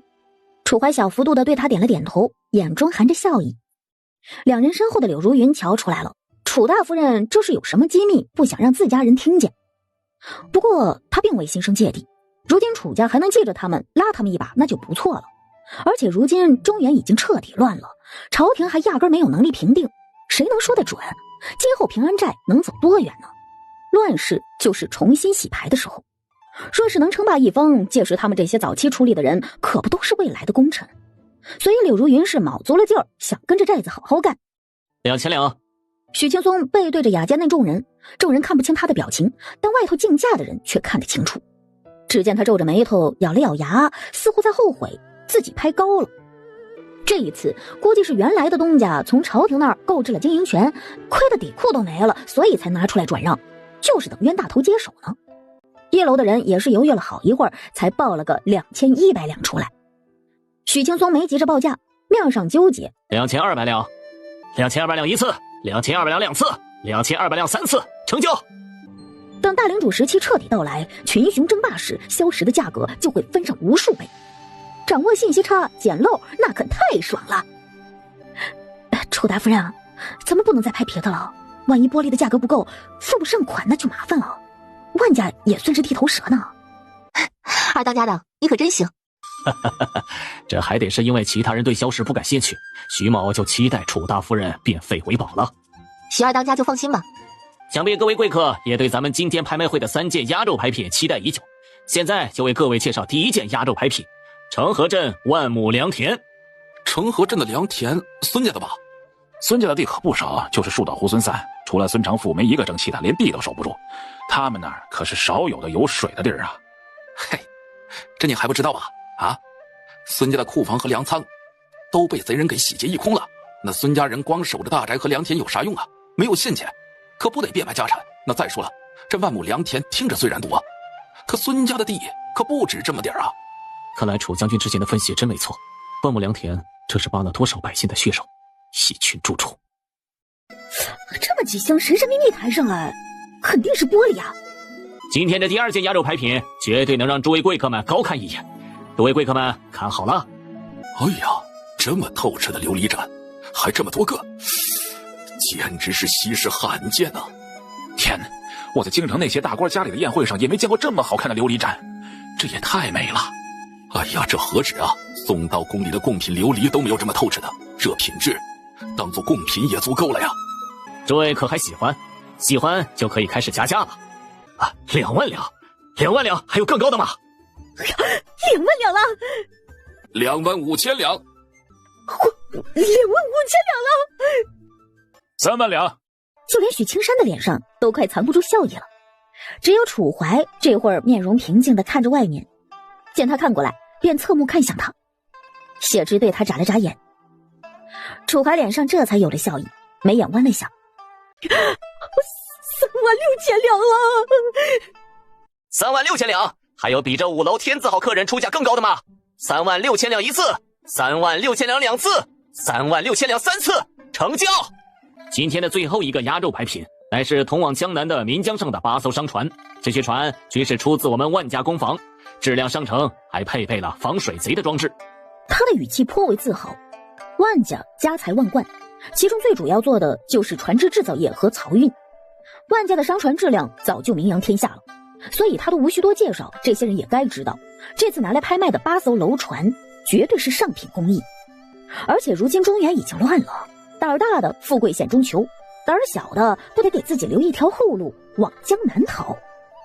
有了这8艘大船，再多的家产也带得完。而这也正摸准了一些富人的心思，有战船在手，等到想要往江南而去的时候，岂不是更安全？才刚一上来，报价就也已经飙升到了4万两，直接超过了玻璃的价格。终于等价格翻到8万两时，报价才停了下来。拍玻璃和拍战船的是同一家，也不知道是哪家，也有这么大能耐。光是几艘商船不值得出这么大价钱，恐怕这家是冲着战船去的。我们带的人不够，最好能买些有生气的人手帮忙把粮食运回去，生气可以日后再销，还得买些牲畜布匹回去。楚大夫人，您还有什么想买的吗？我要再买些粮食种子、黄豆粉、熟石膏粉，就是烧石膏粉，还有硝石和硫磺。哎，今天那盏琉璃盏是真绝啊！咱们等会儿看看到底是谁家派走了，到时候看能不能买一套回来。这要是能拿一套回来，孝敬给守备大人，还愁那差事没着落。嘿嘿嘿嘿。我觉着在这镇子里送人都太浪费了，该直接拿去孝敬京城里的大人，说不定能在京城里给咱们安排一个差事，还用留在这鸟不拉屎的地儿。一行人默不作声下了楼，刚到楼下就看到万泽亲自上了5楼某个雅间，似乎是去接待哪位大人物。那一间也许就是拍下玻璃和战船的那家了。他们在原地等了会儿，没见到有人出来，只能先跟着义卖行的小厮到了后院，去结算银两和取货。各位爷啊，你们这儿拍卖所的一共是32400两银子，扣去1成的抽成，拍卖粮食和硝石矿的银两还结余24100两。各位爷可需要在咱们万氏钱庄帮忙存款？要14100两现银，剩下的存着。雪儿爷，那买人的事儿就先交由我来办，晚会儿我会把人带回去的。七郎，你有没有什么想买的？咱们现在有钱了，想买什么都能给你买。给大嫂买。他虽回答的驴唇不对马嘴，但谢之却听得高兴。这说明什么？说明他心里也把自己当成真心相待的亲姐姐了呗。谢之这次再也没忍住，抬手揉了一下他的头。楚怀抿了抿唇，唇角弯着。楚大夫人也没比楚将军大几岁吧，倒是像长辈照顾孩子似的。大嫂摸他的头，是因为把他当作小孩吗？从前被谢之如此对待时，楚怀不觉得有什么异样，可如今因着心中那些隐秘的难以言说的心思，他不想被他当作孩子看待。大2岁也是长辈，我呀是彻底把七郎当成自己的亲弟弟看待。我也早跟七郎说过，若是他愿意，就把我当亲姐姐看。谢之没发现自己每说一句，少年的眼瞳就暗沉一分，到最后整个人几乎快要碎了。他不愿意当长嫂的弟弟，谢之一无所觉。许青松对他笑了笑后，视线似乎不经意地看向了楚怀，但少年很敏锐，片刻间便恢复了平时沉静如水的模样。客人，你们的银子已经清点好了，需要客人们自己带车来了。你们的货也是，敢问客人几时取货？先给我们拿2000两吧，待1个时辰后，我们带人来拉货。谢之在寨子里时就规划过了，不论什么时候，粮食都是寨子最重要的问题。他这一趟先带着2人到了粮食种子店，买了各种各样的粮种，放到马车上后，就着手去买土化肥的材料。大嫂，要不然先歇会儿。没事儿，等再买一些笔墨纸张回去就差不多了。哦，还得给家里人买点好吃的。你买笔墨纸张吧，楚大夫人歇会儿，再怎么样身体最要紧。大嫂，对面有卖酸梅汤的，我去给你买1碗来。酸梅汤？他一点头，少年就加快步伐朝远处跑去了。领主大人大多数时候都是他想象中的那个英明勇猛的少年郎，只是偶尔也会有傻得可爱的时候。哪来的小贼？别把我管！大嫂，大嫂！七郎，我在呢。大嫂。谢之见过他冷漠想要赴死的模样，见过他杀人时候的模样，可从未见过他这般带着一丝风性的模样。他甚至怀疑眼前的少年会不会下一秒激动地将他抱入怀中。我以为我把你弄丢了。怎么会？我就在这儿呢。北疆从前有拐子，走丢了许多女人和孩子，杀了拐子，人也找不回来。谢之见四周没有什么人，慢慢的又上前一步，踮着脚抱住了他，轻轻拍了拍他的背。没事的，七郎，我没那么傻会被拐子骗走，我就在这儿，只要你回头，我永远都在。哪怕大哥喜欢大嫂，可大嫂心中也是没有大哥的。大哥连他喜欢别人叫他芝芝都不知道，他们的婚事不过源于谢家一场设计而已。既然大嫂要再嫁，那个人为何不可以是我？大嫂想要的，他楚怀也能给；大哥想照顾大嫂，他也能照顾好。所以有何不可？哎呦，这小两口当街搂搂抱抱的，成何体统？真是有伤风化，有伤风化。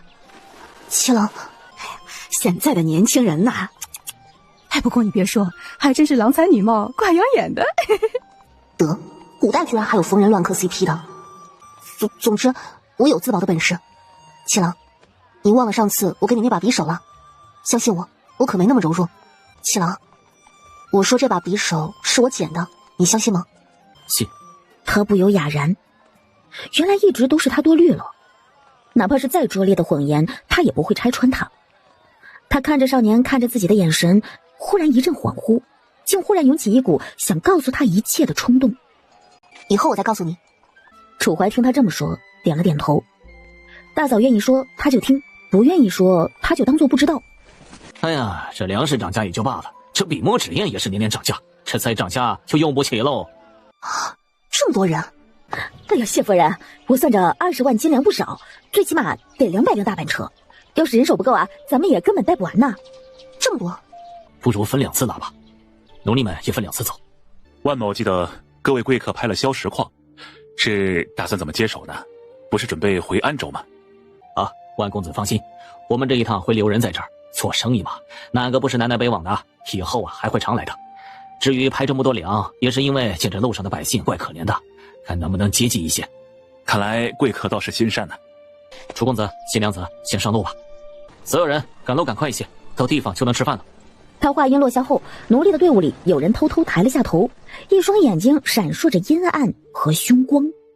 楚怀一眼就扫到了目露凶光之人，这人没想到此人如此敏锐，吓得立刻低下了头。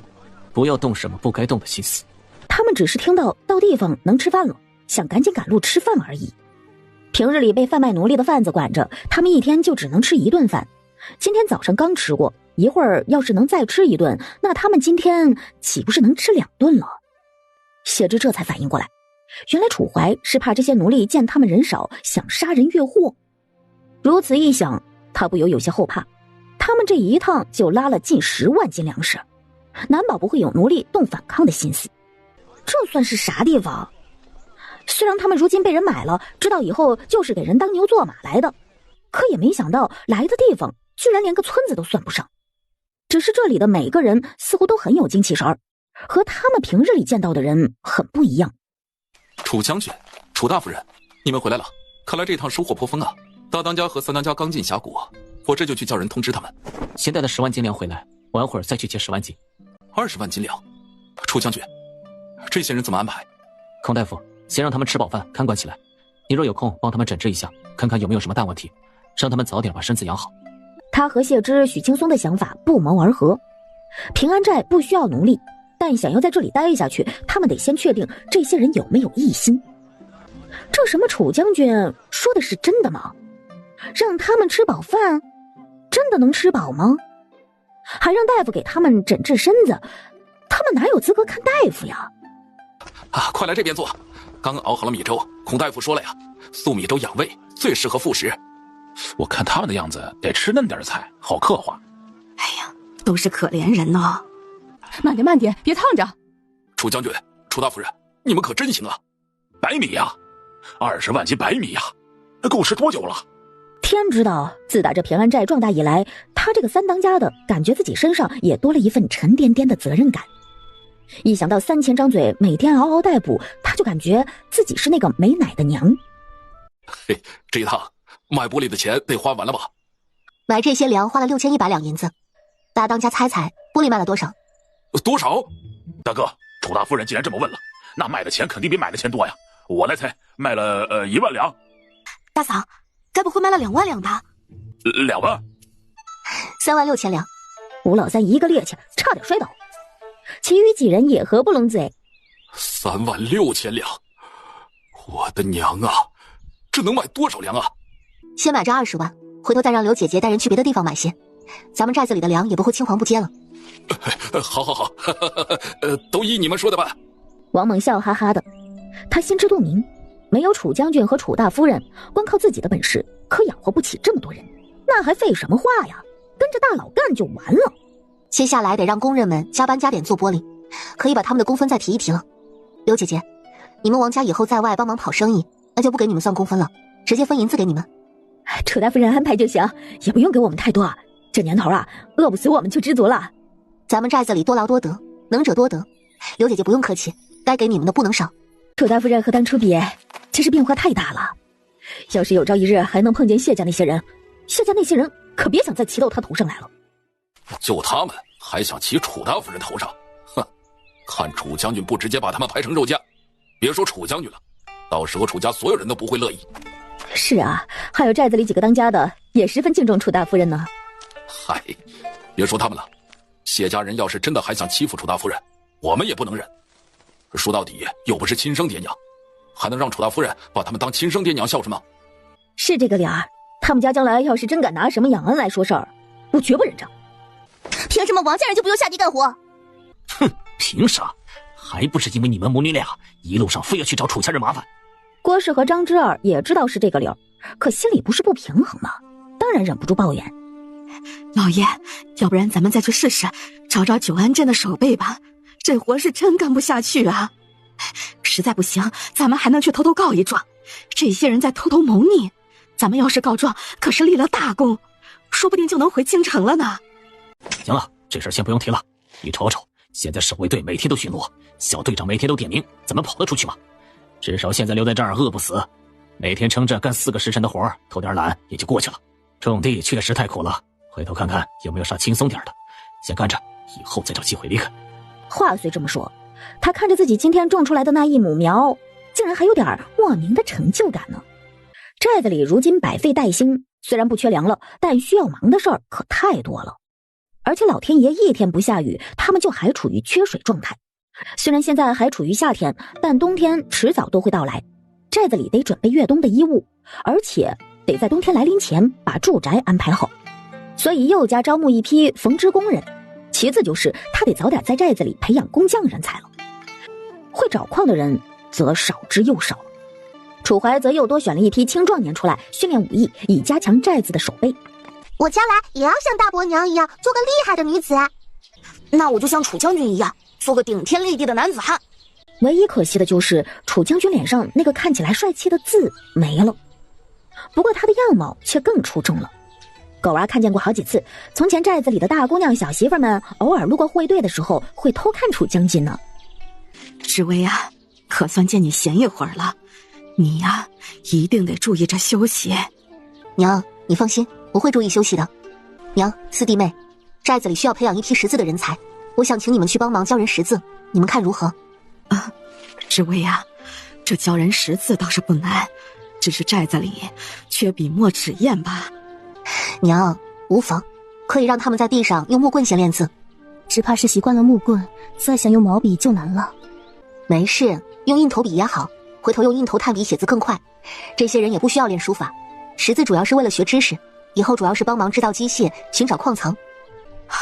志威，那你放心，这事儿啊就交给娘和你四弟妹吧。娘，若是遇到好苗子就好好教，将来他们也能教寨子里其他人识字。迟早有一天，寨子里的所有孩子们都得识字。楚大夫人啊，明天我们就要启程去其余几个镇子卖玻璃了，您还有什么需要捎带的吗？正打算一会儿去找你呢。这一趟你们卖了玻璃，最主要的任务就是买矿。若是遇到这些矿，想办法带一些回来，要是带不回来，就打听一下出处。煤矿、石墨矿、石灰石矿、硝石矿、硫磺矿、铅矿、磷矿、碱矿、陶土。念着念着，他忽然没了声音。无他，楚大夫人这要的也太多了。能买的买，买不了就打听打听消息，重点是打听哪里有。矿这种东西很重要，以后寨子里的需求量很大。楚大夫人呐，这石墨矿不就是煤矿吗？您怎么写了2遍呢？我要的这个是时代，就是女子用来画眉的画眉石。这东西现在贵，你别买，重点打听来路就行。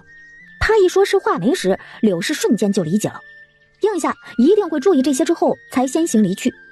他刚一走，屋里3弟妹顾婉棠就出来了。大嫂对这些矿层这么重视，看来这些也都是好东西。是啊，这些都是好宝贝。要不是带着肚子里这个，我也帮大嫂找矿去。我的身手行走在外，安危自不必担心。大嫂正说要教人识字好找矿呢。三嫂，你要是感兴趣，还是等你生了再说吧。我这是怀孩子，又不是怀了块金子，哪有那么金贵？连去学堂学课都不行吗？哎呀，大嫂，可以去，每天就坐着上1-2堂课而已，问题不大。只是这找矿可没3弟妹想象的那么简单，得东奔西走，辛苦得很。我打小就跟着父兄在马背上东奔西走，什么辛不辛苦的，我不怕。我只怕自己不能像个男儿一般志在四方。女儿也可以志在四方。娘，大嫂，4弟妹，我要好好学着找矿，今后帮寨子里大忙。等到寨子强大的那一日，他相信他也定能替二郎和楚家一家报仇。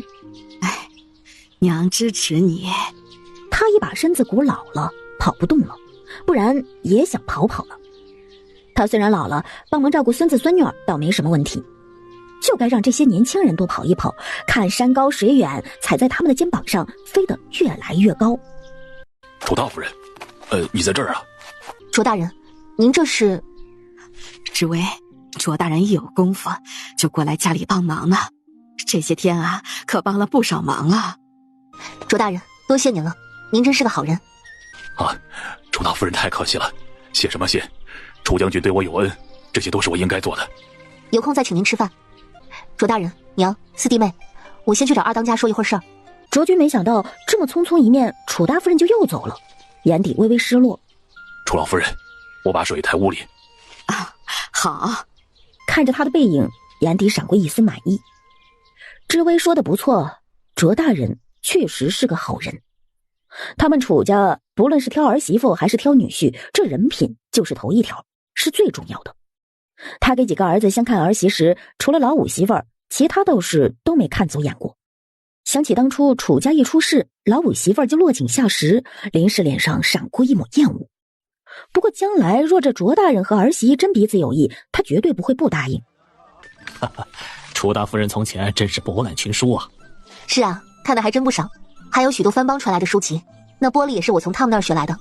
谢之如今已经能做到脸不红心不跳的编理由了，他说的话也不算漏洞百出。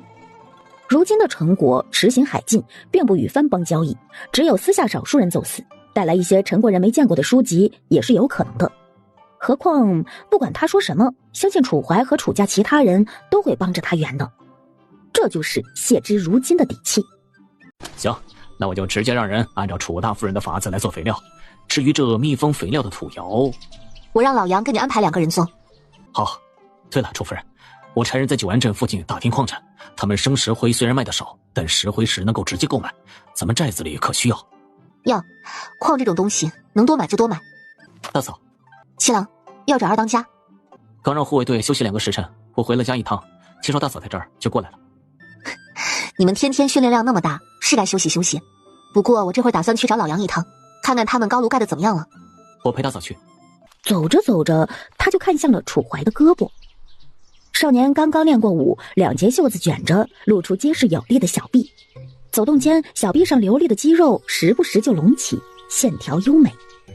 谢之忽然想到，后世那些小迷妹们给他画同人图时，画的一张有漂亮肌肉的图。他之前给他治病的时候，替他们看过了，确实有腹肌。哪个女性能拒绝得了看漂亮腹肌呢？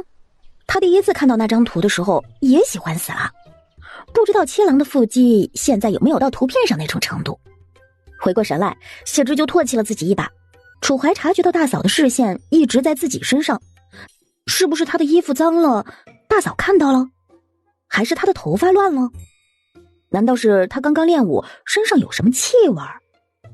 真是的，早知道他应该先洗漱收拾一番来找大嫂的，大嫂平日里喜欢干净，自从到了寨子里，哪里忙来忙去，身上也总是干干净净，带着说不出的草木香。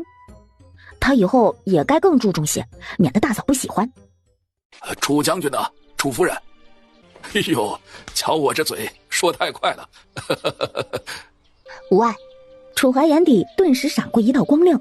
杨老伯，这高炉砖块之间用的是什么粘合的？寨子里不是有水泥吗？水泥？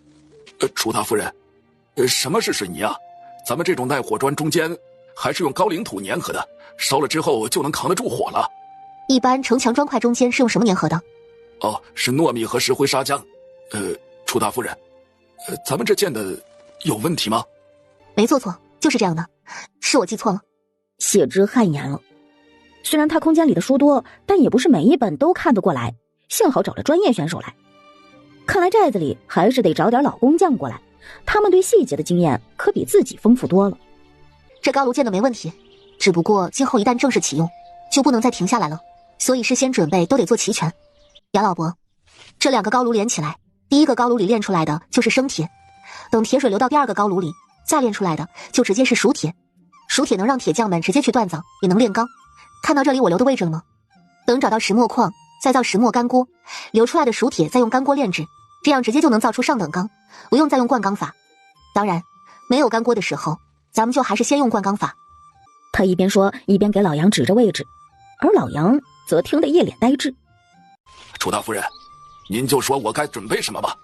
按照楚大夫人的说法，这高炉正式启动之后，那炼铁炼钢的速度简直是飞跃，而且只要不缺材料，他们就可以批量产铁产钢。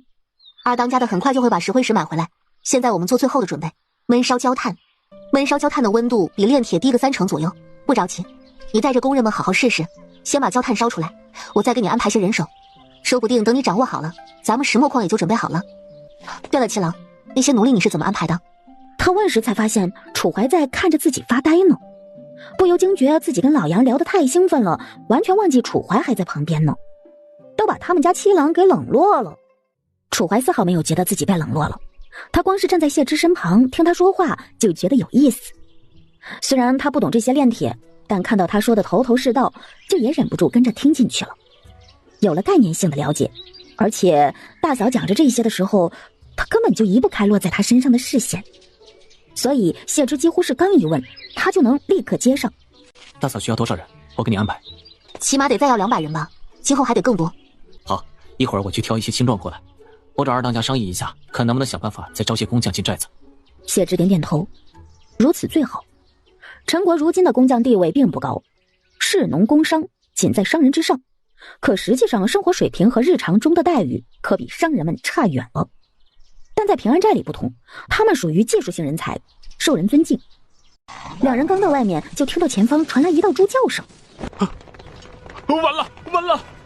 楚怀确定谢之站稳后，从打过来的护卫队手中接过弓箭，搭箭拉弦，一箭命中那头肥猪的后腿。他搭箭的动作极快，人眼根本就跟不上，只能看到他小臂的残影。眨眼之间，刚才还乱扑腾的野猪就挨了4箭，终于轰然一声倒地。楚将军好剑法，这肥猪皮糙肉厚的，我们兄弟几个射中几箭他都没倒下。那肯定，我们七郎功夫了得。哎呦，这猪可真难杀！哎，不对，盆呢？快拿盆来，猪血不能浪费了。看来今天有肉吃了。金娘姐姐，今天准备做什么？大嫂，少5包猪肉饺子呢。他们也是看了几个寨子里主事的人商议下来的规章，按照规章办事。寨民们身子骨太差，光吃主食补不上营养，得吃肉和蛋，所以寨子里如今安排至少每3天就做1次蛋，每5天就做1顿荤菜。等以后寨子里买回来那些牲畜都养起来了，能吃蛋和肉的时候也就多了。至于羊奶这种，都是给寨子里的婴孩们喝的，放在从前，这是所有寨民们想都不敢想的事儿。听到以后每3天吃1次蛋，5天吃1次肉，他们都感觉这消息是假的一样。可现在灶上都杀起猪来了，他们还有什么不相信的？这寨子里的日子才是人过的日子。猪肉饺子好，就是你们得费事儿了。今天包饺子，不少人都来帮忙了，几百个人一起，很快的。楚大夫人放心，我可不会让楚二夫人累着。我不嫌累，你们也别嫌我包的饺子丑就行。他跟着别人学着包了2个鸡蛋野菜素馅的饺子，别人包那些花边饺、小鱼饺，一个比一个好看。他包出来就跟泥巴团子似的。这还是他找到自己的厨艺天赋以来第一次碰壁，气氛一片祥和。虽然他们现在连住的房子都没有，但每个人都充满了对生活的热情。幸好那天没有动手，这平安寨里的日子居然这么好。要是动手，那真是后悔死了呀！没错，在这里我才感觉自己是个人，从前过的简直连一条狗都不如。是啊，这真是个好地方啊！但大家伙还是得记住，咱们是奴隶，咱们的卖身契。有人忽然叹了口气，一日为奴，终生为奴，而奴隶身份就注定他们低贱的跟家畜一样。哎呀，知足吧，楚将军对我们已经比别人好太多了。他把咱们带到这里，让咱们过好日子。以后啊，他让咱们干啥，咱们干就完了。楚将军，之前在半路想反抗的心思早已烟消云散了。楚怀应了一声，就看向谢之。诸位到了我们平安寨，今后就是我们平安寨的人了。好好建造咱们寨子，寨子里也绝不会亏待了大家。这些奴隶待在这几天，也已经知道了谢之的身份，还知道这里不少人对他极其尊敬，只是在他们看来，他毕竟是个女人而已，所以听他说话时也没有那么认真。只要一心为着寨子里好好干，攒够工分，大家伙就可以赎回自己的卖身契。奴隶们一个个睁大了眼睛，他们还有机会赎回自己的卖身契？他们这辈子还有机会做回普通人吗？众人一个个不可置信之后，不约而同看向了楚怀。楚怀的眉头微不可见地皱了一下，但他没有回应任何人，只是叉着胳膊侧目只看着谢之。这些人终于意识到他们该看向谁。楚大夫人，您说的是真的吗？我们真能赎回我的卖身契？自然，你们若是不信，我们也可以重新签一份契。谢之没把这些人的不信任当回事，人和人之间哪有那么多信任，更多的是利益关系。他只是偷看了楚怀一眼，这小子还挺有一套的。如果你们报名选上工房工人，那只需2年就能攒够赎身的积分，其他则要4年左右。当然，进工房也要签契约，若是泄露工房机密工程，那就是寨子里的大罪，最高可罚死刑。其他工人也是如此，这并非是对你们特例，只要你们平日守口如瓶，也不会泄露。工房的待遇，相信你们这几日也有听说，我就不多赘述了。想报名的可以找你们分配的队长报名，如果有从前是工匠的，可以直接入选。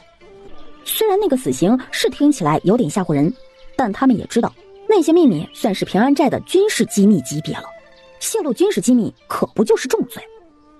楚大夫人，选我之前是木匠，你看我行吗？楚大夫人，我曾经跟着朝廷器械司的师傅当过学徒，我可以吗？凭啥他们就能选这么多人？因为他们有卖身契。实在不行，我们也能跟楚大夫人签个3年的死契啊！就是，我也想去工坊。听说那天天都有肉，逢年过节还都发什么福利。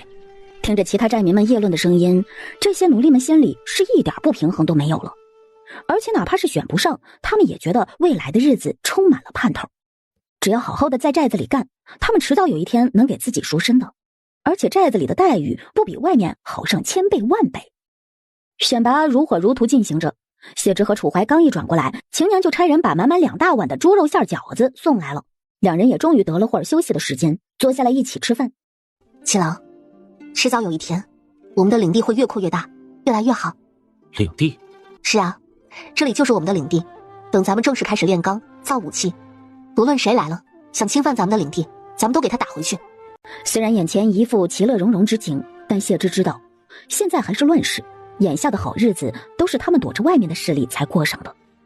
朝廷、起义军、西戎军、北仓军，迟早有一天他们都会一一对上。所以他一直很支持楚怀之前高筑墙、广积粮的说法。这里就是我们的领地。而后一双眼睛亮亮地看着楚怀，而你就是我们的领主啊，领主大人。楚怀总觉得他的一双眸子后有深意，但是对他很好的深意。而且听到我们这个词从谢之口中冒出来，他心中就忍不住滋生出隐秘的节节生长的欢喜。他仿佛能够感受得到心中对他的喜欢。一开始像是幽微的小苗，在隐秘的角落偷偷破了壳发了芽，连他自己都未曾察觉。可那小苗时时刻刻都在抽枝拔节，寸寸生长，等他终于察觉到时，那幼苗早已长成了参天大树，开了一束汹涌烂漫的花。他简直不知道该怎么喜欢他才好了，就好像他从前不知道这世上还会有这么一个人，有朝一日让他怦然心动。我们的领地，我们的领地，芝芝。楚怀的声音很轻，像是徐徐的微风吹动枝头花瓣，香气漂浮于天地之间，荡气柔肠。谢之对他弯了弯眉眼，抬手给他摘下发上不知从何地蹭来的一缕花丝。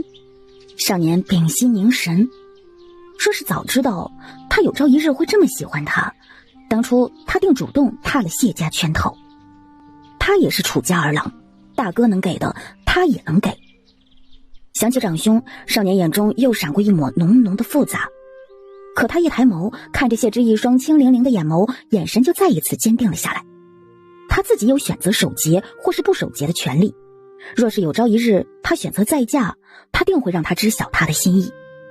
但他这么好，未来身边定然群狼环伺，他便见狼驱狼，见虎杀虎，独占鳌头。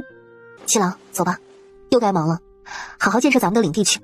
好，大嫂，好想赶快到能光明正大叫他芝芝的那天呢。寨子里的选拔如火如荼地进行着，就连孔慈州都跑来向谢之申请要带几个学徒。谢之当然批准，寨子里也的确需要医疗队。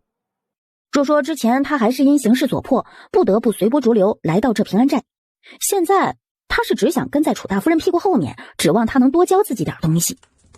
许青松管着寨子里的账目，他又分批次去周边买了些煤炭和石灰石，还有各种物资回来后，原本的几万两银子立刻就见了底儿。要不是先前从孙家偷来的还有数千两黄金，他这会儿都要心慌了。可饶是如此，他还是心慌。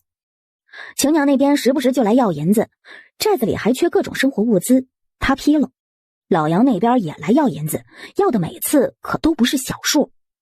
光买一次煤炭、石灰石就得2、3千两，这些不能不批。楚大夫人说了，全寨子都得供着公房。孔慈州也跑来，磨磨唧唧半天才说出来意。寨子里需要医用用品，这许青松哪能不批呀？3000多人，每天都有人病了、伤了，哪能拖着呢？就连牛木匠、郭铁匠也跑来凑热闹，申请鸟枪换炮，要升级自己的工具。铁矿那边也是，不升级工具设备，挖矿的进度太慢。许青松的算盘桌子都快拨冒烟了。再多的银子也经不住花呀。二哥，急啥呀？算着日子，商队也该快回来了吧？到时候还不是又带回来几万两？他和大哥不识字儿，又不会算账，每天最主要的任务就是跟着楚将军练武训兵，可不就是省了很多的烦心事儿吗？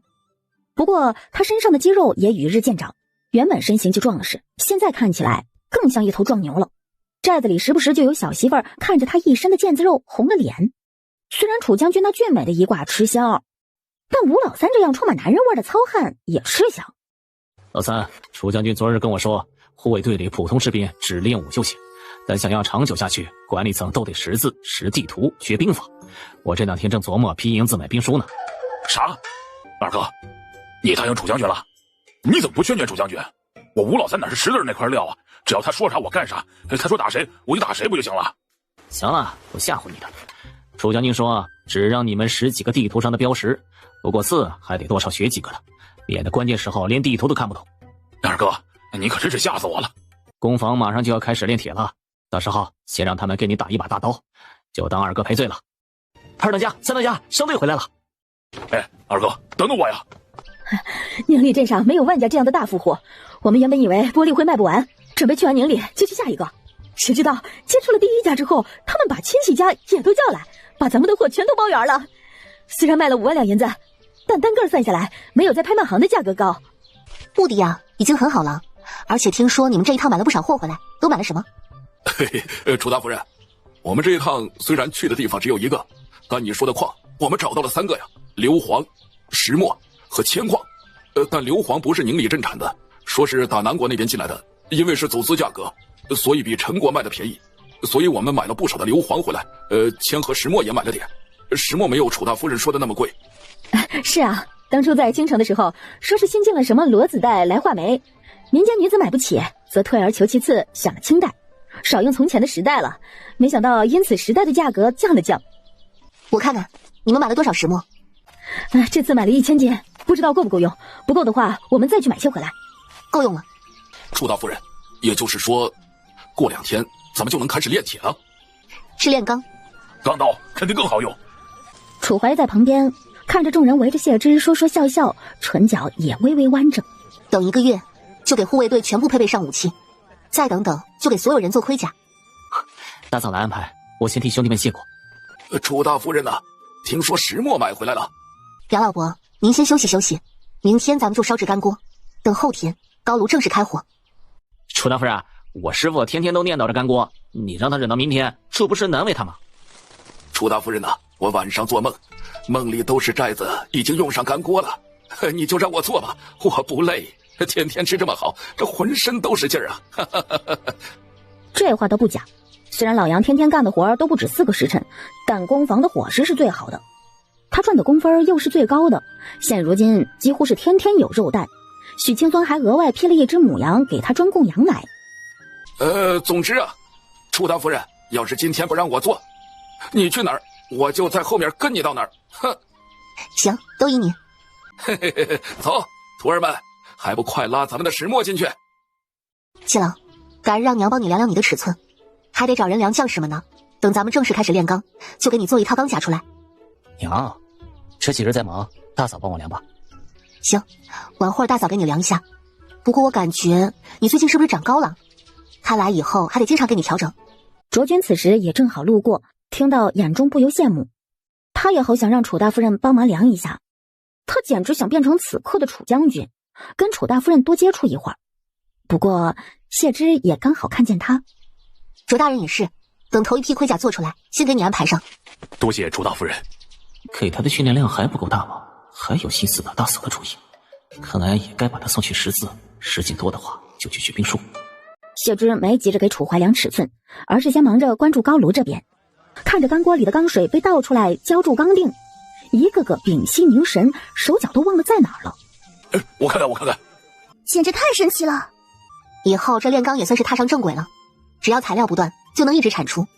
不断，绝对不能断。老二，要是缺钱你就说，我带人去掏那些肥羊老巢去。待到冷却凝固一些，就开始用打铁的开锤捶打。他们之前就打过长刀、大刀，现在也不在话下。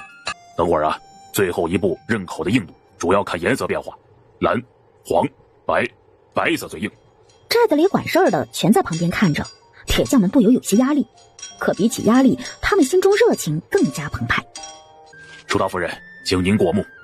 他的唇忍不住翘起，伸手将钢刀举起，让在场的所有人都能看见。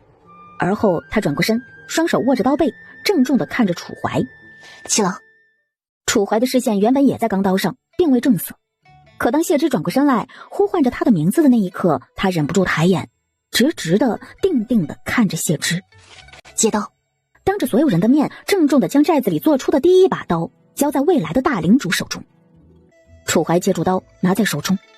片刻后，他后退2步，到了无人的空地，一个转身借力，衣摆飞旋，手中的长刀飞划出一道白芒。嗡的一声响，4指粗的树枝咔嚓一声断裂，树枝砸了下来，落叶与尘土纷飞。好刀，好帅！领主大人真帅！哎，快！郭铁匠，别停，给我也来一把。七郎，大嫂，七郎哥哥从前声音有这么温柔吗？怎么感觉哪里怪怪的？郭伯伯，你可要加油啊！我也想要一把短点的刀。郭铁匠最近在寨子里听了好几次加油这个词儿，也听懂了。行，我加油。寨子里如今没有什么身份尊贵一说，大家伙又齐心协力，关系都其乐融融的，连被从前的贵族小姐喊伯伯，郭铁匠都乐呵呵的答应了。王猛和吴老三蹲点蹲在郭铁匠后面，总算在天黑时蹲来了2人的大刀。不错，宽肩细腰，我们七郎身材真好。谢之量完身高和肩，就用胳膊环了楚怀的腰身一圈，给他量腰围。不得不说，楚怀的身材是极好的，腰是腰，腿是腿，筋是筋，骨是骨，没有丝毫拖泥带水，体格线条干脆流利的漂亮。谢之刚环着他的腰，他衣服上淡淡的皂角香气就萦绕在他鼻尖，他忍不住多嗅了一口。楚怀垂眸看着他，一声不吭，眷恋于这片刻的亲近。楚香莲看着眼前的一幕，人傻了。他看到了什么？楚怀眸光淡然看着妹妹。香菱，不知道先敲门吗？大嫂，七郎哥哥这是在……香菱，我正在给七郎量尺寸，要给他制盔甲。你这么推的？对不起，大嫂，七郎哥哥，我错了。楚怀没应声，注意力还在自己方才抱谢之的手上。大嫂，工坊的下一课堂要叫什么？你提前跟我说说呗。他是听到了外头有人说，她一个女孩子跟着工坊里一群大老爷们儿学什么课啊？就因为她是女孩子，就不能学这些工科了吗？她不光要学，她还要比其他人学的都要好。大嫂说了，女人能学，那就是能学。下一堂课要学做车床了。车床？大嫂，先教我一点点好不好呀？好。楚怀就这么眼睁睁看着妹妹把谢之抢走了。这一刻，他才深深意识到，他未来要防的不光有男人，还有女人。楚香菱听到车床的概念，感觉自己大脑忽然进入了一种非常玄妙的状态，因为这种感觉就好像是原本一个只生活在2维平面的人，忽然进入了一个3维的立体空间，感觉自己从前对这个世界的了解实在太浅显了。从前他看中的那些什么皇亲贵胄、官宦贵族的身份，什么价值连城的珠宝首饰，令王孙贵族争破头的金银玉器，对于这广袤无垠的大千世界来说，都是如此微不足道的，沧海一粟都不足以来形容他此刻的感悟。大嫂，我以后要跟着你好好学这些，你说行不行？当然行，香菱，你可以的。楚大夫人呢？可是有什么吩咐？吩咐算不上，不过想请牛木匠帮忙做一样东西。哎呦，楚大夫人，您太客气了，还说什么请不请？他老牛还用请啊？您要做什么，只管吩咐就是了。想起自己之前和楚家的局域，牛嫂这段日子就有些后怕了，总怕楚家人找自己算账。可这一等二等的，他什么都没等着，却眼看着寨子在楚家的帮扶下越来越壮大，他们过上了再也不缺粮的日子了。牛嫂松了一口气的同时，也再也没有胆子去触楚家人的眉头了。牛木匠是寨子里的技术人才，值得任何人尊敬。不过我想请您做的涉及寨子里的高级机密，所以一会儿还得请您去议事厅来谈。还有牛木匠也该招几个徒弟了，光凭您一人之力做不成。实不相瞒呐，楚大夫人，我这几日就已经物资了几个徒弟了。行，那就过去谈吧。娘，爹好不容易才有空休息，跟咱们说会儿话。切，你懂啥呀？你爹现在可不是老牛了，他是人才，人才你懂不懂？只有人才和当家的们才有资格进议事厅，别人羡慕还来不及呢，你在这嘀咕，以后再嘀咕我扯你的嘴。你以为你每天吃的蛋哪来的？还不是你爹当了人才你才能吃得上啊？不想吃你就嘀咕吧。楚将军，在外打探消息的人回来了，成河镇那边宋志达一直在派人搜查我们的下落，九安这边煤矿上如今果然在重新抓难民冲矿工，宋志达似乎有意联合2镇的军队镇压北面最大的一支起义军。宋志达敢来，老子就让他跟孙长富一样有去无回。楚将军，嘿嘿，刚好借用这煤矿上的朝廷走狗们，给咱们的新兵器练练手啊！嘿嘿。前2日楚大夫人跟我说，如今寨子里的确缺人，可若是再来一批人，水就不够用了。现如今挑水已经得多进溶洞100米了。嗨，也是，鬼知道老天爷什么时候下雨啊！唉，3年了，我看今年也不一定会下呀。这老天爷怕是在惩罚昏君吧？我看，除非天神下凡才下雨啊。说到年底还没有水，就考虑再搬迁，或是设法引地下水上来。楚将军，您说怎么样？亦可沱、成河或是九安之水。几个当家的一怔，你看看我，我看看你，这夺水也就意味着要夺地。我王猛都听楚将军的，抢就抢，当初抢小肥羊，以后抢大肥羊，哈哈哈。嘿，没错，干就完了。既如此，那就先安排眼下，煤矿可以再去1-2次，只是事不过3，再多去容易暴露我们平安寨，所以咱们可以选择揭露煤矿内真相。如此一来，难民们会恐惧朝廷，届时我们私下派人去接纳难民入寨，百姓对朝廷彻底失望，只能被逼着加入起义军或是平安寨，那些起义军就够缠着宋志达吃一壶的了。平安寨则趁着这个时间高筑墙，广积粮，把粮食团购，士兵训练出来，至少练出千人队。届时哪怕是2城军队亲临，靠神山的地势和我们的武器存粮，他们打不赢。楚将军，二哥，你这么一说，我好像一点都不带怕的了。怕啥怕？老子现在只感觉现在不能打，浑身上下就刺挠的慌。楚将军，你就说啥时候去煤矿吧，这一趟我跟着你去。我也去。楚将军，咱们也去听听。楚怀紧随其后就跟了过去。王猛和吴老三，你看看我，我看看你，也赶了过去。我看楚大夫人比老二都聪明啊。这可以说是能从他这儿得到的最高评价了，因为许青松从前就是他心里这世上最聪明的人。大哥，你别说，那还真是。木匠和铁匠们听着车床的概念，反响不比楚香林小，而且他们也更能理解谢之所说，因为如今的技术上也是有初级车床的，只不过这些初级车床过于原始，一般只用来加工木头，没有被用来加工铁制品，所以他们也能更好的理解谢之说的这个东西应该怎么做出来。楚大夫人呐，那盖房子的事我带的几个人也都能上手了，我能不能接下来只管做车床啊？谢之自是批准。行，那我就放手干了。好好做，做出来了给你们每个人批奖金，多进200分，尤其是几位师傅给你们进500分。要是每隔一段时间就有奖金，他们就能早点给自己赎回卖身契了。不需要别人多说，他们就意识到谢之在这里说话的分量比几位当家的都高，跟楚将军平起平坐。她是女人又如何呢？古往今来，能者居之。七郎，刚才同几位当家的商议了下，准备再去一趟煤矿。是得去一趟。虽然上次我们带了难民回来，但以九安那些官员的作风，必然会继续骗难民进矿场。不过经过上次，他们定然有了防备，守备会更加森严。你们要过去，至少得人手1把武器。虽然现在寨子里每天能稳定产出至少4把刀，但谢之还是觉得太慢了。而他们就连利用最原始的水力也做不到。想用水力，那得有河流才行。神山倒是有河，问题是没水呀。谢之心中深深叹一口气，安慰自己。虽然不知道历史上温陵到底是什么时候下的雨，但总归是在今年。七郎，这一趟我也去。好，楚大夫人，要不要给您也来一把刀？嗨，大哥，有咱们保护楚大夫人就够了。楚大夫人不会功夫，这拿着刀也不好使啊。七郎，你说这战场上世上还有什么比刀、剑、长枪、弓箭更好使的兵器吗？长矛，大骑兵的铁蒺藜。大嫂，说吧。楚大夫人，您就别卖关子了，给我这2个兄弟都猜迷糊了。你们可还记得我买回来的硫磺、硝石？我要用它们来做一种全新的武器，叫做火药。火药？楚大夫人，这是要用火做药，也是用火烧出来的，药咋能当武器呢？罢了，我做出来你们就知道了。有了火药，刀、枪、矛根本算不得什么。接下来我要做的武器，制作过程中存在着一定的风险，若有半点偏差，都有可能会引发爆炸。这也是化工的危险之处。爆炸？既如此，大嫂说怎么做就行，我来做吧。七郎，今后我要做的东西多了去了，难不成只要有危险你就来替代我不成？有何不可？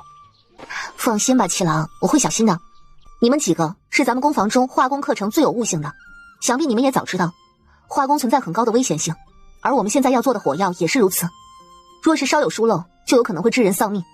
所以今后化工工人也是我们寨子中工分最高的工位，你们愿意留下就留下，不愿意也可以选择其他工种。现在想更换工种的人可以离开了。他说完之后，原以为会有人离开，可他选中的10个人居然全都站在原地没动。楚大夫人，您要我们做啥就说吧，我们早就想跟着您干化工了。您自己都亲力亲为，还舍得让楚小姐跟着干，我们也不怕。楚香菱闻言，顿时把头抬得更高了。既然大家都愿意留下，那就不多说了。今天咱们就上咱们的第1堂实操课。有工人偷看了一眼楚怀，楚将军都身为将军了，也要跟着听课。不一会儿，随着谢之开始着手做火药，众人连打下手的位置都抢不到，只能看着楚怀在旁边给他当贴身助手时，他们才不由有些郁闷。楚将军不去忙着训兵，来这儿凑啥子热闹呀？但所有人很快都帮上忙了，硝石、木炭、硫磺都需要人来磨成细粉。成了，成了。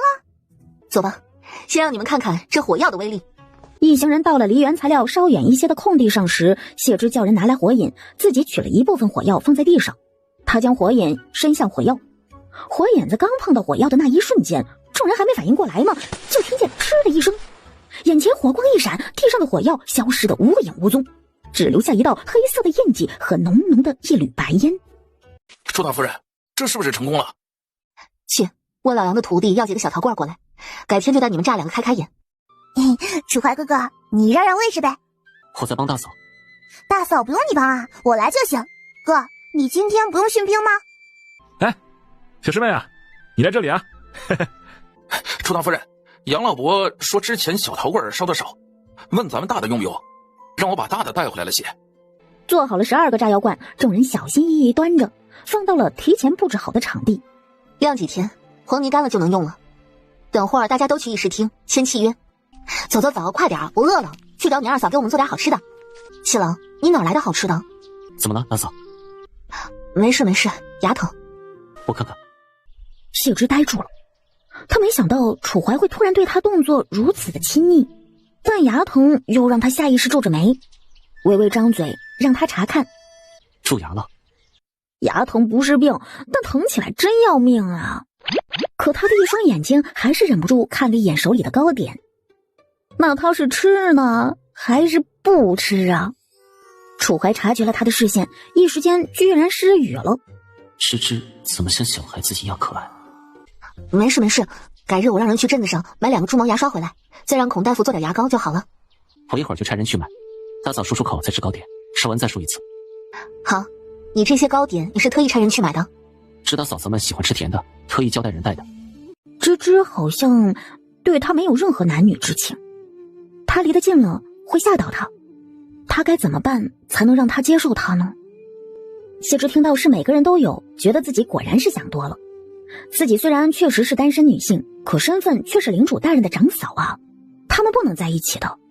若是真的在一起，自己岂不是改写了历史？更别说多少人会找到由头骂他了。谢之想到是自己多想了，不自觉松了口气，可心里又有些说不清道不明的滋味。3天之后，寨子里所有重要人物和化工工人们都到了神山的第2座山峰山脚下。寨民们早已习惯了这些寨子里的高层每天忙忙碌碌的样子，所以今天也并没有当一回事儿。忽然，远处山脚下轰的一声巨响，将所有寨民都吓得一个哆嗦，惊恐地看着声音传来的方向。啊，什么声音？打雷了！这艳阳高照，这哪儿来的雷呀？这怕不是地动了吧？哎呦，完了完了，快跑吧！难道是山神显灵了？哎呦，我的个娘啊！这一罐子下去太猛了！哎呦，这股气的嘎嘎猛啊！有了这玩意儿，咱们还用怕谁啊？至少再也不用担心九安和成河的军队打过来。但若是去煤矿，少带几个，只能在矿山外用用，不然容易起火。楚大夫人，你说咋办，我们就咋办。哎，楚将军，地动了，地动了，快跑啊！护卫队已经带着大家伙都已经躲到平地了。地动了？看你那怂样，什么地动了呀？这是咱们寨子里的新武器。啊，咱们的新武器是不是神兵啊？居然能闹这么大动静？那可不是啊，一个下去炸到好几棵树呢。我炸死你个宋志达，炸死你个孙火霸！楚将军，怎么打？虽然两人都已经迫不及待了，但有些摸不清楚楚怀这次是打算强攻还是偷袭。之前他们只是小规模的流匪队伍，每一次都只能靠偷袭来保证成功。像楚将军这般光明磊落的贵公子出身，应该不会像他们这样当老六吧？7人之兵非战，偷袭。楚怀并不着急，只是带着众人继续潜伏了半个时辰，将整个矿山守卫的情况全部摸清楚了，才准备动手。官爷，这怎么是来矿山呢？咱们9安的收容所是建在这里。不该问的别问。我不去了，我要走。给我站住！王兄，带一队上，杀完引矿山的守卫出来，我们做埋伏。兄弟们，等我杀了这些狗官！官差们怎么都想不到，这路上居然有人敢埋伏他们，一个个都呆了好几秒。战场上瞬息万变，王猛这些经过楚怀训练的精兵可不给他们反应的时间，上去就是猛砍，直接砍死了4个。这一交手，官差们马上便明白过来，他们根本就不是这群匪徒的对手。撤，快撤！我的个乖乖，不是来错地方了吗？刘石头眼睛瞪得像铜铃，要不是他还记得神山的位置，简直怀疑自己走错地方了。这还是他离开之前的那个神山吗？刘大人，您回来了。还好，没找错地儿。楚将军和楚大夫人还在，我都快不认识这儿了。我们这不是京城那边收到消息，派人追杀我们，所以赶路那叫一个快呀。楚大夫人，我们家卓君呢？君儿在哪儿？我听石头说他受了重伤。卓老夫人，您放心，卓大人已经大好了。谢之叫上楚怀，优先安排这些寨子里众人的家眷们。一行人跟在两人身后，虽然心里念着家人，可也情不自禁被周遭的环境吸引了视线。他们来之前就知道中原如今困苦，可真到了这儿才发现远比他们想象的痛苦。所以对未来要在中原过日子不由十分忐忑。可眼下他们到了，才发现这平安寨跟他们想象中的一点都不一样，看起来根本就不是什么穷山沟。寨子里人很多，但一切井然有序。哎，楚将军，你们这用的是什么刀啊？看着可真不错，以后我也能有份吗？自然，这些刀是寨子里自制，迟早会为护卫队全部安排上。寨子里自制的。正说着，刘石头迎面不小心撞到一个人，对方手里的玻璃杯一个没拿稳，也忽然掉到地上，碎了一地。哎呦，完了完了！什么完了？哎，没事儿啊。这个玻璃烧的形状不好，不好拿去卖。师傅说了，让我随便拿来玩就行了。刘大人莫慌，这玻璃在寨子里不值钱，是咱们自己做的。楚将军，楚大夫人，你们可真行，我真是服了你们了。我感觉现在自己哪里是京城来的，我分明就是刚进城的土狗。都是长嫂的功劳。七郎的功劳也很大呀。他知道寨子走到今天自己功不可没，可在他看来，寨子能走到今天这一步，这里的关键人物们也是缺一不可的。大嫂的功劳最大。随便说说而已，领主大人也要这么认真吗？旁边京城来的官差家眷们听着，一个个暗暗心惊。听说当初楚七将军被打成了残废，如今再见，整个人安然无恙就算了，看起来还比之前更健壮些，哪像是残废过的样子。至于这楚七将军对长嫂的态度，就更让他们发懵了。京城里当初谁不知道，这谢家小姐是用了手段才嫁到了楚家，楚家人似乎也不喜这个大夫人，可眼下看着这一态度，可全然不像有半分不喜欢的。这些人也更是听闻过谢家这位养女之前的盛名，谢家请了先生教她，她却不学无术，屡教不改，每每在宴会上都要给谢家丢脸，还与谢家亲生的几个子女明争暗斗，害得谢家嫡出的小姐差点破了相。这会儿众人偷偷看着谢之，只见她一头乌黑发，露出秀美的额头，莹白的面颊上眉眼微弯，两腮淡粉，仿佛是最常含笑的那种人，让人感觉十分亲近可靠，气度静好，犹如秋水。此秋水并非含蓄文静，碧波柔情池中之水，倒像是与长天一色，波澜悠悠的江上之水，和传闻中看起来大不一样。或许是从前那些传闻有假呢？如若不然，楚七将军看起来怎如此亲近于他？很快，护卫队中的官差们被叫了出来。爹娘，大哥，爹娘。卓老爷和卓老夫人看见儿子比当初离开前黑了许多，不由一阵心疼，又想查看他身上伤势恢复的如何了。爹娘，等会儿到家了再看。卓哥，可真是想死我了！你不知道这1个月没有你带队，我是怎么过的呀？你这小子，就当锻炼你了，以后接受楚将军的操练，可不一定不比你路上辛苦。啊！去通知大当家，今天给刘大人安排一把刀。楚将军，我刘石头跟定你了。护卫队如今住着通铺，他们的家眷过来也得先住黄泥木头房的通铺。虽如此，他们也记得自己是在逃命，能住房子已经比一路露营好多了。加上见到寨子里大多数人还在睡帐篷，后面王莽等寨子里的重要人物都来接见了他们一番，他们也没觉得被怠慢。到晚上，这些人已经开始了解起了整个寨子，慢慢开始融入这里的生活了。不会有人吵架吧？七郎，怎么七郎也不拦着点儿？难道他也爱吃瓜？常婶儿，这是我带的聘礼。行，婶儿能不答应吗？七郎，以后你要是看中哪家姑娘，你先自己私下向人姑娘求婚，她若是答应了，你再去下聘。谢之寻思着，他们家小七郎长得如此风流倜傥，做一辈子的小单身狗也太可怜了。哪怕不成婚，私底下谈谈恋爱也行啊。大嫂说的求婚是怎样的？别的不说，至少男人得单膝下跪吧，还不能让女方提前知道，那样就没有惊喜了。谢之满眼都是亮光，他就喜欢浪漫点的，可惜呀，在现代当学生时接连跳级，又日日沉迷学业，就这么母胎 solo 了这么多年，每次只能看着别人家的浪漫露出姨母笑。现如今到了古代，她又是个寡妇的身份，哪怕能嫁人，她也不想嫁了。那么多现代接受过男女平等思想的男人还做不到忠贞呢，他哪有那么幸运能在古代找一个能和他做到心意完全相通的灵魂伴侣？单膝下跪，太浪漫了。我记住了。谢之唇角都翘起来了。未来那个被他们家领主大人求婚的女生也太幸福了吧。楚怀想的则是，若是下跪就能让芝芝答应嫁给他的话，他现在就跪如何？会吓到他吧？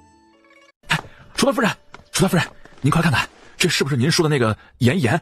那个岩穴里滋生的岩色红如土？你看，他们已经在学堂里学了好几堂找矿的课了。谢之让他们有空的时候可以去后面神山的其他几座山峰上实践，看能不能找到什么有用的矿。仔细观察了一会儿后，刮下来一点放入口中品尝。的确是岩，你们在哪发现的？有多少？我们呀是在第4座山峰的一个岩洞里发现的。楚大夫人，整个岩洞里面全是这样的岩，看样子那岩矿的体量肯定不小。楚大夫人，那岩洞在崖壁上，不好上去，有些危险。大嫂，我陪你去吧。走。少年见他急切的模样，忍不住露出宠溺的笑意。不过这山路可并不好走，山路这么难走，也真是难为你们发现了。终于到了他们所说的岩洞前，那地势更是陡峭。安全起见，大嫂，我跟你一起下去。跟着他慢慢下到了岩洞处。刚到岩洞口，他脚下就忽然踩到一块碎石，忽的一滑。可这时他才感觉得到楚怀将他护得紧紧的，哪怕是没有系安全绳，他也不可能掉下去。安全感从四面八方涌来。七郎，咱们发大了。谢之说完好一会儿，没有等来少年的回应，他不由疑惑地把目光从手中的岩矿石移到了他的身上。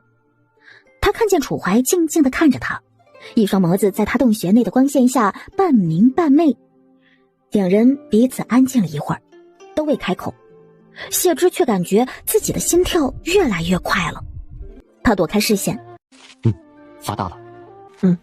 回头让他们另外开个矿洞出来，就没这么危险了。好，回去我便安排。楚怀也在他身后跟了过来。虽那种古怪的氛围不在了，但谢之的小心脏还是砰砰直跳，难以平静。七郎他不可能，估计是我自作多情了。领主大人怎么可能对我有想法？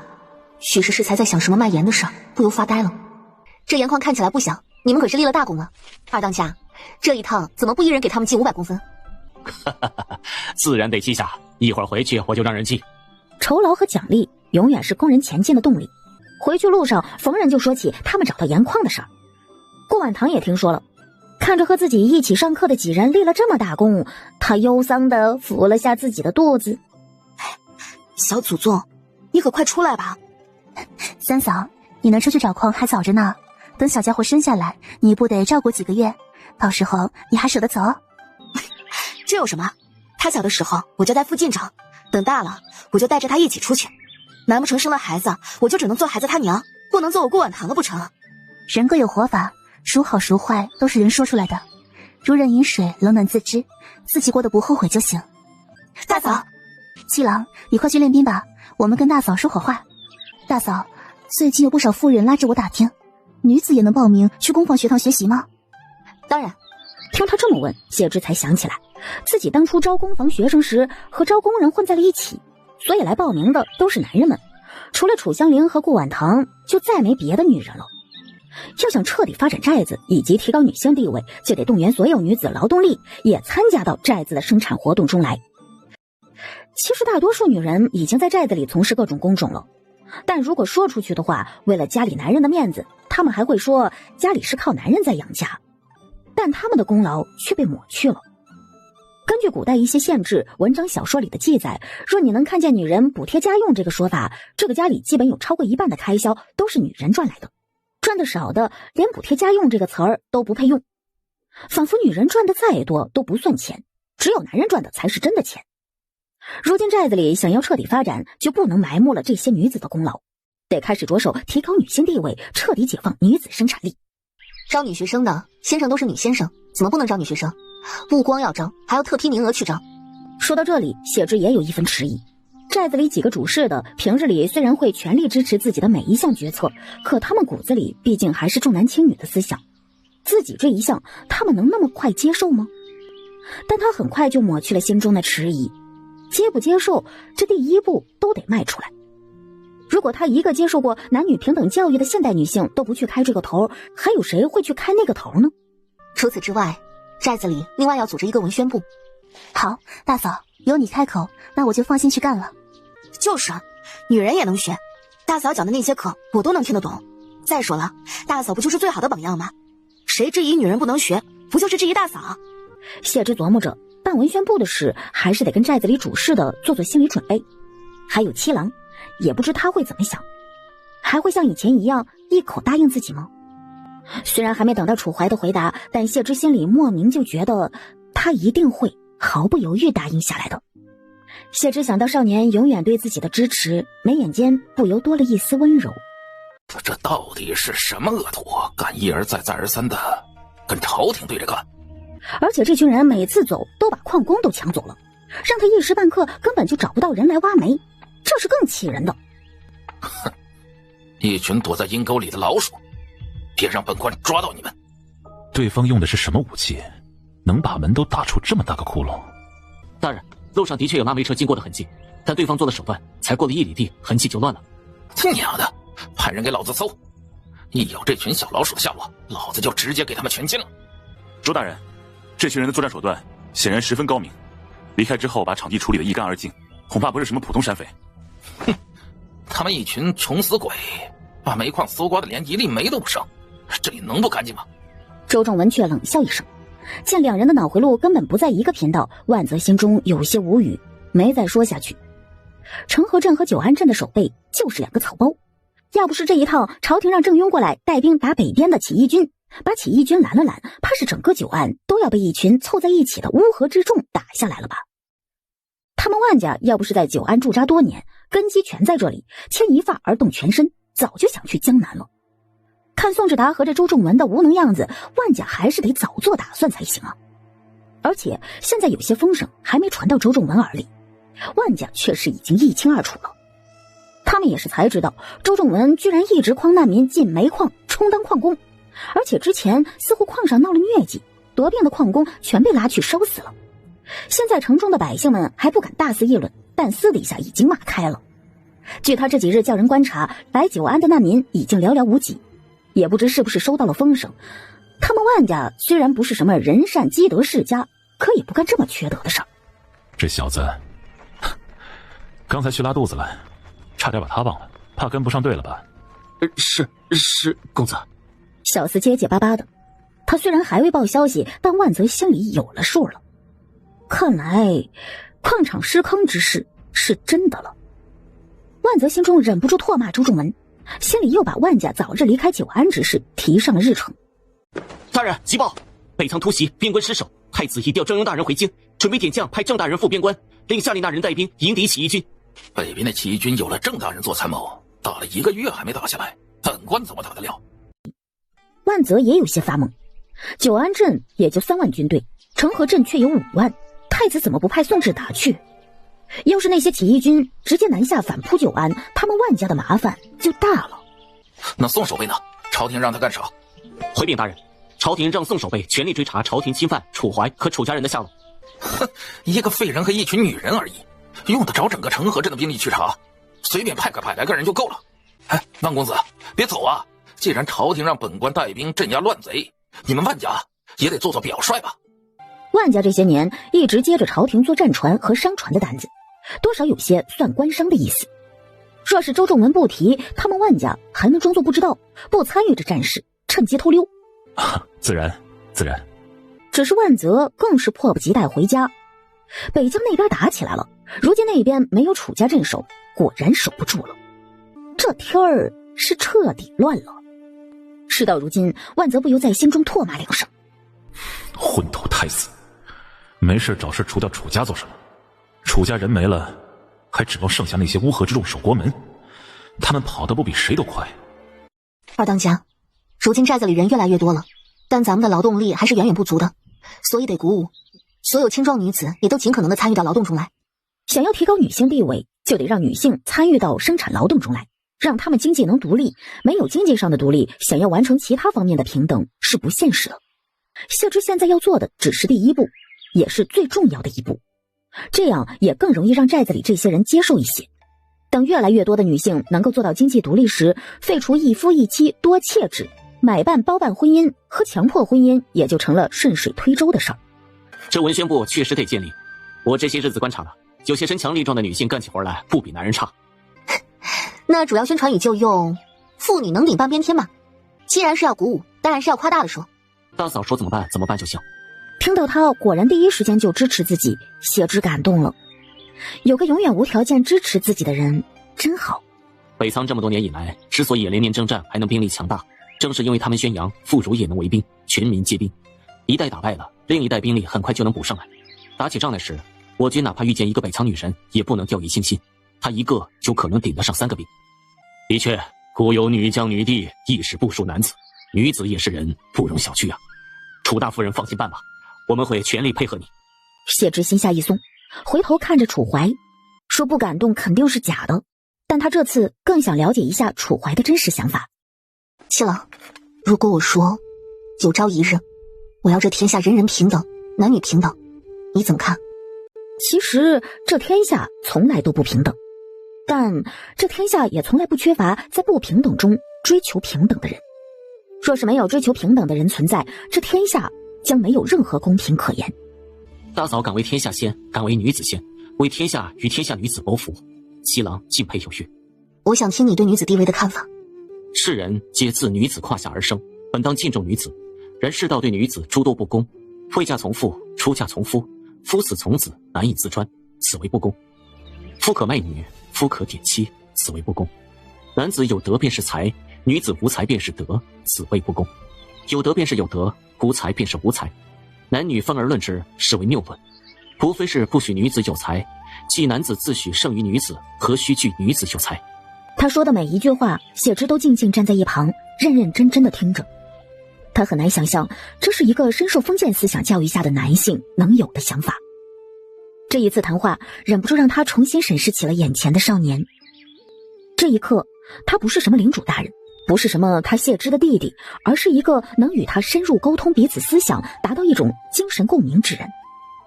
谢之虽是孤身穿越异世，可这一刻他觉得他的灵魂并不孤独。眼前的少年不只是支持他，他更理解他。他们是彼此的家人，更是彼此的朋友、知己。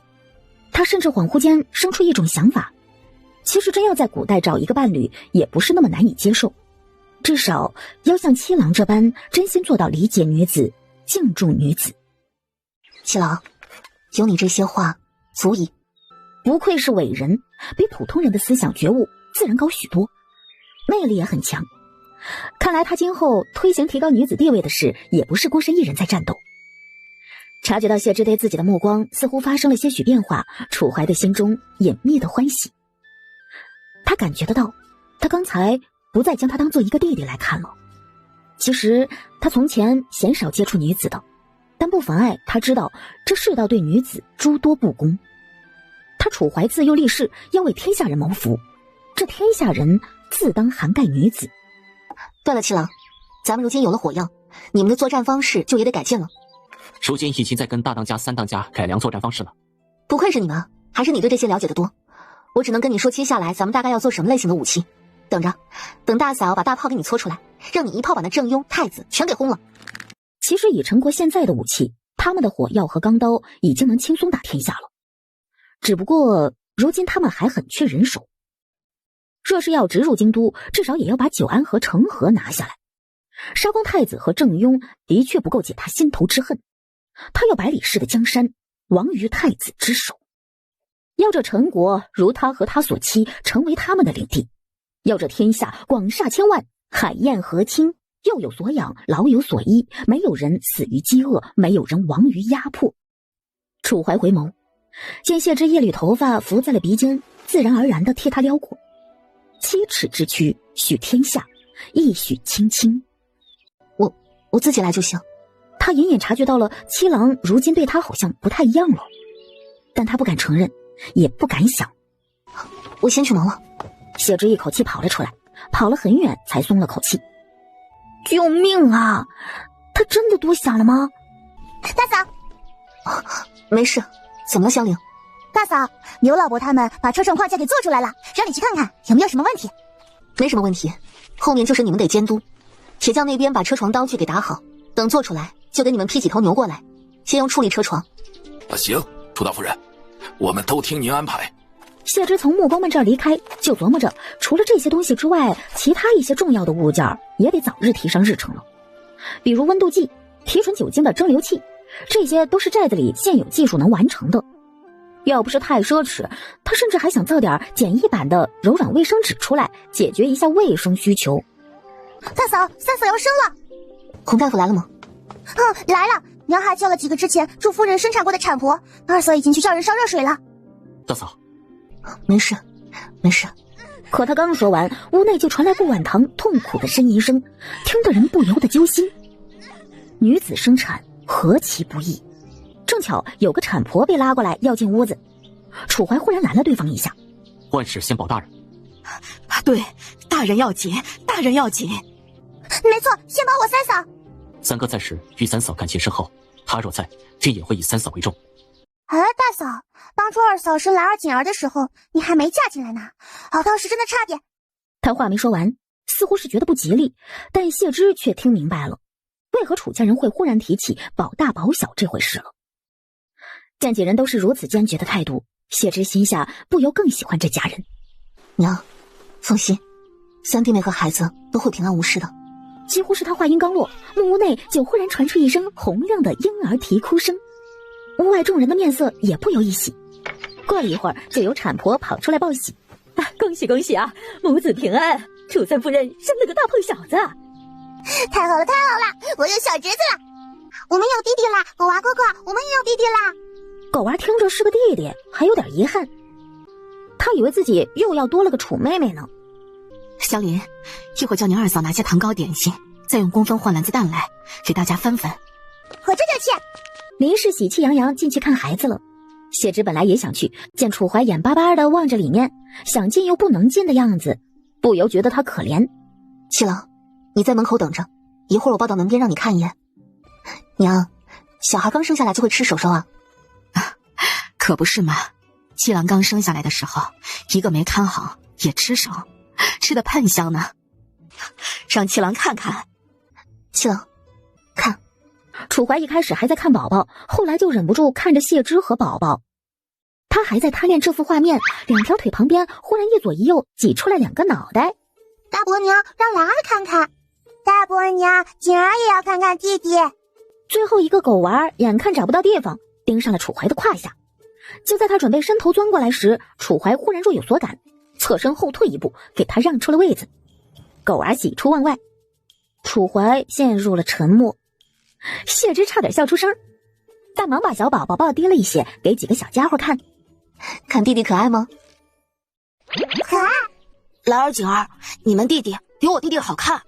谢婶婶，这个弟弟叫什么？等过2天再给他取名。我把孩子抱回去了。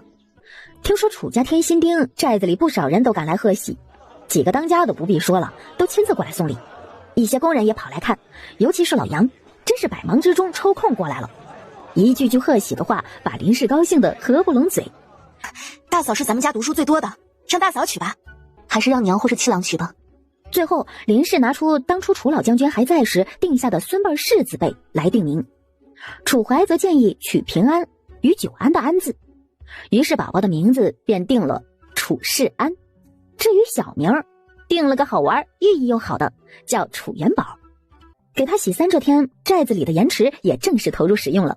第一遍搓盐，由工人们将采回来的盐敲碎，和水一起倒入盐池搅拌，等高温日晒成为卤水之后，生成搓盐结晶。搓盐变精盐的办法其实非常的简单粗暴，用水多洗几遍，如此搓盐中的杂质就几乎全部去除，成为精炼盐了。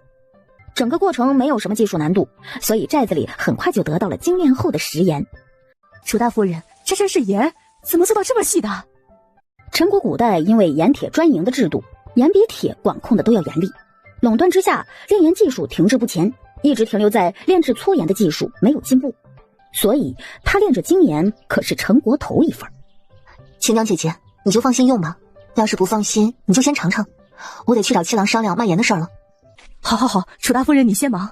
听明白了就继续练吧。七郎，看。楚怀日日都关注着他的动向，立刻就知道这是他叫人做的盐，比众人平日吃的盐要精细许多。但为了配合谢之，他依旧露出略惊讶的表情。大嫂，这是盐？对啊，我们自己做的，质量好吧？不过七郎，你得借我点人手啊！要是没有武功高强的人手，寨子里可没法卖盐。当然借给大嫂，只要大嫂开口，我把我都借给大嫂，说和。啊！谢之呆住了，看着他呆呆的样子，楚怀眼底都藏不住笑意了。我觉得行，我说认真的，这第一趟可以咱们带人过去卖，开辟一下商场。好，大嫂定日子就行。他回答的干脆利落，好像自己平日里闲得很，随时有空一样。可谢之知道，他每天也都很忙，除了训练1000人的护卫队，还要经常与徐老二并管理寨子的策略，还时不时要抽时间训练整个寨子的青壮们防御战斗。他答应的这么快，只是因为他不会拒绝他罢了。虽然他不知道到底是不是他误会了，但之后他们还有很长的路要一起走，他不想打破两人之间如今不言间却自有默契的关系。若是这是真的，他该如何面对？这会儿楚怀没表露出来什么，谢之也悄摸摸装作什么都没想过。楚将军，九安军队传出军情，北仓军突袭北疆，边关已破，太子急召郑雍回京，欲点将迎敌。九安守备周仲文即将带九安军北上压阵起义军。这狗太子没有一点脑子，害了楚将军一家，我看他能点出个什么将来。没有了楚家，朝廷也不是全无将士，只不过剩下的都是一群草包罢了。北仓是游牧民族，代代全民皆兵，当今太子的确是蠢猪脑子，才敢动楚家。楚将军，您最了解北仓军，您觉得朝廷能撑多久？短至1年，长至2年。百里红之所以敢动楚家，除了他刚培养了2支新军之外，皇室另有一支乾隆军历来只听天子调令。老皇帝倒下之后，乾隆军军令就到了他手里。派出乾隆军，京都撑1年没什么问题，说想撑2年，要看远在江南的姜王会不会出兵支援。谢之在旁边听着，差点都要脱口而出一句不会了。姜王当年当皇子时，是老皇帝最疼爱的儿子，本是要传位于他的，阴差阳错传给了如今的皇帝四皇子。老皇帝临终前愧疚，就把最富庶的封地给了姜王。姜王这些年不是想着篡位，就是想着篡位。见楚怀推断的时间和历史上皇室逃窜的时间差不多，谢之就忍着没剧透。谁剧透谁挨打。打吧，都打吧，反正这天下已经彻底的乱了。他只知道楚将军让他打哪儿，他打哪儿就完了。哎呀，就是都打吧，他们都打起来，咱们正好坐收渔什么利来着？老三不错，跟着楚将军你都学聪明了，知道坐收渔翁之利了。不过周仲文穷比不得宋志达，我已经差人打听了，宋志达如今虽然没了孙家支援，但他手里还有不少矿山，其中最值钱的是一座官营铜矿。许青松从打听到开始就盯上了这座前山了，他两眼冒着亮光，有意无意看了楚怀一眼，似乎在说：楚将军您安排什么，看什么时候去抢。铜矿？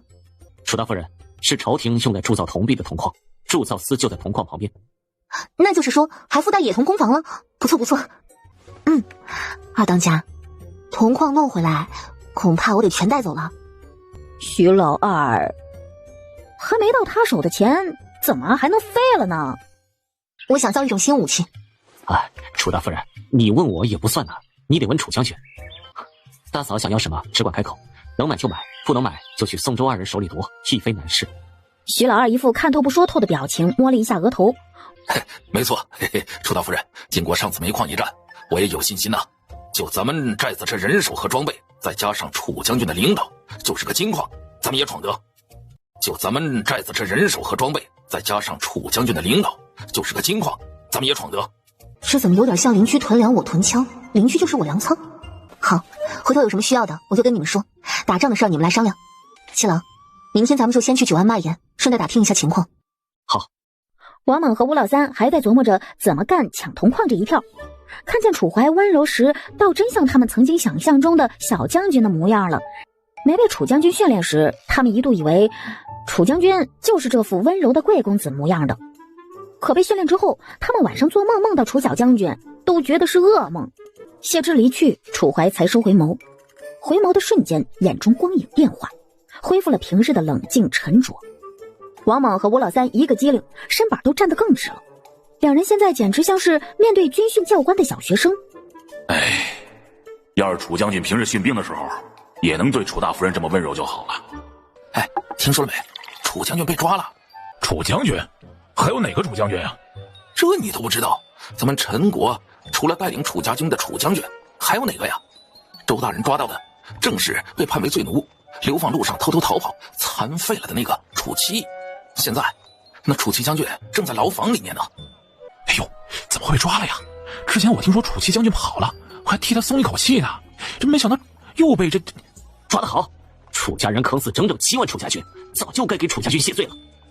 要不是他们没脑子坑死楚家军，现在边关何至于被破？依我看，这楚七就该谢罪自杀才对。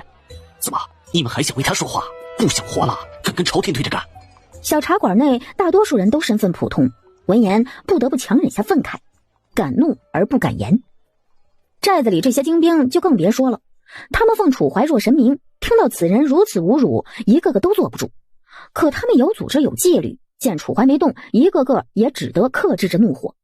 店家，哎呀，客官有何吩咐？有没有白眼狼肉给炒一盘？说得好，这人如此骂楚将军，不是白眼狼是什么呀？小女子难养也。没有吗？那真是太可惜了。白眼狼这种东西，他呀没良心，最爱忘恩负义。这种东西你千万不能对他好，喂不熟，谁知道什么时候就回头咬你一口。这东西听起来叫人恨得牙痒痒，对吧？可千万不能把它当个玩意儿，不然不就气着自己了。我们那专门有对付他的法子，他的肉质极佳，我最喜欢生白眼狼块，生吃得趁着他还没死透，一片片把他的肉割下来，肉才最鲜美。简单来说，就是这种白眼狼啊，适合千刀万剐。记住了，你们店要是以后做，可千万别把它当成个东西，狗都比他强，喂得熟。哦，不对，拿狗跟他比，简直是侮辱了狗。你这妇人，牙尖嘴利，骂谁呢？这位客人，您不是在说我吧？我就是在点一道家乡菜而已，怎么会骂到您呢？想起来了，我刚才骂白眼狼了，可是这跟您有什么关系呢？难道您祖上还跟白眼狼有什么交情，或是先祖是白眼狼化身的故事流传下来？那真是不好意思啊，确实冒犯到您了。没错啊，你这人咋回事啊？人家姑娘不就是点了一道家乡菜，你发啥子脾气啊？不会真是先祖是白眼狼化身吧？对，没办法了，还不让人点菜了，白眼狼。哎呦，没事出门在外发什么神经啊？还想欺负弱女子了？谁敢？老子第一个路见不平拔刀相助，英雄救美。客官，咱们这茶馆小，确实是没有您说的这道菜。哎，您回头去大酒楼看看，说不定有呢。行。粗鄙妇人，无知无知！哼，说不过就只会拿性别来说事儿了。大嫂，你稍等茶水，我带人出去一趟。去吧去吧。兄弟，别走啊！你们想干啥？光天化日还有灭亡！好样的，兄弟！我们也早想痛扁这白眼狼了。哎，兄弟，楚家将军们可都是好人呐，我就见不得他们被这么侮辱。如今楚西将军居然被朝廷那群狗贼给抓了，嗨，真他妈气死我了！哎，好兄弟，要不要一起设法子救楚西将军去啊？别去了，那个楚奇是假的，真的楚奇今天早上我才见过。哎呦，兄弟，真的假的？老李那个是假的？你见过楚西将军？哎呦，牛逼呀！能不能让我也见见？听见了没？老李那个楚西将军是假的！你这人白眼狼，真是。怎么样，打痛快了吗？他们这一趟来的重点，他可没忘。他们来之前就让寨子里在九安的县人打听过九安的私盐流通，一种是路过的走商临时驻扎，找到县人把私盐出手，回头也把盐都分卖给百姓，如此确保不容易有人举报。第二种就是本地的富商会私下偷偷卖私盐，不过这种一般都是地头蛇。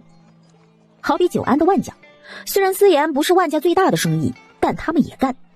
谢知楚怀跟着在九安的探子在一处破庙与县人见面。二位可要验货？这是盐？哎呦，贵人，这么好的盐，我们这些平头百姓可吃不起啊。你们平日进的粗盐多少一斤？这个精盐就什么价？不过我们也是有要求的，这盐必须和你们从前卖的粗盐一个价。如果能做到，我们也可以保证整个九安只有你们一家有这个货源，而且永不缺货。就这要求？是，我们的货统一定价，你们算是一个代理商，只能从我们这儿拿货，按我们要求的价格卖。你们若实在信不过，这批货可以直接先压在你们这儿，等你们卖出去了再给钱，卖不掉的可以退回给我们。到底要不要？不要我们就去找下一家了。要，当然要，只要验了货，这货钱呢直接结给你们。哎呀，怎么又涨了？以前还能吃2顿饭，以后啊，只怕得勒紧裤腰带，一天只吃1顿喽。这要打仗了，能不涨吗？赶紧买吧，现在不买，只怕之后打起来又要涨啊！哟，你们还没去盐店呢？这今天盐涨到45文一斤了。什么？盐也涨了？哎，去严大毛那儿看看吧，说不定他还没涨呢。哎呦，走，赶紧去，让他听到消息涨价就坏了呀！将军，周仲文之所以放出抓住了您的消息，是为了让宋志达帮忙出一部分，一起去镇压起义军。而且，周仲文还送了一座煤矿给宋志达。煤矿？这周仲文还真是个人才。七郎，你怎么看？宋周2人不论谁打仗，于我们而言都是好事。若是都打起来更好，正是寨子扩张的好时机。大嫂，待回去后再议。经楚怀这么一提醒，谢之才想起来，要是真打起来了，就正是他们平安寨浑水摸鱼，继续吸纳大量人口的好时机呀。要知道，因为人手不够，他们萧石矿那边都还没派人过去开采呢，而且1000人护卫队听起来多，想要打九安城还差远了。他可劲儿点点头，清点一遍采购的物资，确定没有遗漏之后，才带着队伍再次朝城外走。一行人带着满满的货物往平安寨回，却没想到出了城，他们路走了没多远，路两旁忽然跳出来一群蒙面壮汉。呀！此路是我开，此树是我栽，要想从此过，留下买路财，交出钱和货，饶你们不死。拔刀！壮汉们都没听清他说什么。大侠，你们有刀早说呀，这有什么不好商量的？这到底是哪路神仙啊？姓名、年龄、籍贯。我叫罗牛。大侠，不说实话就没必要说了。大侠，饶命啊！我不敢了。我叫罗孝顺，今年30了，祖籍是望北的。我们那儿不是打仗吗？乱起来了，没办法了才来这儿。大侠，有话好商量。我们把我们身上的钱给你们都行，只求饶了我们。下武器，绑人。大侠，我们什么都交，能放？不能，把人带走。这是路过哪个村子了？楚将军，楚大夫人，把这群蠢贼带下去，看管好。老大，这群人会给咱们饭吃吗？不会饿死咱们吧？就你饿，大家伙谁不想吃饭？忍着，等看看情况，得想办法逃出去啊！他正寻思着，旁边忽然陆陆续续又来了些男人，似乎是挖矿的工人，一个个看起来很是疲惫，刚到房子前的篝火处，就一屁股坐在了地上。兄弟，你们也是被抓来的呀？我们是这平安寨的奴隶。兄弟，想不想大伙逃走？逃走？脑子坏了吧？想从这儿逃走？哎，开饭了啊！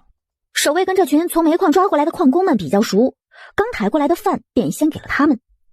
罗孝顺还在发呆，就见守卫把抬过来的木箱和木桶放下，原本还在地上坐着的奴隶们一窝蜂的站了起来排队。嘿嘿，孩子哥，今天居然有肉！那可不，今天正是吃肉的日子。这不光炖了酱香大骨头，灶上还做了一大锅什么蒸蛋，说是鸡蛋加水清蒸，点了那什么麻油，又香又嫩的嘞。不过今天那汤啊，还是小葱蛋花汤，没有馒头，做的素米饭，那菜还是红薯秧，今天换了花样，弄的凉拌，上面呢烹了蒜油，我们哥几个都觉得吃不够。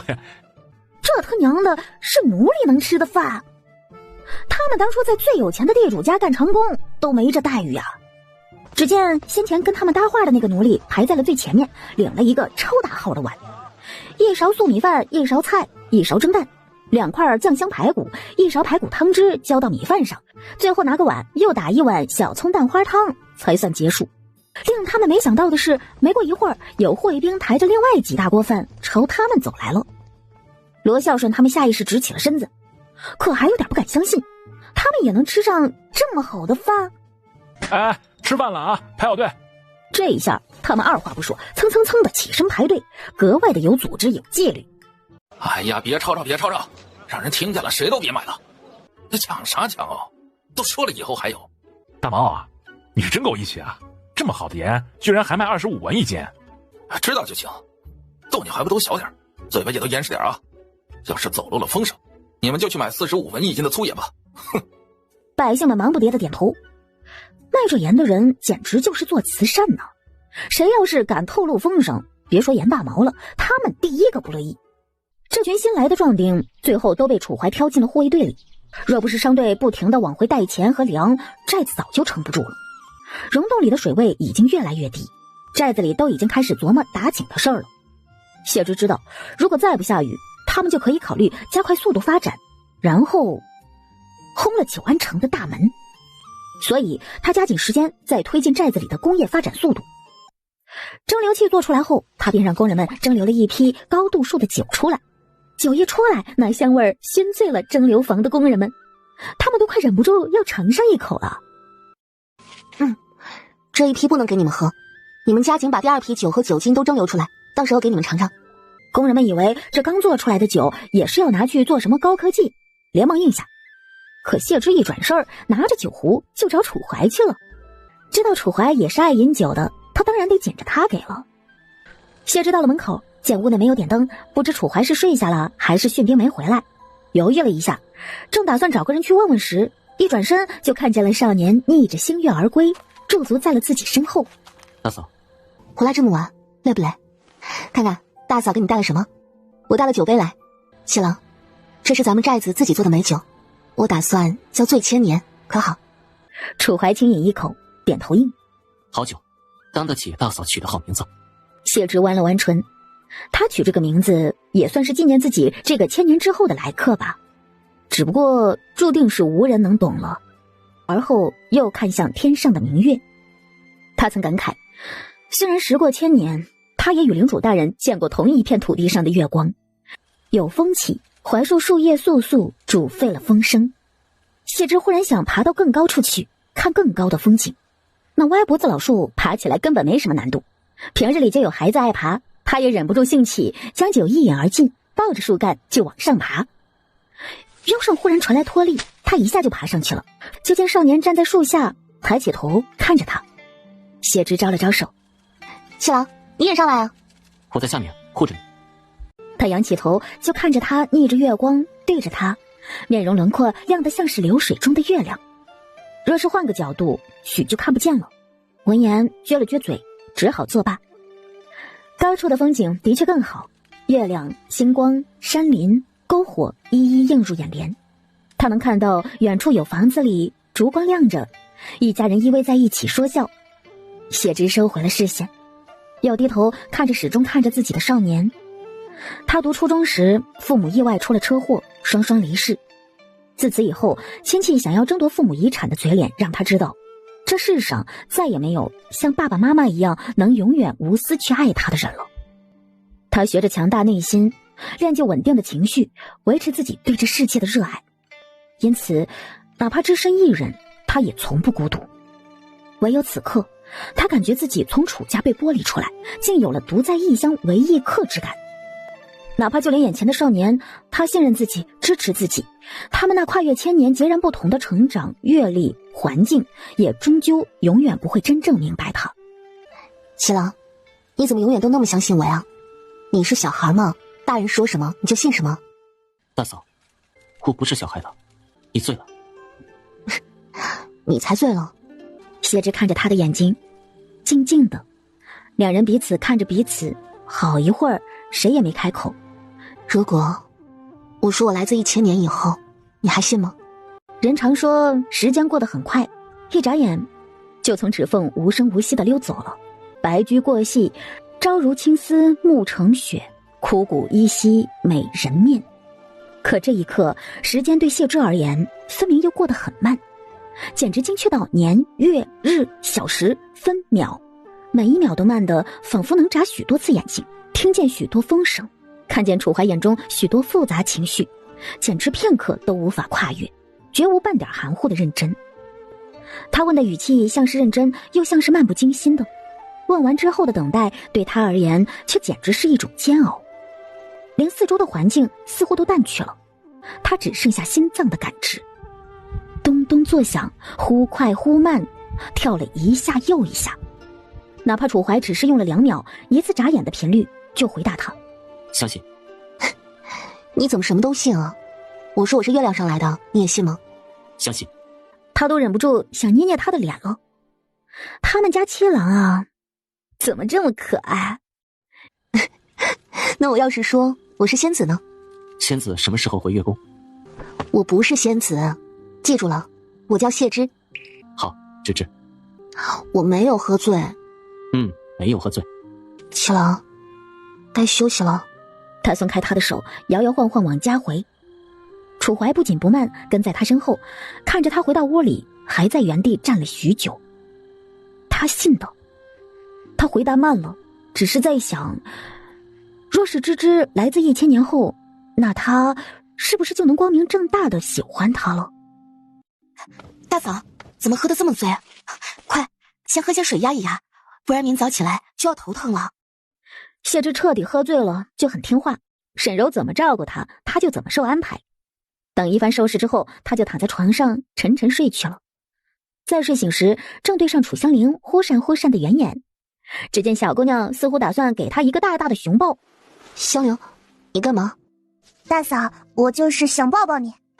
大嫂睡得太香了，她刚才捏了捏她软绵绵的胳膊，想起来抱着大嫂时香香软软的感觉，就忍不住想亲近一下。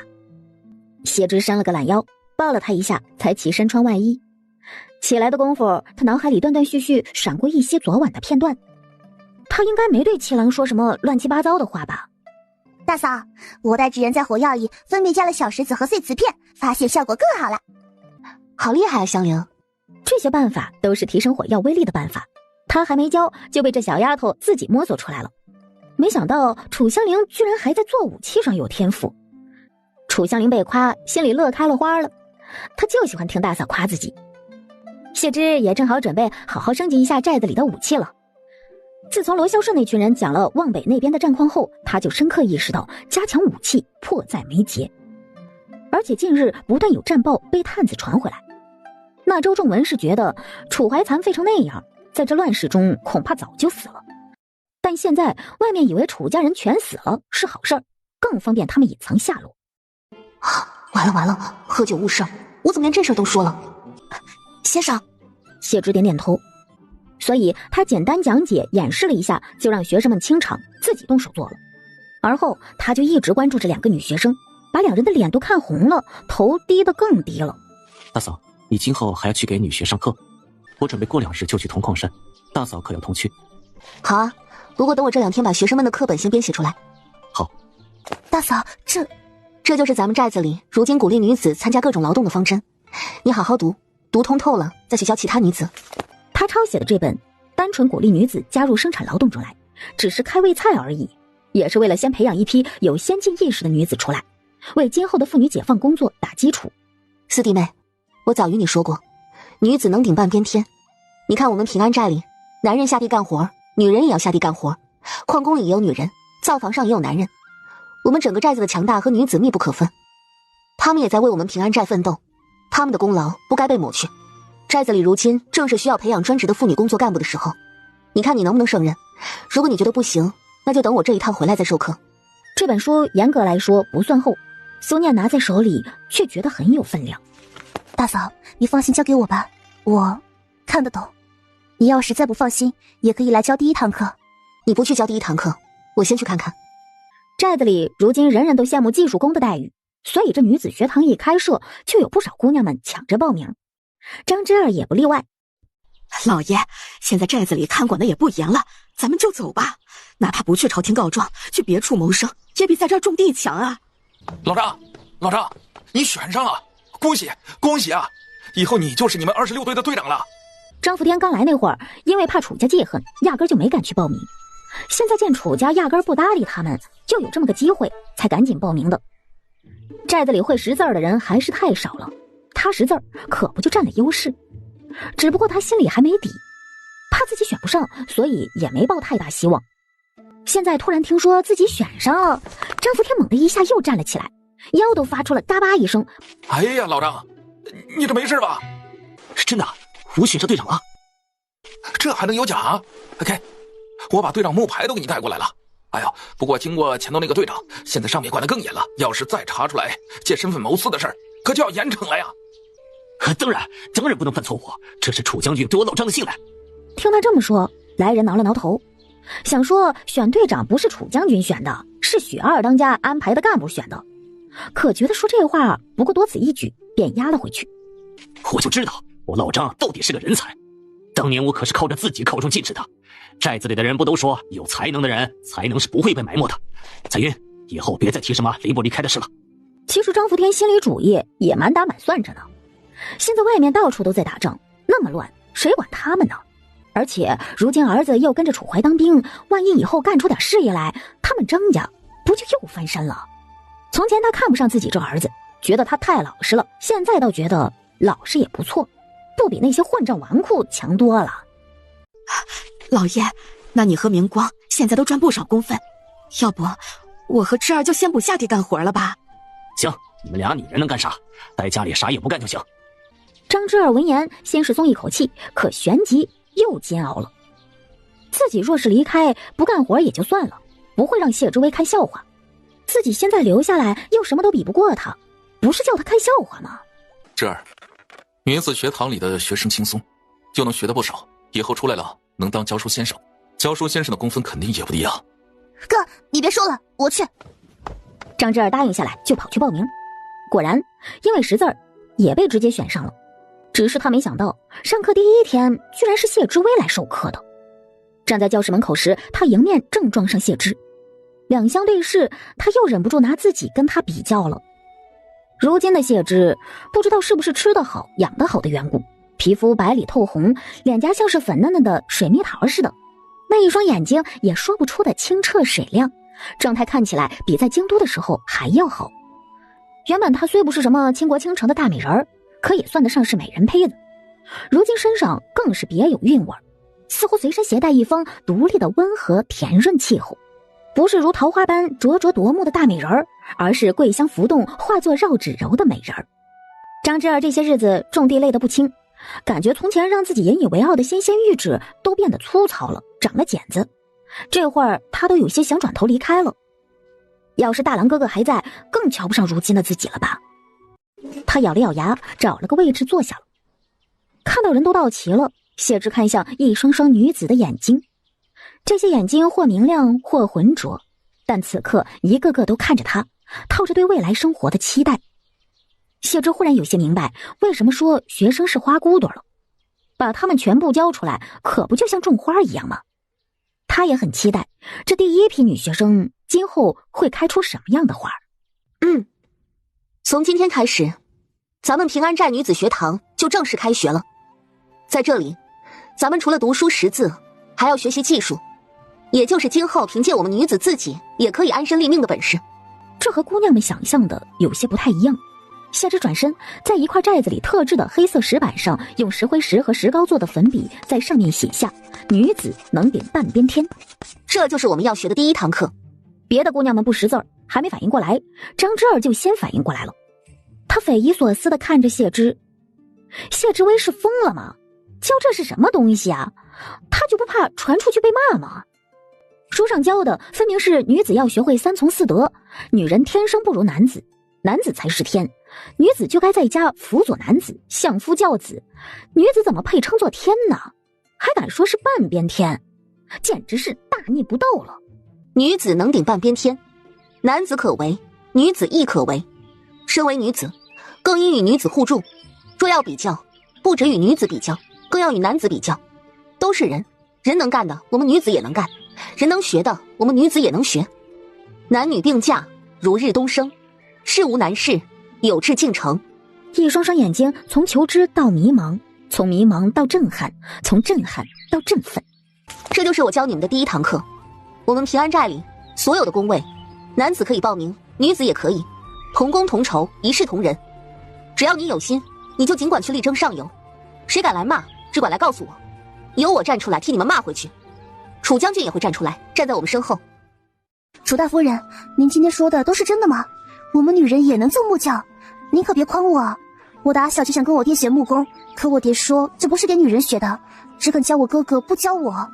自然是真的，只要你去学，寨子里的木工师傅就会教。他们不教，你来找我，我教。楚大夫人，你是第一个对我讲这些的。楚大夫人，张芝儿站在远处看着，一时间不知该如何形容自己的心情了。在他看来，谢之薇今天教这些东西简直是大逆不道，下次他再也不来听这课了。可回去的路上，听着那些女人们的议论，他心里又忍不住的想到，谢之薇讲的歪理虽然邪门，但还有些道理。其实他张之儿也没必要非要一直跟他比，他比起寨子里的一些男人也不差嘛。他不比他们识字多、见识广、出身好，何必非要为了一个男人跟谢之薇比，把自己比得那么差？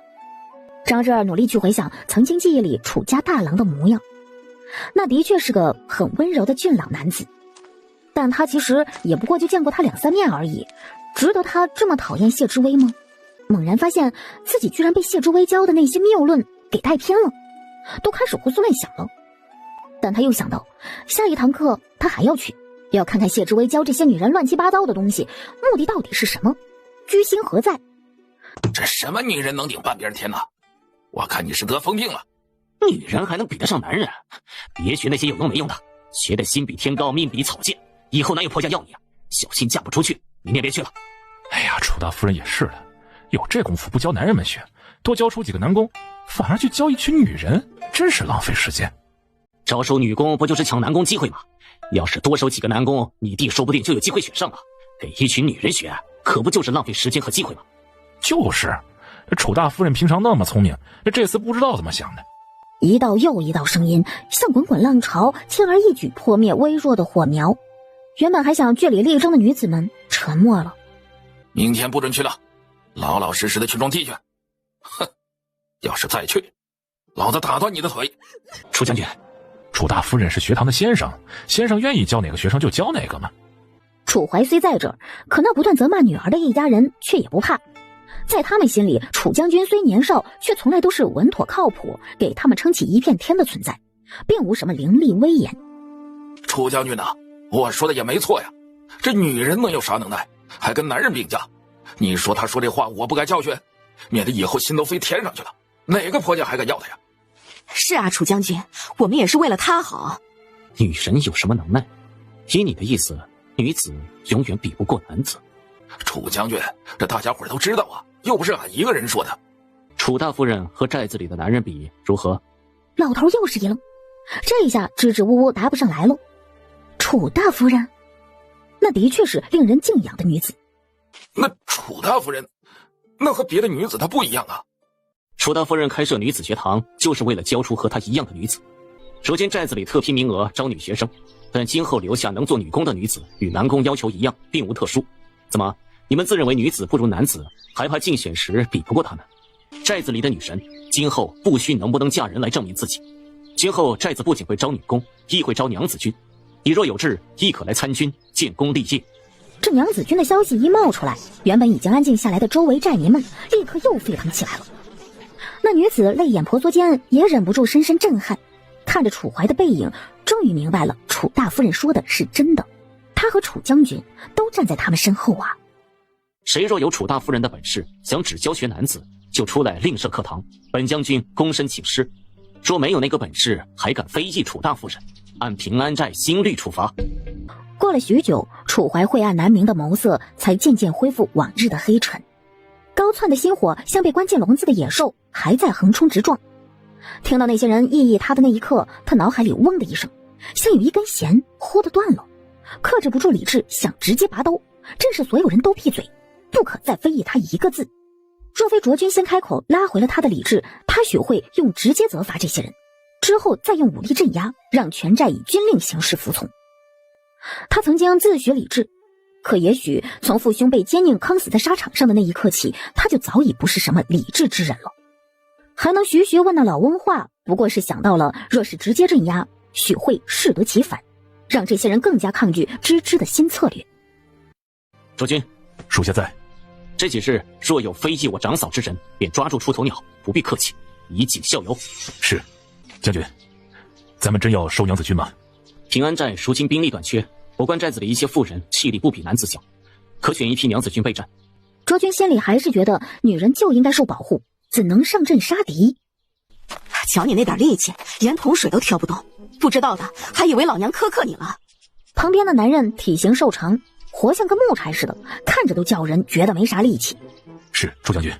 卓君想起来，这样的妇人寨子里还真不算少见，不论是下地干活还是去矿上当工，他们都算得上是一把手。要是打起来，他们还真不一定比男人弱。自己不能刻板印象，男人也有瘦弱的，女人也有强壮的。娘子军，他有些困惑，没听说过大领主当初麾下还有娘子军呢，难道是后面没办起来？他的困惑自无人能解答，毕竟是还没有发生的事儿，史书上更是没有记载。但楚怀不论有没有这个心，毫无疑问替他扛下了大部分的阻力。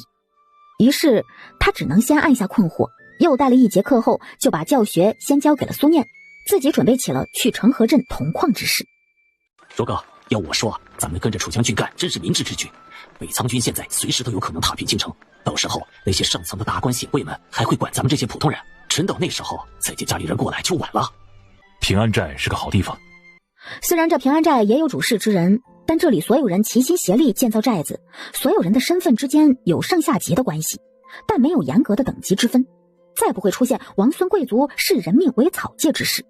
卓君正思索间，又忍不住朝前方望去，见对手那窈窕的身形，脸皮微微一红。重点是这里有他心仪的女子啊，来了这里，他今后才有机会和她在一起。待寨子里一切安定下来，他在跟在卓将军身边立功之后，再去向心仪的女子提亲。察觉到有一道视线看着自己，谢之回头看去，只是男人的视线已经慌慌忙忙飞速转开了。偶尔出来一趟，感觉也不错。找不到视线的来源，谢之没当回事，看着一望无际的平原和交接的天际线，止不住心情也开阔了许多。上一次他们走这一条路时还是在逃难呢，怕身后有追兵，这一次却是主动出击，心境已截然不同了。唯有在这一望无际的旷野，方知地之大，天之广。楚怀随他的视线远望，见惯了边关的苍凉，这里的景色于他而言远不够壮阔，但有他在身侧，似乎又远胜边关之景了。大嫂喜欢出来，今后就常出来。好啊。风从平原上习习吹来，并不干燥，反而微凉。谢之意识到时，心中忽然一喜，这风气比从前湿润许多，不会是快要下雨了吧？他抬头望向天空，这才发现云层似乎也比从前低上许多。但他此刻只能按下欣喜，怕给人太大希望又变成失望。于是他又收回视线看楚怀，可发现他正瞧着自己，跟他对视了一会儿，他就移开了视线。七郎，你是不是又长高了？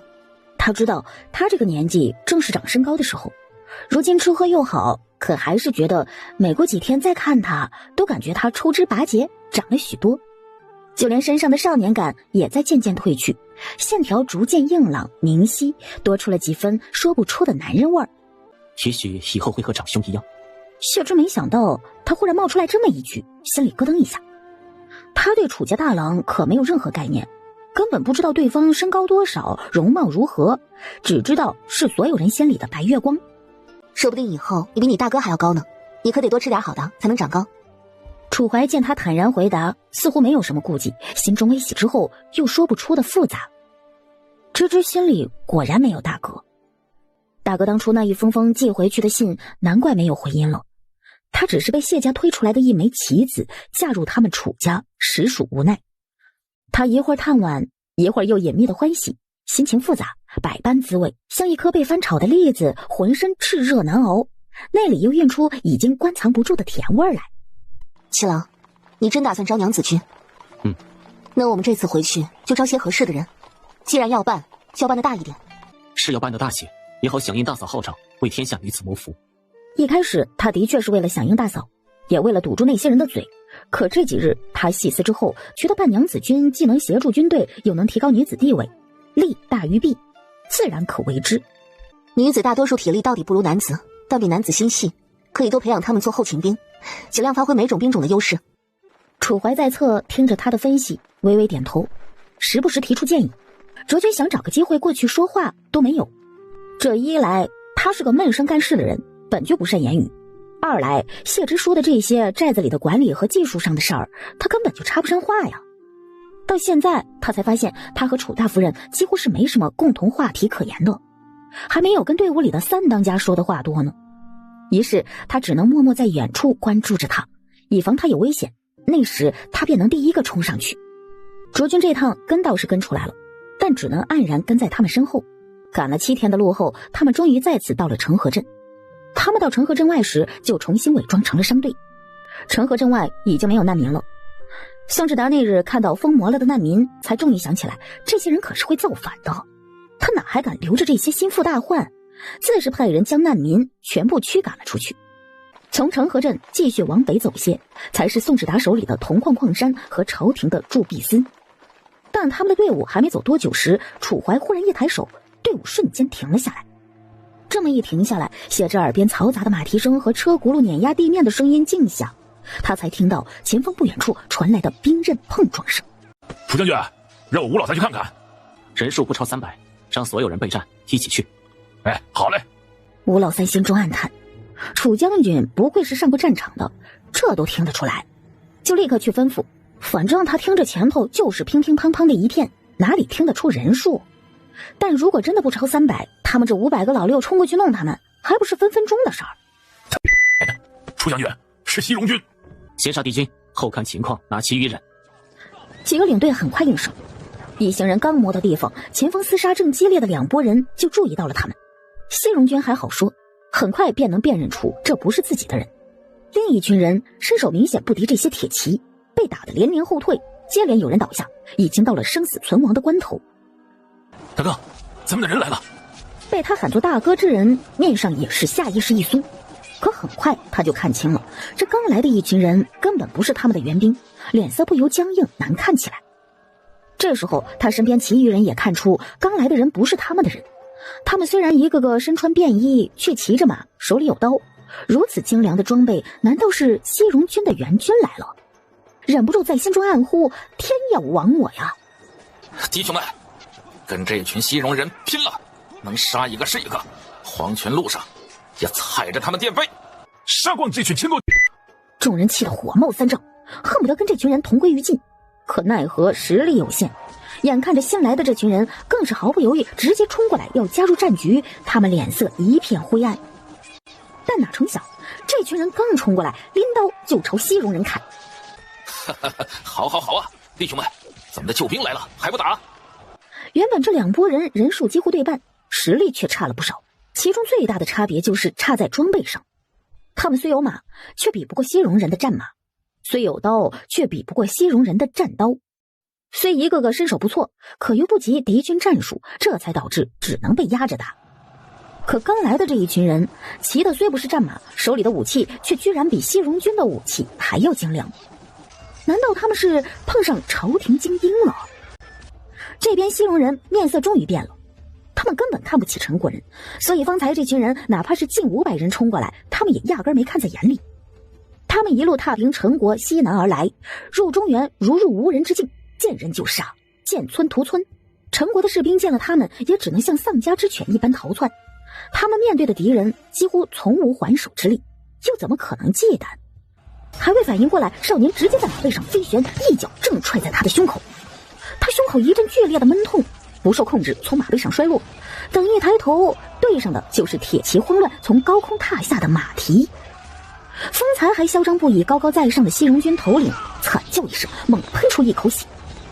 上一刻还势如猛虎的西戎军们，此刻一个个被打得像丧家之犬。去死吧，你们这群西戎！吴老三红刀子进，红刀子出，红着眼睛狠狠骂。西戎军衣着统一，容易辨认，方便了吴老三砍瓜似的，一刀一个。不一会儿的功夫，西戎军大败，仓皇想逃，可最后剩下的几个人也被2拨人联起手来，全部拿下了。三哥，留活口。常勇见这少年一开口，这个猛汉居然就能立刻听话，不由瞬间明白过来，这群人中谁才是头领。可他正想搭话时，却见对方回过头朝身后看去，他也不由随之看去，却见对方队伍里居然跟着一个女人。多谢恩人今日救命之恩，在下常勇，是宁里镇镖师。这一趟本是接了镖，带着兄弟们来成河镇接人，没想到居然遇到了西戎军队。楚怀没过来，他就主动走了过去。此时谢之也看清了眼前之人，此人面容平常，但一双眼睛却很灵活明亮，叫人一看就觉得机灵。但不知为何，他总感觉这人没说实话。啊，程勇？哪个勇？我二哥也有个失散多年的好兄弟叫程勇呢。我们二哥姓许，名青松，不知面前这位大哥可认得？你说叫什么？见此人这么大反应，他也微微一怔。恩人，你们说的二哥真叫许青松？我的确有一位故友叫这个名字，但是我们已经失散多年。8年前在九安失散？对，我二哥是8年前和程勇走散的。诸位恩人，你们说的许二哥，竟然就是我许哥，感恩恩人。我许哥如今人在哪里？程勇激动的已无心关注身边的任何一个弟兄了。他们两人是发小，是朋友，更是至交，之间的情谊远超其他人。许二哥如今在我们村子里，说他见到长兄也定会高兴。长兄不妨留个联络的地点，待我们办完事再带着许二哥过去。我们这次押完镖，正打算要去九安神山，届时恩人带着我许哥一过去，他便知道我在哪里。什么神山啊？神山不是他们平安寨的地盘吗？什么时候变成是常勇的地儿了？齐和、隐蔽，准备弹药。长兄，有队伍来了，先随我们隐蔽。常勇回头一看，看见队伍时心里迟疑了一下，但看见地上这些死尸，忍不住沉默。这恩人看似聪明，怎么犯这么大糊涂？这队伍足有几千人，看见地上的死尸，焉能不起疑心？还怎么可能中埋伏？这么多人，那肯定是西戎军。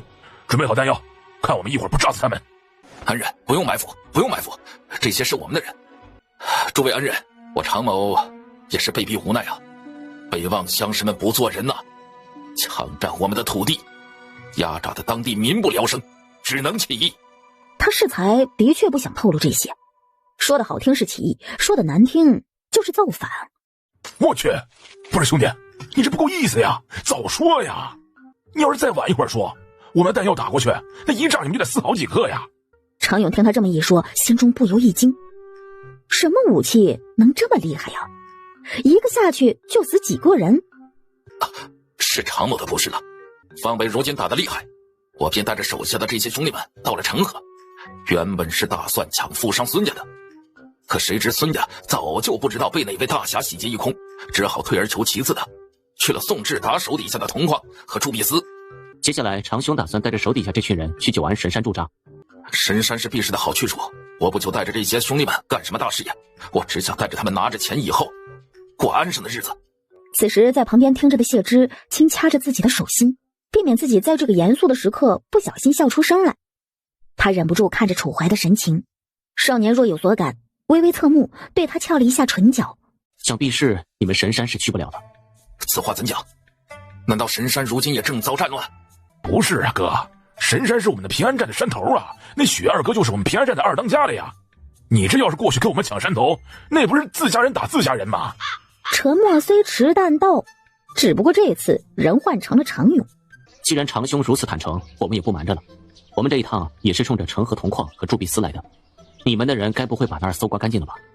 常勇下意识想点头，可又反应过来，这些人本来也是冲着矿山和铸币司去的，那岂不是说明这是打上他们的货的主意了？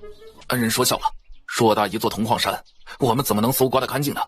殊不知他这话落下，就连谢之都听得出来，铜矿当然是搬不走，但能被矿工们挖出来的铜矿还有铸币司里的存货都已经扫空了呗。他听着楚怀的语气就知道他在打什么主意了。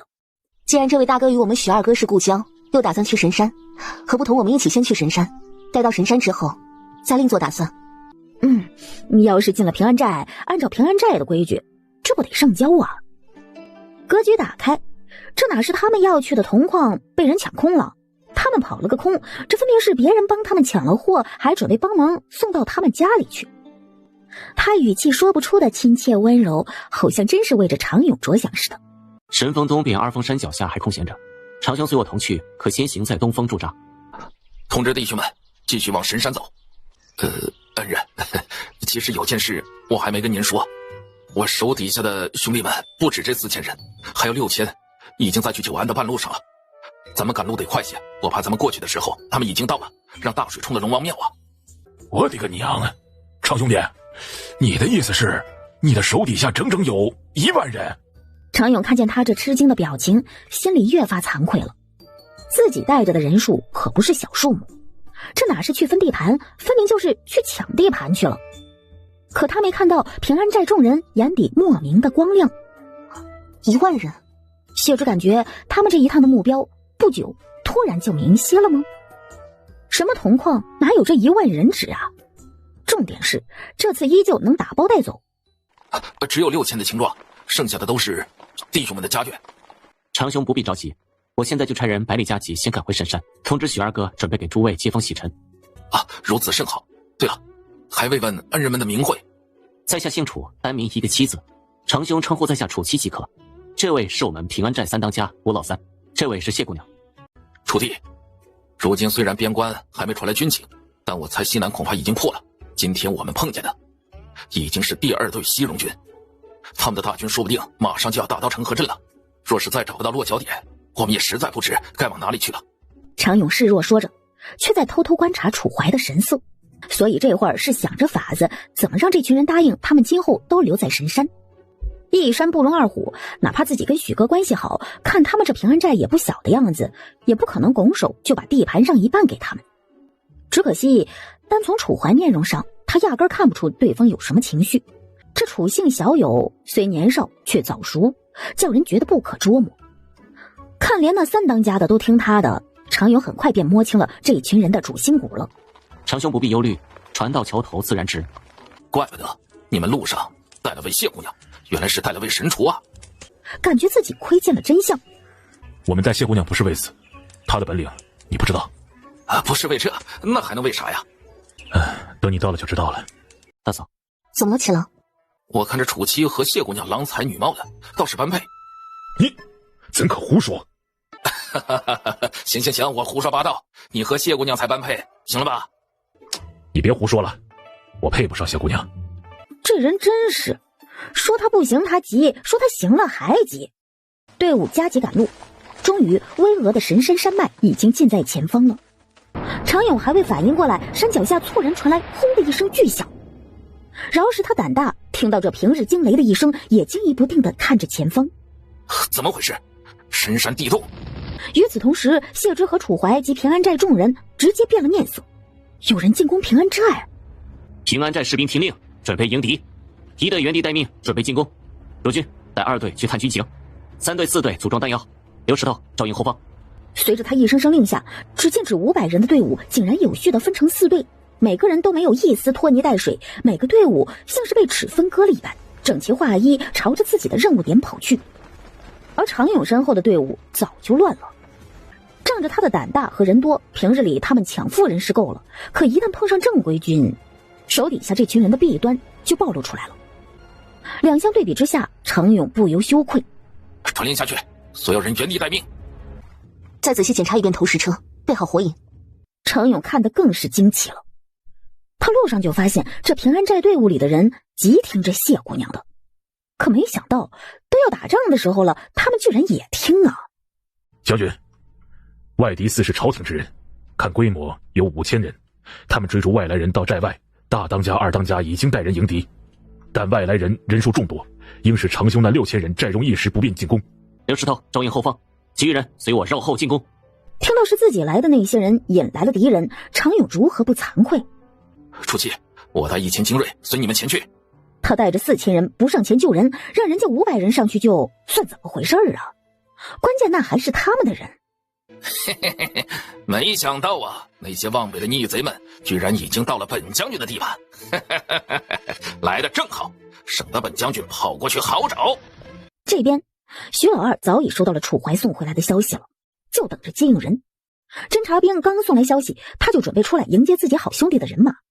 得知这群人身后有追兵，他们又直朝着神山逃来，他知把人引开已是不现实了，于是当机立断，让王猛立刻领兵迎敌。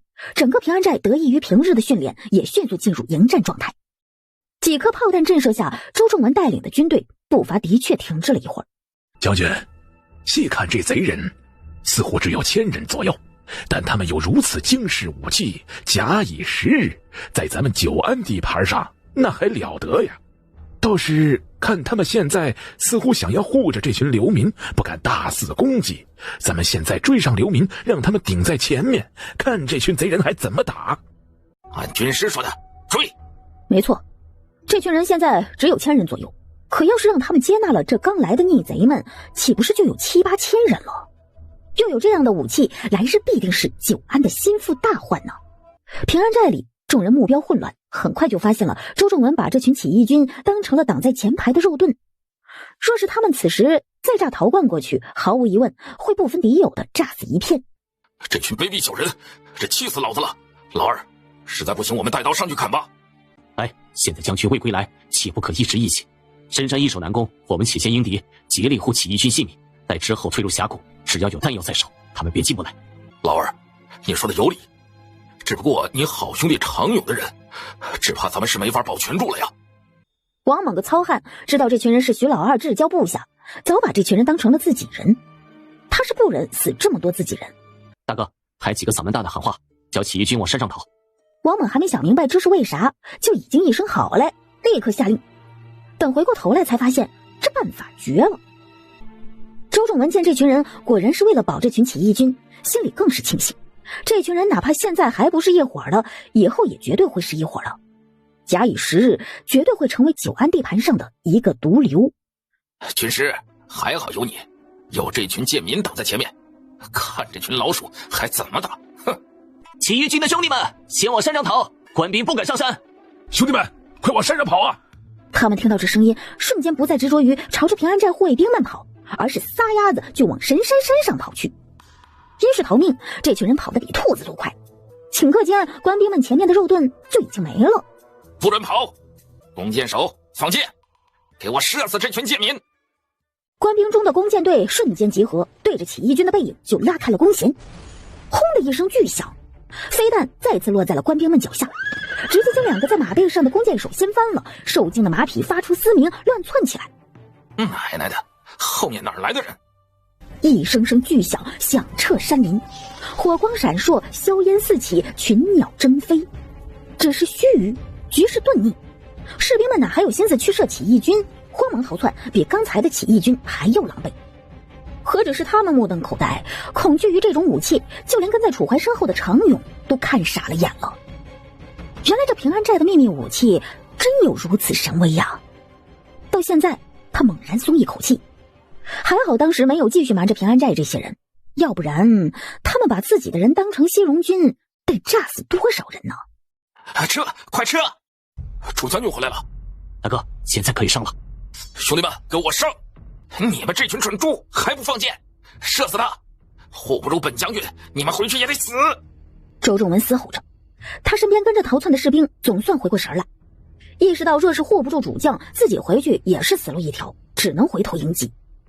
终于，周仲文逃出了神山这片血色领域。只见那少年总算被他的部下稍稍阻碍了步伐，但此刻他冷冷盯着自己手上不知何时多了一把长弓，搭箭拉弦。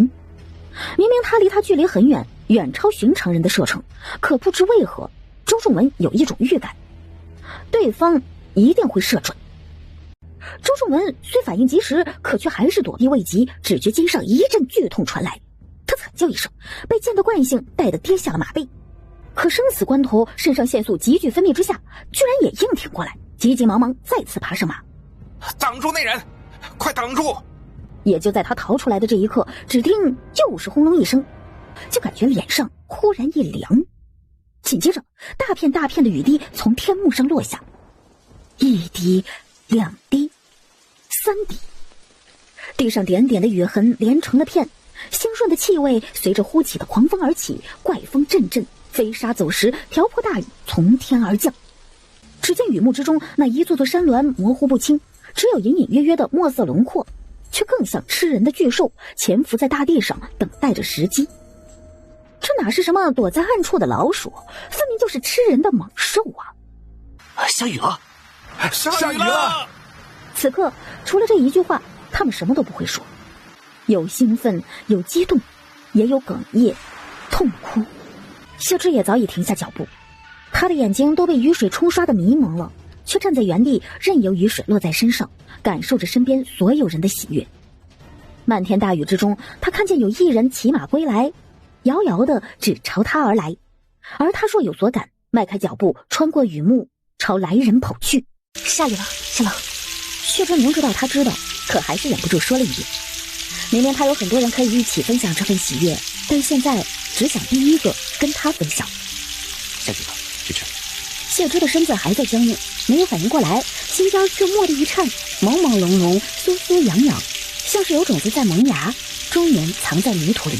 终于得到了明澈的雨水，于是顶破了壳，从湿润的土壤里颤颤巍巍地冒出了嫩芽。来人了！把大嫂的衣服弄脏了。七郎，你没受伤吧？楚将军，下雨了，下雨了，咱们还把入侵的敌人打跑了，太爽了！快回去见大哥二哥他们吧，他们肯定也高兴坏了。楚将军，楚将军，楚大夫人，楚将军和楚大夫人就是老天爷派来救我们的。这雨竟然是老天爷高兴，他们带着我们打了胜仗，这才降下了嘉奖。没错，下雨了，终于下雨了。楚将军，楚大夫人，楚将军，楚大夫人，楚将军，楚大夫人，还好你们回来的及时啊，要不然咱们平安寨就要让这孙子给欺负了。雨大，回去说。旭哥，长弟，旭哥，自从8年前久安一别，我找了你许多次都找不到啊，我还以为咱们这辈子都见不到了。谢之忽地想起来，刚才雨中楚怀忽然过来抱自己，完了。谢之感觉自己以后没法直视楚怀了。到今天他才意识到，他定是对他生出了些别样的感情的。他倒是没有什么排斥的感觉，这天下人能接受日后的大领主跟自己的嫂子在一起吗？身旁其他人的声音都仿佛变低了，他的感知全部落在了楚怀的视线上。这时才恍然发现，少年对自己的感情非一时兴起，他早就爱这么盯着他了。这旁边这么多人在，他都这么无所顾忌的，难道就不怕被人发现了吗？楚将军，在下有眼不识泰山，居然不知您是楚将军，一路多有怠慢。长兄不必多礼，一路不便，是楚某隐瞒在先，这平安寨不显跪拜之礼。咱们楚将军和楚大夫人的关系，楚大夫人是楚将军的长嫂。长兄弟啊，可有什么不妥？没什么，没什么。既然长弟都已经到神山了，先不说那么多了，我们哥俩好好聚一聚。我们平安寨产的醉千年可是上等的好酒，保证你啊一杯醉。徐哥，这么多年没见，你怎么连我酒量都忘了？我可是千杯不倒。行啊，长兄弟啊，今晚不醉不归哈。楚将军，咱平安寨内没有伤亡，新来的队伍死亡人数34，重伤者21，轻伤者16个。回头我叫人去将这些人好生安葬。长弟，你这队伍训练的不行。徐哥教训的是啊，我这6000人，但凡有人多扛一会儿，也不至于会死这么多。长兄这些人虽有组织，却无纪律，对付少量乡绅豪族尚可，对抗朝廷军只怕不足。楚将军言之有理，所以之前常某知道朝廷要镇压望北起义军，不敢久留，连忙带人离开了望北，想找一处世外桃源避世。如今这神山已经是平安寨的地盘了，平安寨这些人虽然与他有些交情，但他们实力如此强大，怎么可能拱手让地盘给自己？自己来之前简直是痴心妄想，更别提如今整个平安寨对他们都有救命之恩了。他们若是要占地盘，不是恩将仇报是什么？而且方才听那些寨民们的话，他竟也觉得这雨分明就是老天见楚将军打了胜仗，开了眼才下的。楚家军被害得那么惨，老天爷都看不下去，要为楚家鸣不平了。百里皇室无能，焉知有没有下一位天命之子？常有内心风起云涌的。他们若是不占地盘，是不是也能加入平安寨，跟着楚将军干？长兄一路奔波不易，还是先安顿下来再说。今晚先为长兄接风洗尘。常勇到了嘴边的话又咽了回去。自己这么一大帮子人，每天光吃饭都1万张嘴阿巴阿巴的，自己养着都头疼。平安寨愿意接纳他们吗？这群天杀的，养的咋就这么糟蹋粮食？郭彩云知道自家老头自从当上队长，就天天把队里的田当成宝贝疙瘩似的，哪怕尿急都要跑回自己队里的堆肥的地儿尿，怕浪费肥料。见张福天冒着大雨也想试图挽救秧苗，把苗给扶起来，他难得的没有阻拦，还跟过去试着帮忙。芝儿，快来帮帮你爹！张芝儿忍不住想到，女人也能干不少事儿，她能救一棵苗也算功劳了吧？老张啊，这救不了了，回去躲雨吧啊！改明儿啊补种些菜算了。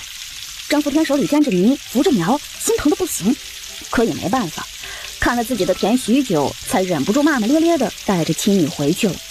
他会心疼粮食，真是猫哭耗子假慈悲。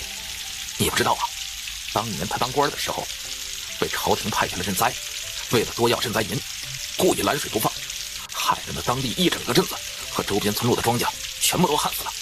这，回家。谢之看着屋檐上坠着的雨帘，忍不住高兴。这一场雨应该就是温陵旱灾结束的终点了。今后这片土地上百姓们的日子无论如何都会好过一些。于寨子而言，他们的燃眉之急也解决了。寨子里的房子得抓紧盖，因为如今盛夏已经过去，马上进入秋季了。小冰河时期来临，气温骤降，陈国将会进入历史上的一段极寒时期，而且一连好几年都是如此。到那时，他可不想看到这些好不容易扛过3年旱灾的百姓再化作路边冻死骨。还好如今寨子里人多，他就可以划分一个新商队下江南买煤炭和棉花。但想要下江南，光靠脚力又太慢。谢之不由想到万家的商船，而且他现在不光眼馋万家的商船，还挺馋万家工坊里的工人们。大嫂，七郎和几个当家的都在喝酒，你不去？不去了，我不爱喝酒。想到自己的酒量，谢之轻咳一声，他怕他再当着众人的面语不惊人死不休来一句自己是1000年后来的人，那他就真的完了。也就在楚怀面前说说，他还能勉强放心点。到底是什么时候起，他和他的信任度如此高了？谢之回忆着这几个月，突然发现虽然他们才认识了短短的几个月，但已经一起经历像是比一辈子都长，早非一般的情谊可以比拟了。谢之不知自己该如何回应这份感情，他怕自己把历史改变太大，造成不可逆的后果，也怕因为自己给楚怀留下万千骂名。至于他自己的感情，他更是懵懵懂懂，分不清自己对楚怀是什么心意。他只知道他相信他，就像相信自己一样。大嫂，我如今教寨子里不少人识字，总觉得自己也该学点什么。你觉得我跟着孔大夫学习医术如何？当然可以了，医者救人一命，胜造7级浮屠，学医是好事，只是也难。四弟妹想学，就得做好心理准备。大嫂支持我就行。从前我身子不好，便想学医，叫人少受病痛折磨。可所有人都说女子不能学医。现在寨子里鼓励男女同工，才让我知道，男子能学的，女子也能学。明日我就去找孔大夫亲自说，让他收下你这个徒弟。大伯娘，这些天我们好想你和七叔啊，你能不能带我们去看七叔？你们七叔正在忙正事呢，明天就带你们去见。知薇啊，你倒是个喜欢孩子的。娘，小孩多可爱，看我们元宝谁会不喜欢？知薇，若是今后你有了合适的人，想再要个自己的孩子，就只管跟娘说，不必死守那些规矩。娘，如今日子虽然安定下来，但一天没有给家里人报仇，我哪有心思想这些？孩子一事儿也是缘分。他清楚，要孩子不是简单的一个要字，带一个孩子到世间，不是只生下他就完事儿了，需要他承担生育对身体带来的代价，也需要他对他的人生负责。大嫂，昨日那刚来的常勇跟七郎和几个当家的昨晚喝你那醉千年，喝得烂醉如泥，我家人备下的几个下酒菜都没吃完就醉倒了，说是决定以后留在咱们平安寨当4当家了呢。4当家？二弟妹觉得我那醉千年若是放到京城能卖多少银子？我虽不喝酒，但见这醉千年比我在京城见过最上等的神仙酒都要香，劲也比神仙酒大。七郎从前喝神仙酒可喝不醉，昨晚却是有些醉了呢。那神仙酒炒的噱头倒是热闹，在京城一坛就得50两银子，还得排队去买，不排队就买不着。这醉千年我瞧着怎么也不能比他低了去。楚大夫人可真是个大忙人啊。孔大夫，这趟寨子里多了1万人，定有别的大夫，到时候再给你拨些人手，你这医疗部也能彻底建起来了。那就多谢楚大夫人了。楚大夫人，寨子里批给我的牛已经成功的养出了牛痘，我想着接下来给人种痘，就先让我来试吧。可以，孔大夫可以放心，种牛痘的方法绝对稳妥。如今旱灾终于结束，恐怕要有持续一段时日的雨季，最容易有疫病。接下来这段时间得劳烦孔大夫多操心了，一定得交代大家不可喝生水。楚大夫人，我相信您。既如此，我也以身践行，来做这第一批试斗人吧。楚大夫人，这怎么行？还是等第一批试完，确定安全了您再试吧。孔大夫，您怎么一会儿信我，一会儿不信我？楚大夫人，您是寨子里的重要人物，要是有什么事，我可怎么交代啊？不说这个了，如今多亏了您给的温度计，对病患量问十分的精准。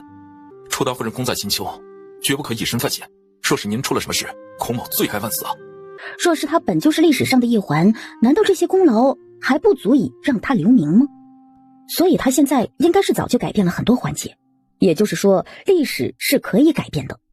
正是他这只不该出现的小蝴蝶扇动翅膀，引起了蝴蝶效应，让命里本不该有红线的楚怀多了一条红线。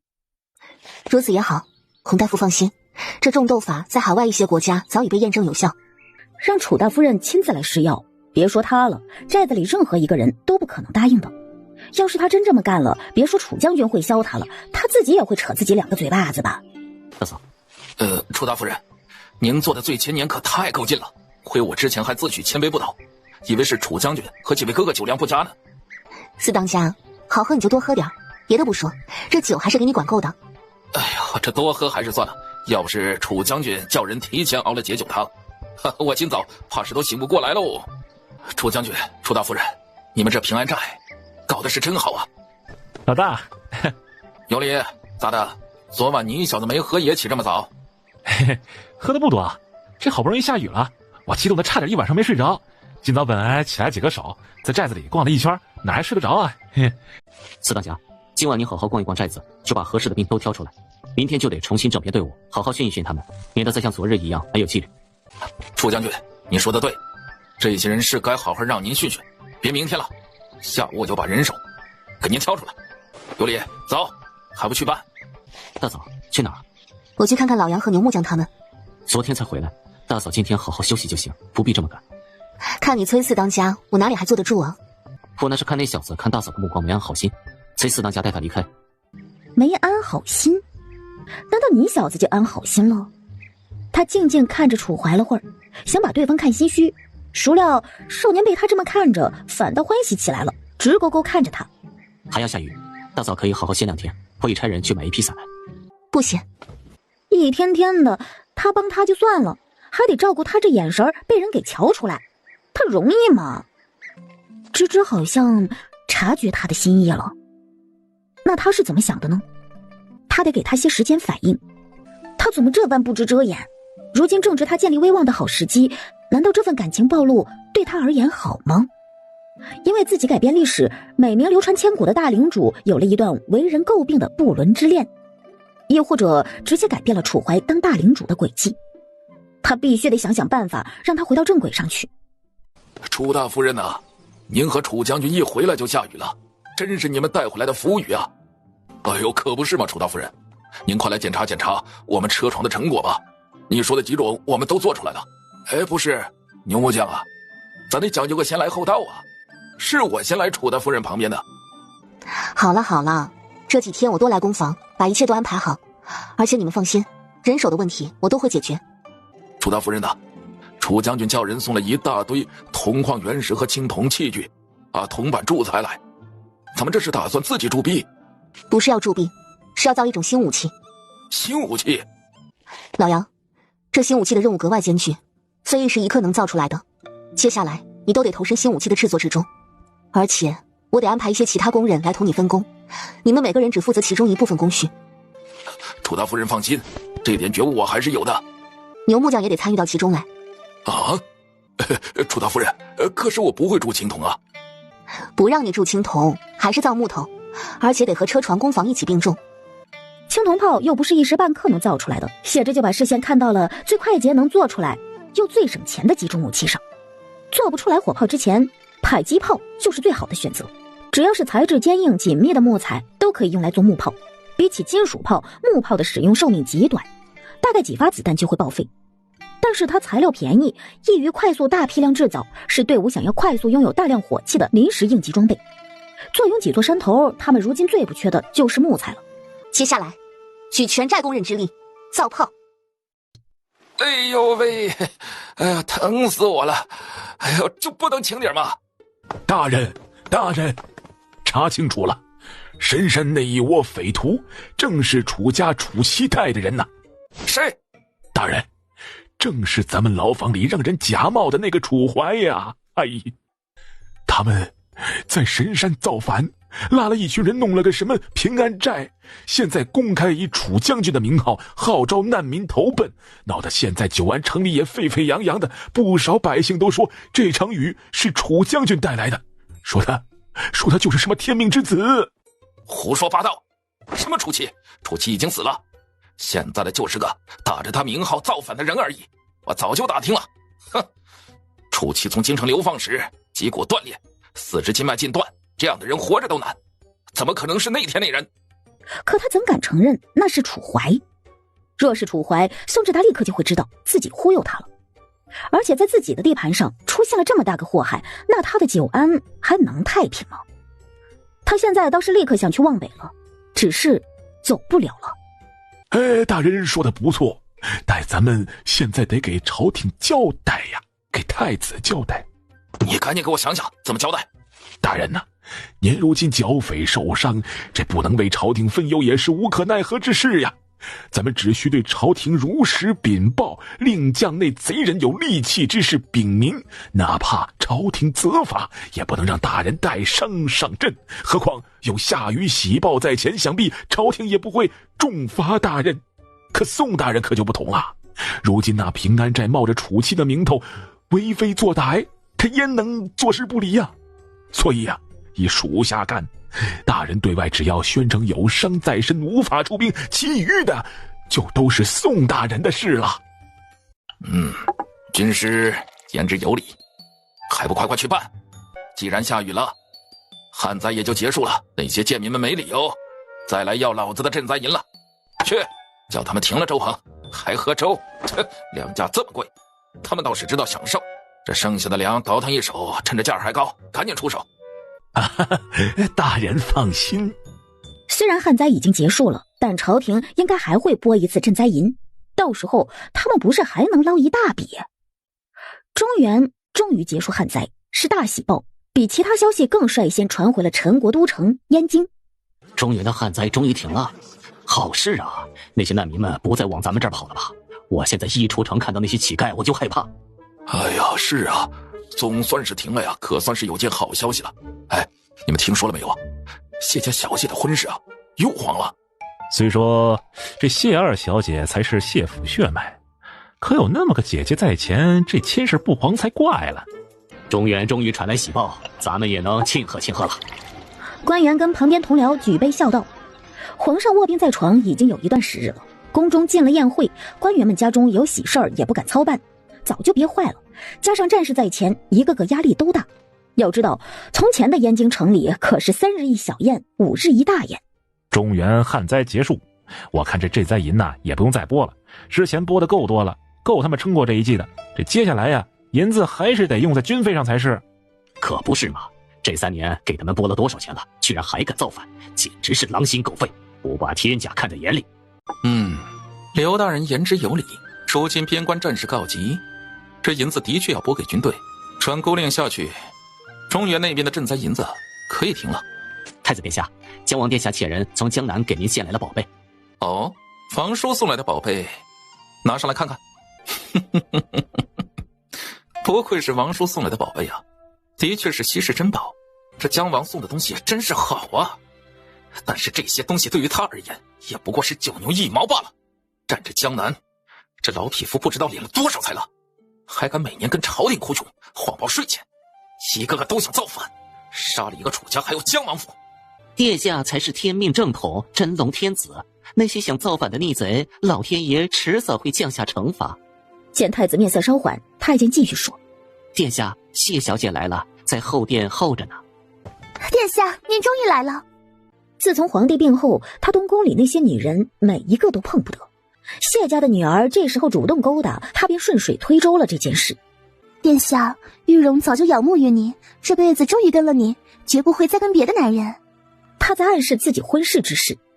他本有婚约在身，可如今勾搭上了太子，怎么还会瞧得上原先的未婚夫？百里义却根本就没有听出他的话外之意，敷衍的应了一声，就起了身。公事繁忙，我先去批折子了。殿下，哎呀，小祖宗，这一个茶壶就得5两银子，你砸了，谁来买啊？5两银子而已，娘都不肯给我吗？我如今都是太子的女人了，有什么砸不得？谢玉荣愈发委屈了。明明是娘告诉他搭上太子以后就有享不完的荣华富贵，可现在他连女儿家最重要的清白都没有了，连个茶壶都做不了主。王姨娘脸色有些尴尬，这话说出去，外面人当然也不信。堂堂永安侯府居然过得如此落魄。玉荣，你是咱们侯府的正头小姐，以后等你弟弟继承了侯位，这府里有什么是不能给你的？而且太子也是如今国事太过繁忙，才没心思好好照看你。等过了这阵子，边关告捷，他的心思自然就会放在你身上了。皇上随时都有可能，这到时候太子登基，定会将你接到宫里当娘娘。你想想，谢之薇那小嫁给楚家大郎，现在连尸骨都不知道在哪儿。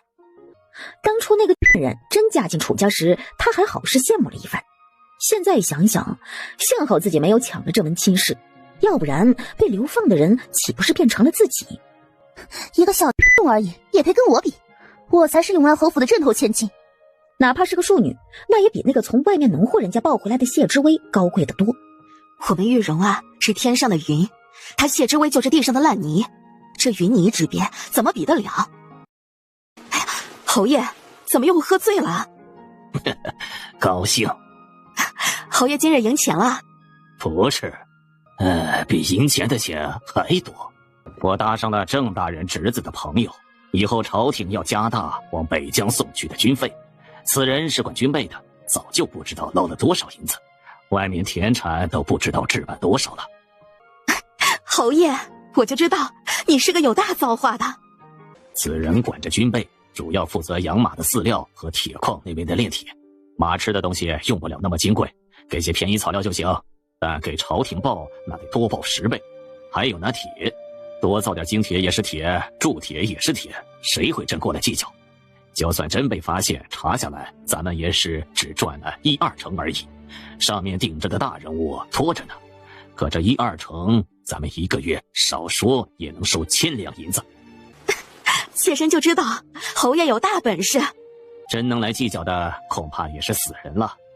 何况咱们赚这点儿，比起来那些人在军费里赚到的，连个指甲盖都比不上。等着拿银子就行了。中原旱灾在接连半个月的雨后彻底结束了。楚大夫人，这真是武器啊！先试试吧，不一定成功。楚大夫人，我常老四今天就等着见您的神威了。少年微微护在他前方，似乎打算一有危险随时挡在他前面。其实这几日他已经有意减少跟楚怀的接触了，一开始就连他自己都有些不习惯，可却咬牙坚持了下来。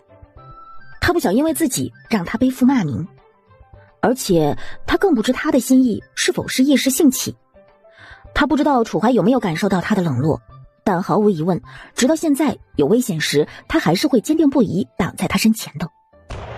谢之发愣间，只听砰的一声传来，前方的木炮将实弹炸了出去。楚大夫人，地上砸了个深坑，我们是不是成功了？成功了。二哥，这什么木炮看起来没有陶罐威力大呀？这威力是没有陶罐大，但你想想，这东西有没有投石车威力大？这一个还不显什么，若是有上百个齐发呢？楚大夫人，能不能给俺也弄一门你这木炮玩玩？下一个给你试试吧，这个马上就不能用了。啊？只能用几次？只能用1-2次也够了。平安寨位置已经暴露，朝廷随时可能会出兵，有木炮火力压制，他们打不进来。而且就地取材不会弹尽粮绝。这些分析也都是谢之曾经深思熟虑过的，所以他才考虑做木炮。只不过因为这几日的有意疏远，他没有跟楚怀分析这些。但少年只是这一会儿的时间就理了个清楚。谢之忍不住看着他，想夸一句聪明，可他还是憋住了。差不多就是这个道理，木炮也是无奈的应急之举。再给我点时间，只要铜炮和钢炮能做出来，这片地带我们平安寨无人能敌。好了，寨子里的木炮也做出来了，估计这个月做板门出来没什么问题。你们几个当家的规划怎么用就行。闻言，众人怕自己留在这碍事儿，忙纷纷答应。谢之一时半刻可没打算离开，他还要教这里的学生们。身后的人纷纷离开，可等他回头时，却发现楚怀还站在自己身后。七郎，你不去吗？大嫂，我今日不忙，在这儿。你先去忙吧，多了那么多兵，哪里忙得过来？实在不行，就去跟二当家商议商议，这木炮打算怎么部署。我先忙了。他不走，他躲着点还不行吗？总之他得态度坚决一点，共事可以，谈恋爱不行。这天下爱情大多时候根本比不过亲情和友情稳固。且不说他们在一起会给他带来多少骂名，倘若他是一时兴起，今天他们在一起了，明天分手了呢？今后还怎么共事？这也是谢之逃避的原因。他虽未说，却也知道，斯人若彩虹，遇见方知有，哪个女人会不为惊才绝艳的男儿心动呢？所以他亦是克制着那颗时不时会动摇的心。中原地带刚刚停止旱灾，但这一季断缺的粮食一时半刻还难以补上。地里的庄稼长势倒是不错，但种下的大部分都是红薯。秦娘到底自己没种过这玩意儿，心里始终没有数。但这一天终于听见谢之说红薯可以收获了。秦娘这个粮食总管跑得比谁都快，田埂上密密麻麻的站满了扛着农具的人。谢之视线扫过田边的众人，看到张福天站在队长们的队伍里时，微微愣了一下。张福天注意到他的目光，赶紧低下了头，往后退了点。到这会儿他才知道，楚家的确没有跟他计较当初的事是不错，可也没有不计前嫌答应他做队长。之所以他能当上，是因为他们没有亲力亲为负责这件事罢了。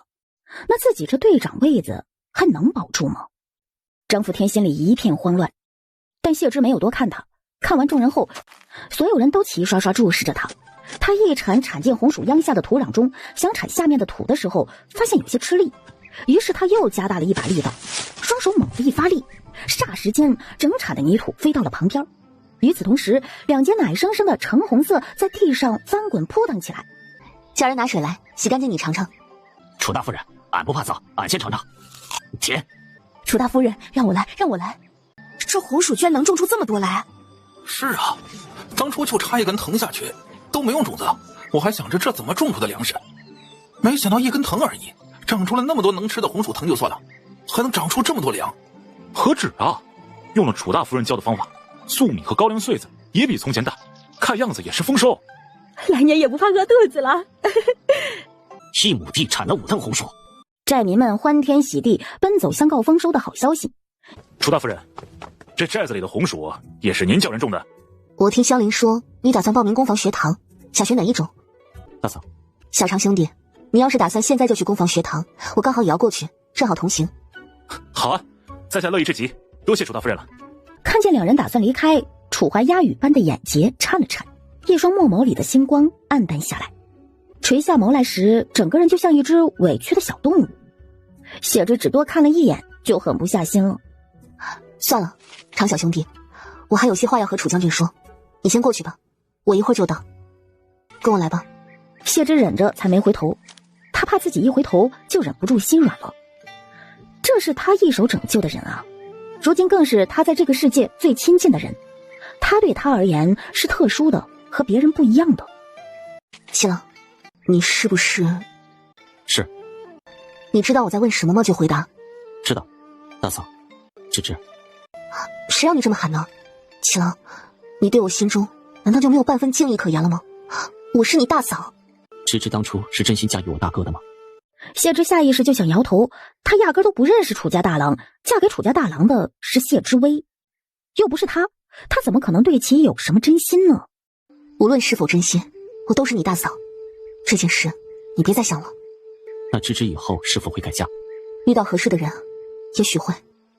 说罢，他再次强调：“楚怀，我是你大嫂。”大嫂对大哥没有情意，芝芝也不用怕其他人的流言蜚语，我自会解决。谢之其实并不怕什么流言蜚语，但觉得楚怀这句话说的着实轻飘飘的，没有什么分量可言。这天下哪怕是帝制的皇帝也堵不住悠悠众口。果然，他还是个不够成熟的孩子，以为这天下所有事不过说说而已。他的喜欢更让他觉得是一时兴起，飘在半空，落不到实处，给不了他什么安全感。楚怀，我现在作为你的长嫂，你都让我感受不到稳妥，你如何能保证我们的关系改变的话，你能让我信一辈子？芝芝之前说你是心死，说事儿就说事儿，不能好好说吗？干嘛忽然提他丑事啊？我那时候便在想，你若是神明，我定是信徒。谢之的内心像是突然被头不管不顾的小鹿撞了一下，心跳猛地加快了一拍。他错愕地抬头看着他，可当他抬头看着少年的面容，一时间竟不知该如何形容那双眼睛了。那其中的情感似是山海难移，叫人忽然想起书上的话：山无棱，天地合，才敢与君绝。似是数千年前就早已有人为这一刻提前书写好了诗篇，让人知道这天底下绝技有这样的感情。情深似海，不是一句比喻，而是一句写实描写。楚将军，楚大夫人，真是疯了！他打算做什么？给他下跪？下跪？谢之忽然意识到了什么，他拼命压住小鹿乱撞的心，又后退了一步才应：怎么了，小长兄弟？楚大夫人，苗木匠让我请您过去，说是请教您车床的事儿。您现在有时间吗？有空，一起过去吧。楚大夫人，您可真是功德无量啊！我就没见过哪个女人跟您一样厉害的。有了您让种的红薯，以后这里哪还害怕闹饥荒啊？肯定不会再有人饿死了。我还听说炼铁、做车床工房，还有做火药都是您教的，您会的可真多啊！我也只是比其他人多读了一些书而已。那也很厉害了，不像我小时候我爹还送我去识字呢，我才学了2个字，感觉跟看天书似的，就闹着不去了。我爹差点没揍我。楚大夫人，卓大人，卓老夫人，这难怪儿子有了心仪之人也不承认，原来他喜欢的就是楚大夫人。这会儿卓君又忽然注意到了谢之身后的常有礼，常有礼跟他对视一眼，就继续盯着谢之瞧了。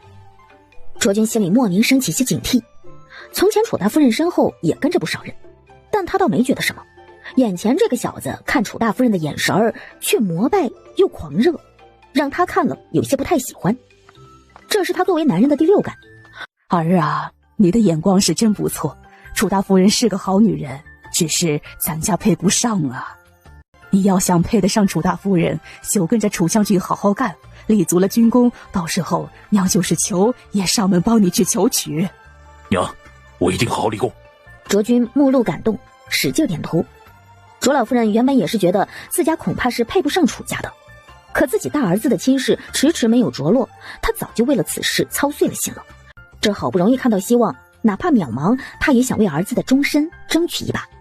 娘回头去楚老夫人那帮你探探口风，她是个和善人，前天我还跟她说了话，她若是愿意叫儿媳们改嫁，今后娘就去那好好帮你打好关系。娘，我一直帮楚家干活，楚老夫人确实是个心善之人，不像京城里的那些贵族，总是高高在上，瞧不起普通人。是啊，这平安寨真好。楚大夫人，您可算是来了。怎么了？遇到什么问题了？没遇到啥问题啊，只是等着您来看，我们做的这齿轮对不对啊？楚大夫人，进来看吧。哎，这位兄弟，刚来的吧？咱们寨子里工房只有各工房人员才能进。啊，不好意思啊，我在外等着。我是准备报名当木工学徒来着。行，只要你选上了，以后就是师弟了。不错，这齿轮已经可以拿来用了。车床大概也就是这么个流程，现在有了水力，你们的工作效率也能翻倍了。我再给你说几种零件，你看能不能把这些零件的专用车床做出来。楚大夫人，咱们做的这些东西到底是干啥用的呀？这看起来也不像是武器啊。这些零件能用来做各种东西，好比说一个记录时间的时钟，回头造出来你就知道了。不过寨子里现在还是以做武器为主。我看看你们糖床做的怎么样了。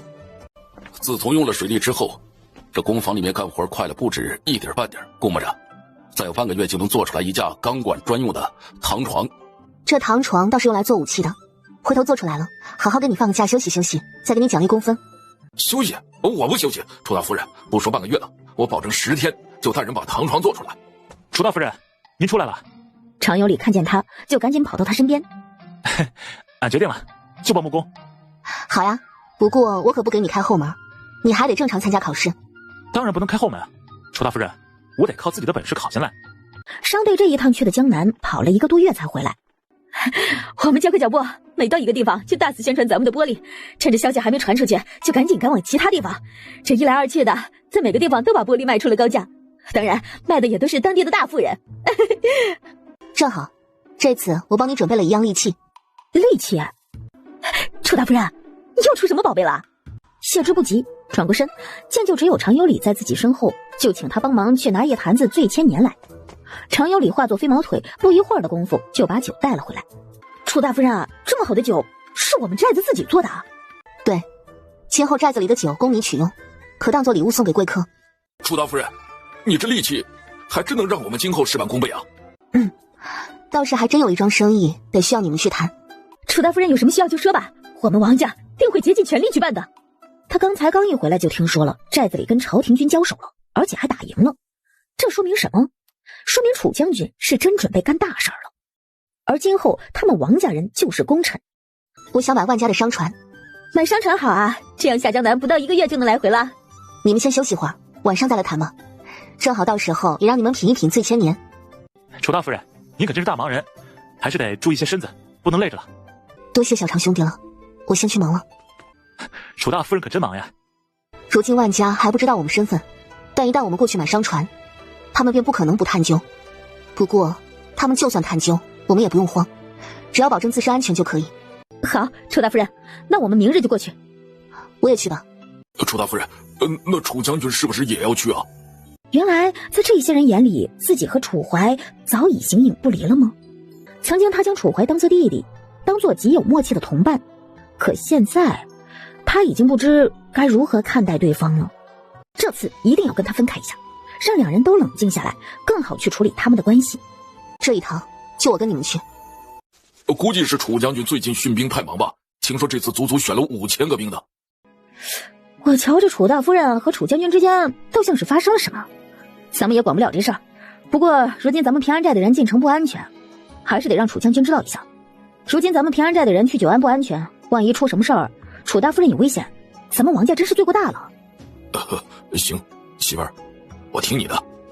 楚怀闻言并未像柳氏想的那般担心，只是应了一声。既然大嫂打算去，你们同去就行，多带些人手。那楚将军明天去久安吗？我与3当家、4当家要去久安消石矿场一趟，会途经久安。好，楚将军。旋即不再纠结，眉开眼笑的离开了。如此看来，楚将军和楚大夫人虽然闹了别扭，但也不严重喽。柳氏早已习惯二人默契无间的样子，可一点都不想看到这二人闹不快。他呀，看到这两人好好站在一起的模样，就觉得说不出的高兴。要是楚大夫人是楚戚夫人多好啊，两人站在一块儿，看起来多般配啊。媳妇儿这是怎么了？变脸比6月天都快啊！柳氏这边总算是把心情调整好，谁知第二天准备出发时，刚看到谢之第一眼，怎么楚大夫人就不是楚戚夫人呢？王老爷、王娘子、谢姑娘，又见面了。不知这次给我们带来了什么宝贝啊？万公子，这一趟来，我们可不是来卖宝贝的，我们是来买宝贝的。哦，我万家有什么宝贝让王娘子瞧上了？万泽如今迫切的想再谈一单大生意出来，好在父亲面前多表现表现。而且临近父亲60大寿，他也需要一份足以让所有人惊艳的礼物出来。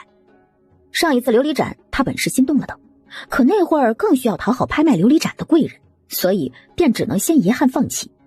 谁知这段时日下来，居然没有找到一件合适的。听说卖琉璃盏的人又来了，他才热情非凡赶了过来，想看看能不能再买到一套。这会儿听说没有，可不就失望。万家至纯，闻名天下，这一趟我们当然也是慕名而来了。如今水路已通，我们王家正需几艘商船前往江南做生意。买船？王老爷、王娘子打算买几艘啊？他望过，就见柳氏下意识看了眼谢之。万泽虽默不作声，却也知道了谁才是真正做主的。那就要看万公子是不是真心打算跟我们做这个朋友了。若是价格合适，多买几艘也行。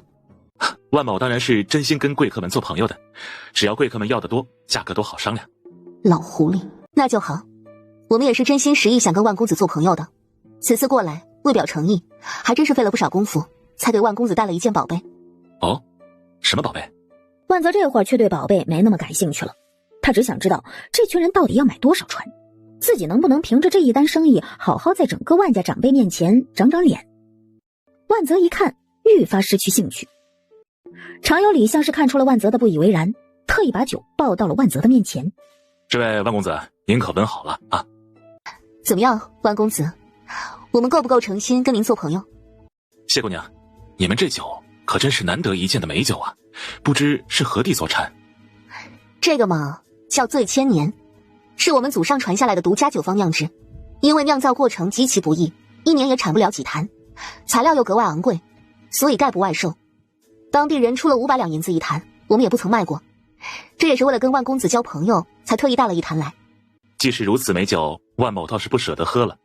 家父是位爱酒之人，这一坛正好用来孝敬他老人家。原来万老爷也是爱酒之人啊，那都是我们这一趟考虑不周了。谢姑娘，要不然这一趟把准备给江南宋老爷的那坛送给万公子吧，反正买了商船以后，咱们去江南来回也快了许多，方便带酒了。谢之脸色也为难起来，但他心里清楚，哪有什么宋老爷，还不是为了忽悠万泽。过了好一会儿，谢之似乎才下定了决心。好，先紧着万公子给吧，毕竟万公子才是咱们真正的朋友。当初要不是他，咱们的琉璃盏也没那么快能卖出去，其他人都得往万公子后面排。王老爷、王娘子、谢姑娘，你们这些朋友，万某也是交定了。你们放心，商船的价格，我万某绝对给你们一个最优惠的价格。雅间内众人表情无不感动的，好像下一秒就要勾肩搭背去拜把子似的。万泽立刻叫人去准备宴席，谢之几人本着不吃白不吃的精神，自然没有拒绝。这群私盐贩子，总算逮到他们了，去，把他们全部都抓了，送到官府。谢之一听，心里就是一疙瘩，这是那贩卖平安寨盐盐的父子被抓了。只是这群人是帮平安寨贩卖私盐的，他们明知道对方是合作伙伴的情况下，还坐视不理，未免太无情了。这位姑娘，请问茅房怎么走？等出来之后，他很快甩开了小丫鬟，很快寨子里护卫兵队长就出现在他面前。你带人去设法救严家父子，见机行事，救他们一家性命要紧，可以动用九安城中线人，以自身安全为重，若实在救不了，且稍安勿躁，待传信楚将军再做打算。是。那些私盐贩子真是胆大包天，不顾朝廷禁令也要贩卖私盐，害得我们万家的盐最近都卖不出去，损失了多少银子？万公子，我们倒是不了解如今九安的盐价。盐价是比从前贵些，45文一斤，不过那些人也买得起，不过就是贪便宜才买私盐而已。盐价确实低了些。没错，谢姑娘，我也这么想。我们从六州沿途过来时，一路上的盐价都要60文呢，45文可真不算贵了。如此一来，若是我们万家能把45文的盐卖过去，倒是造福百姓了。估摸是卖不出去了。此话怎讲？那些人不就爱贪便宜买便宜盐，怎的会不买我们万家盐？因为这一路上已经10室9空，人都死完了，哪还有人买？没有客人就没有生意，生意赚不了钱就只能涨价，涨了价普通人买不起，只能饿死了。人都死了，谁还去买盐？哪能死这么多人呢？万公子没去看过呀，温陵西边连镇子都没了，村子镇子全空了，当地官员不敢上报，只敢瞒着，说是饿死几千人。我们六州的人都猜啊，怕都有10万人或者10几万人之多。我们每次路过的时候，看着空无人烟的镇子村子，都觉得怪瘆人的。六州以东，陈河以西，人10人。大旱1年，饥民相聚为盗；2年，贫者饥，贱者饥，富者饥，儿童饥，六畜饥。卖田，卖屋，卖牛马，卖妻，卖女，卖儿孙，食草根，食树皮，食牛皮，食丝絮。3年，人相食，有母烹其女者，父子兄弟夫妻亦相食，食人者为人食，亲友不敢相过，疫病死，自尽死，生儿女不养，何来心定？他看向谢之，想从对方开玩笑的语气里找出开玩笑的神色，可惜谢之语气虽轻快，可一双眼眸却是认认真真的，好似只是在跟他陈述真的好奇他为不知。谢之用最平静的语气说着最沉重的话，这些他未亲眼所见，可却在史书上历历记载。古代这些百姓虽然会谣传，但当无数的文章都有记载时，那还只是谣传而已吗？真相只会比记载下来的更残忍。万公子，你说这10万人若是活下来，能买万家多少盐呢？真有这么严重吗？不至于吧？谁知道呢？也许吧，可能那10几万人都逃难去了也说不定。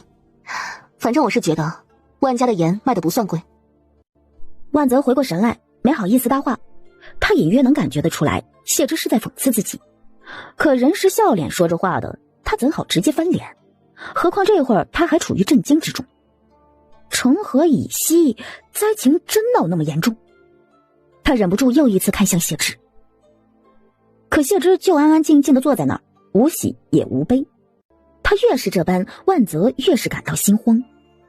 他觉得谢之描述的世界虚假而又荒谬，可却又总觉得他说的是真的。其实百姓都骂我们万家黑心，把盐价卖得那么高，可我们万家也没办法。我们光是进价都涨到25文一斤了，千里迢迢把货运回来，路上还时不时碰到乱匪，经常一趟回来亏得血本无归。这不涨价，岂不是要贴钱卖盐？听到万泽这么说，原本还觉得他黑心的平安寨众人看着他的眼神微微松了松，这才知道原来万家进价盐价都要25文一斤了，难怪会涨价的。这几年百姓确实苦啊。是啊，依我看，万公子也没必要对那私盐贩子赶尽杀绝，倒不如好好去查查他们到底有多大面子，能进来比万家进价还便宜的盐呢。对了，公子，这是那私盐贩子的盐，只卖25文一斤，还说要多少有多少，永远不断货。这是什么盐？25文一斤。他忍不住捏起一撮放到口中，下一秒他就被咸得直皱眉头，再也不怀疑了。快，先别送私盐贩子去报关了，把人带到我这里来，我要问清楚这盐他们是从哪进的货。万公子，我们就先谈商船的事儿，让无关人等先出去吧。谢姑娘，这商船的价格……商船的价格等一等再说吧。万公子，你不是急着找私盐贩子问盐的来路吗？不用去问了，给我个面子，把人放了如何？谢姑娘，你们就是私盐贩子的供货商？万公子聪明，万公子若是想要货源，我们可以提供，所以何必舍近求远呢？至于万公子抓那几个人，还请万公子给个面子了。怪不得此人方才与自己说那么多，表面和气，实际却在讽刺他们的盐价贵。原来私盐就是他卖的呀。既是谢姑娘的朋友，那万某自然要卖这个面子。来人，去叫人把人放了。多谢万公子宽宏大量了。万公子，我明确告诉你，这种盐如今整个陈国只有我们会做，以万家商路的实力，加上我们独一家的低价货源，何愁不能把盐卖到五湖四海去？不过这私盐的生意就看万公子敢不敢做了。万泽的表情和心情形成了两个极端，一面云淡风轻，一面却是风云变幻。谢之给他画的饼太大了，若是他真能完成，他在父亲和整个万家面前就不是长脸的事儿了，他会直接力压其他兄弟们，成为万家的下一任家主。谢姑娘和王老爷、王娘子实力真的非同一般呢。不过如今我们万家的生意正在往江南迁移，这中原的盐，诸位不妨自己卖。若是能将制盐之法出售我们万家，我们万家绝对会给诸位一个满意的价格。万公子，家父曾经交代，没有10万两黄金现钱，我们这厉家之本可不能卖啊。看来是万某唐突了，不知谢姑娘打算以什么价格卖此盐给万某？谢之终于对柳氏使了个眼神，柳氏立刻会意，将给严大毛的售价给了万泽，并且跟他提出代理商的概念，要求盐价统一售价。此等精盐，售25文一斤。正在喝茶的谢之放下茶，万公子，侠之大者，为天下苍生，为黎民百姓，怎么能谈钱不钱呢？你放心，这个价格你能赚。万公子，实话跟您说了吧，这生意就算万家不合作，我们也能找到合作之人，并且我们不怕上面的人来抓。难道这群人在朝廷还有什么大靠山？啊，好说，都好说，不就是统一售价吗？那现在我们来谈谈商船的事吧。有了醉千年和私盐生意在前，万泽也没法再把这一行人当做普通的合作伙伴。在柳氏的巧嘴下，他们以2600两一艘的低价谈下了6艘商船。谢之直接现款全付，把钱存到万家钱庄，让万家自己取，把万泽又给乐坏了。柳氏出来时还不太明白，怎么楚大夫人刚才谈着谈着，忽然大胆许多。等到了外面，看清在外面等着的少年，立刻就明白了过来，原来是楚将军来了呀。这是换作从前，他早已直接上前了。谢之心中轻叹一声，却觉得也许这是楚怀已经知道要避讳了的表现。如此也好，公是公，私是私，公私分明，才好办事。楚公子来了，生意已经谈完了，可以回去了。他剑眉生得浓而黑，形状锋锐，可一双灵目却是深邃的近乎含情。尤其是看着谢之时，显得他是个极好相处之人。万泽忍不住偷觑着他，可下一秒，少年就敏锐地察觉他的视线，一记凌厉的眼刀扫来，万泽顿时身形一僵，急急忙忙将视线躲开。他久经生意场，油滑的像是打了水的胰子，滑不溜丢，多少人拿他一点办法都没有。须臾之间，万泽心中忍不住再次掀起惊涛骇浪，好奇此人身份。跟上去，查清楚来路。你怎么来得这么快？今日本去萧石矿场，正好路过久安。我是想着你忙，今天我过来就先不跟你说了。大嫂想去哪儿便去哪儿，我自会护你周全。楚大夫人，这个好适合您呢。的确不错。烈等杨木并不相配长嫂。说罢，他剑眉忽皱，谢之还没反应过来呢，只听咔嚓一声，那好好的木簪居然在他手中断成了2截儿。你，哎呀，客官呐，您怎么给我们祸弄坏了呀？这可是……摊主刚要乐呵，谢之更气了，瞪了楚怀一眼。找钱。以为捡了便宜的摊主还没笑完呢，又垮了脸。谢之插起了胳膊，找钱。常有理左看看谢之，右看看楚怀，刚露出思索的神情，就忽然被楚怀冷了一眼。谢之见他还敢瞪常有理，忍不住更来气了，忽然伸手拍了一下楚怀的胳膊。少年瞬间看向他，变脸比翻书都快，被打了也不生气，反而眼神发亮。大嫂。谢之差点没被这厮的2副面孔气笑了。他忍了又忍，曾没当着其他人的面说什么，但接下来的路上他几乎一言不发。柳氏则再一次忧心，他还是喜欢从前楚大夫人和楚将军相处的方式。这2位要是闹了什么不快，寨子里可怎么办呢？队伍里氛围正安静，前方忽然传来整齐划一的盔甲兵刃摩擦声。可这长长的军队见首不见尾，每一个都装备精良。谢之几乎是立刻意识到，这些人怕不是朝廷准备用来打平安寨的。朝廷如今发现了平安寨的存在，又怎么可能任其壮大？他们早已清楚这一点，早已做好了准备，为他们的家园而战。走吧，他们得快些赶回去，继续做部署了。队伍刚刚出城没多久，楚怀就忽然回头。谢之若有所感，跟着回头看去，虽然除了草木之外什么都没看见，也丝毫没有掉以轻心。果不其然，楚怀忽然朝队伍后方急速而去，不一会儿就在一处土坡后面揪出来2个人。大人饶命啊！我们几个只是路过在这休息的。杀了。大人，公子，饶命啊！我们真是正好顺路的过路人而已，看你们的队伍配备兵刃，不敢离得太近。爷饶命啊！我们是万家的人。哼，回去告诉万公子，说他真好奇，便亲自来神山看。滚吧。知薇啊，你觉得刚来这姓常的小子怎么样？人挺机灵的，若是能培养培养，必然是个人才。娘，怎么了？怎么突然问起这个？那知薇觉得这常有理跟卓君比如何呢？娘，卓大人自是更稳重些。谢之没看见，自己刚说完这句话，不远处正好带着一篮子鲜野菜来楚家的卓君，黝黑的脸皮都红了。行，知薇，娘不是催你嫁人，只是士之耽兮，犹可脱也；女之耽兮，不可说也。女子嫁人何其重要，若是遇到人品不好的，得耽搁多少年华。所以这人呐，得早早提前相看，得知根知底才行。他脸颊也不由粉了粉，但这一次他却没有多说什么。有个大家心照不宣相看的人选也行，总该让楚怀死心了。楚老夫人见他脸红，忍不住心里更觉得有趣，却更觉得愧疚。儿媳虽然已为人妇，可长子新婚之夜还未洞房花烛，就已经匆匆赶往战场，她可不就还是小姑娘吗？所以她早已下定决心，这辈子定要给她再挑一个好夫婿出来。谢之虽未说什么，术后的卓君却已经被突如其来的幸福感砸晕了头脑了，提着一篮子的菜喜不自胜。他才走出去一步，却见远处寨中忽然燃起一片赤红的火光。卓君想起那是平安寨农田的方向，这几天虽已经在秋收，可田里还有不少庄稼没收呢。他霎时间急了眼，大喊一声救火，手里的菜掉在了地上也顾不上了，急匆匆就冲了出去。等3人赶到地方时，火势已经蔓延得极大，周围有人在着急忙慌泼水，有人在哭嚎，还有人吓得不敢动。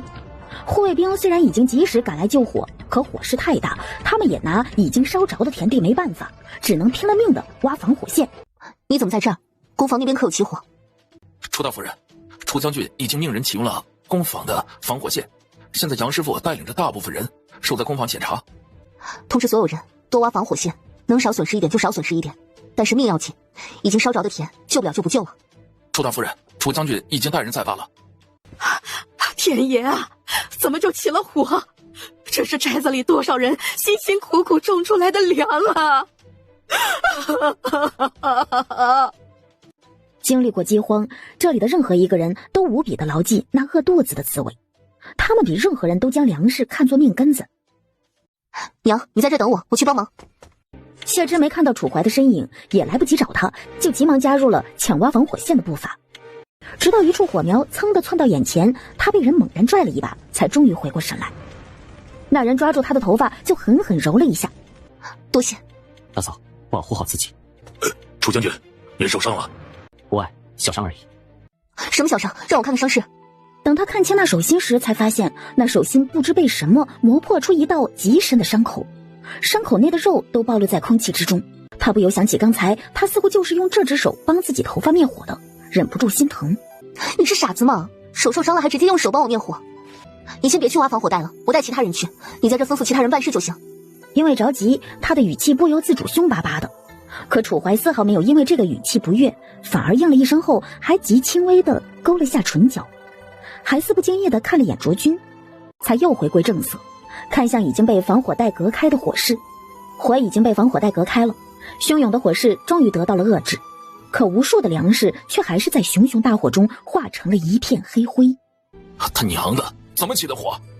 这么多粮食能做多少碗饭呢？楚将军，一共烧了61亩地，但是有10块地火势不大，损失不严重，其他的基本上没能抢救的粮食了。目前起火原因还不明，像是篝火走火了。无人伤亡吧？只要人没事就行。楚大夫人，目前无人伤亡。孔大夫呢？孔大夫不在这儿啊？谢芝还没看清受伤之人，那人就忽然从昏迷中清醒过来了。救火呀！哎呀，粮啊，我的粮啊，我的田啊！天杀的贼呀！你烧了我的田！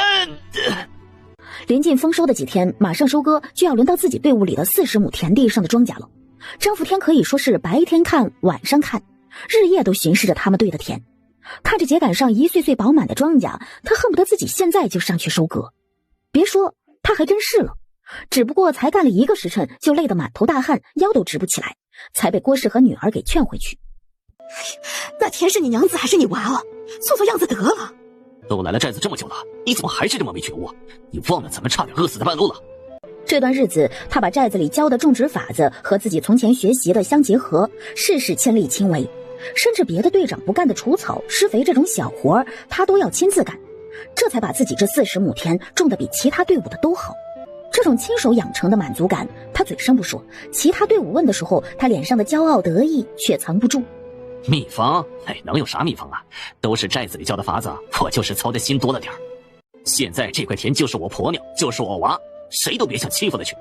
说罢，他才像往常一样照旧巡逻自己的田去了。可今夜却与平日不同，才走了没多久，他就看到自己的田间有个鬼鬼祟祟的黑影。他正疑惑对方想干啥，还没问出口呢，就见那人突然拿出了火折子，就朝庄稼上点。快住手！张福天彻底急了，他一边扑过去救火，一边又想抓住这人，紧要关头忍不住放声大呼。可这时那贼人却又忽然转身，恶狠狠给了他一刀，又用钝器在他头上给了几下，见他倒下，才匆匆忙忙逃了。救火！救火！他昏睡了一会儿，这会儿又醒过来，一开始看见众人还以为着火不过是自己的一场梦，可闻到味道不对，在强烈的冲击下忍不住又冲了起来。看到身后自己队伍的40亩田全部烧了个干净，他再也克制不住情绪，在原地来回使劲踏地，仿佛光是语言和表情已经无法表达他的愤怒和憎恨，更是因为眼前的良田已经化为乌有而感到深深的无能为力感。天杀的贼呀！我杀你！我杀你老母啊！你烧我田！张福天一个文人，愣是从嘴里蹦出了一句糙话。听到他口中的话，众人从担心变得震惊。今天的大火不是意外走火，而是有人刻意为之。可这会儿，男人额头上的血顷刻间就已经血流如注。张老婆，您先别动，先等孔大夫来，粮食没了还能再种，您得保重身子呀。哎，张队长平日里心疼那几块田跟疼自己孩子似的，这会儿能不伤心吗？直到这会儿，谢之才终于认出此人，竟然是张福天。柳氏和王家人也在一旁，他素来跟张家人不对付，可看到眼前这一幕，根本就说不出什么风凉话。可他最近经常在外面跑，很少见到张家人，根本就没预料到居然能看到张福天为了几块田就失声痛哭。于是他忍不住叹了一声，真想不到张福天居然转了性了，当年他还……他话没说完，可刚躺在担架上的张福天听到这句话，却突然像是被雷劈中一般，激动的情绪戛然而止，整个人僵在了原地，一声不吭了。谢之忙亲自上手帮他止血。大嫂，我来吧。洪大夫，帮楚将军看一下伤。孔大夫叫学生给我开些药就行，先救张队长。这会儿担架上正一动不动的张福天听到楚怀对自己的称呼，眼皮子动了动，但始终没有睁开。不一会儿，医疗部忽然传来消息，说是张福天请楚怀、谢之和几个当家的都过去，要说今晚那贼人之事。楚将军，您胳膊怎么也受伤了？怎么回事？伤得重不重？怎么弄的？不小心滑到的。屋中站着几个糙汉，丝毫没觉得有什么，可孔慈周却觉得有点怪怪的。他还以为他会说没事，不让楚大夫人担心呢。楚老二都忍不住多看了楚怀一眼。你也太不小心了，一会儿我给你上药，以后你可得小心着点。好。谢之这才后知后觉想起自己决定跟他避嫌来着，但刚才听着他有点像撒娇的语气，莫名就忘了这回事了。于是他立刻打算改口，让孔大夫帮忙。谁知楚怀却已经看向张福天。张队长，感觉好点了吗？谢之这会儿自然不好再提，也忙看向了张福天。寨子知道最近极有可能面临战争，所以守备也格外森严，尤其是外围有8个巡逻队在巡逻，虽然还不至于连只苍蝇都飞不进来，但一个人想要偷溜进来也绝不容易，所以他们没有排除内贼的可能性。楚将军，我最近每晚吃完饭都要去田间看看，今晚也照例出去，谁知没走多久就看到一个蒙着面的男人用火折子在田间纵火。这人蒙着面，我没看清长相，但身长约摸5尺有余，偏瘦，穿的一身寨子里的麻布衣裳。我知道他放火的位置在哪儿，要是去找，说不定能找到他的脚印。越提起此人，张福天表情越愤恨。他恨此人可恶，居然放火烧粮食，又恨自己没用，明明都发现了，却根本拦不下来，害得这么多人辛苦劳作的成果化为乌有。对了，楚将军，那人拿刀捅我时，被我拽住胳膊扯下衣袖时，我看见他手腕内侧上1指长的位置有颗痣。张队长，这次你已经尽力了，也给我们提供了不少有用信息，不要胡思乱想，好好养伤。楚将军，我老张以前对不住你，对不住你们楚家呀。小恩小怨不可凌驾大是大非，张队长若是真有心弥补，该好好弥补的不是楚家，养好身子才好办事。谢之在一旁忽然想起当初柳氏说的，张福天早年间因为贪墨赈灾银，害得某地当年庄稼颗粒无收，百姓不得不卖儿卖女之事。此罪才是张福天真正的大罪。只不过当初楚家刚到平安寨，万事百废待兴，过于忙碌，加上张明光也是跟着楚怀立功，种种错综复杂的缘由下，也就没有清算张家。如今张福天一心求悔改，又立下功劳，功也算抵一部分过。要想彻底功过相抵，就得看他今后怎么做，能立多大的功了。他也没想到楚怀有些事情没说出口过，但其实在他心里条条道道都很分明，所以在他心里对他的喜欢，也许不是不懂感情时的一时兴起呢。没想到啊，真的是咱们平安寨出了奸细，看老子逮住他，不把他千刀万剐。没错，抓出来，让我吴老三狠狠砍几刀解解气。我也得砍他个几刀，他娘的坏种，干什么坏事不行，丧尽天良烧粮食。自己的人没来之前，没听说过平安寨内有奸细，如今自己的人一来就有奸细了。常勇如何不知这奸细很有可能就是自己带过来的人里的？越是如此，他越是心焦自责。寨中的衣上布料都是统一购置，所以张福天应该是没有认错。若未认错，那便的确是出了内奸。外来人一时半刻没那么容易将寨中地形摸得如此清楚。今夜纵火更是借了风向，只怕是蓄谋已久。会不会是朝廷知道平安寨如今吸纳难民，所以才派人假扮难民进了寨？不排除这个可能。火烧粮草的确是军事策略，他们的表面目的是损毁平安寨粮草，但背后的目的无非是扰乱平安寨壮大的速度，好有机会除去平安寨。想除去我们平安寨，也要看看他们有没有那么大的能耐。非我同类，其心必异。哪怕今日抓不到，也早晚会露出马脚。传我令，彻查寨中所有人口。攻防从今日开始停止招商，密令加强防备，严禁攻防以外之人进入。库房派重兵加强把守，另外新增特种部队，专司侦查刑讯。大当家、三当家，你们负责守备之事；二当家、四当家，你们安排人去九安城河调查，看此次事件周宋二人是否已经收到消息。四人精神一振，立刻拱手领命。谢之也听得热血沸腾，竟还有一丝丝期待的看着楚怀，似乎等着他也给自己分配个什么任务。大嫂，你负责继续加强武器研发，说是此事是周宋二人所为，今日之仇必然早早回报。好。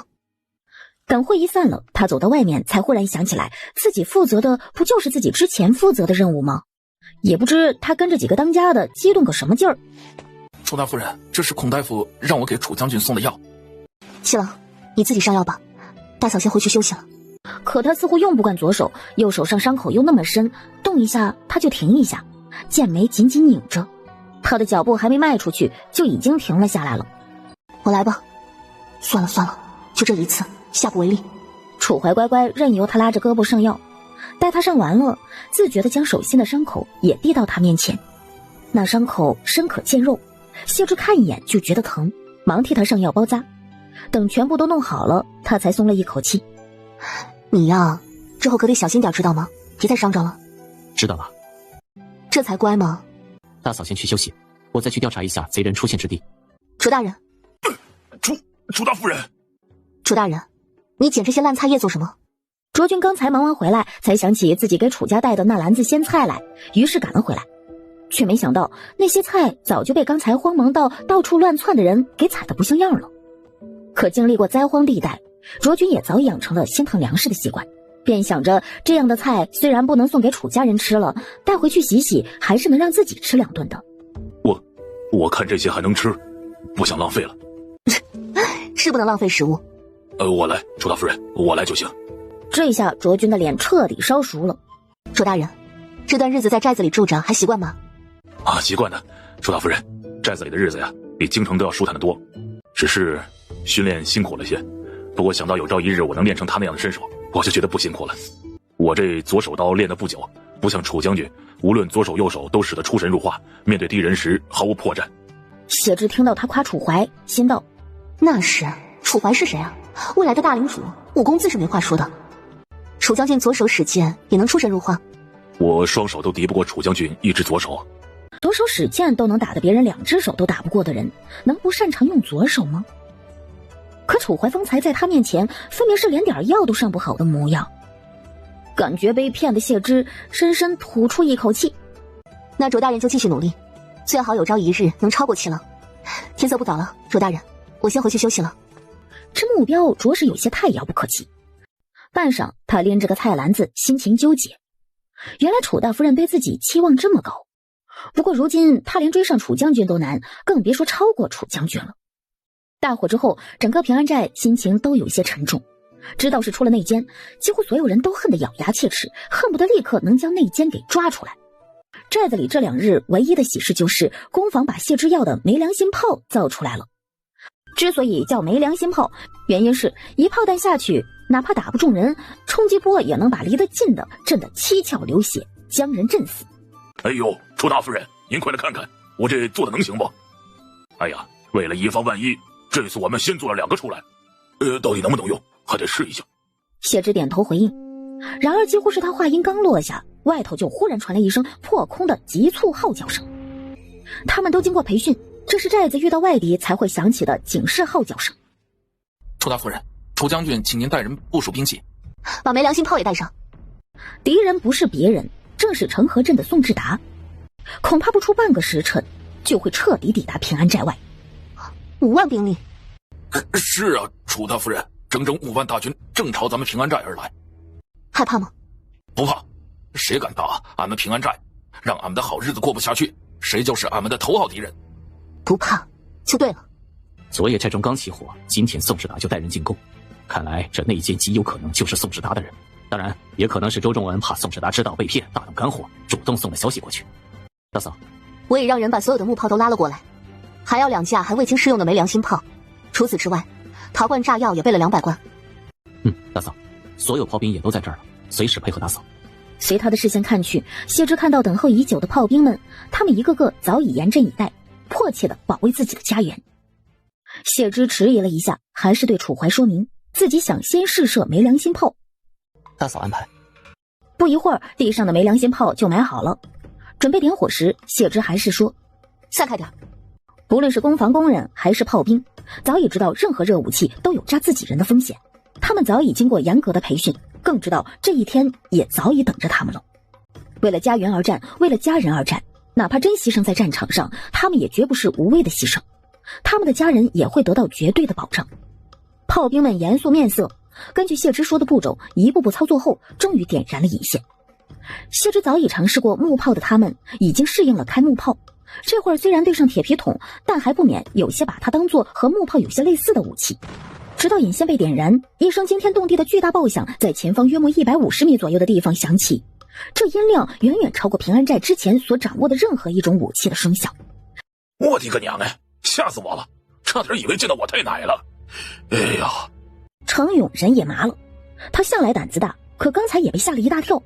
就自己这点能力，当初还想凭实力跟平安寨分山头，这是有多想不开呀！哈哈哈哈！楚大夫人，这么厉害的炮，叫什么没良心？我看应该叫飞雷炮才对，简直就是平地飞雷。宋志达这个孙子，赶紧来吧，老子已经迫不及待了。若是宋志达来，最好让他有来无回。将军，宋志达突然掉头了。什么？他奶奶的，怎么掉头了？莫不是这孙子听到咱们飞雷炮的动静了？宋志达似乎是收到了什么消息，队伍紧急回头，行军匆匆，比来时的速度还快。我们的人已经前去打探，留1半人手驻守，加派3队侦察。果不其然，平安寨气氛稍稍缓和，侦察兵们就再次传来800里加急的消息：西戎军突袭了城河。西戎整整6万先行军已经到达城河不到20里地的位置。根据侦查，后面还有10万大军，整整16万的军队同时出发。可想而知，他们这一趟来就是打着直接拿下陈国中南大块领土的主意。难怪这孙子又掉头了，没想到是重孙来了。虽然平安寨短时间内又不会遭遇入侵了，但西戎入侵对这片土地上好不容易艰难求生、熬过3年旱灾的所有普通百姓，绝对是一场新的灾难。宋志达撑不了多久。我看宋志达和周仲文都不是能守城的，关键朝廷会派人来帮忙吗？朝廷早就放弃我们中原了吧？朝廷不会出手，宋志达也不会守城。楚将军的意思是宋志达会弃城而逃。楚将军，你的意思是西戎军会屠城？楚怀短暂的沉默，却好似又什么都回答了。启禀楚将军，宋志达刚到离城河10里之外，就继续掉头往九安城而去。大爷的！吴老三一句粗口把刚到的侦察兵吓了一跳，不明所以的看着他。吴老三却已经攥紧了2个硕大的拳头，牙齿咬得咯咯作响。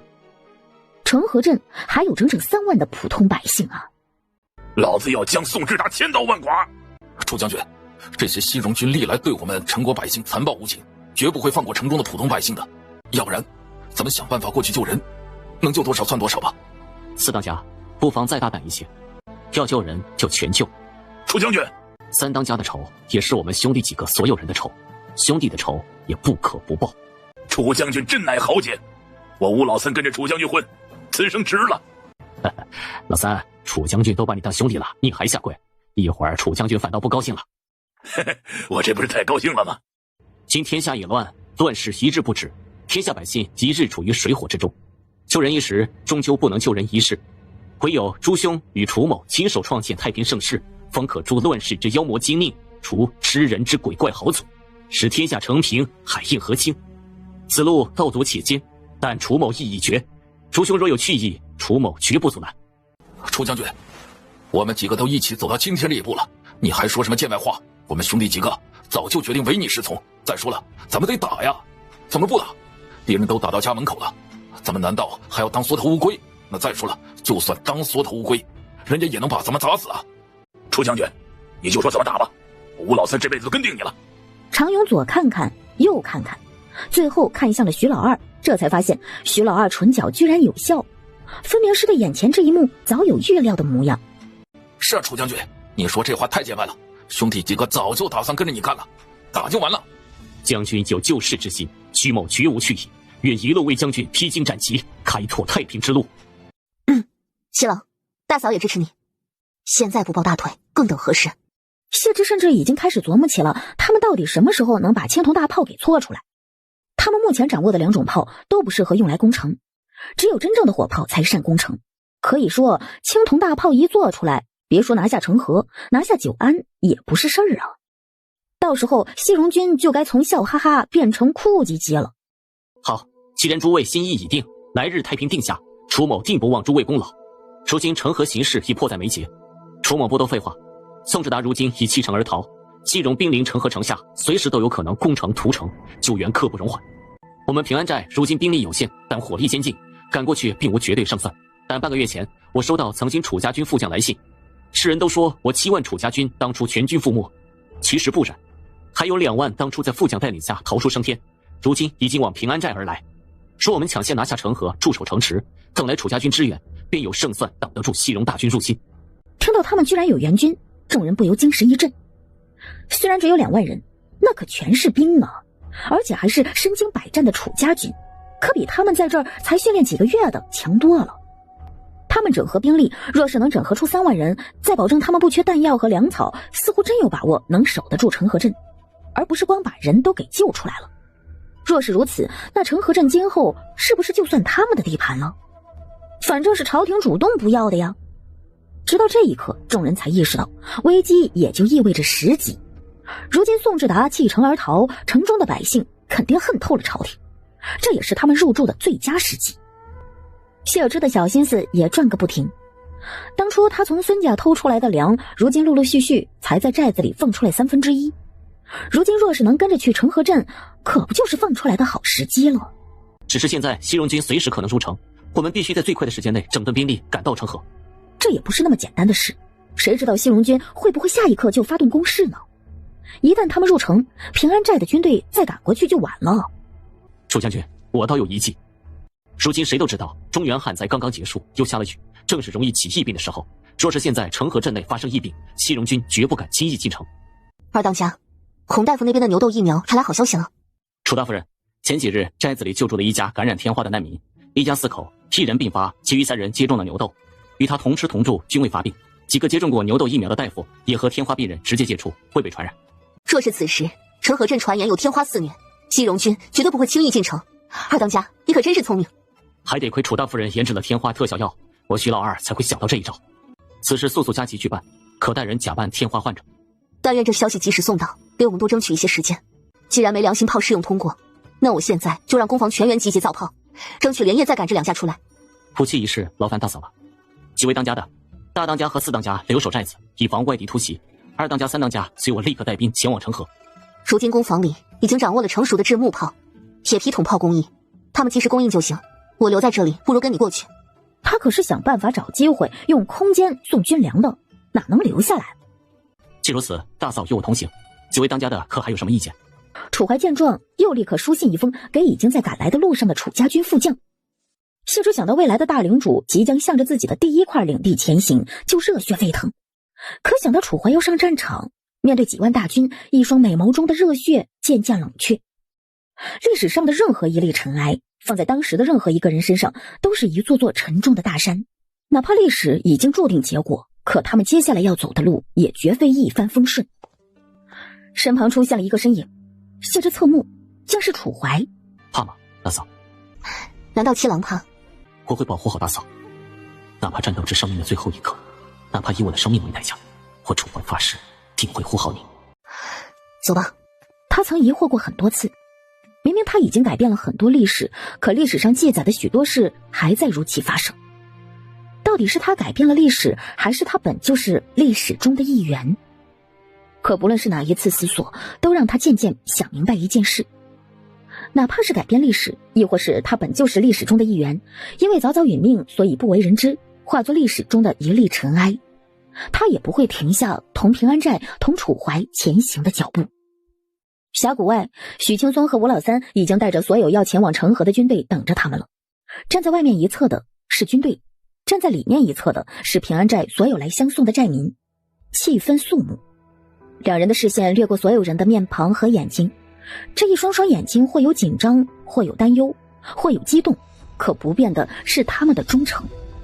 没有楚将军和楚大夫人，就没有他们的今日；没有平安寨，就没有他们一日又一日吃饱喝足的日子。3年旱灾，官府没有救他们，老天爷也没有救他们，救他们的是楚将军，是楚大夫人，是平安寨。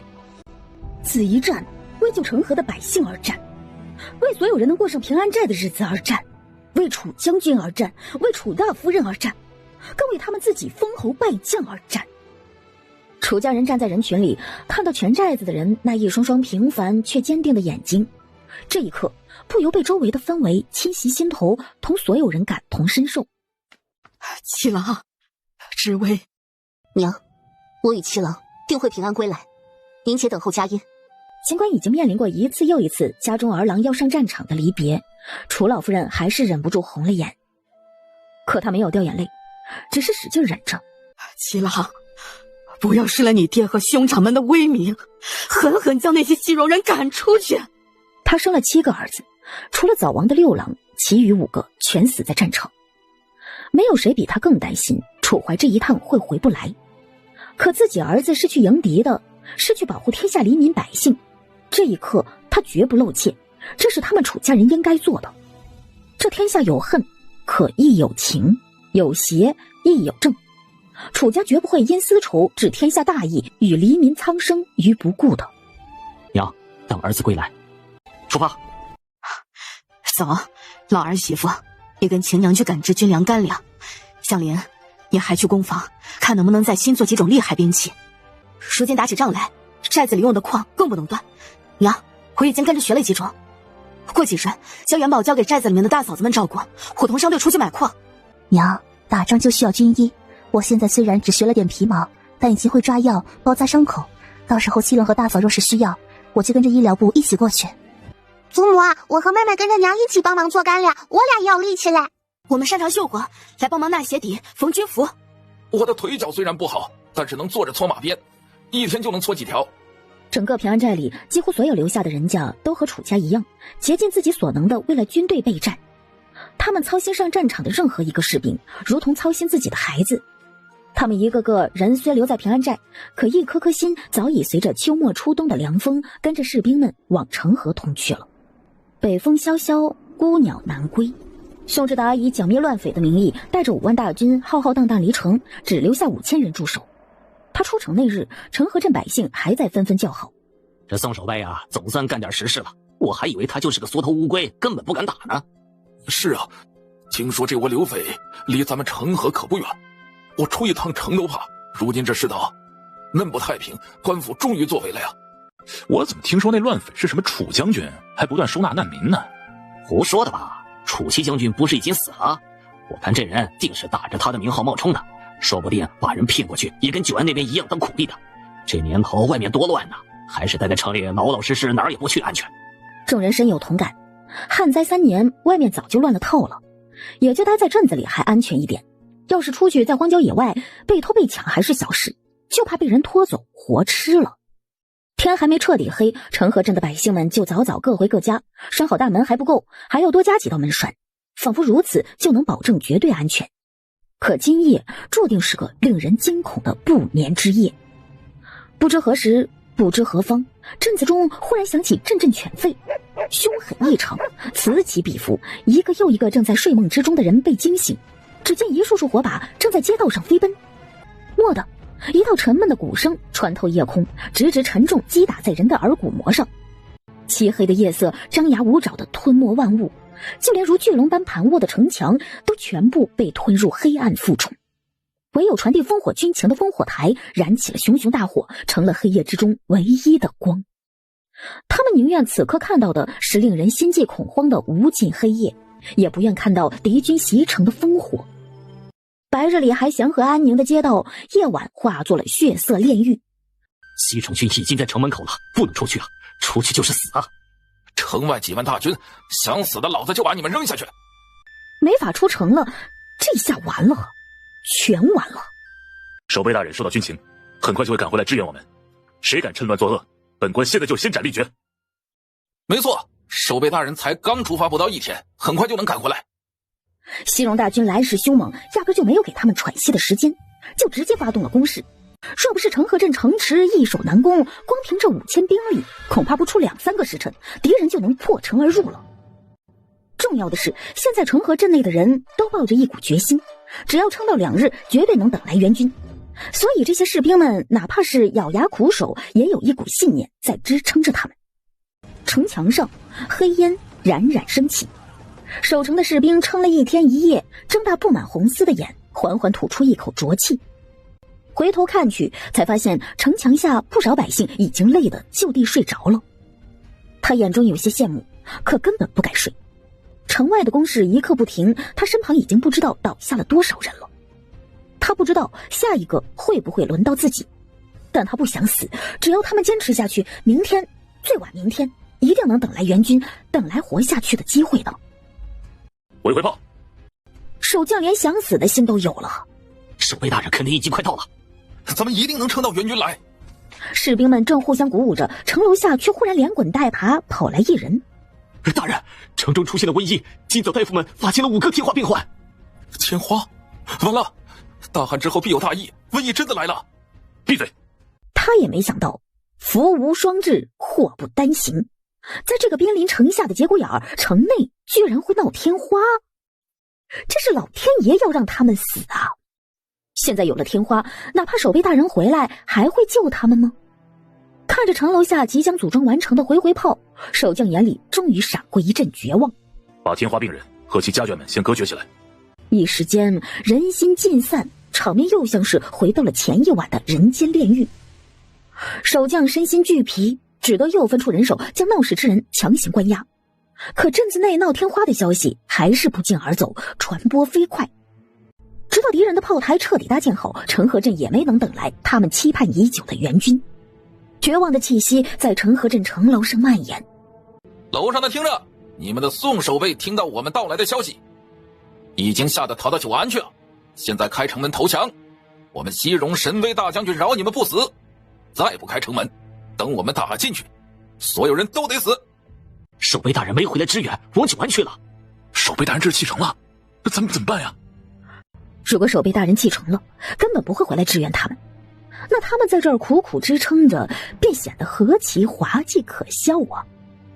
但又忍不住回想起宋志达平日的为人，以及为何他们走了不到1天，回城却1天1夜还没赶回来。渐渐的，他已经意识到了什么，脸上的表情由崩溃痛苦变得茫然迟疑。大人，城门不能开！大人，西戎人向来凶残狡猾，他们的话我们怎么能信？只有他们进城必会屠城，只要开城门，等我们的就只有死路一条。那你说怎么办？大人，如今城中闹天花，依我看正是阻拦这些西戎军入城的机会。军队最怕疫病，天花病邪又最是凶残，他们若是知道了，绝不敢轻易进城。此事倒的确能延缓他们攻城，可若没有援军，西戎军迟早还是会打进来。大人若是信得过小人，小人敢保证7日之内援军必打。哪里来的援军？楚家楚七将军楚怀。守将直接在原地愣了足足好几秒，才终于反应过来。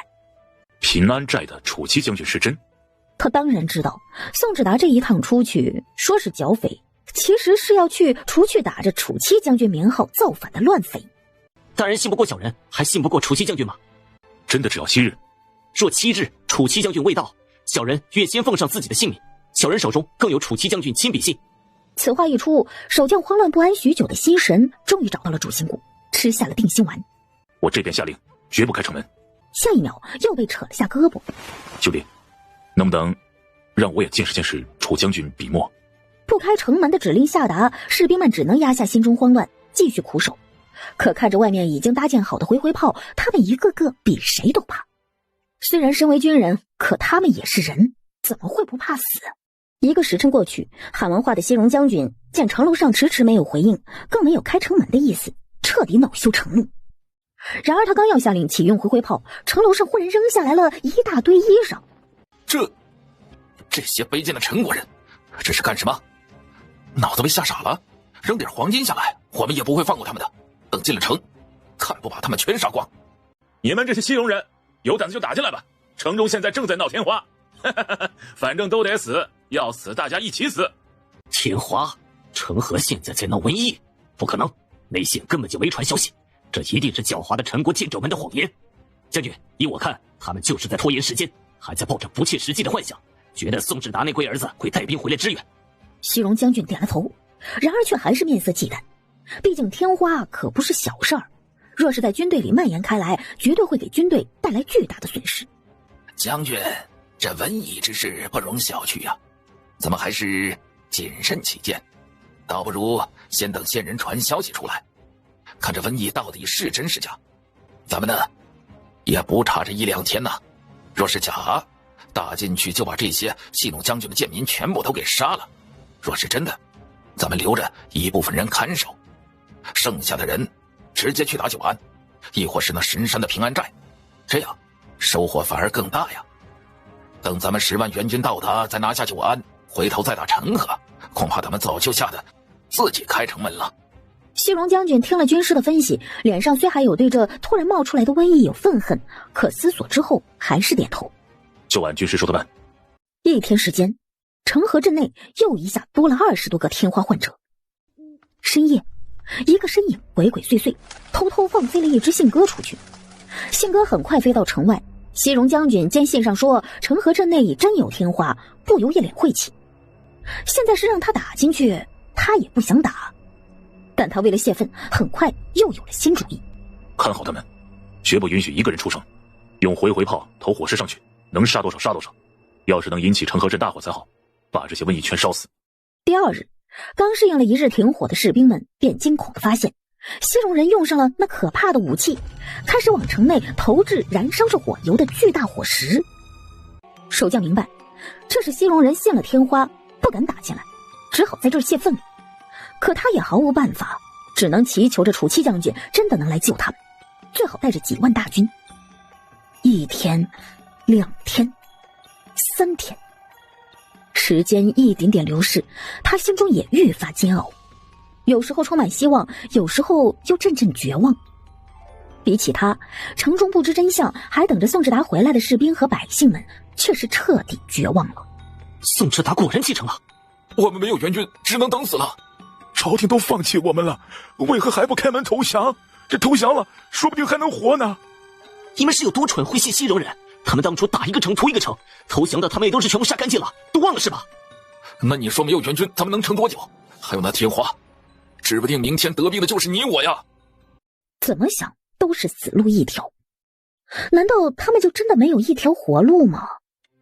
第4天、第5天，城中彻底乱了，守将想管都有心无力，守将忍不住陷入怀疑，哪怕楚将军真的能来，可万一晚上1-2天呢？他们真能守得住吗？这些卑贱的陈国人，本将军就爱看他们自相残杀。行了，留1万人在这里继续，不要停火，剩下5万随本将军去拿下平安寨。虽然还未对上平安寨，但打得成河镇没有丝毫还手之力的西戎将军似乎已经志在必得了。然而也就是他刚说完的那一秒，营地后方突然传来了轰的一声巨大爆炸声。什么动静？楚将军7天真的赶得来吗？会来。当他又一遍刚刚问完时，城楼下敌军的方向却忽然传来一声史无前例的爆响。来了来了！守将刚想问什么来了，脑回路却忽然接上了，眼珠子都差点瞪出来，朝着城墙边就冲过去。可他刚到边上，就听到远处又是轰轰的几声巨大爆炸声，简直像是天罚。可与此同时，他看到的却是让他万分欣喜的一幕。这群西戎孙子，让你们尝尝我楚将军的威风！快放一轮箭下去！西戎大军后方受到轰炸，前方又遭遇箭雨，混乱了好一会儿，西戎将军才反应过来，这根本不是什么可怕的天罚，而是敌袭呀！他适才打算调转方向攻打平安寨，正是对平安寨的那些武器宝贝感兴趣，打算一举将这些东西全抢过来。所以听到火药的爆响声，他很快意识到这是什么东西，心中对后方的敌人身份也有了猜测。打得好，打死这些龟子！大人，你就让我们出城迎敌吧。他们看得热血沸腾，忍不住现在就想直接加入城楼下他们的援军共同作战了。他们的援军真的来救他们了，他们不是孤立无援，他们的援军真厉害。大人带2000士兵出城支援，剩500关进城门即可。楚将军只有不到1万兵力，有援军最好。听到这儿，他终于按捺不住了，立刻下令调动所有成河镇还有战斗能力的士兵开城门出去支援。咱们的援军来了！援军来了！啊！宋志达良心发现了，终于带着人回来了。说不定是九安的周大人呢，总不可能是望北那边的。望北也在打仗。众说纷纭，谁也不知道他们的援军到底是谁，包括外面同楚怀他们一起作战的成河士兵们，他们只知道没穿西戎军服的人就是他们的援军，就是他们的亲兄弟，堪比他们的再生父母。从开始打到现在，不到2个时辰，在城门外围堵多日的西戎军终于溃散而逃。看着他们如丧家之犬一般逃去，彻底离成河镇远了，楚怀终于下令收兵。此时战斗许久的平安寨士兵们回过神来，才发现自己战斗许久，其实早已有些体力不支了，只不过因为热血沸腾才难以察觉。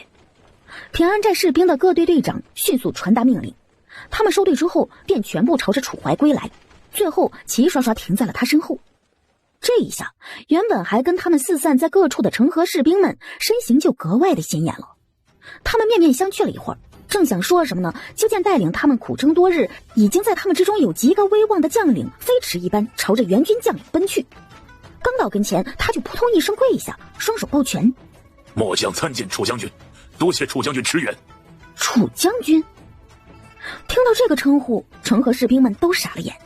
各地守备均有5衔，倒是都被称作将军，只不过这支援的不是宋志达将军，也不是周仲文将军，那是哪来的楚将军啊？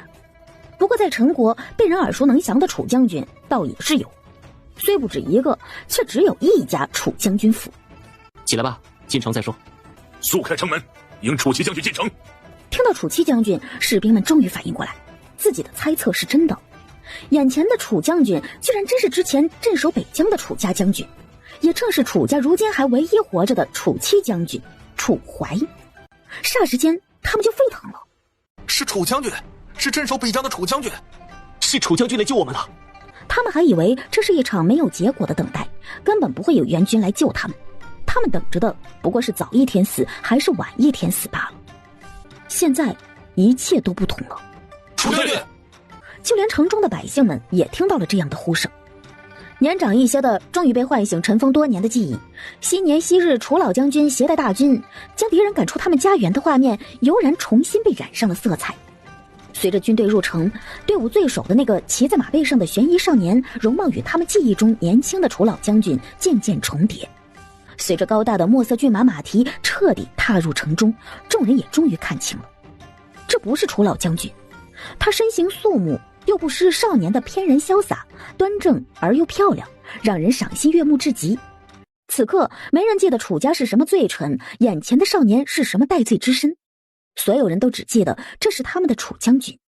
在所有人的欢呼声中，他们看见他们的小将军忽然回过头去看向后方，只见后方的军队里不知何时多了一个女人，也正骑着马同军队同行。只见他先是一愣，后又加快步伐到了楚将军身后一些的位置，与他说着什么。可楚将军很快放慢步伐，与他并肩同行入城。谢之跟在楚怀身旁，感受着道路两旁所有人热切的注视，有几分不自在。他也不想抢楚怀的风头，谁知他却要放慢步伐与他并肩而行。七郎，我们这么走在最前面不太好吧？没有大嫂的武器，就没有今日成河之战的胜利，也没有这些人活命的机会。大嫂站在这儿理所应当。没错，他谢之也算是救下了这么多人，光是想想他就觉得自己超厉害。不过他很快又回头看楚怀。七郎，你没有受伤吧？一点小伤，不妨事。伤到哪儿了？后背划破了血。等回去赶紧上药。好。现在成河是不是也算咱们的领地了？虽是在问，但谢之很清楚，平安寨是在九安发的家，但第一块大型领地却是成河。朝廷如今算是放弃成河了，他们来接管，那不是他们领地是什么？咱们的领地。队伍进城之后，百姓们才发现楚将军带来的兵居然就这么点儿，跟之前宋志达带出去的规模简直不能相比。和士兵们交谈之后，他们才知道楚将军居然只带了1万人，就打跑了西戎军6万人。这区区1万兵力居然就能打败6万西戎军，宋志达那的带着5万兵，却连来都不敢来。你在说啥？那当然是楚将军才能办到，楚将军也是宋志达那个废物能比的。早说是楚将军啊，我说啥都要下去啊，那可是能和楚将军并肩作战的机会啊。跟着去的成河兵们这会儿还懵懵的，不知道为何支援的人变成了楚将军，但一想起来自己刚才跟着楚将军一起作战，就乐得呲出了牙花子。此时成河守将也一路跟随楚怀，最终将队伍带到了军营处。他奶奶的，今天老子杀的真是痛快，痛快极了。守将和旁边的士兵大眼瞪小眼一会儿，怎么也没想到楚将军身边跟着的将士看起来居然一身的匪气。3当家杀痛快了就行。三当家。听到这个称呼，成河守将的眼皮直突突。原来楚将军是真的落草为寇了。楚将军，我楚家已非将军府，我亦非陈国将军，今日是驰援成河，既是携平安寨接管成河，今后将与朝廷势不两立。这……守将傻了眼。之前他只知道楚将军是来救他们的，完全没想起来楚将军在陈国早已是戴罪之身这回事。他还以为是楚将军不计前嫌，在这个时候站出来力挽狂澜，今后楚将军也会戴罪立功，被朝廷召回的。哪成想楚将军这居然是反了。守将心里掀起了狂风骤雨。既是我平安寨领地，10日之后西戎10万大军到达，我平安寨自会全力抗敌。你等愿意加入平安寨便留下，不愿留下便速速离开成河。10万大军？今日逃离城外的西戎军也有3万左右，届时13万大军兵临城下，凭你们也守不住成河。楚怀缓缓说着事实，成河镇哪怕不交到平安寨手里，也得交到西戎军手里，因为凭他们根本就守不住。反倒若不是平安寨到来，成河已经没了。守将又如何没有自知之明？末将只知道，没有楚将军，我们这一城的人早就死了。末将愿追随楚将军左右，加入平安寨，共同守卫成河。他们成河本就被朝廷给放弃了，还死忠朝廷做什么呢？当然是良禽择木而栖，选一位明主追随了。退1万步来说，楚将军愿意接纳他们这些残兵，他们都已经该偷着乐了。这些日子你苦守成河也辛苦了。守将一听差点没落泪。他平日里就是一个摸鱼划水的副将，被忽然拉出来临危受命，不知扛了多大压力，一度都觉得自己撑不下去了，想着还不如叫敌军一下把自己打死来得痛快呢。知道这位将军辛苦，我们一路紧赶快赶赶来支援，10几天的路愣是赶了6天就赶到了，还好来得及，我们生怕晚1天就来不及了。守将一听这才知道楚将军带着的这些人的辛苦丝毫不比自己少，他一时间不由热泪盈眶，愈发坚定追随楚怀的心思。末将不过一介副将，怎敢称将军？还是多亏了诸位大人及时赶到，不然末将恐怕也撑不下去了。只是诸位大人，末将还有一事未禀明，城中如今有天花瘟疫病患，虽在下已经将他们隔离，但仍有隐患。哈哈，这有什么好怕的？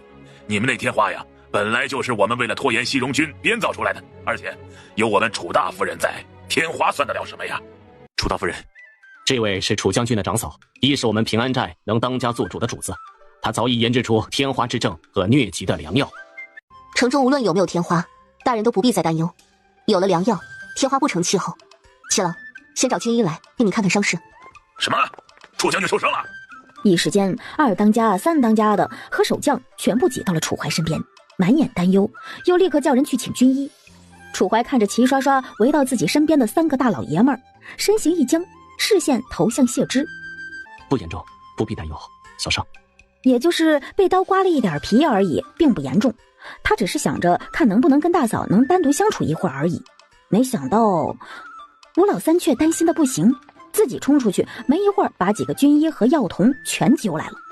谢之出来没多久，就看见几个军医和药童又纷纷出来了。他忙上前问：楚将军伤势不严重吗？只见那老军医表情有些古怪，但还是认真回答：不严重啊，夫人不必担忧，楚将军他只是擦破了点皮。谢之恍惚了一瞬，安静了。自己纵着的人跟自己耍这点小心机，他还能怎么着？去骂一顿不成？他这会儿先带着人直接去了成河镇隔离区，为了演戏逼真，从一开始县人就把守将也骗了过去，以为城中是真的有天花。毕竟县人也不能确定城中的细作又是谁。虽然没有天花，但你们到了这儿，天花疫苗不能停做，要时刻推广接种。等这2日就把全镇子的大夫全部召集起来，成立成河镇医疗部。天花误诊和天花良药的消息一经传出，原本还想趁这个机会赶紧出城的成河镇，不少人当时打消了心思。如今的楚将军并非为朝廷办事，他带来的军队来自一个叫平安寨的山寨，今后平安寨将取代官府接管成河镇，若是不愿留下来的，可以出城离开。10日之后，西戎还有10万大军将会到达成河。几条重要消息同时放出，刚刚还异常兴奋的百姓们一片哗然。楚将军不给朝廷办事，去接管成河，那岂不是……楚将军这是造反了呀！楚将军这是要造反啊！那他和外面那些乱匪有什么两样啊？哎不，他已经加入那什么山寨，早就落草为寇了。呸！什么忠君爱国？我看当初朝廷罚楚家罚得对，亏老子还为他们跟人吵架，现在他们果然反了。什么叫果然反了？楚将军那会儿要是不逃，那都被朝廷害死了。还有楚将军要是不召集兵马，今天能有人来支援咱们成河吗？还朝廷？那朝廷早就不管咱们了。没错，少说那么没良心的话，朝廷都不要咱们了，咱们还指望朝廷干啥？没有楚将军，咱们全都得死。那这几年大旱，朝廷干啥了？你们不知道？我要是楚将军，我也反。朝廷害他，他凭啥还跟着朝廷干呢？他没有对不起朝廷，更没有对不起咱们老百姓啊！虽说他们这一趟也拿下了成河做领地，可最大的原因还是不忍见这一城的百姓被屠杀。若是城中只有骂楚怀的声音，那未免也太让人心寒了。人性固然有恶，可人性亦有善，善之所存，便是侠者为黎民苍生，为大义前仆后继赴死的缘由。别以为他们不知道，今天进城的只有1万军队，那小小的一个寨子，哪里是西戎大军10来万人的对手？凡是携带家产出城者，需留家产中3成粮食做成河军粮。凭啥？凭啥？就凭现在这成河归我们平安寨管。别以为他不知道，现在准备逃出去这些有钱人一个个都富得流油，那些钱财粮食基本全是压榨百姓得来的。城中安全时，他们侵占百姓土地，压榨百姓税收，逼得百姓卖儿卖女才赚来的家产。城中危险时，他们又要带着这些家产全部逃到外面去，根本不管接下来城中军队有没有军粮，能不能迎敌护住城中百姓。现在还是靠他们平安寨自费出钱出力来营救，才救下他们的性命。收个3成粮食做军粮，吴老三都觉得他们是大发慈悲了。这一仗他们也死了100个弟兄，要不是楚将军心善，他吴老三保证扒下这些人一层皮来，才让他们走。就凭老子的拳头比你们大，少废话！小梁，果然是反贼，刚拿下地盘就开始压榨百姓了。没错，还什么人人都夸的忠君爱国的良将，我看当初朝廷也没冤枉了他们楚家。三当家，让他们走吧，不用教了。在场的各位听着，现在章程改了，要出城的可以携带全部家财离开，不过需要登记今日所携带的财产。今后若想回到成河镇来，则要上交今日离开的所有财产，否则不可入城。听到他说这话，不少夫人们压根儿没当回事，简直笑掉大牙了。这成河恐怕马上就要破了，谁会回到这儿来？大家可想清楚了，我们平安寨有足够的把握，西戎军破不了城。他们若是迟迟破不了城，掉头去进攻哪里，可就说不定了。他们一时半刻逃还能逃到哪儿去啊？望北那边打得更厉害，最近的无非也就是九安还安全些，可离成河最近的就是九安。西戎军破不了成河，肯定掉头就来打九安呢。交，我们康家交。刚才是3成，现在改了5成。大家伙爱交不交，不愿意交的可以登记财产了。三当家，记好时间，再过1个时辰，粮食涨到7成，也得登记好。回头他们要是回来，少1两银子都不行。好嘞，交吧，他们压根舍不得；不交吧，又怕自己把自己的路给堵死了。终于，那康家又先站出来带了头，交了5成的粮，出了城。放心，我们石家这辈子都不会回成河，倒是你们小心点，别被屠城了。哼！剩下的爱交不交，不交就滚。不必生气，有的是他们打脸的时候。以宋周2人的行事作风，这群人还想保全财产进城，别痴人做梦了。除了一些出城的富人家之外，出乎谢之意料的是，也有一些富人家留了下来。他们似乎是看清了局势，倒是主动把家中大量的粮捐了出来，还号召着剩下的富人们捐钱捐物，打算助力平安寨接下来迎战。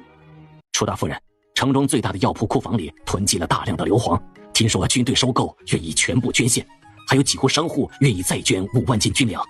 楚大夫人，成河守卫库房内发现了10万两白银，5万斤存粮和各样物资，楚将军请您稍后过去过目分配。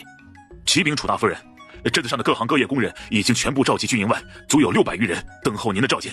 如今的成河镇是他们的领地，整个城镇的资源和人力都能任由他调用。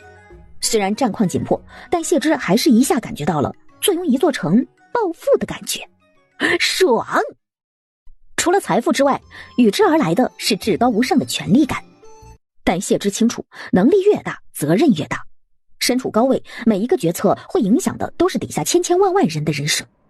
此一战我们取得大胜，护卫了成河之安危，但绝不可能忘记牺牲的弟兄们的功劳。为牺牲的弟兄们敬酒。按平安债率，从今日起，凡牺牲士兵，每户50两抚恤银翻倍至100两，家中老幼由平安债养老送终，育儿至籍贯之年。人死了，对剩余亲人最实际的照料，自然是金钱物质上的照料。他们在外打仗，如何不怕死在沙场上，家人无人照顾？可现在，他们信得过楚将军，没有任何后顾之忧。为楚将军打仗，他们值。旁边的2000成河兵听得羡慕的都快哭了。成河原本驻守的士兵，如今已加入平安寨，便是我们平安寨的一员。此次战役之中的伤亡士兵，同用平安寨律令。没错，我们就是平安寨兵。从今往后啊，平安寨要俺干啥，俺就干啥。先前还有士兵嘀咕，那他们以后是不是也算是土匪了？可这会儿他嘴咧的比谁都大。他娘的，就凭这待遇，凭平安寨把他们普通士兵当人看，就算是土匪，他也登定了。弟兄们，皇室昏庸，朝廷无能，北仓时刻都要踏破北疆，直取京都。中原大地沦为湿地，饥民护食，富人尚可逃生，天下百姓何处可去？北仓西戎蛮贼，欲村屠村，欲城屠城。待我子民食其肉，啖其血，敲其骨，吸其髓，寝其皮。皇室朝廷作恶，他们亡国活该，天下百姓何辜？事情已到如此地步，除我等为陈国百姓，为父老乡亲而战，别无他法。楚怀本此决心，为我河山，护我百姓，哪怕兵败身死，决心不改。为我河山，护我百姓，为我河山，护我百姓。此情此景几乎具有穿透性，直接烙印在他的脑海里。他根本移不开看向那个少年的视线。这一刻，他似乎彻底变成了这个世界、这个时代的一员，化作这里的士兵，为自己的将军献上自己的忠诚、决心和生命。这一场仗，弟兄们打得都辛苦了，今夜好好庆祝一场。今夜有酒喝酒，有肉吃肉，养精蓄锐。下一仗就把那些西戎军龟孙子们赶回他们的老家，把西戎的龟孙们打回老家。楚怀忽然的骂声让士兵们对他瞬间多了不少亲近感。这一刻，他不是什么高门显贵出来的贵公子，不是曾经站在神坛上让他们可望而不可及的陈国将军，他是他们的将军，也是他们的兄弟。无人察觉间，谢之默不作声离开了这里。谢之没有离开，而是找机会给每个酒缸里加了些灵泉水，这也算是他一个小小的作弊手段。真到了战场上，他希望自己这边的士兵都能比对面更身强力壮。大嫂，怎么了，祁郎？我来看看将士们喝的酒有没有咱们的醉千年好。我以为是大嫂贪杯了，我那个酒量还是算了。大嫂，我擅自做主，将将士们的抚恤银加了一半。你做得对，将士们在战场上抛头颅洒热血，命都没了，一个家的顶梁柱也没了，银子也不过是给安慰，换不回来他们的命。这抚恤银自然是越高越好，咱们不心疼这点银子。夜空下，他久久看着谢之的面庞，久到谢之也回过眸来注视着他。两人相顾却无言，他心里有什么朦朦胧胧的情绪融在平静的心池里，撩起浅浅的柔柔的涟漪。哪怕他之前再拒绝楚怀，他还欲纠缠。他了解自己，他永远不会讨厌他。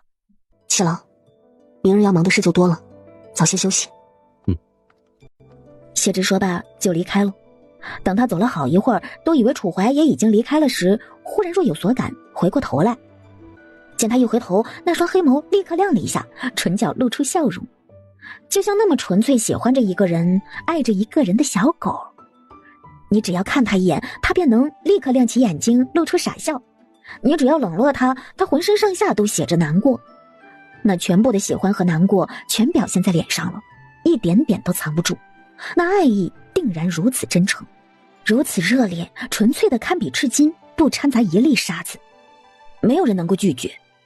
谢之脚步顿了顿，迟疑了几秒，才慌乱似的离开了。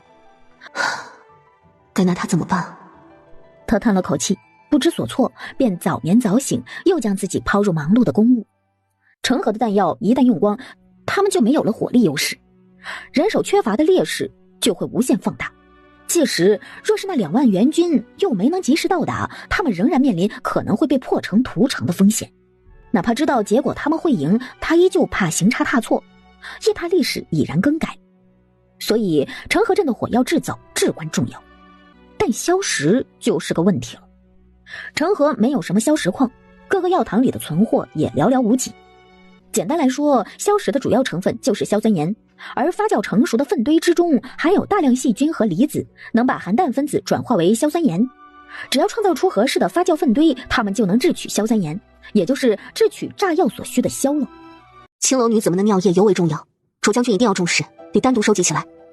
青楼的女人们因为更容易尿路感染，尿液中的硝酸盐比例比普通人更高，可以说也是缺乏火药时期的重要战略物资了。好的，楚大夫人。青楼也是封建糟粕一大害，等以后领地稳定了，这些都得彻底除去。楚大夫人，莫要进去，差事我来办就好，对你名声不好。大嫂，我打算进去看看。楚将军，楚大夫人来这儿是因为这里有做火药的物资，我陪大嫂进去。要全城的人捐粪尿，才能保证滞销产出。青楼这边的产出滞销效果最好，所以一定要重视起来。现如今我们刚过来，资金有限，还是得号召他们捐。等仗打赢了，危机解除，可以用钱来收购。等安定后，青楼、赌坊这种害人不浅的地方都得拆除。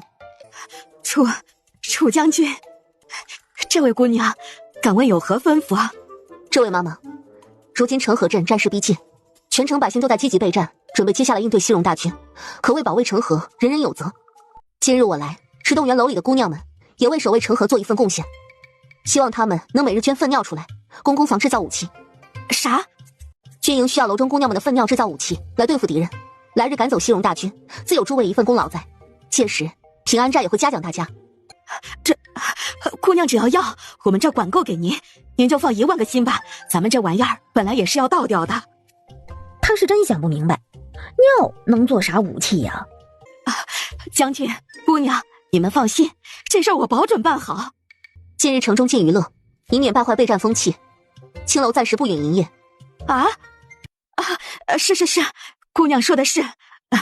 都说商女不知亡国恨，我们可不是这样，关键时刻绝不添乱。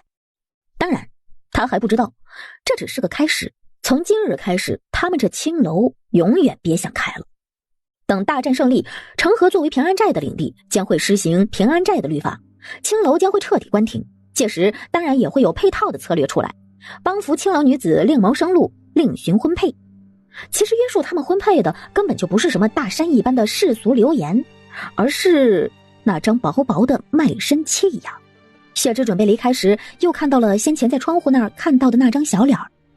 谢之停顿了下，对他招了招手。死丫头，贵人叫你，还不赶紧滚下来！你有什么想对我说的吗？妈妈还是对楼里的姑娘好些，尤其是这个我气了脸的。我要多上几套茅房，捐粪捐尿，你们多造武器，打跑西戎军。谢之忽然说不出话来了，他几次欲开口都堵在了喉头。好。不知何时，站在谢之身后的卓君脸上早已没了羞出来的红。直到这一刻，他终于抛下了对青楼女子异样的目光。你愿不愿意去外面做点别的，为军队做贡献啊？小丫头眼睛一亮，可很快又黯淡下来，迟疑着看向老鸨。人我带走了。是贵人。只是看着军队离开，他忍不住直骂：这是军队还是土匪啊？哪有这么直接抢人走的？谢之没付钱，自是有考量。如今平安寨已经接手成河，就相当于是成河镇的官府，他们又不是来闹着玩的，是要正儿八经要定政策和律法，管理这一方领地的。官府政策要取消青楼，接下来自然会将所有青楼管控到手中，给所有的姑娘们重新安排去路。青楼将不再是私产，这些姑娘们自然也不是，她们都将会是自由身。除了这些人，奴仆们亦是如此。今后平安寨的奴隶们身契也会全部解除，星辰国没有奴隶。夫人，谢谢夫人救雅儿，雅儿一辈子做牛做马，为奴为婢，报答夫人。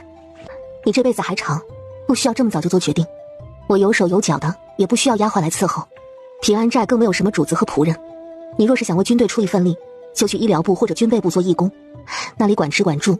等仗打完了，你这个年纪可以去平安寨官学免费学本事，过自己的人生。楚大人，劳烦你安排一下了。是，楚大夫人。这丫儿的确可怜，可他不打算将她带在身边亲自照顾，因为这世道还有千千万万这样的可怜人，他不可能全带在身边一一教导的。从始至终，楚怀都伴在他身边，一言不发。七郎，你觉得我回头要拆除青楼赌坊可对？大嫂不拆，来日我也会拆。好，来日再说此事。我们援军还有多久能到？援军还有8日能到，寨中弹药还需2日，敌军还有9日。楚怀似是看出他的担忧。无碍，大嫂，我们的弹药只要能消耗1半左右的敌人，我就能与援军打配合，有足够的把握打赢。我自是信你，可我不想你打一场惨烈的战事。弹药这东西，自是越多越好。若是我之前再努力些，把真正的火炮造出来就好了。没有青铜，其实铸铁、钢铁也不是不行。大嫂，你做的已经够好了，你做的已经比任何人都多都好。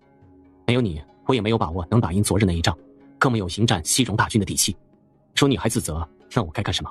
负荆请罪，赐碗谢罪。就你嘴偏。经他一语，谢之压力顿减。不论做什么，他们都要一步一个脚印，脚踏实地，也不能直接飞跃。他静下心来，开始忙于萧田之事。连着2日混迹在萧田附近监督情况，谢之都感觉自己身上有味儿了。如今军队里不少人跟着寨子里主事的一起住在原来的宋守备府，听到下面人说宋府有一口温泉，他当然瞬间打消烧水的心思，叫人带自己过去。他心情怡然，走上前去，然而走到近处，恍然听见水声，他才惊觉温泉水中早有一人。谁？谢之被人猛然扼住手腕，瞬间如湿了衣袖。大嫂，皆是洗浴，怎会叫人看守？叫了，叫3当家帮我叫的。你继续洗，我先回了。他走了几步，告诉自己要理智，不要胡思乱想。可人的思维哪有那么好控制的？脑海里还是不由自主浮现出刚才的场面。怎么那么显眼？2秒之后，他就使劲甩了甩脑袋。他觉得他这2日没法直视楚怀了。想数